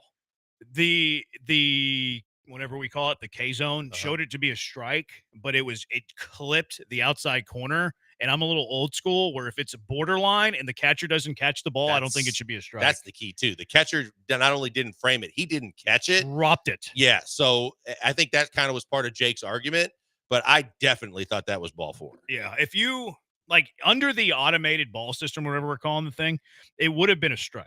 It would have been a strike, but like we're not in that yet. And usually anything that's 50-50, it's on the corners. Catcher doesn't field it cleanly. Usually you see that call the ball. Technically was a strike. I kind of like that he barks back though. Like usually people don't like seeing the ump show. I don't mind an umpire that barks back. What I really mind are umpires who throw people out of games. Like quick hook. I don't get offended, but I get a little annoyed when umpires are so sensitive and they have a quick hook. I don't mind the umpire that wants to bark back. I kind of like that a little bit, actually. Like, yeah, I mean, if you're going to disrespect me in the way you come at me too, I don't mind the guy sticking up for his own space, his own business. Yeah. But at the same time, we do have a couple in Major League Baseball. Like I was watching a game the other night. I forget which game. It might have been Sunday Night Baseball but CB Buckner was calling it. And he was so bad, and then he was trying to defend himself. And it's like, bro, you can't defend a ball that was 2 feet out of the strike zone. You're calling a strike. He's one of them. I'm And not a has fan been of for his. so long. Yeah, I'm not a fan of his. They have a great union, those umpires. Good news though, Yankees and Mariners lost. So the lead in the AL West still 4.5. You're trailing by a game and a half for the second spot in the American League. The fact that you are sitting in the position that you're sitting with all you've endured this year, and the fact you're one of the top 3 best teams in the American League record-wise is rather impressive. And I did check the scoreboard this morning when I woke up to make sure the Mariners lost, and there are other teams that are starting to, pick up some momentum in the division. But to sit where you're sitting, be 10 games over 500 with everything you've endured injury-wise, just that, it's pretty damn impressive. Oh, yeah, it's really, really good. Anything we missed there? The Coliseum in Oakland, by the way, definitely it's also the smallest home clubhouse. Both of them are down the lines and not attached to the actual Can you dugout. get there from the dugout? You have to walk out of the dugout, That's so weird. down the line, kind of behind third base, and then go into the clubhouse. That's absurd. All right, let's get to the Bush League stuff that happened yesterday. Will we see retaliation from the Astros? Little baffling from Kurtz, which I don't mind a baffling. But how about them throwing it out Altuve? How about Jacob Wilson with a little Bush League play? Were these plays Bush League? Should the Astros retaliate in this 4-game series? 713-780-ESPN. Killer Bees, ESPN 97.5, ESPN 92.5. Here I am condoning violence That's why I'm very thankful HR&P is who provides our human resources and services, right? Mike Holler, U of H class of 1990, has been protecting the interests of businesses for nearly 25 years. Mike Holler used to protect a Heisman Trophy winner. Now he's protecting your business. Chris Fisher over there, great people at HR&P. You're going to love the people at HR&P. But what are they going to do for your business? Well, they're going to provide comprehensive human capital management services, which include HR compliance, benefits administration, payroll, tons of stuff. And they're going to work with you to customize a plan for whatever you need. You're not reading off a menu. It's not cookie cutter. They're going to sit you down, going to enjoy their company, and they're going to figure out a way to help you and your business. A little help, a lot of help, anything in between. HR&P is going to create a plan for whatever you and your business needs. Their customer service, second to none.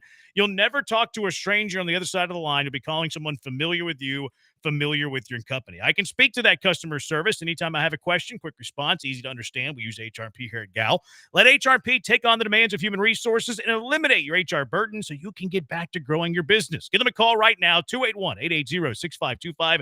Let HR&P customize a plan for you, 281-880-6525, or check them out at hrp.net. That's hrp.net.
You're locked in with the Killer Bees on ESPN 97.5 and 92.5. Live from the Veritex Community Bank Studios, here's Joel Blank and Jeremy Branham. Killer Bees, ESPN 97.5, ESPN 92.5. What'd you think of the bat flip from Kurtz? I got no problem with it. I don't either. It's a home run, a walk-off home run to win the game at home. I'm like, he's not throwing it way up in the air or anything like that. But, I mean, that's a big-time moment for the kid, and I don't think it was too egregious. I'm fine with it. I don't care about bat flip. I'm fine with a bat flip whenever. I like a good old bat flip. Give me a Luis Valbuena all day, rest in peace. Now, I will say that bat flips come with they come with repercussion. Like, I don't care if somebody bat flips. There might be like an egregious one where like he flips it in my dugout or flips it towards me, like my pitcher or something like that. Okay, we got an issue. We got an issue with that. You're entitled to do it, but I'm entitled to do something about it. Now, that one, I agree with you. Like, he flipped it to his dugout. He was excited. He looked at his teammates. Like, there's no issue from my point of view. Sometimes teams will still get offended by that. I don't think that the Astros are that type of team that would get offended by that bat flip, but some would. You have some super sensitive teams out there, like an Aaron Boone Yankees team, like an Alex Cora Red Sox. Like, they get offended by everything. I don't think the Astros would be offended by that, but some teams would get offended by that. How about Jose Altuve? First pitch after hitting a bomb in Sacramento, gets one high and tight. Do you think that was intentional? So they said it was a changeup. It was 92 miles per hour. He throws his fastball 93. I think it messed up. Yeah, I think it definitely wasn't did a too. And I changeup. think Blummer corrected it. I definitely think there was a message being sent. I mean, I don't think it was high and tight enough that you can say it was really that dangerous. But at the same time, I definitely think that he was sending a message. I thought it was a little bush league because, you know, he touched you up for a home run. Well, then make a better pitch. Yeah, I really don't know. Like, that one's hard for me to tell. Like, you go back and you see, he only walked one guy in 5 innings, but he threw 84 pitches, 57 of them were strikes. Like, the book on Altuve is to pitch him high and tight because he kind of dives towards the plate. So can I give him the benefit of the doubt that one got away from him? Like, he was trying to bust him high and tight with a fastball. It got a little bit away from him, and all of a sudden it looked like it was at his head. Like, Altuve was laughing about it whenever he was on the dirt. So that one I'm on the fence about. I don't know if it was intentional. I don't like seeing my Hall of Famer and greatest player in franchise history go down with a little chin music, though. Right. And I think that the other thing was then they dramatically stopped the game, and it seemed like it took forever for them to have all their different conferences and then to, like, even more dramatically, you know, warn both teams. I didn't think we were there yet. I didn't think that was that egregious to go to that point, but They've kind of made that a point in Major League Baseball. I don't like it, but that's like their protocol. Like, do we think it was intentional? If we think there's any intent, we're going to nip it in the bud right away. I don't like what it did for Gusto. Now, it didn't bother Gusto, obviously, but that's what I was thinking, which is the same thing that Espada was thinking. It's like, okay, well, we didn't do anything. Our guy hit a home run. Right. Our guy got a fastball towards his head, and my guy's getting a warning now. He's going to be hesitant to pitch inside. I don't like that. That's the problem that I have. Do I think it was 100% intentional? I actually don't think it was intentional. I think he was trying to bust him high and tight. He got a little bit away from him because he dives towards the plate. All of a sudden, he's in the dirt. But again, some teams are going to retaliate because you put one of the icons of the franchise in the dirt. Last one. Or go ahead. Well, I was going to say the other thing is if you watch his body language didn't look like it was a mistake. I don't think he. Whoa. Okay. I didn't see him like going, "You're okay," or just, you know, like. How many guys do that though? I think a lot of pitchers, when it literally gets away from them, they don't. I only see that when they get hit. I think when you start getting into that no-fly zone up above shoulders and near the dome, I think that it becomes more of a, hey, man, like, just to be clear, I didn't try and go at you. Huh. And the way that he kind of just flippantly turned around, paced around the mound, and was like playing it off a little too much to me was like, maybe he did have a little meaning behind it. He was stunned by the warning. So like Yes. that would be like, okay, that the body language would kind of back it up there where he wasn't doing it on purpose. The final one, but again, I mean, he's the only one that knows. Maybe some people in his dugout. I look, 50-50, flip a coin. The last one was this Jacob Wilson obstruction in the 8th inning, which looked like the third base umpire called that obstruction because he gave the sign for obstruction, but they got the out at second. That runner's running at his own risk. It was after the obstruction, but again, like, he wouldn't have scored if they got the out before the time that he would have scored. Now, if he was called safe, I'm interested to see how they would have ruled it, but I don't know the answer to that. I think that was incredibly Bush League, and I'm throwing a Jacob Wilson today.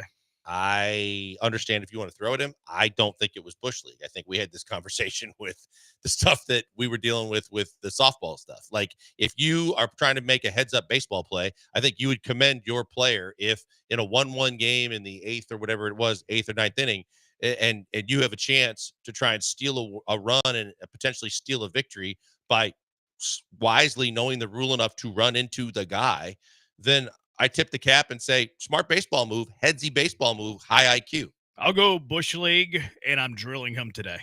I totally understand if you want to drill him. And I think that there's a lot of things that say there's a lot there for you to drill whoever you want to drill today. I just think from a baseball perspective, if that's an Astro player making that play, I think everybody 100% is going, I like that. That's pretty heads up. Remember when Chas McCormick tried to slap the ball from Ty That Francis' was glove? Bush League.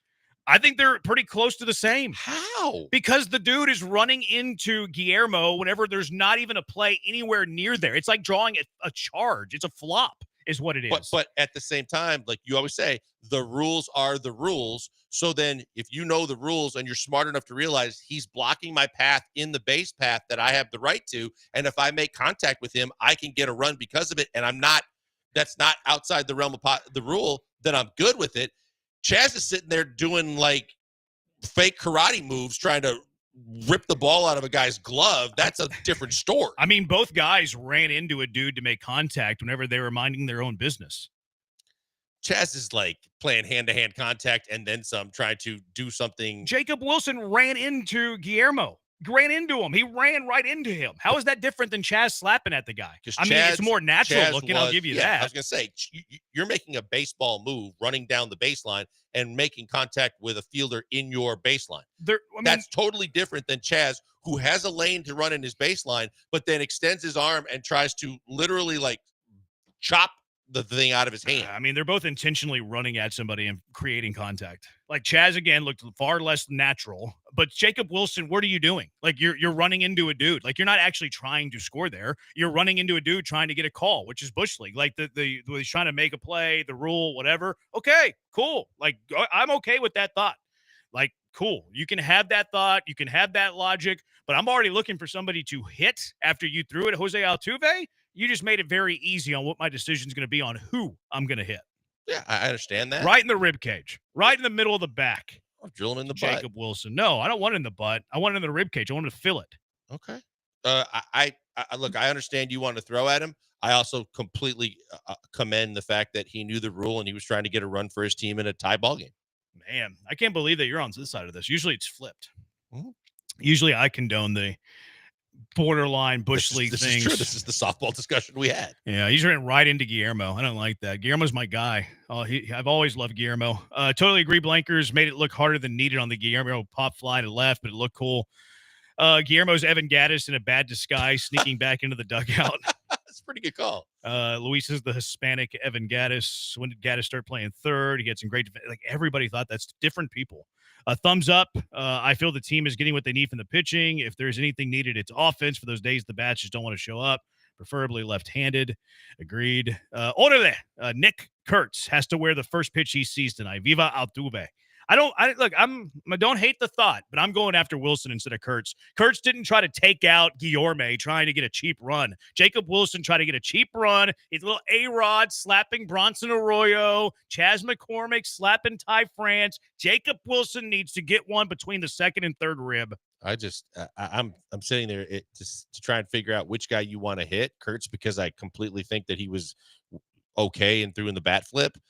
Is fine. Wilson to me is also fine, but if you have to pick one or the other, then I'll drill Wilson. AR says, no, I don't. I want it in the butt. I want it in the rib cage. I want to fill it. Producers, please skip that for later. We don't need to read that on the air. Saying you want it in the butt is crazy. I said I don't want it there for what. Hey, phrase it. I want the fastball in the rib cage. I don't want the fastball on Jacob Wilson's derriere to provide full context. I don't want the fastball from George Costanza tonight in Jacob Wilson's backside. See, that's the other thing that I'm worried about. Store called. They're running out of you. I want Costanza's fastball in the second to third rib. I'm worried that Costanza better have control enough to where you can afford to dot somebody. Apparently, he's got good control. Okay, good. Let's see if he's with the nerves and everything in his major league. I can't remember who I was reading. I think it was Kawahara, maybe. He said that he has really good control, ground ball guy. Okay. So maybe he can, give you 5 innings. And plus, he knows the A's because they cut him. Maybe he doesn't like Jacob Wilson and can give it to him right in the ribs. A little extra motivation. All right, so Todd Callis, pros pro. Very, very good. This A's lady, I don't know her name. I should know her name. That's a bad job on me. But the A's lady, let's do a little side-by-side comparison. Maybe we'll feel good to be Astros fans. Let's listen to a pro like Todd Callis, and let's listen to the Sacramento A's play-by-play lady on some of these plays. We'll do that next. Killer Bees, ESPN 97.5, ESPN 92.5.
Coming to you live from the Veritex Community Bank Studios, it's the Killer Bees. On ESPN 97.5 and 92.5. Here's Joel Blank and Jeremy Branham. Can we lock in Branham saying he doesn't want to hit Jacob Wilson in the butt?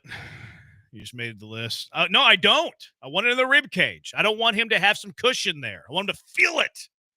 Feel it. Like he tried to make Luis Guillermo feel him rounding third into a Bush League obstruction call. Bush League. Did not like that at all. It made me sour on Jacob Wilson. I'm no longer a Jacob Wilson fan, and I do carry grudges. He dances in the batter's box, too. Hitless. Yeah, it is crazy, though, that a guy that's been hitting the ball so well does not really get his back foot set until the ball is actually coming. He's dancing all over the place in that box. He's one of the weirdest hitters in baseball. Pretty good, though. He's the son of Jack Wilson, if you remember him.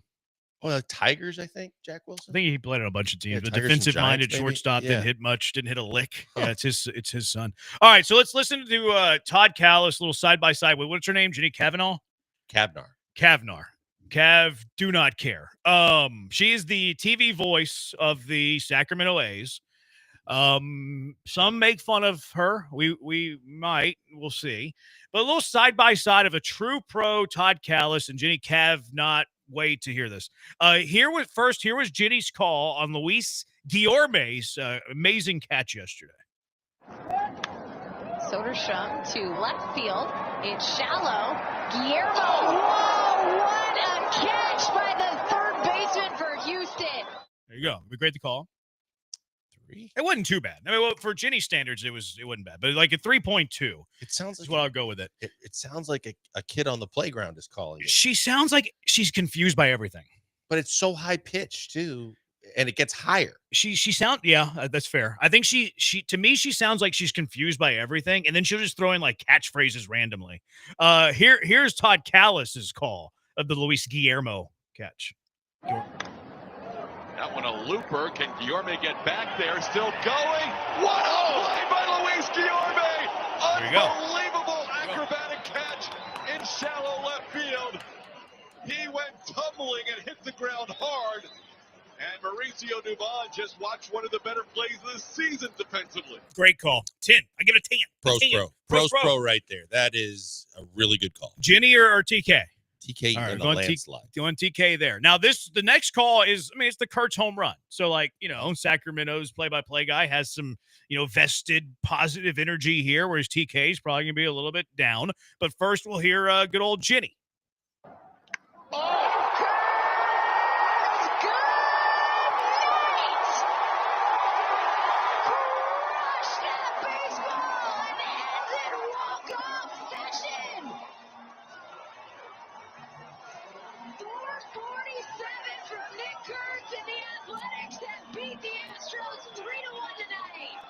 All right. Great call. Like her voice blends with the crowd. It's so hot. Yeah. I mean, that's kind of like the random catchphrase. Like she said, walks it off funny too. Walk off. Like, what did she say? Play it again. She says like walk off fashion. Really weird to me.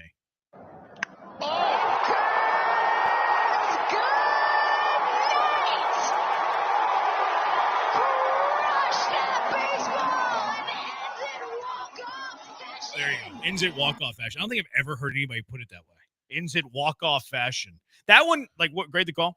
Verbiage was better. Yeah. I think that there wasn't a lot of like spaces and gaps where she was, mincing words.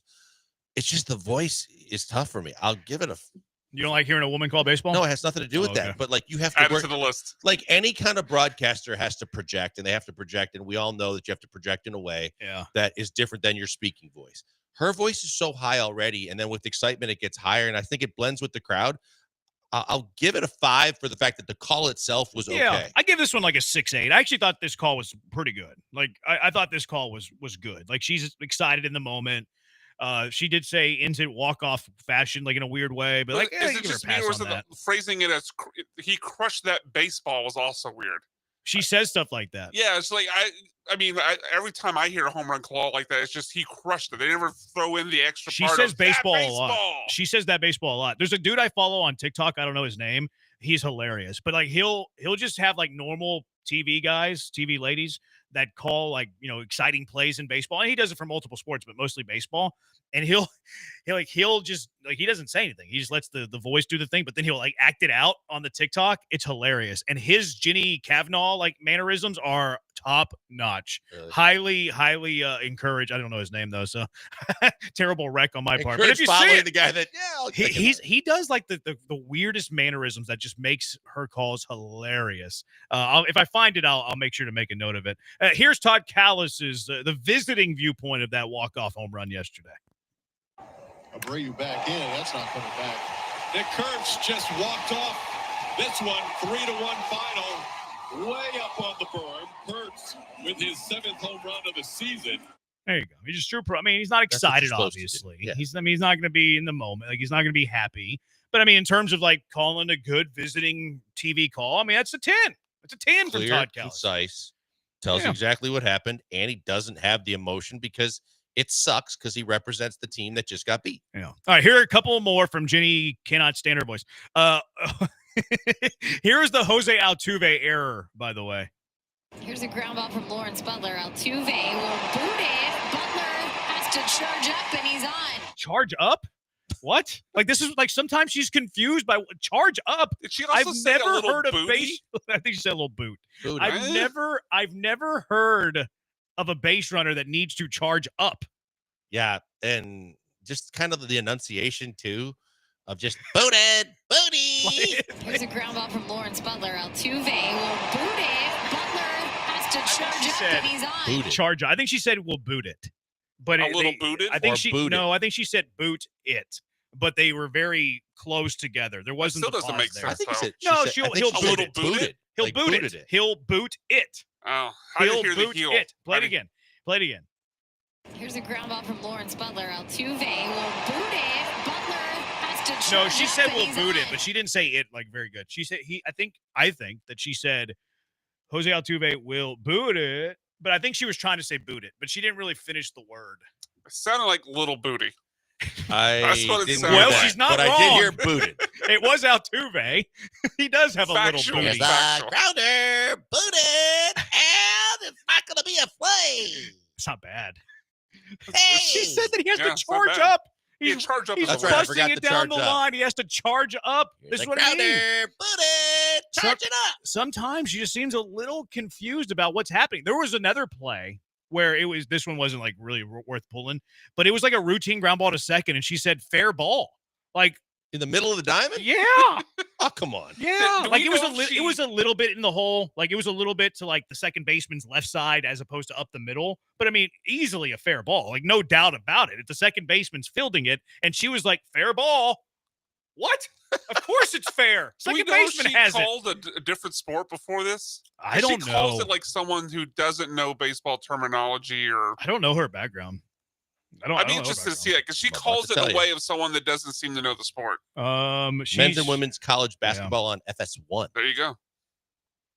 Yeah. Is that it? I mean, great. Great for her. No, we got one more. Here Here I'm was talking about like other sports. It says basketball, men's and women's basketball. Her Wikipedia page. She's the first female primary play-by-play. Blah blah blah. She also does play-by-play for men's and women's college basketball on FS1 in the Pac-12 network. She was the assistant coach on the UCLA lacrosse team. She's married to Steve Spurgeon. Why do I know that name? Used to play baseball for the White Sox. Who the f- is that guy? It's messed up, man. She won the Colorado Sportscaster of the Year award by the NSMA. Has won 5 Emmy Awards. Became the first woman to provide color commentary for a National League Baseball game on the radio for KOA on July 15. What is that? Is that Rockies? She filled in as a play-by-play announcer for 2 Rocky games. First woman to do so since 1993. Yeah. KO is. And then men's and women's basketball for Pac-12 and Fox Sports. This has nothing to do with her being a woman. It has No. everything to do with her being bad at her job. But as you describe her background, it's all other things other than calling stuff her. Well, I mean, she did some Rocky stuff. Yeah, I don't know. She just doesn't come off in a way like, I mean, especially that fair ball thing. There's no one who has followed the sport forever that would call a ball where that ball was, fair ball is a part of the call. Oh, she named her oldest son Vincent after Vince Scully. The more you know.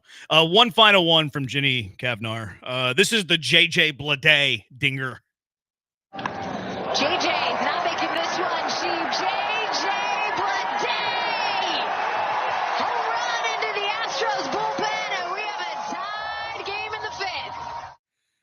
Kavanaugh.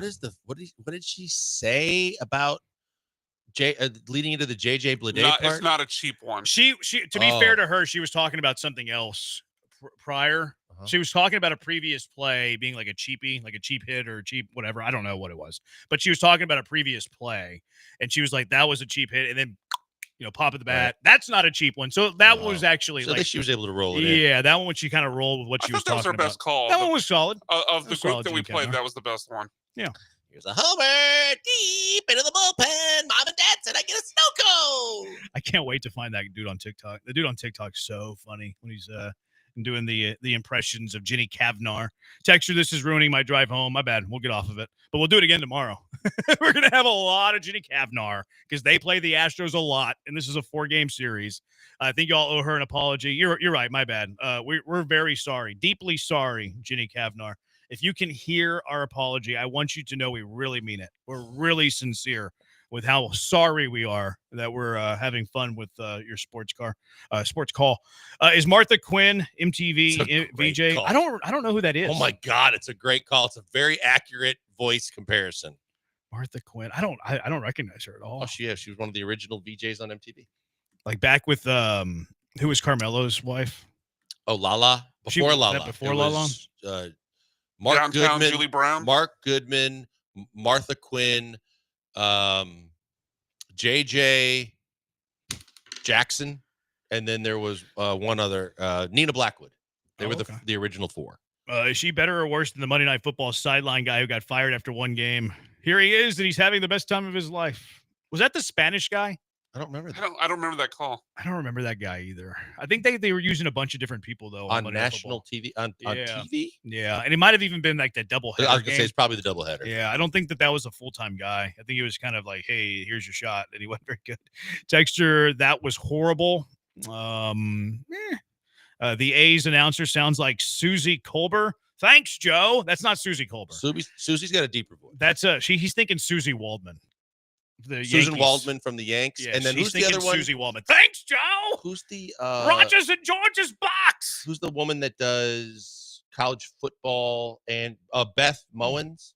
Beth Mowens is another one. Lisa Byington is another one. Lisa Byington does the Bucks, and she does some TNT. But yeah, Beth Mowens has a deeper voice too. Yeah, she does.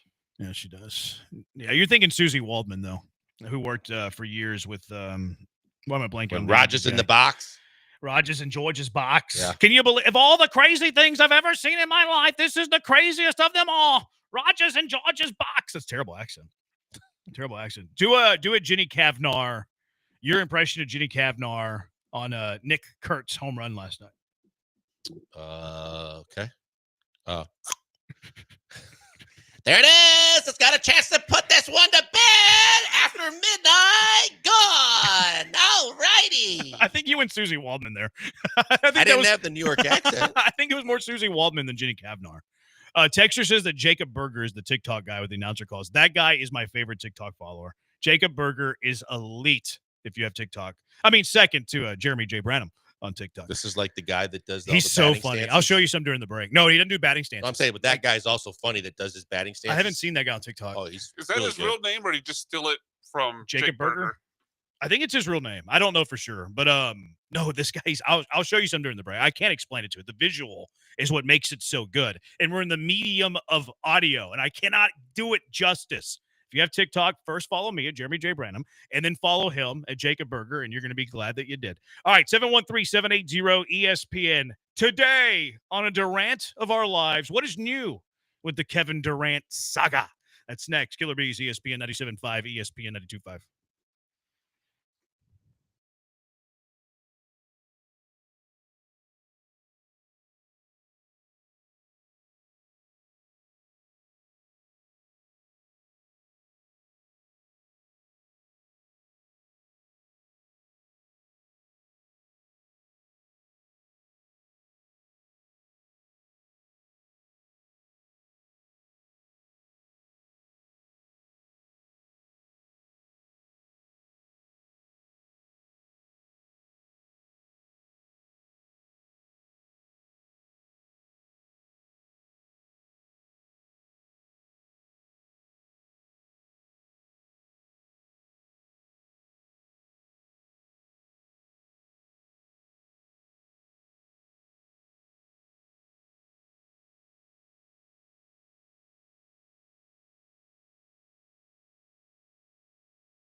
Back with the Killer Bees on ESPN 97.5 and 92.5. Live from the Veritex Community Bank Studios, here's Joel Blank and Jeremy Branham.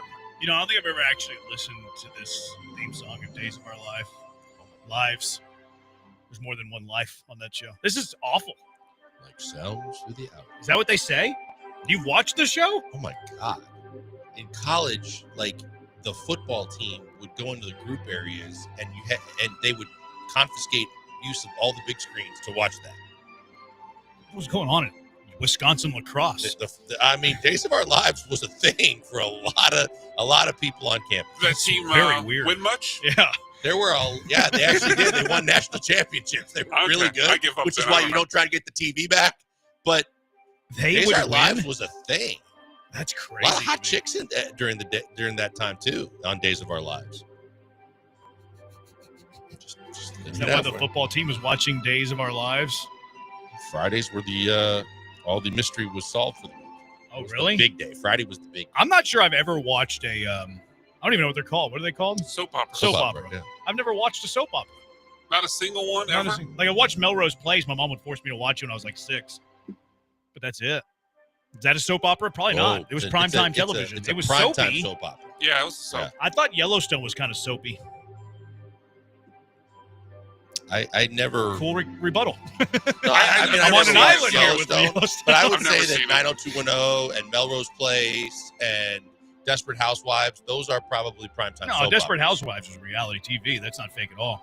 Well, It's that's 100% Desperate real. Housewives, not Real Housewives. Oh, okay. My Desperate Housewives was Yeah. Ava Longoria. That's and right. all of those neighbors Yeah, in my your bad. cul-de-sac. My bad. I forgot about that one. Yeah. I felt Yellowstone was soapy because like some of the scenarios they found themselves in were kind of ridiculous. Like the grandson has a 16-foot rattlesnake. At one show, the next week he's jumping into a river and is about to die. Like some of the scenarios they put themselves in were very soapy, very hard to believe. That's why I dock Yellowstone a bit. Well, you want to have the episode I where he ding 'em. just stays at home and reads? No, but I I mean, don't you need got to you- put yourself in crazy situations. You don't need to be soapy like that. Eh. Like I disagree completely. Like these are so unbelievable soapy things that turn me off of Yellowstone a bit. I ding Yellowstone for their soapy nature, for sure. Like sometimes it didn't really sync up with the story a lot of times. It was like, we need to add a little bit of drama here. Let's make up this random scene that makes no sense. And it's very unbelievable. I mean, isn't that essentially what they do on a lot of these reality No, TV I feel like shows they too, tie where it they in though. script it? I feel like they tie it in good. Like The Wire, you go look at The Wire, like, yeah, they had some like really hard to believe scenes, but they were all tied in. They were woven in nicely. Breaking Bad's premise is kind of stupid, right? Like a chemistry teacher needs to make money. He goes start making drugs. Like that's a weird fantasy land premise, but it's all woven together nicely. Except for the Fly episode. What's the Fly episode again? It was like season 3 or 4. There was one episode literally where Walter and Jesse spend the entire time in the lab, and the entire episode is Walter trying to kill a fly. I remember now. Yeah. I think that was like some symbolism on his mental state. It might have been, but it missed for me. Fair enough. All right. Today on Durant of Our Lives, here's the silver lining that I have with a Durant of Our Lives. When was the last time? And look, we can disagree on what we think of Kevin Durant. We can, do we want him? Do we not want him? How much do you want him? What price do you want to pay on Kevin? All that stuff aside for a moment. Mm-hmm. When was the last time a star as bright as Kevin Durant had your team on his preferred list? That's the silver lining to me, is that you have a superstar in the NBA. We can argue how bright is that star in the twilight of his career, but you have a mega star in the NBA that is cool with being a Houston Rocket. That's the first time we can say that since like Barkley and Pippen. Yeah, well, I mean, the one that comes to mind as one where everybody got completely their feelings hurt was when they were putting the billboards up around town, everything for LeBron, and LeBron was like, "Yeah, I don't want to play in Houston." I mean, there hasn't been a star that was like, "Yeah, I want to play with Houston." Dwight Howard did it, but after the Rockets swung and missed 3 times. CP3 late in his career. CP3 did it, but he was. I guess hard. It I guess the was counter is the it was a little Durant's more late in his career quiet. too. Yeah, and he was also like, I don't want to say that he was on his last leg. Yeah, he wasn't quite over the hill yet, But but he I was mean, definitely advanced. But he probably wasn't even as advanced as Durant. Maybe Chris Paul's the last time that you've had a star that's like cool with the idea. But you have a star right now that is putting together a list of teams, saying no to other playoff teams. Kevin Durant, if we believe reports, is saying no to Minnesota, who have went to the Western Conference Finals in each of the last two seasons. Crazy. And he's saying, yeah, I would want to play for Houston. So for the first time in a while, for the first few times in the last long time, you have a star in the NBA that is cool with being a Houston Rocket. And I think that's a good testament to where this franchise is currently. Oh, absolutely. I mean, having lived through a lot of the disappointment internally when you found out guys that you sought after or targeted as a guy you wanted to bring to Houston. I know Daryl was crushed on the LeBron thing. Like, they went out of their way, even when they were chasing Carmelo the first time.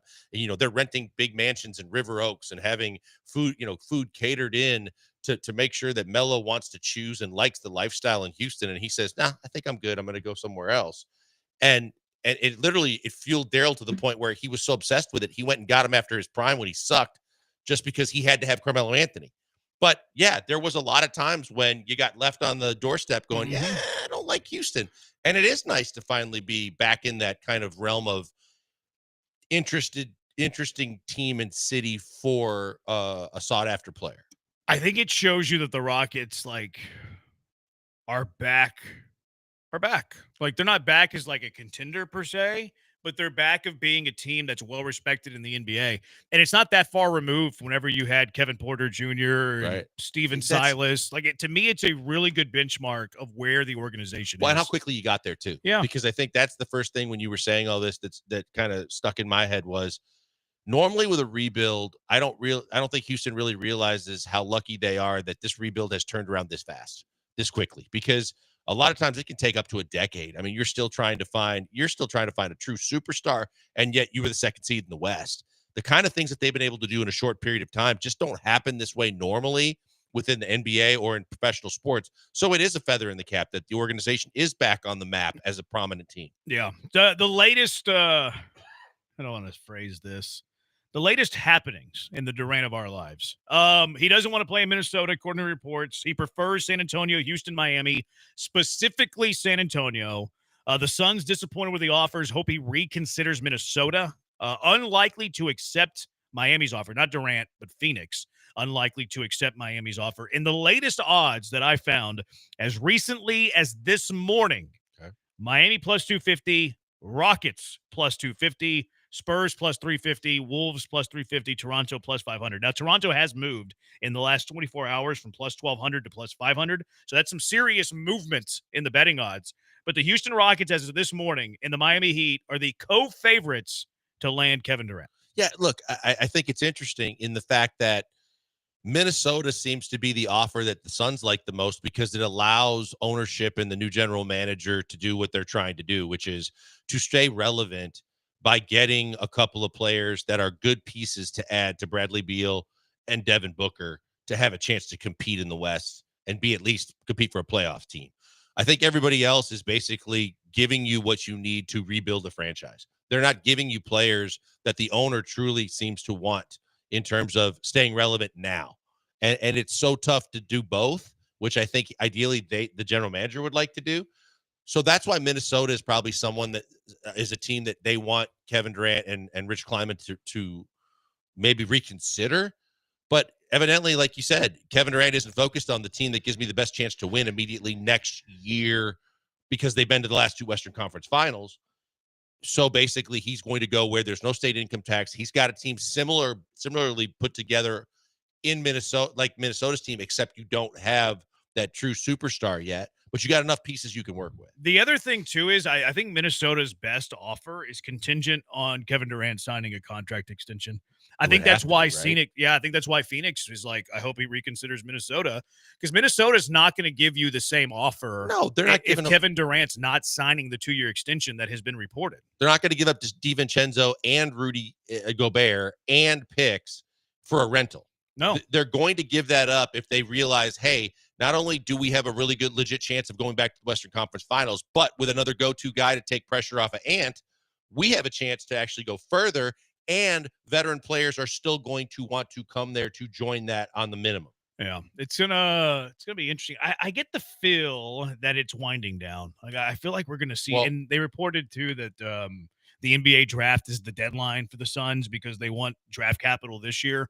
I mean, I'm guessing, but I feel like something happens this week. I think it's closer than that. I think the last report before we went on the air said that basically that they've solidified two offers, and there's just one stumbling block with each team with Miami and Houston. And so if that's true, it might be a lot sooner than the draft when you get answers. Yeah, I feel like that report though is putting pressure on Houston and Miami to throw in some sweeteners. I think from an agent standpoint or a team standpoint, you're trying to use every resource you can to try and see what you can squeeze out of the deal. But that's why if I'm the Rockets, I stand firm on the fact that you're not getting both Jabari and Jalen. I've made my offer for now that looks like my best and final. But you know damn well that if at any time you do have to sweeten the pot, if you truly are just hell bent on getting Kevin Durant, you could still add something to it later. But I would kind of call Phoenix's hand right now because I don't think that they're in a position of strength like they think they are. No, they're not. They're not. But Durant has him over a barrel. He's going to go to one of three teams that are willing to give him a 2-year extension that he's willing to sign. Those three teams are like, okay, we're going to lowball you because we know that he has you over a barrel. And then if you whiff on Kevin Durant, oh, well, he's in his late 30s. He only has a few more years left anyways. But I've also seen the report that said that there's a chance the Suns just don't make a trade and keep Kevin Durant. I think that ship has sailed. I think you're too far gone now to turn back and say, hey, KD, let's bygones be bygones. Let's have you come back for another season and run it back. No, I just don't think it's going to happen. They're trying to regain leverage. They're trying to regain some leverage, then they have no leverage. The Kevin Durant will not be a Phoenix Sun next year. Kevin Durant won't be a Phoenix Sun once the NBA draft begins. Like that's leverage. That's a leverage play. I think Kevin Durant's gone by the end of the week. Maybe, yeah, I think so too. 713-780 ESPN. Durant, 1, should I go to San Antonio and have unlimited churros and big old women?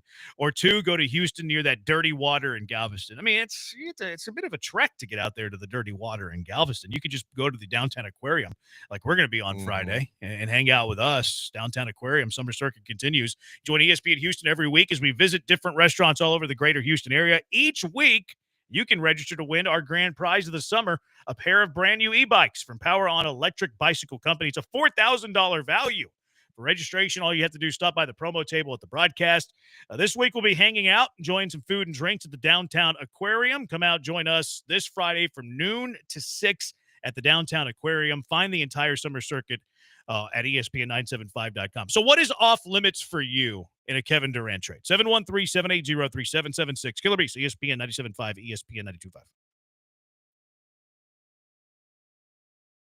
Hey guys, Lance Zerline here from ESPN 97.5 and 92.5. You can catch me arguing with John Granado and Dell Olaleye on the radio on a regular basis. But when you miss the show, how are you going to know what you missed? How are you going to know about our conversations and what everyone's talking about? Well, you can follow us on our social media pages, and I'm talking about for the radio station. We do a great job at taking all of the show content that you see on our show and all of the great shows on ESPN 97.5 and ESPN 92.5 lineup, and we will recycle and let you hear the best of the best. Conversations about big wins, the most disappointing losses, who's doing a good job as manager or head coach. We're talking about it all. Do not miss it. Listen to the radio as often as you can. But if you miss it, follow the social media pages, like, subscribe, and never miss a second of the great content right here on the station.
Broadcasting live from the Veritex Community Bank Studios, it's the Killer Bees with Joel Blank and Jeremy Branham. On ESPN 97.5 and 92.5.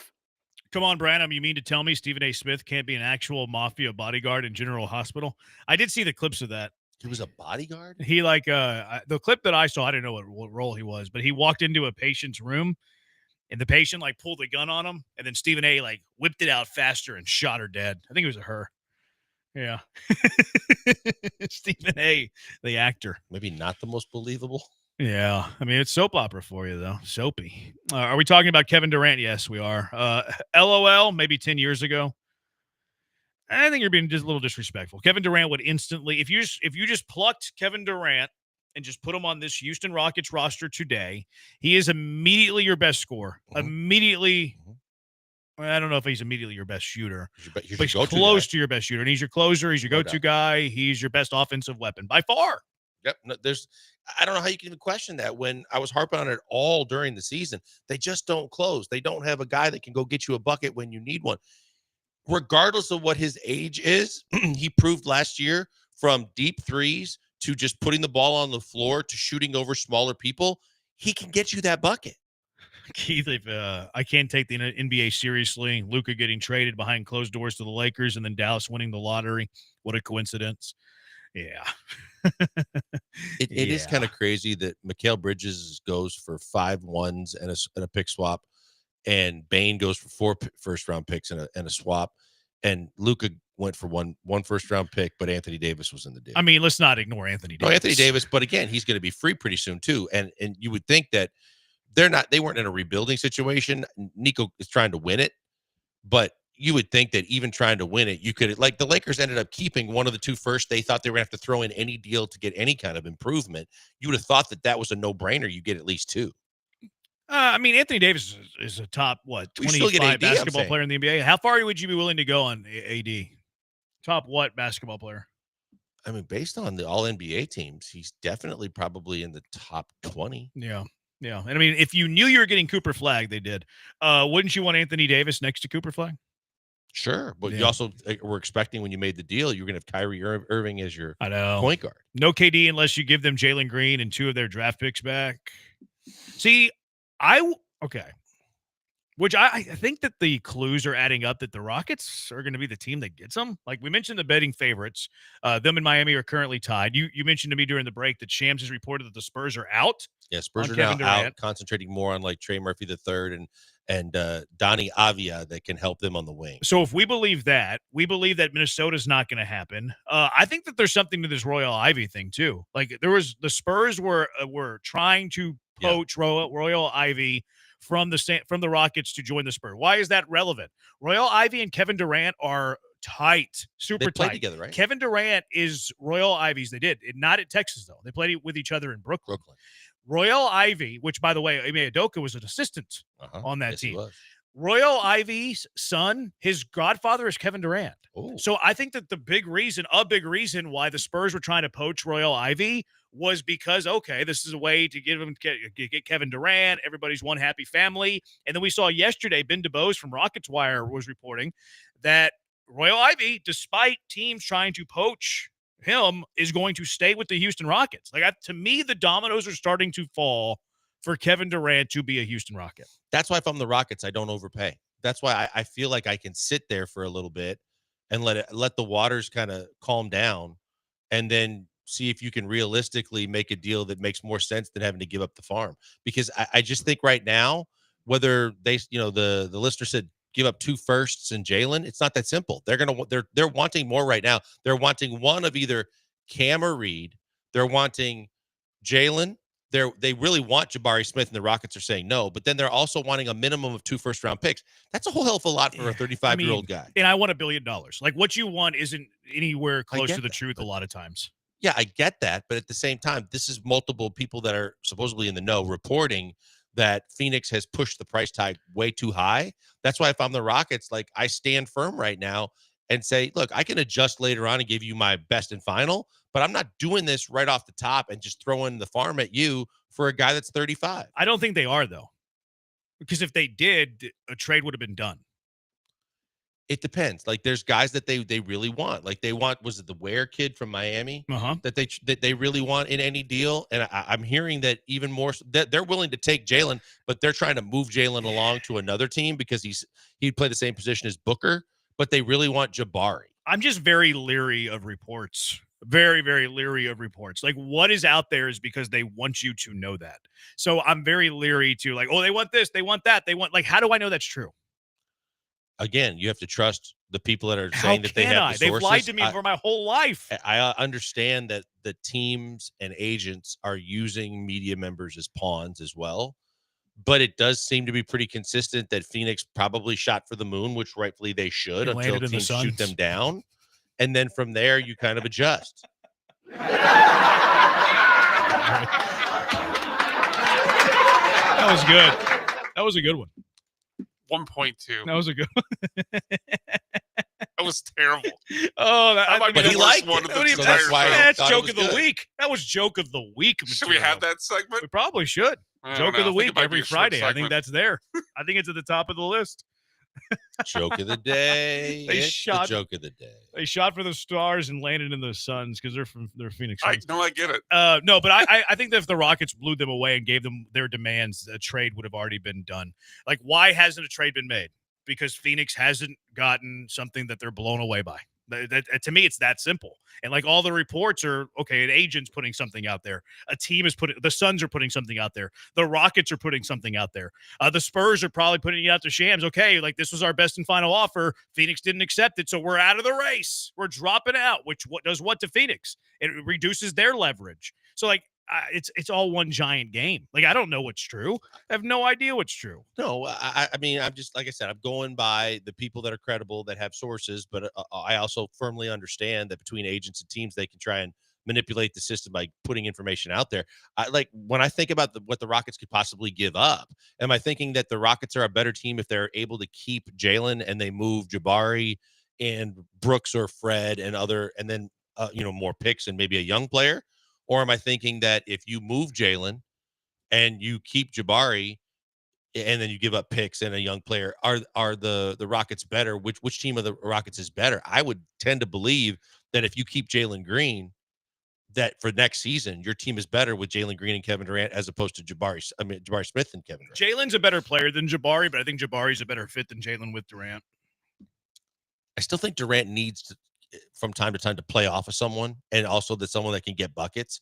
And I think that's more, especially with the regular season that Jalen had. I mean, you got Alpi. You have Alpi. I mean, Amin, I think is going to develop in his third year. Like, I'm not arguing that Jabari's better than Jalen. I think Jabari's a better fit with Durant than Jalen because Jalen and Durant are both ball heavy. And like Jalen's not a great shooter. So like him being off the ball is kind of irrelevant.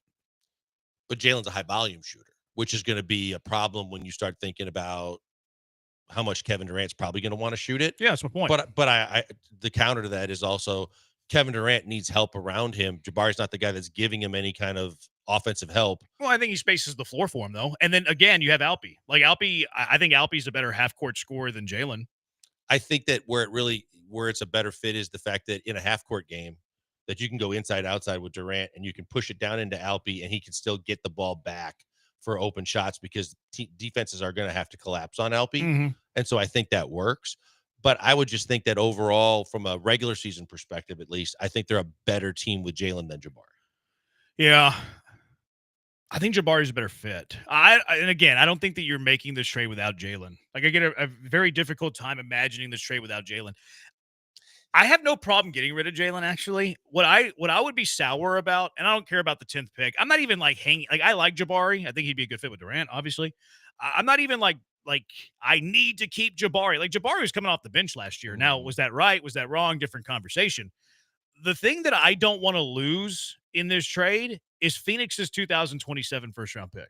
I have more desire to keep my hands on that than I do Jalen, than I do Jabari, than I do Reed, than I do the 10th pick of this draft. Yeah, the thing that worries me about that is that they're still hell-bent on trying to be competitive. If they were going to like completely break it down to the studs as much as they can, they would do what they can't do. They refuse to move Booker, though you can move him, and teams would really be interested in him. You have a no trade with Bradley Beal, so you can't move on from him.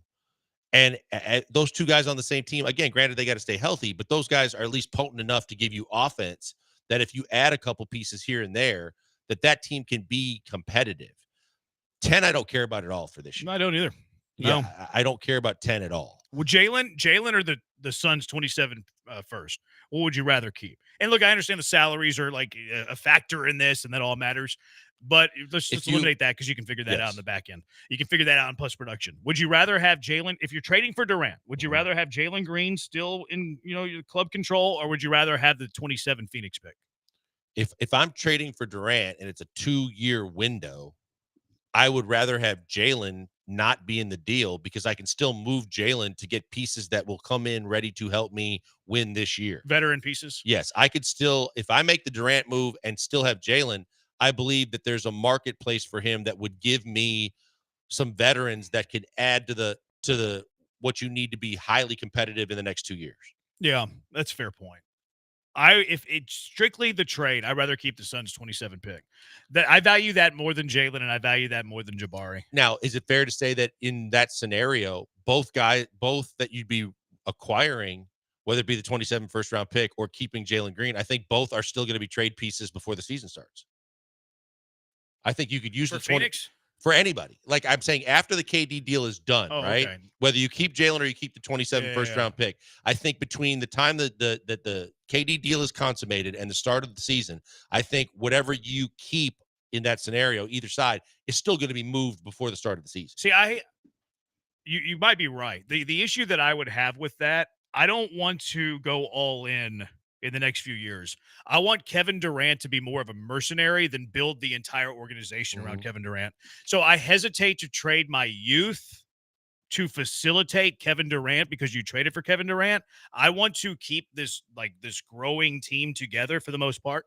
And throw Kevin Durant into the mix for 3 years because he's gonna sign the 2-year extension, so he's gonna be here next year, then 2 years after that, more than likely. I don't want to sell the farm and mortgage the future for 3 years of Kevin Durant. I want to add Kevin Durant to what I already have. Yes, I have to trade some pieces away from that, but I don't want it to derail this long-term Rockets future that we think that they have. I hear you, and I don't think you have to because I don't think either. I think especially with the Jalen, you already know what Jalen is. But that's why I for wouldn't you. trade. That's why I wouldn't trade Jalen or Jabari for veterans. But Jalen, you already know who he is. And there's definitely, I guess the most polite way to put this is there's questions about if he's already reached his ceiling or close to it, or can he be a superstar?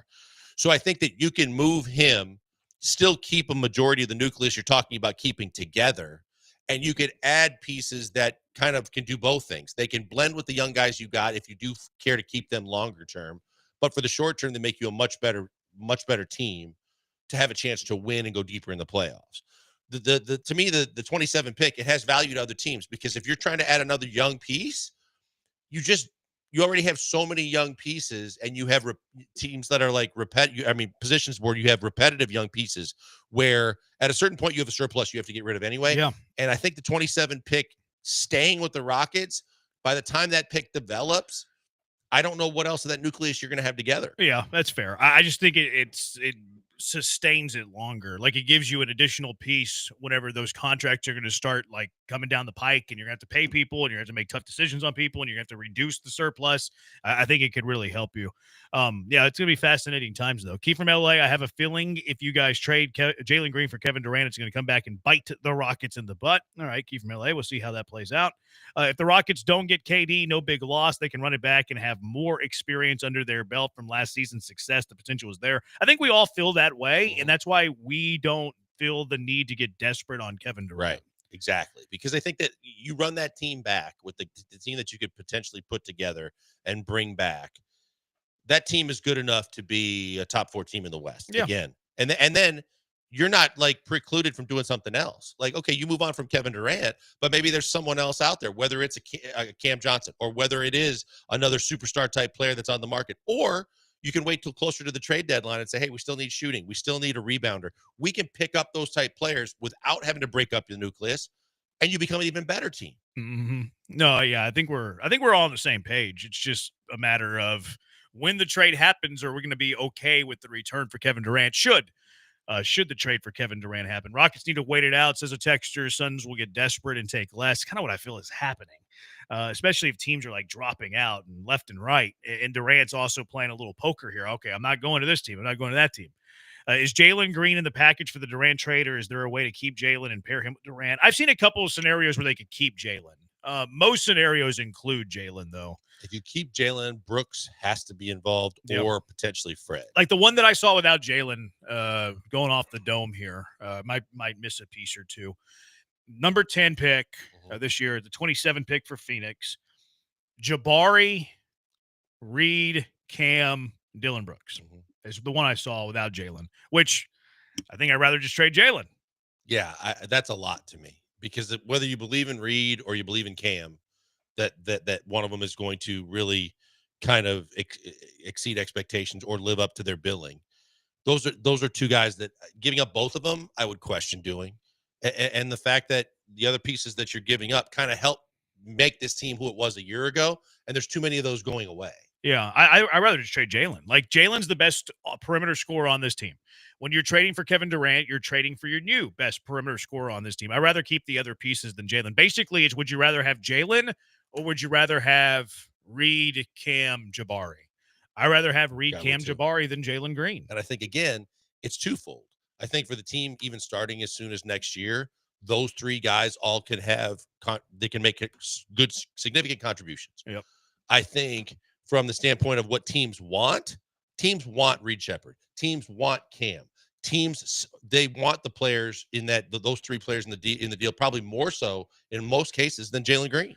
No, not interested in Durant, not in the least bit, says a texter. A bunch of people are texting, and I saw this tweet yesterday, this take, is getting Durant like getting Verlander in 2017. I think so. No, I don't think it's alike. And the reason that I don't think it's alike is it has more to do with what you traded than it has to do with your potential. One, I don't think Durant's going to give you a title like Verlander did twice, but also you didn't trade much for Verlander. Right. Like the price, and I know it's like not an apples to apples comparison because it's a cross-sport reference, but the price that it would take to acquire Durant is going to be far greater than the price that it took to acquire Verlander. Yeah, that's just the way the market is right now and where they are with their contracts and everything else.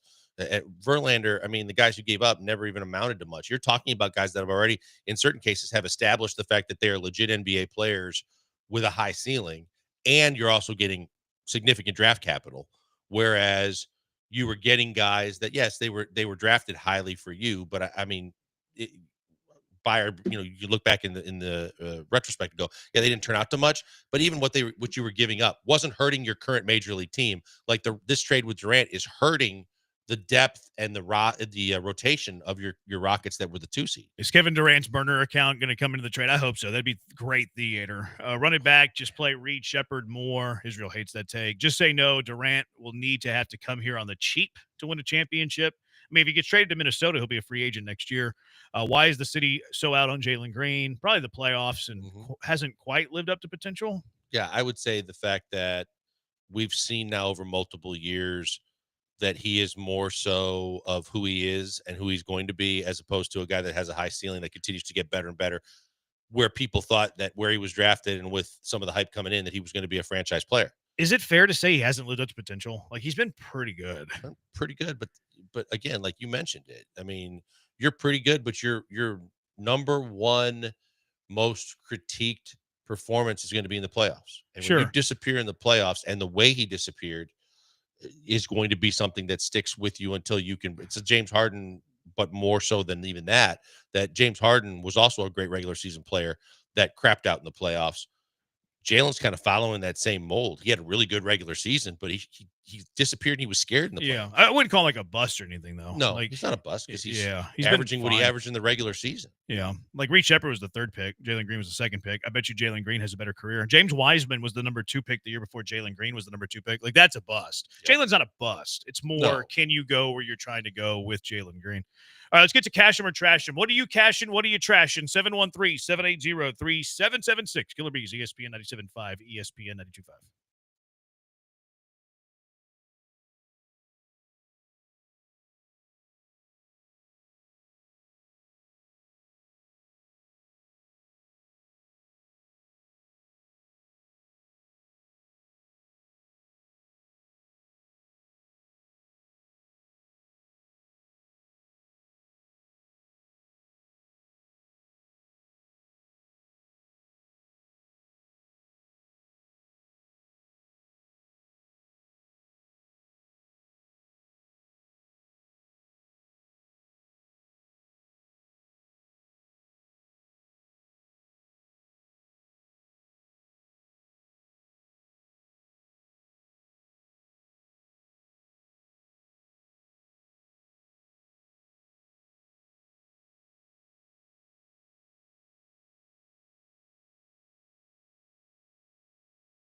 Live in the Veritex Community Bank Studios, it's the Killer Bees. Now back to Joel and Jeremy. We're sweating. Oh, is that the shortstop leading off? He is. You were right. Yeah. That's funny. Louisville was leading an elimination game against Oregon State by 2 runs in the 9th. Louisville shortstop booted a ball. Oregon State scored 2. Pitcher got to have, a second and third no-out jam, though? Nobody out. Struck out 2 and popped out the last guy. What a great job that was. So they're tied going into the bottom of the 9th, and the shortstop who made the errors leading off the inning. What a great redemption story this would be. LSU played earlier today. They won driver's seat matchup against UCLA, which is big because now UCLA has an elimination game tonight against Arkansas. And then their starter yesterday, who's a dude, their bona fide number 2, a dude. He only threw 40-something pitches. So his availability, they're in a good spot. You won the driver's seat game with him only throwing 40-something pitches. Be interesting to see how they use him the rest of the way. But yeah, Omaha getting fun. All right, let's get to cash him or trash him.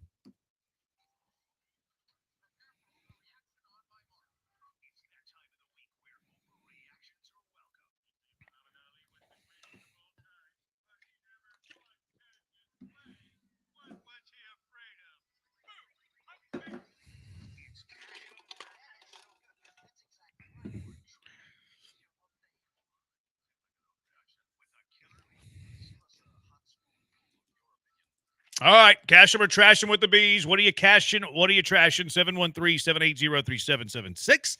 What are you cashing? I've been going back and forth on 2, so I'm going to go with the one that would probably be more. We should do both. Exciting. Okay. First one, the Rockets will trade for Kevin Durant, but will not have as high a seed in the regular season as they did last year. It's 2-pronged. I actually think this is going to happen. I'll cash it.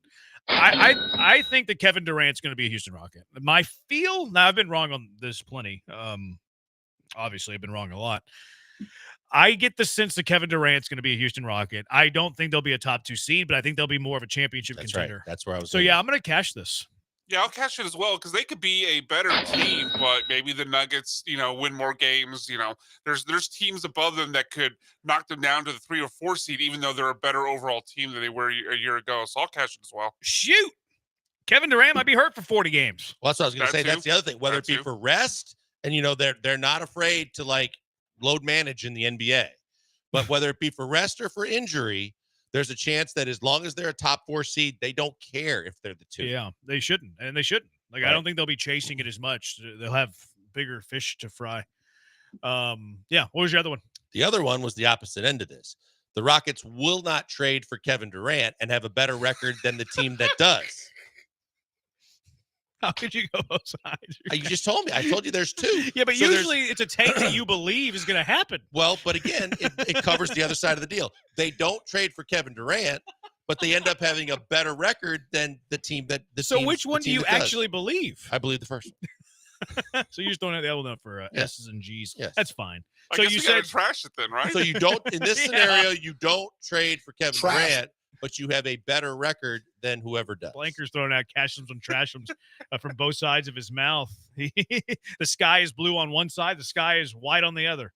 Yeah, I guess we'll trash it by default. Yeah, trash it. Trash it by default. My cash them or trash them. I saw this with the Red Sox lineup last night. A DH should never bat last. Ever. It should be a rule, in fact. The designated hitter should never bat in the 9th spot. I'm going to cash that. Yeah, I mean, if you're putting in a designated hitter, they're supposed to be a pretty decent bat. You would think normally in the top 6 is pretty fair for a designated hitter. Just not last. Yeah, I would agree. I cash it. I mean, top 7 is what I would say. 6 is fine, but sometimes you throw they use the 7 spot a lot for slumping hitters for some reason. So you have a DH slumping, you want to throw them in the 7 spot every now and then to get them hot. Okay, but how is your designated hitter for the game batting 9th? That's crazy. It is ridiculous. But they beat the Mariners, so we'll give them that. Ridiculous. To be honest, this one doesn't move my needle much. But of course, because you're a casual. I don't have a problem with after the first time through. You get the double leadoff man if it's a good hitter. I mean, if the DH is an actual good hitter, then you get the double leadoff guy. That's the point. You don't bat your good hitters 9th. I don't really care about this one either way. But I'll go ahead and trash it. Trash. Casual BMAC opinion. I just think it's a old man shouts at sky take.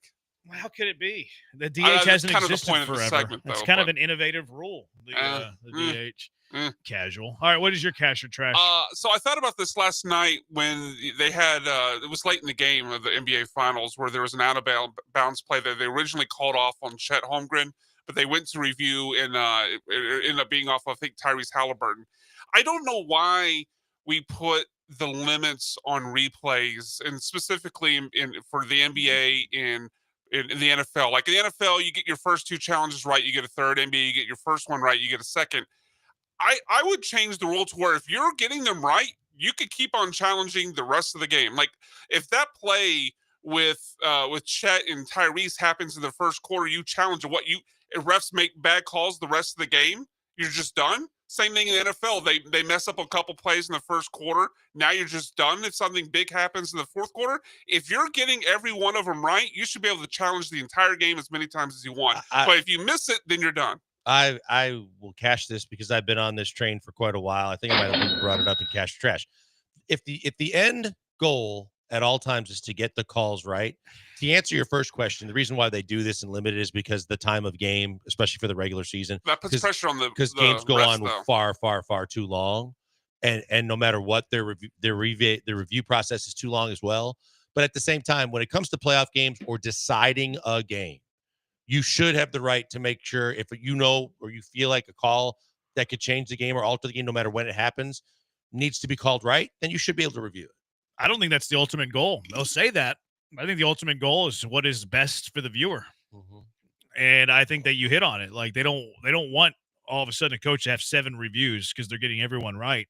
That's going to lead to the game length. And this is a time in sports where they're trying to reduce I think they'll game. But they'll hide behind the game length, but isn't that maybe more so they're worried about showing up their referees? No, I don't think they care about that, really. I think the one thing, Jeremy, though, where you alter it to say within the final, say 2 minutes, the only reviews can happen from the officials when they know it's a key play. Yeah. Because otherwise, coaches that have like 5 in their back pocket but have no timeouts. That's what they do in baseball. They have the umpire initiated review or whatever when it's the 8th inning or later. Yeah, so or I they like just that have one idea. timeout left. They don't want to burn their last timeout. I like that idea a lot. The late in games, however, leave it to the official. Whatever, like however length you want to do it. In fact, no, I'm going to trash it too. I like the strategy behind having a finite number of challenges. Well, I would keep the finite. I'm just saying if you keep getting them right, you keep getting. Well, that's no longer finite. Okay. Yeah, I'm just saying, like Joel mentioned a second ago, like you could save up 5 challenges. In my scenario, that wouldn't be the case. You wouldn't be able to save for the last 2 minutes 5 challenges and challenge every single play. This would be you get them right, you keep going, you get one wrong, you're done. I mean, whenever you're playing Uno and you have a draw 4, I mean, you get one of those bad boys. You got to be strategic on when you're using it. You can't be like, I'm going to use it. Oh, it was a great time. I get it back. It feels like this just gives the referees a pass, though. I like to put pressure on them to actually get the calls right. But see, I also think that because of your scenario, replay gives them a pass. You don't need 7 of them or 5 of them if you keep getting them right anyway. Because I think that there's too many if you give them 5 or 7. Yeah, no, I would keep it. You get 1, or the NFL you get 2, but with the caveat, if you get them right, you keep adding on 1 until you get 1 wrong. I'm going to trash your challenge. Trash. Just a finite number. A few others. Well, the jerks still are called. When They're running out of you. That was good timing. I tip my cap. When they first brought replay review in, they did do similar to what you said, Brian. If you get it right, you get another one. And they left it in the final 2 minutes of the first half and the second half. The referees could review whatever they wanted. Texture, there was a terrible call at first during the Rays game, and they had no challenge. I saw that one. I saw it too. It's so weird. I wonder what they challenged initially. Also, Forrest Whitley go 3 up, 3 down. He did. Don't love seeing 12 that. pitches or something like that. The Astros will have 3 of the 4 pitchers by the playoffs. Christian Javier, JP France, Spencer Arrighetti, and Luis Garcia. I'll trash it because I think they trash 2. See, I'm actually going to cash this, but I'm very intrigued, if healthy, how they deploy this. Because if everybody's healthy, let's say, which is a very long shot, but Fromber, Hunter, you currently have McCullers, you have Gusto, you have Colton Gordon. Do we want to throw Brandon Walter into the mix? I'm not going to throw Castellanos into the mix. That guy. But then you get back 3 of those guys. Now you're looking at 8 starters. How do they deploy that? What is their strategy there? I think Gusto ends up in the bullpen. See, I think like a guy like Javier could end up in the bullpen. Maybe so, depending on like how long it takes him to get stretched out Yeah. and when they actually activate him. I just don't see Garcia being that guy. Maybe JP Francis that guy. I lean 2 rather than 3, but it's a good problem to have because you strengthen your bullpen even more if Gusto's in the middle of your bullpen. Yeah. It's as going to your be long guy. It would be an interesting scenario. I hope it's a good problem to have. I hope that it happens. Key from LA. The Rams will finish 13-14, and Matthew Stafford will win the NFL MVP. NFL 13 MVP. and 14. Did I say 13-14? Yeah. My bad. The Rams will finish 13-4, and Matthew Stafford will win the NFL MVP. Trash. Yeah. That was quick. Thanks, Brian. Yeah, I'm going to trash it too. I've seen a lot of the hot takes being the Rams are the second best team in the NFC. I think they're going to be good. I don't think they're going to be 13-4 good. And I don't. Stafford's got weapons, but I don't see it. I think the Rams are going to be good. I don't think they're going to be 13-4 good. And I don't think that Stafford's going to win the MVP, but I don't hate the play as a dark horse MVP pick because I think his odds are insane. I also have been drafting a lot of Matthew Stafford because I think he's being very underpriced. Like you can get him like in the 14th round right now. He's going like quarterback number 20. And I think he's far better than that. His weapons are insane, man. Puka's good. Devontae Adams had a good year with no quarterback play last year, except for Rodgers in the second half of the season. They drafted Terrence Ferguson in the second round. Sean McVay makes mid-round skill position players unbelievably good. I think Terrence Ferguson has a shot to be an incredible steal. Incredible steal. And then Kyron Williams is good. They drafted another running back. They still have Blake Corum. I like the Rams, man. Their defense is good. I like honest, the Rams. Any offense that's being quarterbacked by Sean McVay, no matter who's quarterbacking on the field, you're probably going to be pretty good. Yeah. I think they have now that he's too lofty, but I think they're a playoff team. Their defense too is kind of under salty. the radar good, young and good. I haven't looked at everybody's schedules, so I haven't made season predictions or anything like that. Usually I do that like a little closer to training camp. So I don't know who I have winning the NFC West yet. I think there's a decent chance I'll have them winning the NFC West. Yeah, I mean, I think it's them and the Niners, and it depends on what the Niners do to retool. The West Coast offense, man, it's antiquated. Okay. Go to the Granado 7-man rotation. I don't know that take. Do y'all know that take? I don't. I haven't heard it. No. I needed what is the Granado 7-man take, Texter? So I would assume 7-man rotation with Gusto, everybody included, our Arrighetti back, and then 7-man rotation in a 6-man bullpen. I guess that'd be weird, very weird. Brad, I'm saying you keep getting challenges until you get 2 wrong. It's still considered finite. I guess when you do argue it that way, it is finite. But if you just said X amount of challenges, it would not be finite. So I guess it depends on the way you argue it. But I do see your point there, Texture. Touche. I'm sorry, Brian, because if you argue it that way, you'd be correct. I apologize. Apology accepted. Thank you. Last one. This one comes from Beer Belly Sports. He DM'd me this one. Let me get this accurate here. Beer Belly Sports says that Nico Collins is a top 4 wide receiver in the NFL. I'm going to Jefferson Chase. I'll cash it this year. You're going to cash him being top 4? Yeah. Are you posturing? I might be. Top 4? Better than Jefferson, Jefferson, Chase, CD? Well, then he could be 4. Yeah. I mean, I wouldn't have Nico 4 because I'd also have Puka and Amon Ra in front of him. But I think there's an argument for Nico 4. I think he could be 4. I think He can't be ahead of Chase, Jefferson, or CD. I think he's top 7, not top 5. I would agree that he's closer to 7 than he's better than 5. AJ Brown. But yeah, okay. I would have him ahead of AJ Brown. Just no checking. problem there. But I don't have him ahead. We're missing somebody too. I don't have him ahead of Chase. I don't have him ahead of Jefferson. I don't have him ahead of CD. I don't have him ahead of Puka. I don't have him ahead of Neighbors. I think Neighbors is more talented. Now, Neighbors might not put up the production because he's got Russell Wilson and Jackson Dart. I would have him on Raw. Brian Thomas Jr. and Nico is a good argument too from a talent perspective. Drake? No. I don't think Drake's better. All right, 713-780-ESPN, HRMP listener line. Let's get to NFL minicamp overreactions. Cash or trash, that stuff. 713-780-ESPN. Killer Bees, ESPN 97.5, ESPN 92.5.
You found the Killer Bees, live from the Veritex Community Bank Studios. Here's Joel Blank and Jeremy Branham. All right, NFL overreactions. Cash or trash these. Texter says Granado wants the 6-7-man rotation in order to have Hunter and Fromber rested for the playoffs.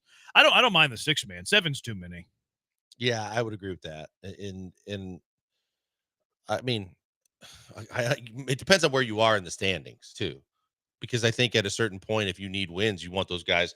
6-man's as far as I would go, but I think there's going to be another point where you're going to get back to a 5-man, and it just depends on where you sit.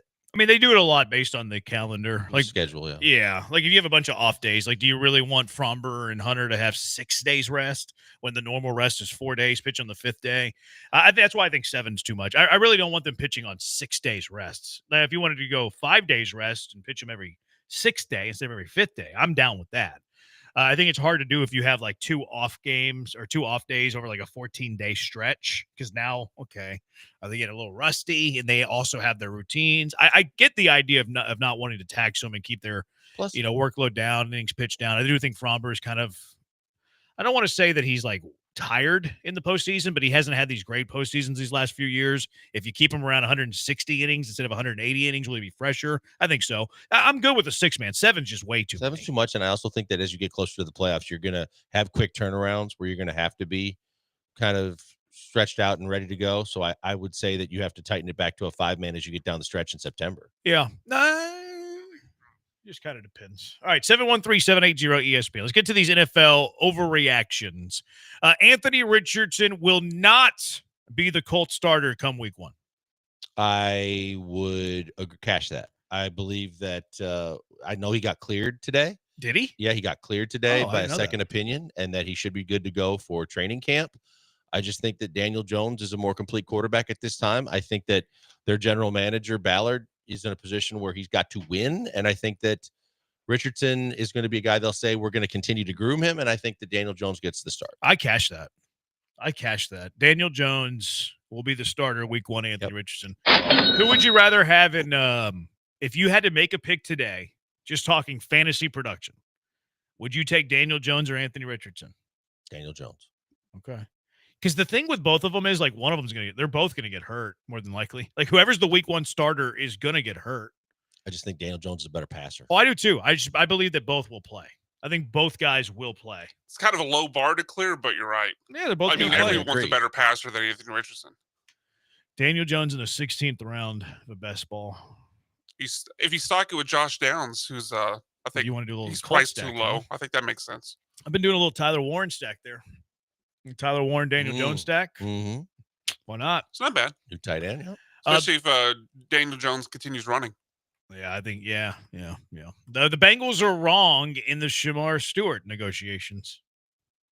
I think that you're not going to win that fight, but the Bengals, they just look cheap as hell. I think they are wrong. I think that everybody else is signing the standard deal. Suddenly that you're trying to do what you're trying to do just is a bad look for you, and I don't think it's fair to the player. Yeah, I think the Bengals are for sure on the wrong side of this. Like everybody has kind of the structure. Like, okay, this is what the guaranteed money that's going on at this pick. This is the guaranteed money here. And sometimes it gets adjusted. Usually it does get adjusted.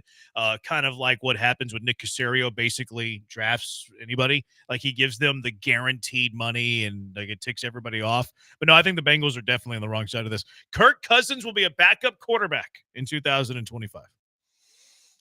I think Kirk Cousins is going to end up being traded, and I think Kirk Cousins is going to end up starting for somebody next season. Okay. See, trash.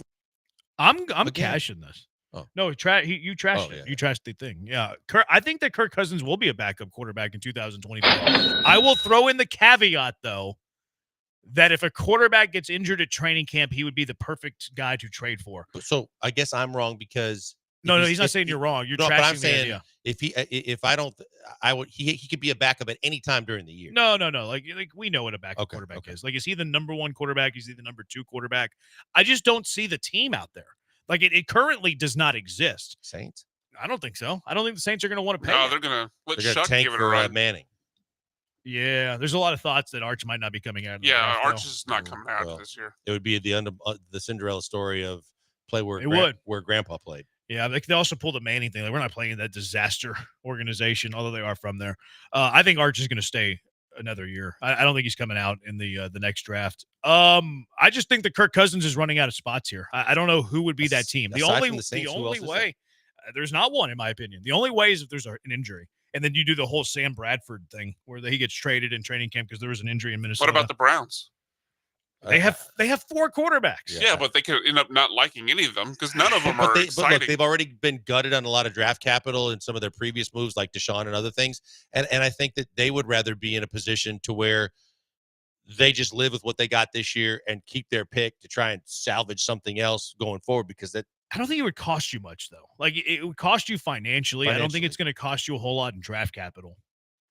Like a, what, 4th, 5th round pick? Yeah, at best. You do have to pay. Yeah, I mean, the main thing is you got to pay. I saw somebody tweet out, I think it was McClain retweeted somebody, that the Browns could carry 4 quarterbacks on their 53-man this year. That's insane. Yeah, I don't see that. I think. I mean, who are they cutting? Yeah. I think either Pickett or Flacco. Sanders gets cut. and I think it'd be Pickett.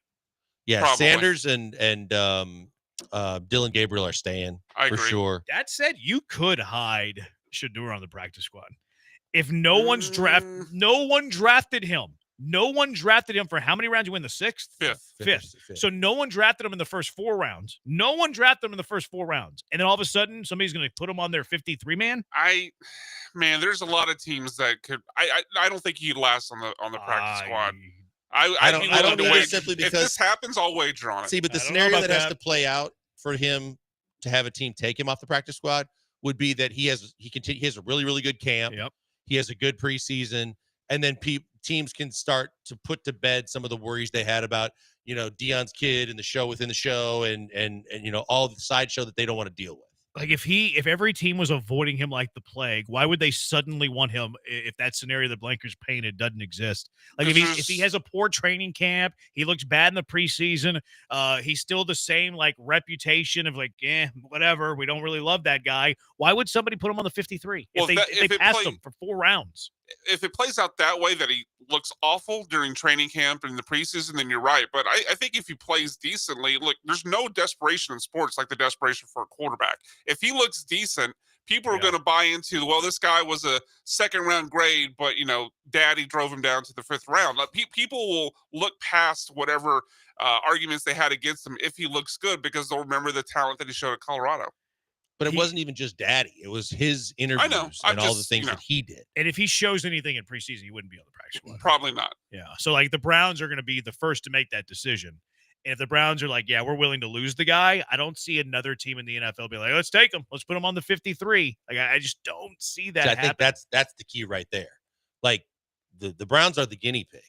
If the Browns, who went out and took the risk to get him in the first place, if the Browns say this soon, we're done, then I think that's an even bigger red flag that no team's going to touch him. So you cashing or trashing Cousins as a starter or backup, or as a backup? I think he stays a backup. I do too. Now, if there's an injury training camp, that would be the where I would change. Commanders will not have scary Terry McLaurin on the roster at the start of the season. I'm trashing that. Trashing it.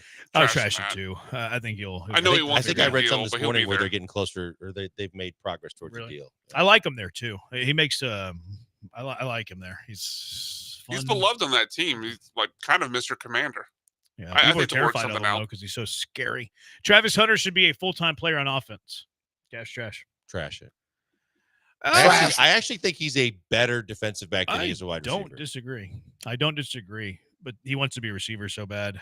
I'm going to have a couple packages for him to play that, but his main primary is. Yeah, but he doesn't want to just do a couple. He wants to be a full-time receiver. He's going to have to deal with it.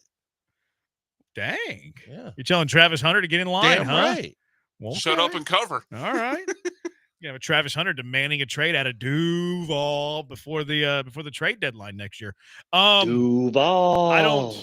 I think part of the love and desire for Travis Hunter is that he's two ways. Like, as a guy that's not a Jacksonville Jaguar guy, yes, we're in the division and all that, I want to see a two-way player in the NFL. I want to see a guy play both ways. So for my entertainment value, I do not want it to happen. So I'm going to say no, trash it.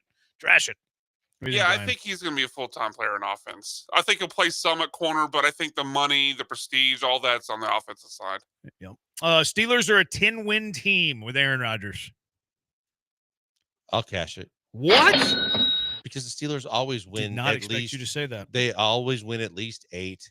Does Rodgers get you 2 more wins? Sure. They say he's been throwing out of the ball. Well, Jeremy they were Fowler's winning story today. He's been throwing out of the ball.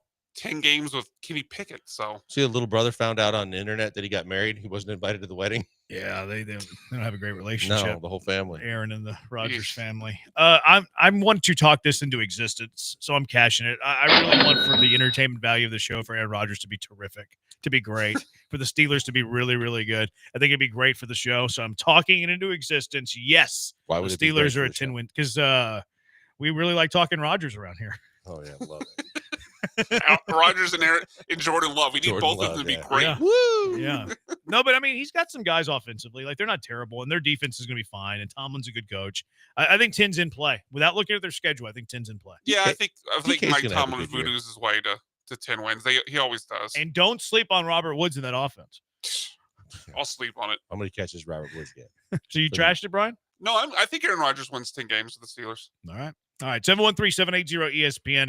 Last Friday, Brian, we talked about A.J. Brown and his stature in the league, where he's at in the NFL, in the hierarchy of receivers in the NFL.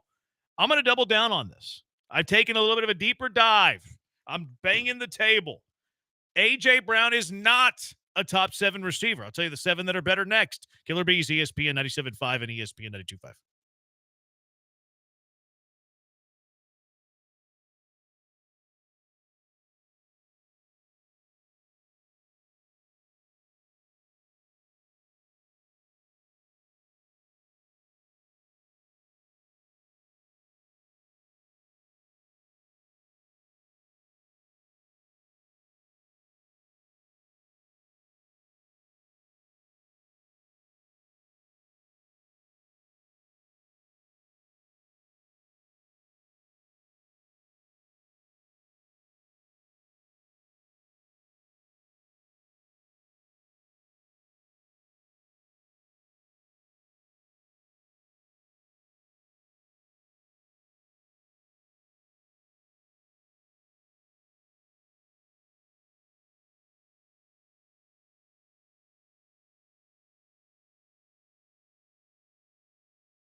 Now back to the Killer Bees. On ESPN 97.5 and 92.5. Live from the Veritex Community Bank Studios, here's Joel Blank and Jeremy Branham.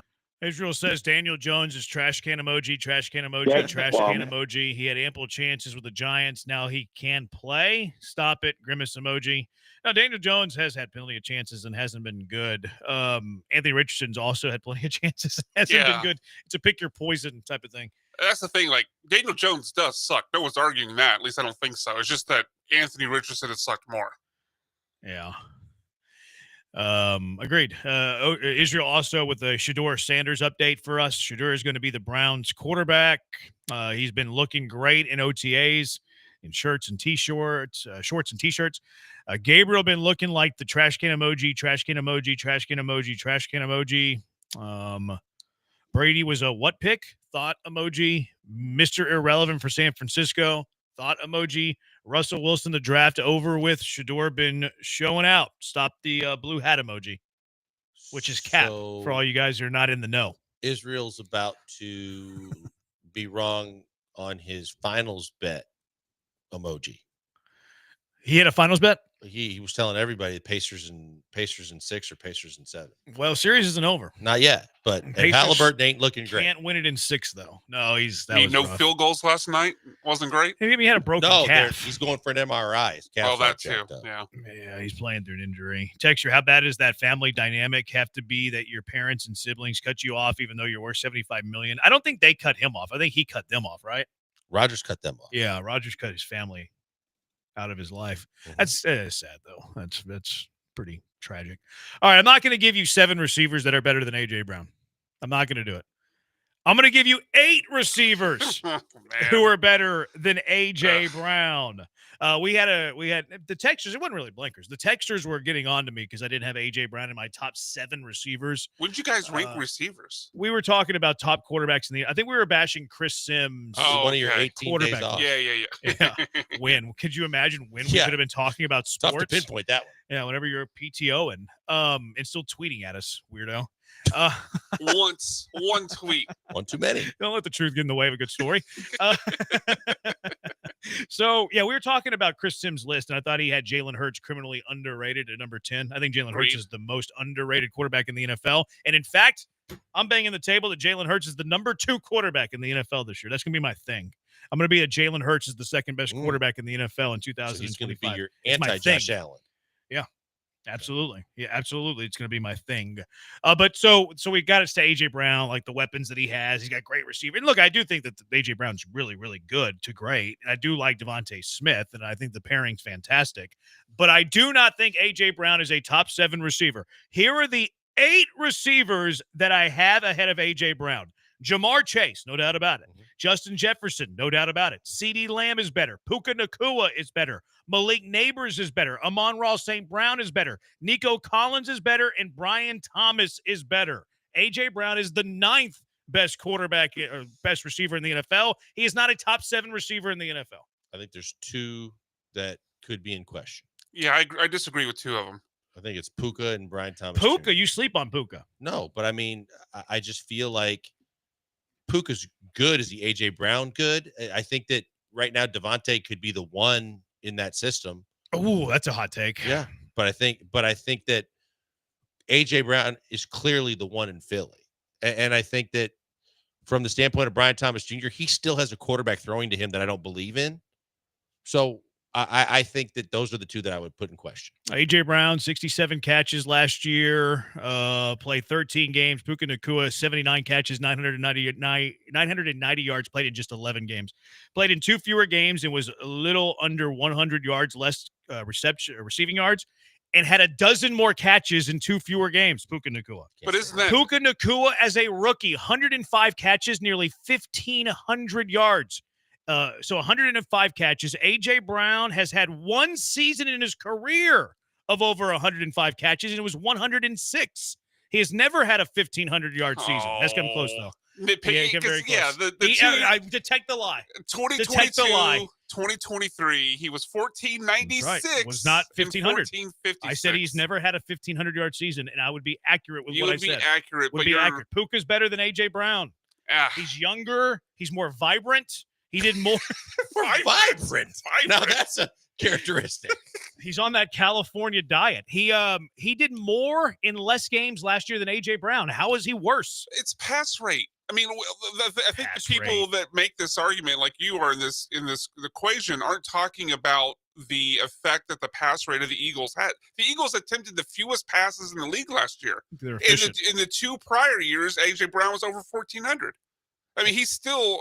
I don't have. But 1,400's Puka and if numbers. your guy's going to be the number 2 quarterback in the league, he's going to have to throw the ball. I've got he doesn't have to throw the ball. You don't have to throw the ball to be the volume thrower. Isn't what makes you the best quarterback in the league. But I mean, he's from an offensive perspective as the number 2 quarterback. Statistically, he's going to have to put passing yards up. No, I don't base my quarterback prowess on fake stats. Okay. I don't do it. I don't do it. Like, Josh Allen's the best quarterback ever. He's great in fantasy. What does he do in the playoff? He's out before the Super Bowl. Lamar so then Jackson, your criteria is totally different for how you rate yours. What's my rating? Right, so that's why he's going to probably finish second no matter what. Who's that? Jalen Hurts. Well, I told you second. I had my top 2 already decided. But if it's your criteria, then there's a pretty good chance he's going to finish second. Oh, he's going to. Oh, you mean for the year or going into the preseason? Like, to your prediction standpoint, if you're saying you don't grade your quarterbacks the way a lot of people grade them with. No. If he had a bad year, I would say he wasn't the second best quarterback. Like, I'm going to have Jalen Hurts as my number 2 quarterback going into the 2025 season. If Jalen Hurts has what I consider a subpar year and somebody outplays him, I have no problem changing that list. I do it every year. Okay. No, if Jalen Hurts has a bad 2025, I'll call it out. Absolutely. I'm not going to be saying your criteria if it's different than yards and passer rating and all that stuff. But it's eye test. But he could look bad on my eye test, and I wouldn't keep him number 2. Like, he can't go 5-12 and be throwing more interceptions than touchdowns. I'm going to keep him second. Okay. No, absolutely not. Right. But I value winning for sure. Well, absolutely, I value winning. That's my top priority. And it's not Tim Tebow running out there. Who else? Who was the other guy that you had ahead of? Who's the other guy you're wrong about? No, actually, that was Joel that had Puka ahead of AJ. Yeah, Brian Thomas is more talent. Brian Thomas is a freak show, man. He's really good. He's got to have a guy throwing him the ball. Yeah, I think that we kind of lose sight that Trevor Lawrence can put up numbers. So Trevor Lawrence. He's had some. I mean, last year as a rookie, in a down year for Trevor Lawrence, let's keep in mind they hired an offensive coach. Doug Peterson was too, but Liam Cohen's supposed to be, more new age and, all that stuff. And he says Duval weird. Brian Thomas is a rookie, caught 87 passes for 1,300 yards, 10 touchdowns for Brian Thomas Jr. Great. He is better, in my opinion, than AJ Brown. Okay, time will tell. I just said the 2 that I would question are those 2, and I think of the 2, I would start there because of quarterback play. Yeah, I had AJ 7. The 2 I had below him that you had above were Neighbors and beat Brian Thomas Jr., the rookies. I got to see it more than once, especially since AJ has had ceilings as high or higher than those guys. That was a long time ago. It was 2023. That's 2 years ago. I mean, look at the NFL, how quickly things change. Oh, you saying he's aged out? He's 28. I didn't say he aged out. I said he aged out of the top 7. That's a different. I'm not saying he's washed. I'm saying he moved down a couple of spots because it's the new age. Malik Neighbors is a rookie, 109 catches, 1,200 yards, and he missed 2 games. And I think it was quarterback. Missed 2 games. I think it was quarterback play too. It wasn't great. No, it's still not great. Well, if you're going to use the missing games for Neighbors, you can't use the low pass rate for AJ Brown. No, you can use. That's fine. You can use that. I think it's a valid argument. Yeah. I'm not poo-pooing on it. I just don't think he's as good a player, AJ Brown. I'd rather have Malik Neighbors. I'd rather have Brian Thomas Jr. I'd rather have Puka Nacua. Like, if I'm you give me a pick of all the receivers. Hey, Branham, you can pick your wide receiver room, you and however many people. My wide receiver big board going into this season would not include A.J. Brown in my top 8. I think it's a different conversation if you're building a team for the future or if you're building it for 1 year. If it's 1 year, no, 1 year's fine. Yeah, well, 1 year I would have A.J. Brown in my top 7. Now, if you're including 10 years down the road, then obviously Neighbors and Brian Thomas move up. Absolutely. No, I'm just talking about 1 year. I don't need to do the long-term play. We're talking about top receivers in 2025. I would have if I had a wide receiver big board, AJ Brown is not in my top 8. The other 7 guys they're not in my top 8. The other 8 guys that I mentioned, I would draft higher than AJ Brown for this one season, for this 1 year. I think you have a better chance. Like, if you're drafting it for the Houston Texans, you delete their wide receiver room, you're drafting it amongst other teams in the NFL, that would be my big board. Chase, Jefferson, Lamb. I'd probably go Neighbors ahead of Nacua. I like Neighbors' talent. I'd probably go Thomas ahead of Nacua. Then I would have Nacua. Then Nico and Amon-Ra St. Brown are probably in the conversation. I'd probably go Nico ahead of Amon-Ra, actually. if I'm drafting him for the Texans because there's already chemistry there. And then I go A.J. Brown. Okay. Number 9 receiver on the Branham big board going into the 2025 season. It'll be fun to watch. And you have him number 7? You had number 7. Yeah. Because you had him over you had 2 guys I that have him 7. and you have him 7. Yep. Yeah. All right. Where's Fun. Tyreek Hill? Oh, that's a good question. Mm-hmm. I haven't got down that far. I have a top 10. I have a bias against Tyreek Hill. I'm not going to lie. I don't like Tyreek Hill. I don't like Tyreek Hill. And I understand it. I just think from a talent perspective, though, and Tua is looking again to trying to have a big. I just think Tyreek Hill is going to be up there. I just wonder if he's going to get hurt. He's got to stay healthy. He's getting a little older. He does older. do everything to avoid contact. I debated putting Ladd McConkey ahead of A.J. Brown. I'm just kidding. I'm kidding. That was for Israel. And it's flat out disrespectful. I would take Mike Evans over A.J. Brown, says a texter. Okay, there you go. I personally wouldn't. Crazy talk. Mike Evans is pretty steady. He's still really good. Yeah, he's also like 31 though. Yeah, I mean, but he A.J. still can Brown's go up pretty in high close to point of 31. football and 28. physical of football better than most. No discount on Mike Evans. He's great. I just would not put him in the same conversation as AJ Brown right now. Texture, I don't rank my quarterbacks on fake stats, just my wide receivers. No, I'm just comparing the two. This is going eye test what the Brown Big Board would look at. I'm a big Brian Thomas guy, but his numbers were vastly better with Mac Jones than with Lawrence. Is that true? That's weird. AJ have to share the football with Devontae Smith, probably the best duel. Yeah, it might be the best duel. I mean, Chase and Higgins pretty good. Higgins. Jefferson and Addison ain't bad either. CeeDee Lamb and George Pickens might be underrated. That might be there too this year. Might be under Nuka and Devontae. Waddle and Hill. Yeah, I don't like Waddle Hill. I think their time is gone. Puka Devontae could be up there too. And Devontae could be There's a lot of good duos. Maybe we'll talk duos tomorrow. That sounds like a fun conversation to have on June 18th. Nico can't stay healthy, and there are similar receivers. I mean, A.J. Brown played in 13 games last year. Like, you usually don't get healthier the closer you get to 30. All right, 713-780-ESPN. Car wreck of the day coming up next. Killer Bees, ESPN 97.5, ESPN 925. First, I got to tell you about the greatness of Two Creeks Crossing Resort. If you're looking to escape the rat race for the weekend, the hustle and bustle of the job, traffic, whatever's causing you stress, get out to Two Creeks Crossing Resort on Lake Livingston. It's the best idea for you any day of the week. Escape the city, enjoy the relaxing, great outdoors. Book your stay at twocreekscrossingresort.com. Open green spaces, wildlife, beautiful, majestic trees, and some of the best fishing in Texas. You can't beat it. Just 90 minutes from Houston. You can escape the city without traveling too far at Two Creeks Crossing Resort on Lake Livingston. Hike their 92-acre property, kayak, pickleball, or just hang out by the pool with a drink. That's cool, too. Two Creeks Crossing Resort, always looking to take care of their customers. We were there a few weeks ago. They had food trucks out there. They had the live music and a cold beer on a Saturday night. That ain't ever broke my heart. Great spot, though. You got to get out there from the glamping to the cabins. Pull up the RV. We stayed in the treehouse. If you have kids, they'll love the treehouse. They have the perfect stay for everybody. And incredible savings going on right now in June and July. If you book 5 nights, you save 35%. You get Brian level PTO. You go out to Two Creeks Crossing Resort, 35% off your stay. It's fantastic. Book your stay now at twocreekscrossingresort.com. That's twocreekscrossingresort.com.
You found the Killer Bees. Live from the Veritex Community Bank Studios. Here's Joel Blank and Jeremy Branham.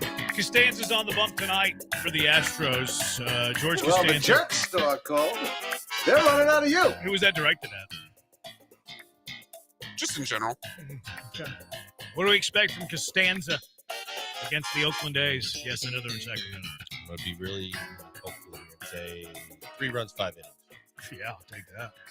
Yada, yada, yada. 3 runs, 5 hits, yada, yada, yada, Astros win. He lasted to the 5th. Lawrence Butler charged the mound. Yada, yada, yada. Astros won in 11. Oh, man. I love so much that George Costanza's pitching for the Astros. Yada, yada, yada. Everybody's having to field it. JP Sears is the pitcher for the Sacramento A's, 5-5, a 5.08 ERA. So he's bound to have a seasoned performance tonight against the Astros. Astros still have not released their lineup. I was going to say, it depends on the lineup. Yeah, I think they released it right around 6 yesterday. Is playing third? He said he was, right? Joe Espada told Matt Thomas Isak will play third today. Let's get to car wreck of the day.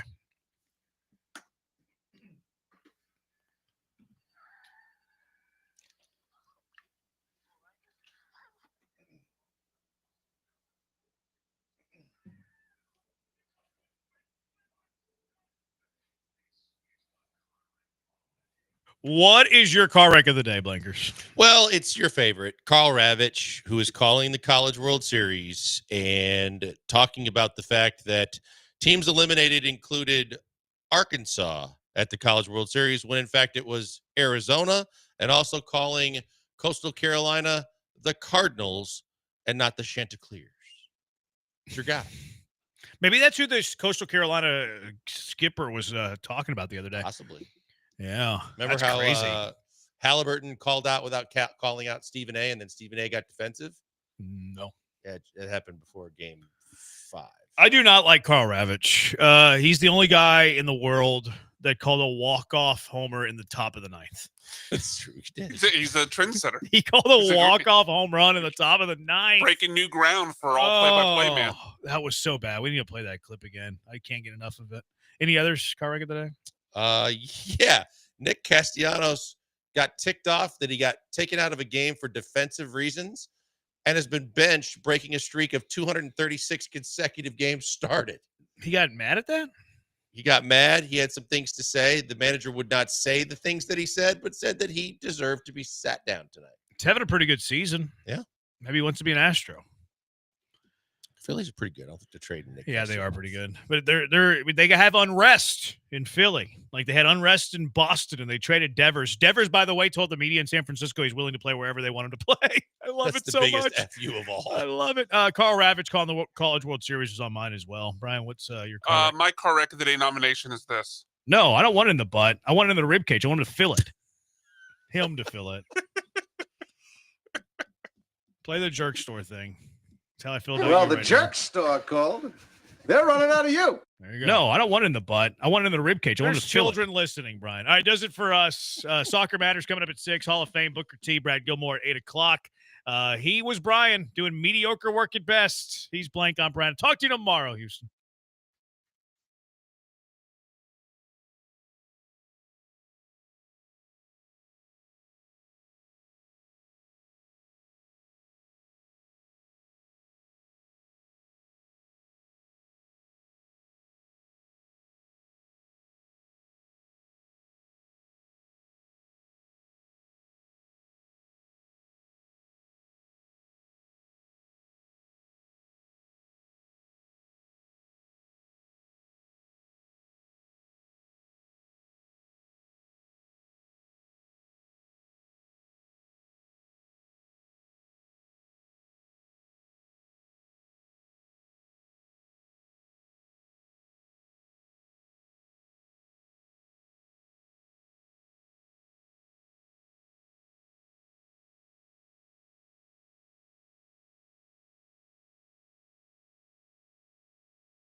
All right, welcome in everybody on the heels of the Killer Bees, Jeremy and Joel and Brian, and we welcome you in tonight. Okay, I'm dropping this on you right off the top. Show is always presented by John Daspit and the Daspit Law Firm. Welcome, welcome. How are you all doing out there? I hope you are doing great. By the way, big shout out to the great work that fathers do. I know, Brian, you are one, and a big happy Father's Day to you. Thank you. Because you are our future, my friend. All right, Soccer Matters, ESPN 97.5 is mentioned, brought to you by John Daspit and the Daspit Law Firm. I got a heck of a show tonight for you guys. We stream at ESPN975.com. Call in number 713-780-3776. I want to hear from you tonight in these first two segments especially. Are you buying into the FIFA Club World Cup right now? FIFA just put out nearly $1.5 million tickets sold for the Club World Cup. I've seen mixed on TV. I'm going to tell you what I feel about it in a second, but I want to know if you like the FIFA Club World Cup. Do you prefer the Gold Cup? Do you prefer both of them? Because we got a lot of soccer going on right now. By the way, with the Gold Cup, we have the final, and I'll catch you up on some of the group stage stuff that'll be going on here at Shell Energy, but we also have the final on July 6th. I have a pair of tickets to give away to that. I gave a pair of tickets away last night up at Senate Avenue Brewing for the Gold Cup final, and a very, very happy man won those tickets. And we were up there for a thing called Monday Night Football, where we show the official film from the World Cup. This one was 1962 in Chile, which was pretty cool. Brian, you would have liked this because it was in black and white. Guys would score goals, and the photographers could run onto the field and follow them and take their pictures and then scurry back off the field. Wow. Okay. Yeah, I haven't seen like a still photographer run onto the field. Well, that's what they were doing back then. Garrincha scored for Brazil. They did it. He was the star of the World Cup. Brazil won it. They beat Czechoslovakia in the final. But to watch this footage, the way people dressed, a lot of people smoking cigarettes. Oh, of course, yeah. It is phenomenal. And then you watch the differences in the modern game of soccer to back then. And there were still great dribblers back then, explosive people off the dribble, talented players. You got a little more room. This was a very violent tournament in 1962, actually. But Brazil would win their second World Cup. And I think what a lot of people don't realize, and you'll come to realize when you watch these films, Pelé did not play a lot in 62. He stunned the world as a 17-year-old in 58, winning the World Cup and being the player of the tournament. But this was Garrincha's tournament for Brazil. Pelé got early injured in the group stages. And then, of course, the 70 team is the one that everybody goes to with Brazil as being the greatest ever. All right, 713-780-3776. Great time up at Senate Avenue Brewing last night. We had a lot of good like-minded people up there. And I encourage you to come up and jump in on our live shows the second Tuesday of every month, because I'm noticing now crowds are getting bigger. They're swelling. You got like-minded people. People are networking. They're giving their phone numbers away around different things they can do with soccer and their work. It's very cool. All right. So we will give those Gold Cup tickets away. LSSE.net is where you can buy them. But we got a lot going on in the world of football. We'll talk the Dynamo probably in the second segment. Listen to this about the 2026 World Cup. It is set to be the most lucrative sports event that has ever been staged. Okay, so all of you traditional sports fans, think about that. The revenues projected will top $10 billion. FIFA expects to bring in $13 billion over the 4-year cycle, which would include World Cup qualifying and things like that from 2023 to 26. 75% more than Qatar during the 2022 cycle. Little eye-raising that Qatar and Russia got tournaments, but that's a whole nother can of worms. FIFA's income is expected to rise because of the tournament and the expansion to 48 teams, right? With the number of games growing to 104 now, that's what you would expect, right? Many are calling this, the report is describing it as a global moment of convergence with sport, technology, music, culture, media, politics, and identity all colliding at an unprecedented scale for the World Cup. And, we're seeing that in all sports now. Expansion is a big thing too. But look, our show here, I love to tie it into music. And we got some great music for you tonight, by the way, too. Oh, do I have good music for you? And by the way, Raheel said the best music on any sports show in Houston is Soccer Matters, ESPN 97. High praise. Yes. So, Raheel, if you're out there listening, thank you for that. We're very proud of that. And we're very proud of our sponsor, Cactus Music, for everything that they do for our show and being one of our great sponsors. All right. So the U.S. got a 5-0 victory. Little sigh of relief. I'm just going to put this in context and say, though, that is one of the worst Trinidad and Tobago teams I've ever seen, which is kind of sad because I've had teammates that were Trinidad and Tobago internationals. I was just pretty much stunned how I just didn't see them up for the moment. They're coached by the famous Dwight York of Manchester United. We all know him. Dwight was on the bench with a DY19 hat, so his branding was more important than having a Trinidad and Tobago hat on. I don't know if there's too much to be read into there, but it wasn't a very good Trinidad and Tobago. That said, good for the U.S. guys. You don't have 7 or 8 of your starters here. Good for them to bang in a bunch of goals, change momentum for the moment. The competition is going to get better ultimately. Here is Malik Tillman, who finally got his first 2 international goals. Malik on scoring those goals and having a good performance and getting a lot of praise from Mauricio Pochettino. Amazing. How do you say, like a relief? Yeah. I mean, I've been waiting for this moment for a long time. A lot of people expected me to score my first goal sooner. But yeah, finally it's here, and now it's the only way is up. So that was Malik Tillman. He got 2 in that one. Look, we can all say whatever we want about this.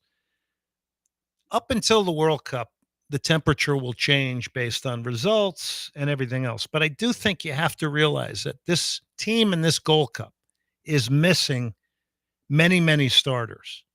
That doesn't mean there can't be a conversation about depth and all the other things that need to go on. By the way, again, are you enjoying the FIFA Club World Cup? 713-780-3776. So you play what's in front of you. You needed a boost. You got goals. You got confidence. You got execution. Competition's going to step up on Thursday. The U.S. will play in Austin against Saudi Arabia. Saudi Arabia in this Gold Cup because they're hosting World Cup 2034. So that's why they're in it, and this will give them some preparation for next summer in the U.S. in the 2026 World Cup. So, back to kind of the U.S. and the Soca Warriors from the start. The U.S. dominated in every category as far as data is concerned, totally dominated it. Here's Chris Richards, who spent a year playing youth soccer in Houston, one of the center backs for the U.S. on being smart as a defender without the ball. No, I mean, just focus, honestly. We knew we were going to have a lot of the ball, but it was just making sure that we were alert and compacting the back when we were on the ball. But, I think it starts from the top to bottom. Everybody from Pat all the way back to Freezy had to defend today. But that makes our job a lot easier when those guys are doing a lot of the hard work for us. But regardless, it made our job a lot easier, and I think give your team a lot better chance when you get a shutout. Becomes a mental game when you're a center back. And you may be the only guy at the halfway line, and your team has, the dominance of over 70% of the ball.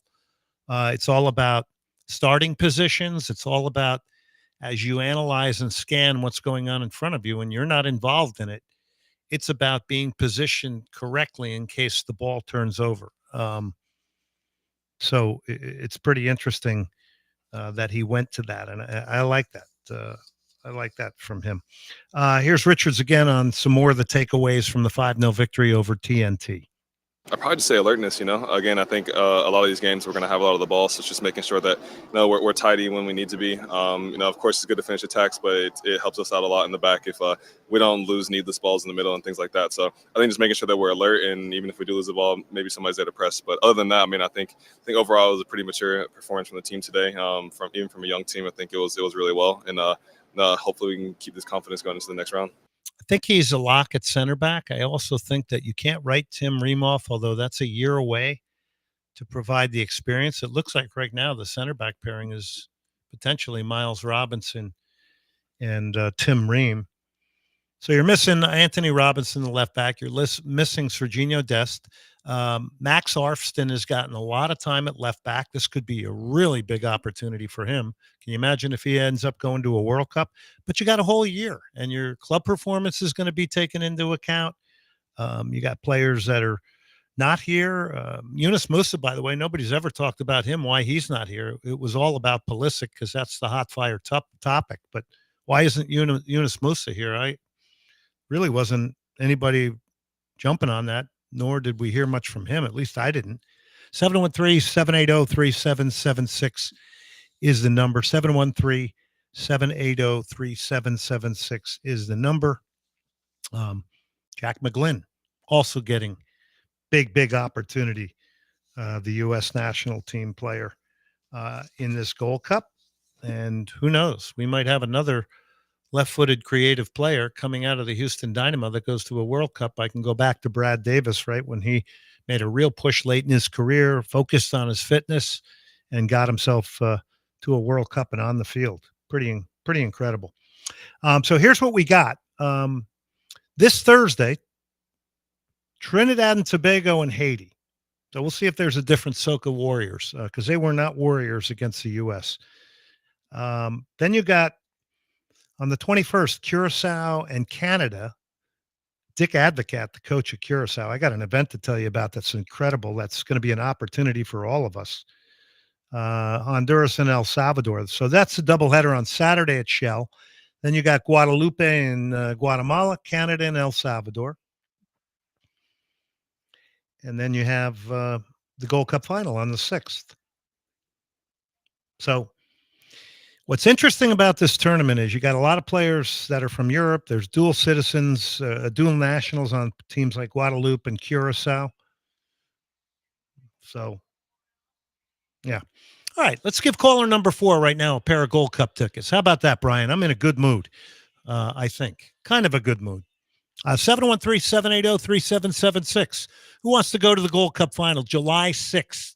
Lone Star Sports and Entertainment wants you to go. Caller number 4 again at 713-780-3776.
You're listening to Soccer Matters on ESPN 97.5. And on ESPN 92.5. Brought to you by the Daspit Law Firm. From the Veritex Community Bank Studios, here's Glenn Davis.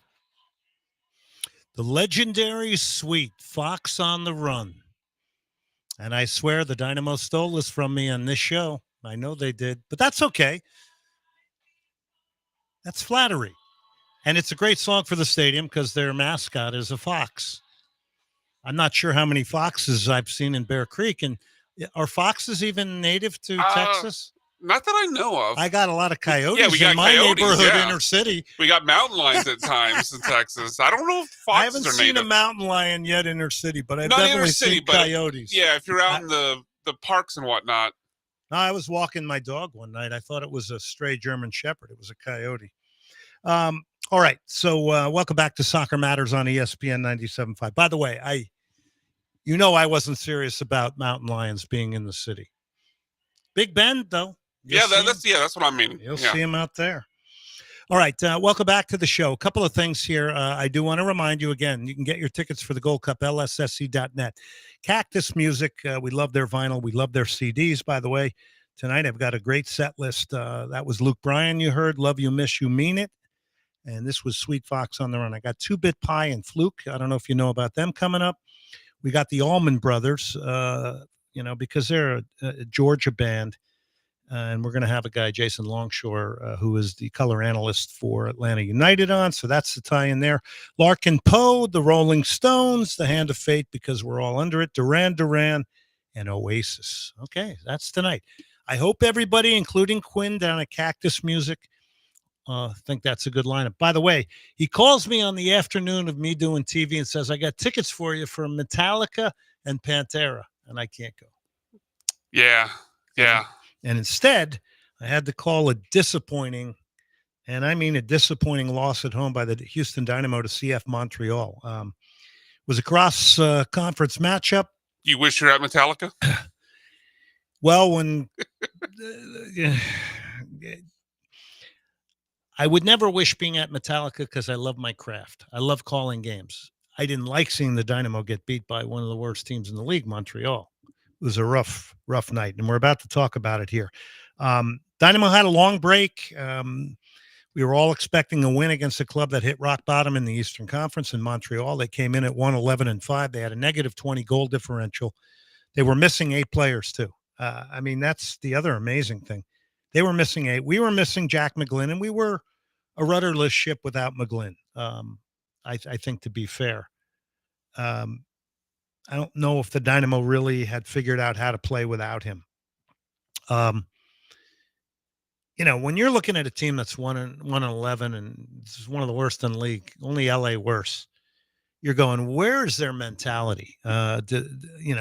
Is the coach getting anything out of them? Are they listening to the coach? These are the things you wonder. And on the flip side, like I said in a little pregame hit I did, they can be a dangerous animal. Well, they were a dangerous animal.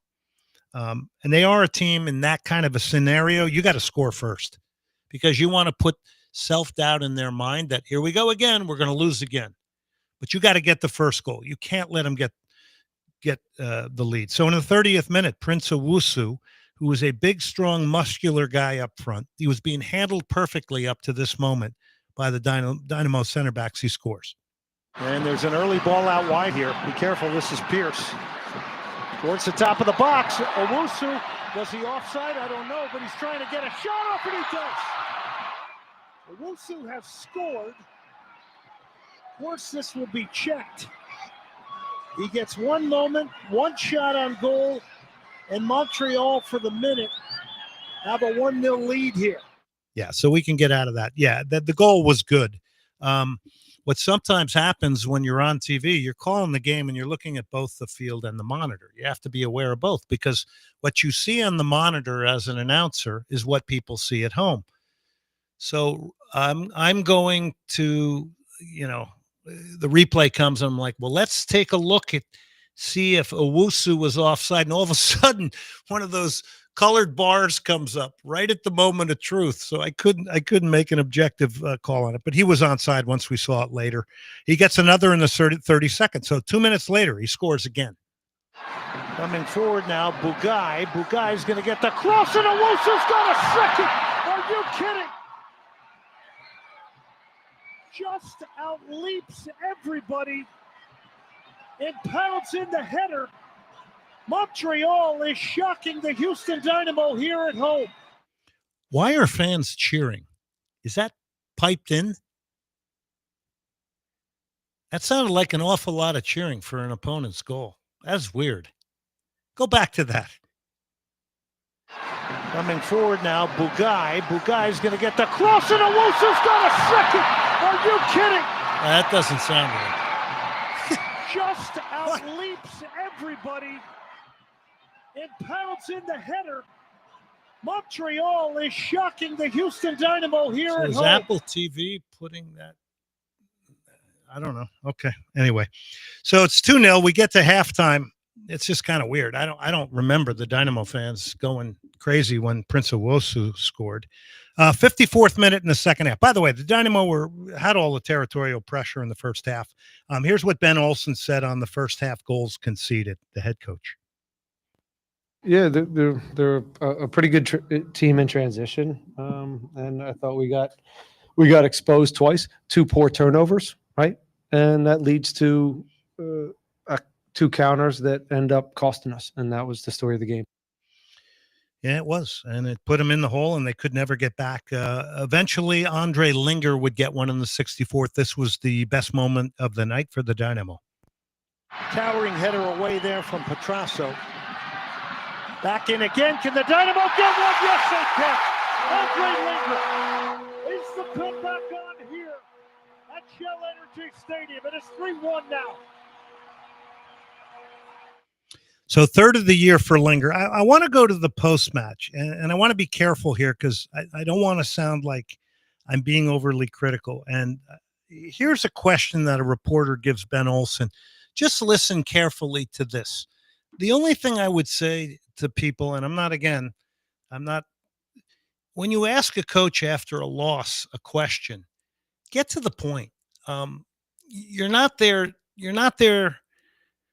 to grandstand and give a word salad. Get to the point. The coach is obviously frustrated, so I'm kind of defending Ben Olsen here because listen to this question. It doesn't even make sense. Leading up to the game, you mentioned that there was a lot of talk that it was going to be a difficult game.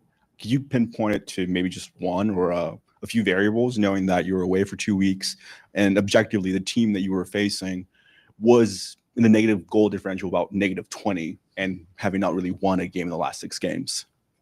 What's the question? Can I pinpoint? Yeah, one like or 2 things. Was it a result of just being away from the field or away from the team for too long? A mixture of like chemistry in the team? Sure, all of it. I can come up with a million excuses why we lost this game, but this is on us. It wasn't a great performance. Coach, what are the 2 things you're most disappointed with from tonight? That's all. All right, here he is now. This is the player that the Dynamo fans really like, Lawrence Anali. I like him too. He's quick. He's German. He came in. He made a difference. He's on a limited amount of minutes. So for everybody who was out there saying, oh, he needs to start, he needs to play more, you can start him from the beginning. But I think when you're bringing a guy back from a knee injury, I would do the same thing. I'd bring him off the bench against fatiguing players as opposed to fresh players. He's come off a knee injury. Here's Ben Olsen on Lawrence Anali, who penetrated both through movement and beating people off the dribble. He knows how to play in the wing. I don't need to teach him how to play in the wing. He just needs more minutes and fitness. And he's capped at 30 minutes. Zeke's capped at 75 minutes. Right? Some of these guys, we're transitioning a lot of these injured guys back. Lawrence is a guy we're going to want on the field. So there's some more. I don't think this is rumor. I think, well, it could be rumor, but there is been dedicated reports to the fact that Nico Ladero, I think maybe in Uruguay, and Nico Ladero had made it, I think, clear that there was talk that there was a clause in his contract that said if he could go back to the club that he loved, Nacional in Uruguay, that he could get out of contract. By the way, Ladero had the assist on one of the goals. So that's one to keep an eye on, I think. is Nico Ladero, who's mainly come off the bench and, been a creator late in matches to help the Houston Dynamo. That's kind of where he's been at. So keep that in mind as we get into the weekend here, is that Nico Ladero, there could be a chance he ends up back at Nacional. Okay, Ben Olsen, here he is on still trying to figure out cut number 11, the best group for the Houston Dynamo. So we got to figure out again which group here is the best one, and dig ourselves out of it. But it's a good group in there. They're disappointed, they're pissed off, as well as the staff, and I believe that this team can get into the playoffs. But the road is we're making it much more difficult than I think it needs to be with the group we have. So this is MLS. I mean, you do have time to kind of get it together. I think Ben Olsen was a little disappointed that there isn't a little bit more competition, although in the press conference before this game, he seemed very happy with the fact that they were able to get in a lot of training sessions. It wasn't game after game like the month of May, that they were able to get across their coaching ideas. So that's where it is. And the Dynamo are outside, though. They dropped one spot. They're 10th or 11th, I think, in the Western Conference right now. And look, it's all about what you do in August on. Let's face it. You stay close, you figure things out, and then you hope you flip that switch of momentum and drive and a galvanized team that then can take you on a run, and you can grab momentum and put them on your team as well. And then that's the way a playoff system in MLS works. I personally, I've made it pretty clear on this show, I'd like to see less playoff spots so that it increases the early season urgency, probably increases the quality of the games as well. But that's just me. And I think a lot of fans are really happy with the way the playoff structure is. And honestly, I think the bar needs to be raised. And I think urgency, consequence has to be raised. But, we have a World Cup that's expanding to 48 teams. There's even people now floating the idea of 60. And this is simply about commercial. But if you're going to talk to FIFA, they're going to tell you, well, we're trying to take the game around the world. We want it to be global. We want to get it into areas it hasn't been before. We want it to be one big game that is a unifier with a lot of diversity in countries and culture. That's great, but you're doing it at the expense of meritocracy and competition. And you're doing it to an event that is the greatest sporting event in the world, not necessarily because I say so, but because it's every 4 years. There's a qualifying process, right, that you have to go through. And if you are going to expand. We already have Jordan now in it. We have Uzbekistan, who would never make it with a 32 team. I'm sorry. And these teams are going to be in at the expense of the likes of Italy. It's still going to be an amazing World Cup. It's going to be one big fiesta and party. But if you're a little bit of the old school, you want it to be about the indelible moments of a World Cup, the history of it, the fact that it's every 4 years, and you want the best of the best playing against each other. And you may have an Italy that doesn't end up being there, that's won the World Cup 3 times.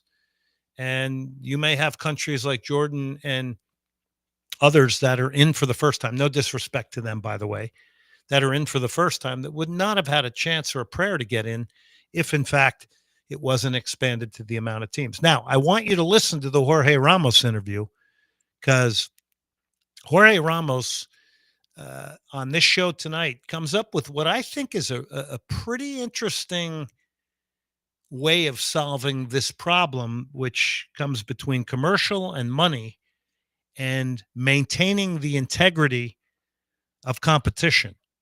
And the more I thought about it during the day, the more it kind of made sense. I'm not sure I like it in whole. I just want it to stay at 32 teams and nobody screw with it. But if it's inevitable that it's got to get bigger, I think he's got a really good plan. You're going to want to hear that interview. All right. Ever heard of 2-Bit Pie and Fluke? This is 2-Bit Fly and Fluke. I wonder if Cactus Music, somebody down there knows about this. It's called Here I Come. This is the radio edit. Big thank you, as always, to Nico's Greek and American Cafe. 3 locations in Houston, Souvlaki, Giro's, Lamb Shanks. Go to the location in Montrose, Woodlands, and I-10 in the Beltway. Fantastic Greek food. In fact, I'm in the mood for Greek food tonight. I might pop down there for on the way home. It's a lot going on tonight. The greatest athlete in the world right now as far as interest, or one of them, Caitlin Clark, is in action right now. She's probably got how many? I knew you were going to say that. How many yeah. threes? How many threes right now? We'll find out, and we'll come back with it. We'll take a break here. Big thank you to John Daspit, the Daspit Law Firm, daspitlaw.com. 713-CALL-NOW, 713-CALL-NOW. Hugh O'Connor's Pub, I-10 in the Marquee Entertainment Center. Get out there. We've got one of these great Monday night football events coming up there. We'll tell you about it.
Towering header away there from Petrasso. Back in again. Can the Dynamo get one? Yes, they can. Andre Linger. Is the comeback on here at Shell Energy Stadium? It is 3-1 now.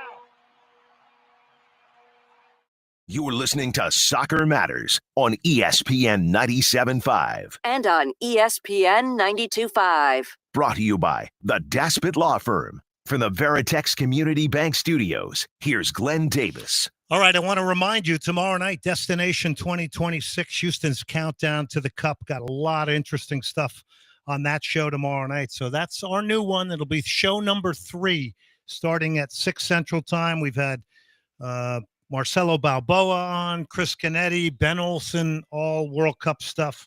So we'll get you rolling with that tomorrow. Eric Winalda will be my guest, who scored that tremendous free kick in the Pontiac Silverdome.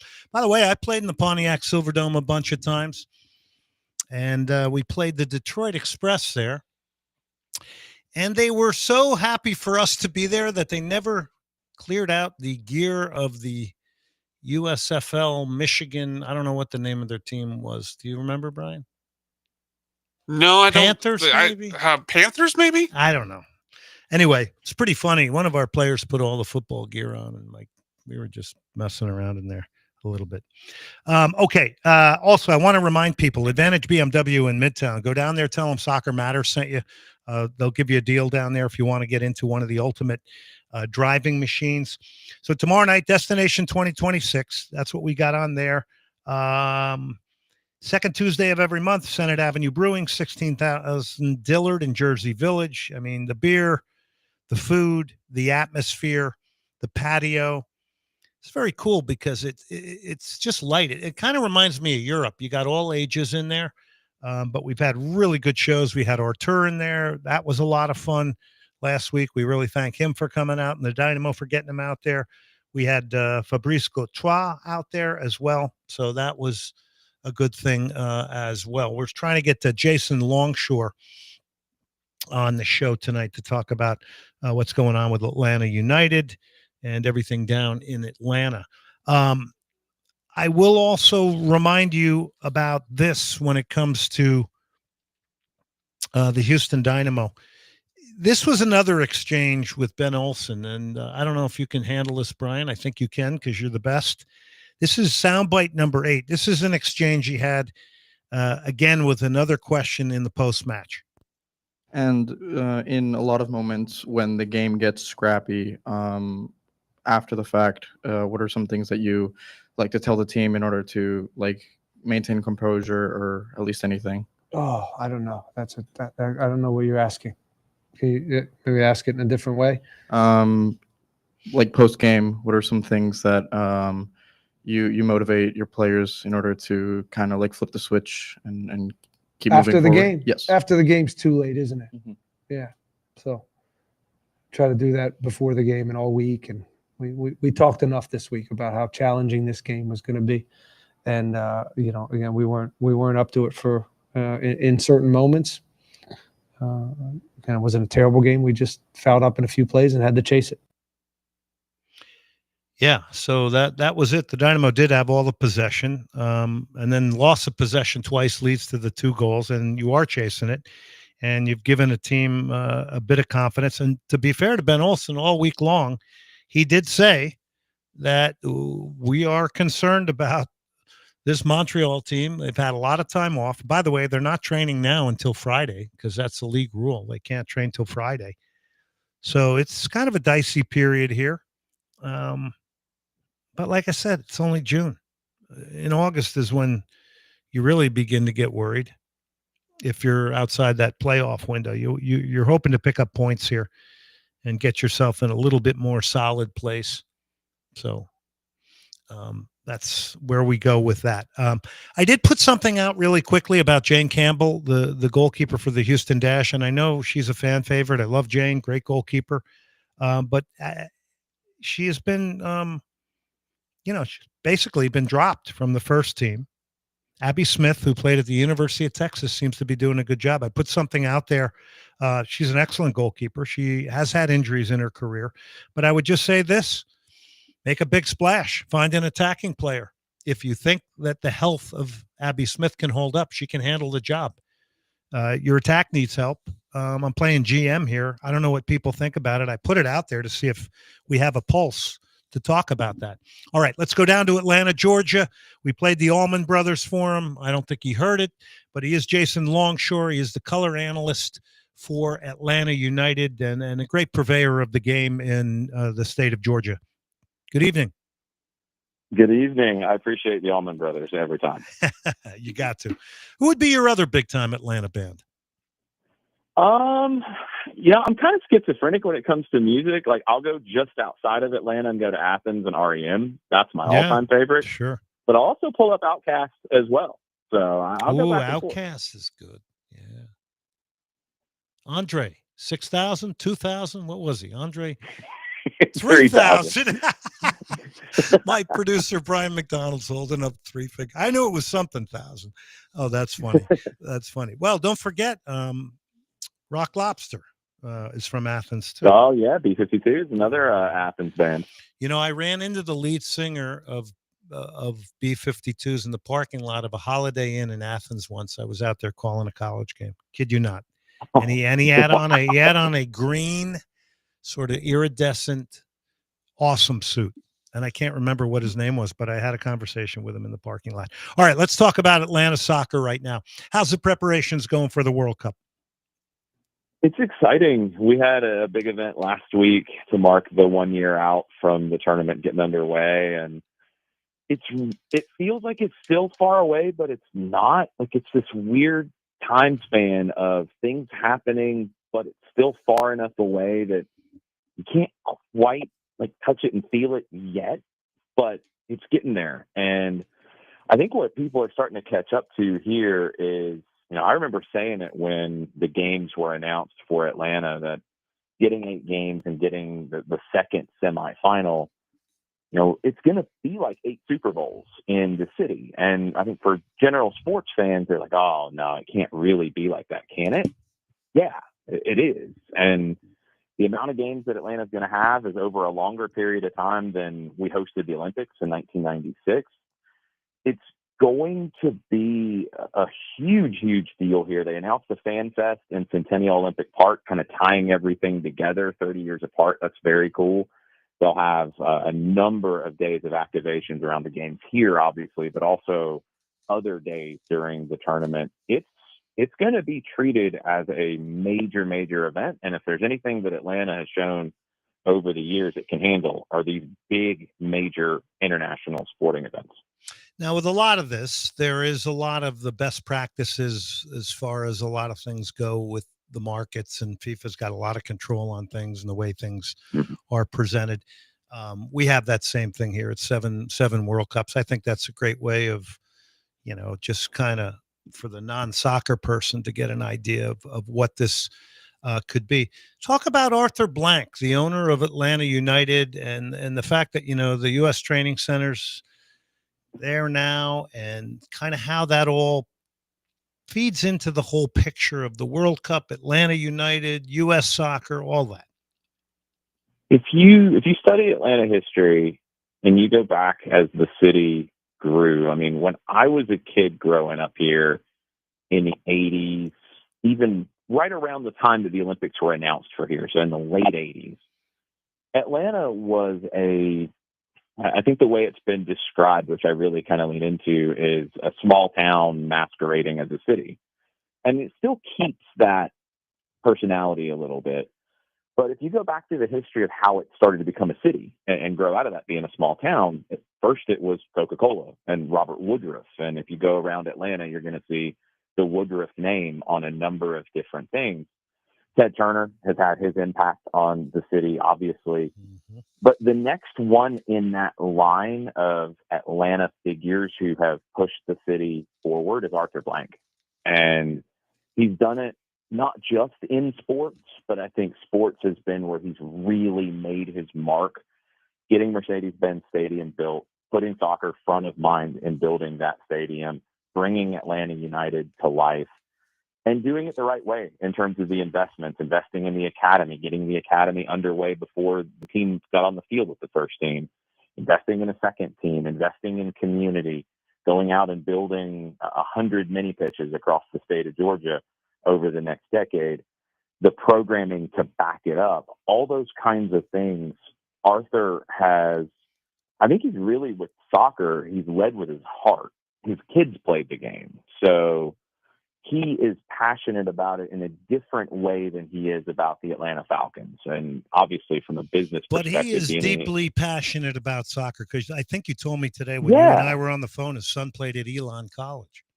Yeah, it's a really important aspect to it because I you know love when that. you have an NFL team, like it's a business play, and you can be passionate about football, obviously, no problem with that. But I think with soccer for Arthur, it's family, so it feels different for him, and I think he goes about it in a different way. And being around the club from day one, I've felt that, and the people that I interact with and the people that I work with at Atlanta United, that's always the feeling that I've gotten is family. And Arthur's always been a huge believer in the city of Atlanta. And I think he's helped take what Robert Woodruff and Coca-Cola and Ted Turner and everything that Turner did from a TV perspective. Arthur took all that and has put it on an even bigger platform. And I think the World Cup doesn't happen without Arthur. U.S. Soccer doesn't come here without Arthur. And I don't think Atlanta is poised to be Soccer City, USA, and one of the great soccer cities in the world without Arthur Blank. Atlanta United attendance has had to play big in getting the World Cup. Yeah, it's a factor. It's definitely a factor in it. And we've talked about it before. I think where I have to always remind people here in Atlanta, and at times remind myself, we're so fortunate to have what we do with soccer in the city, where it's not the redheaded stepchild trying to get noticed. It is part of the mainstream sports conversation. Soccer in And general or Atlanta United?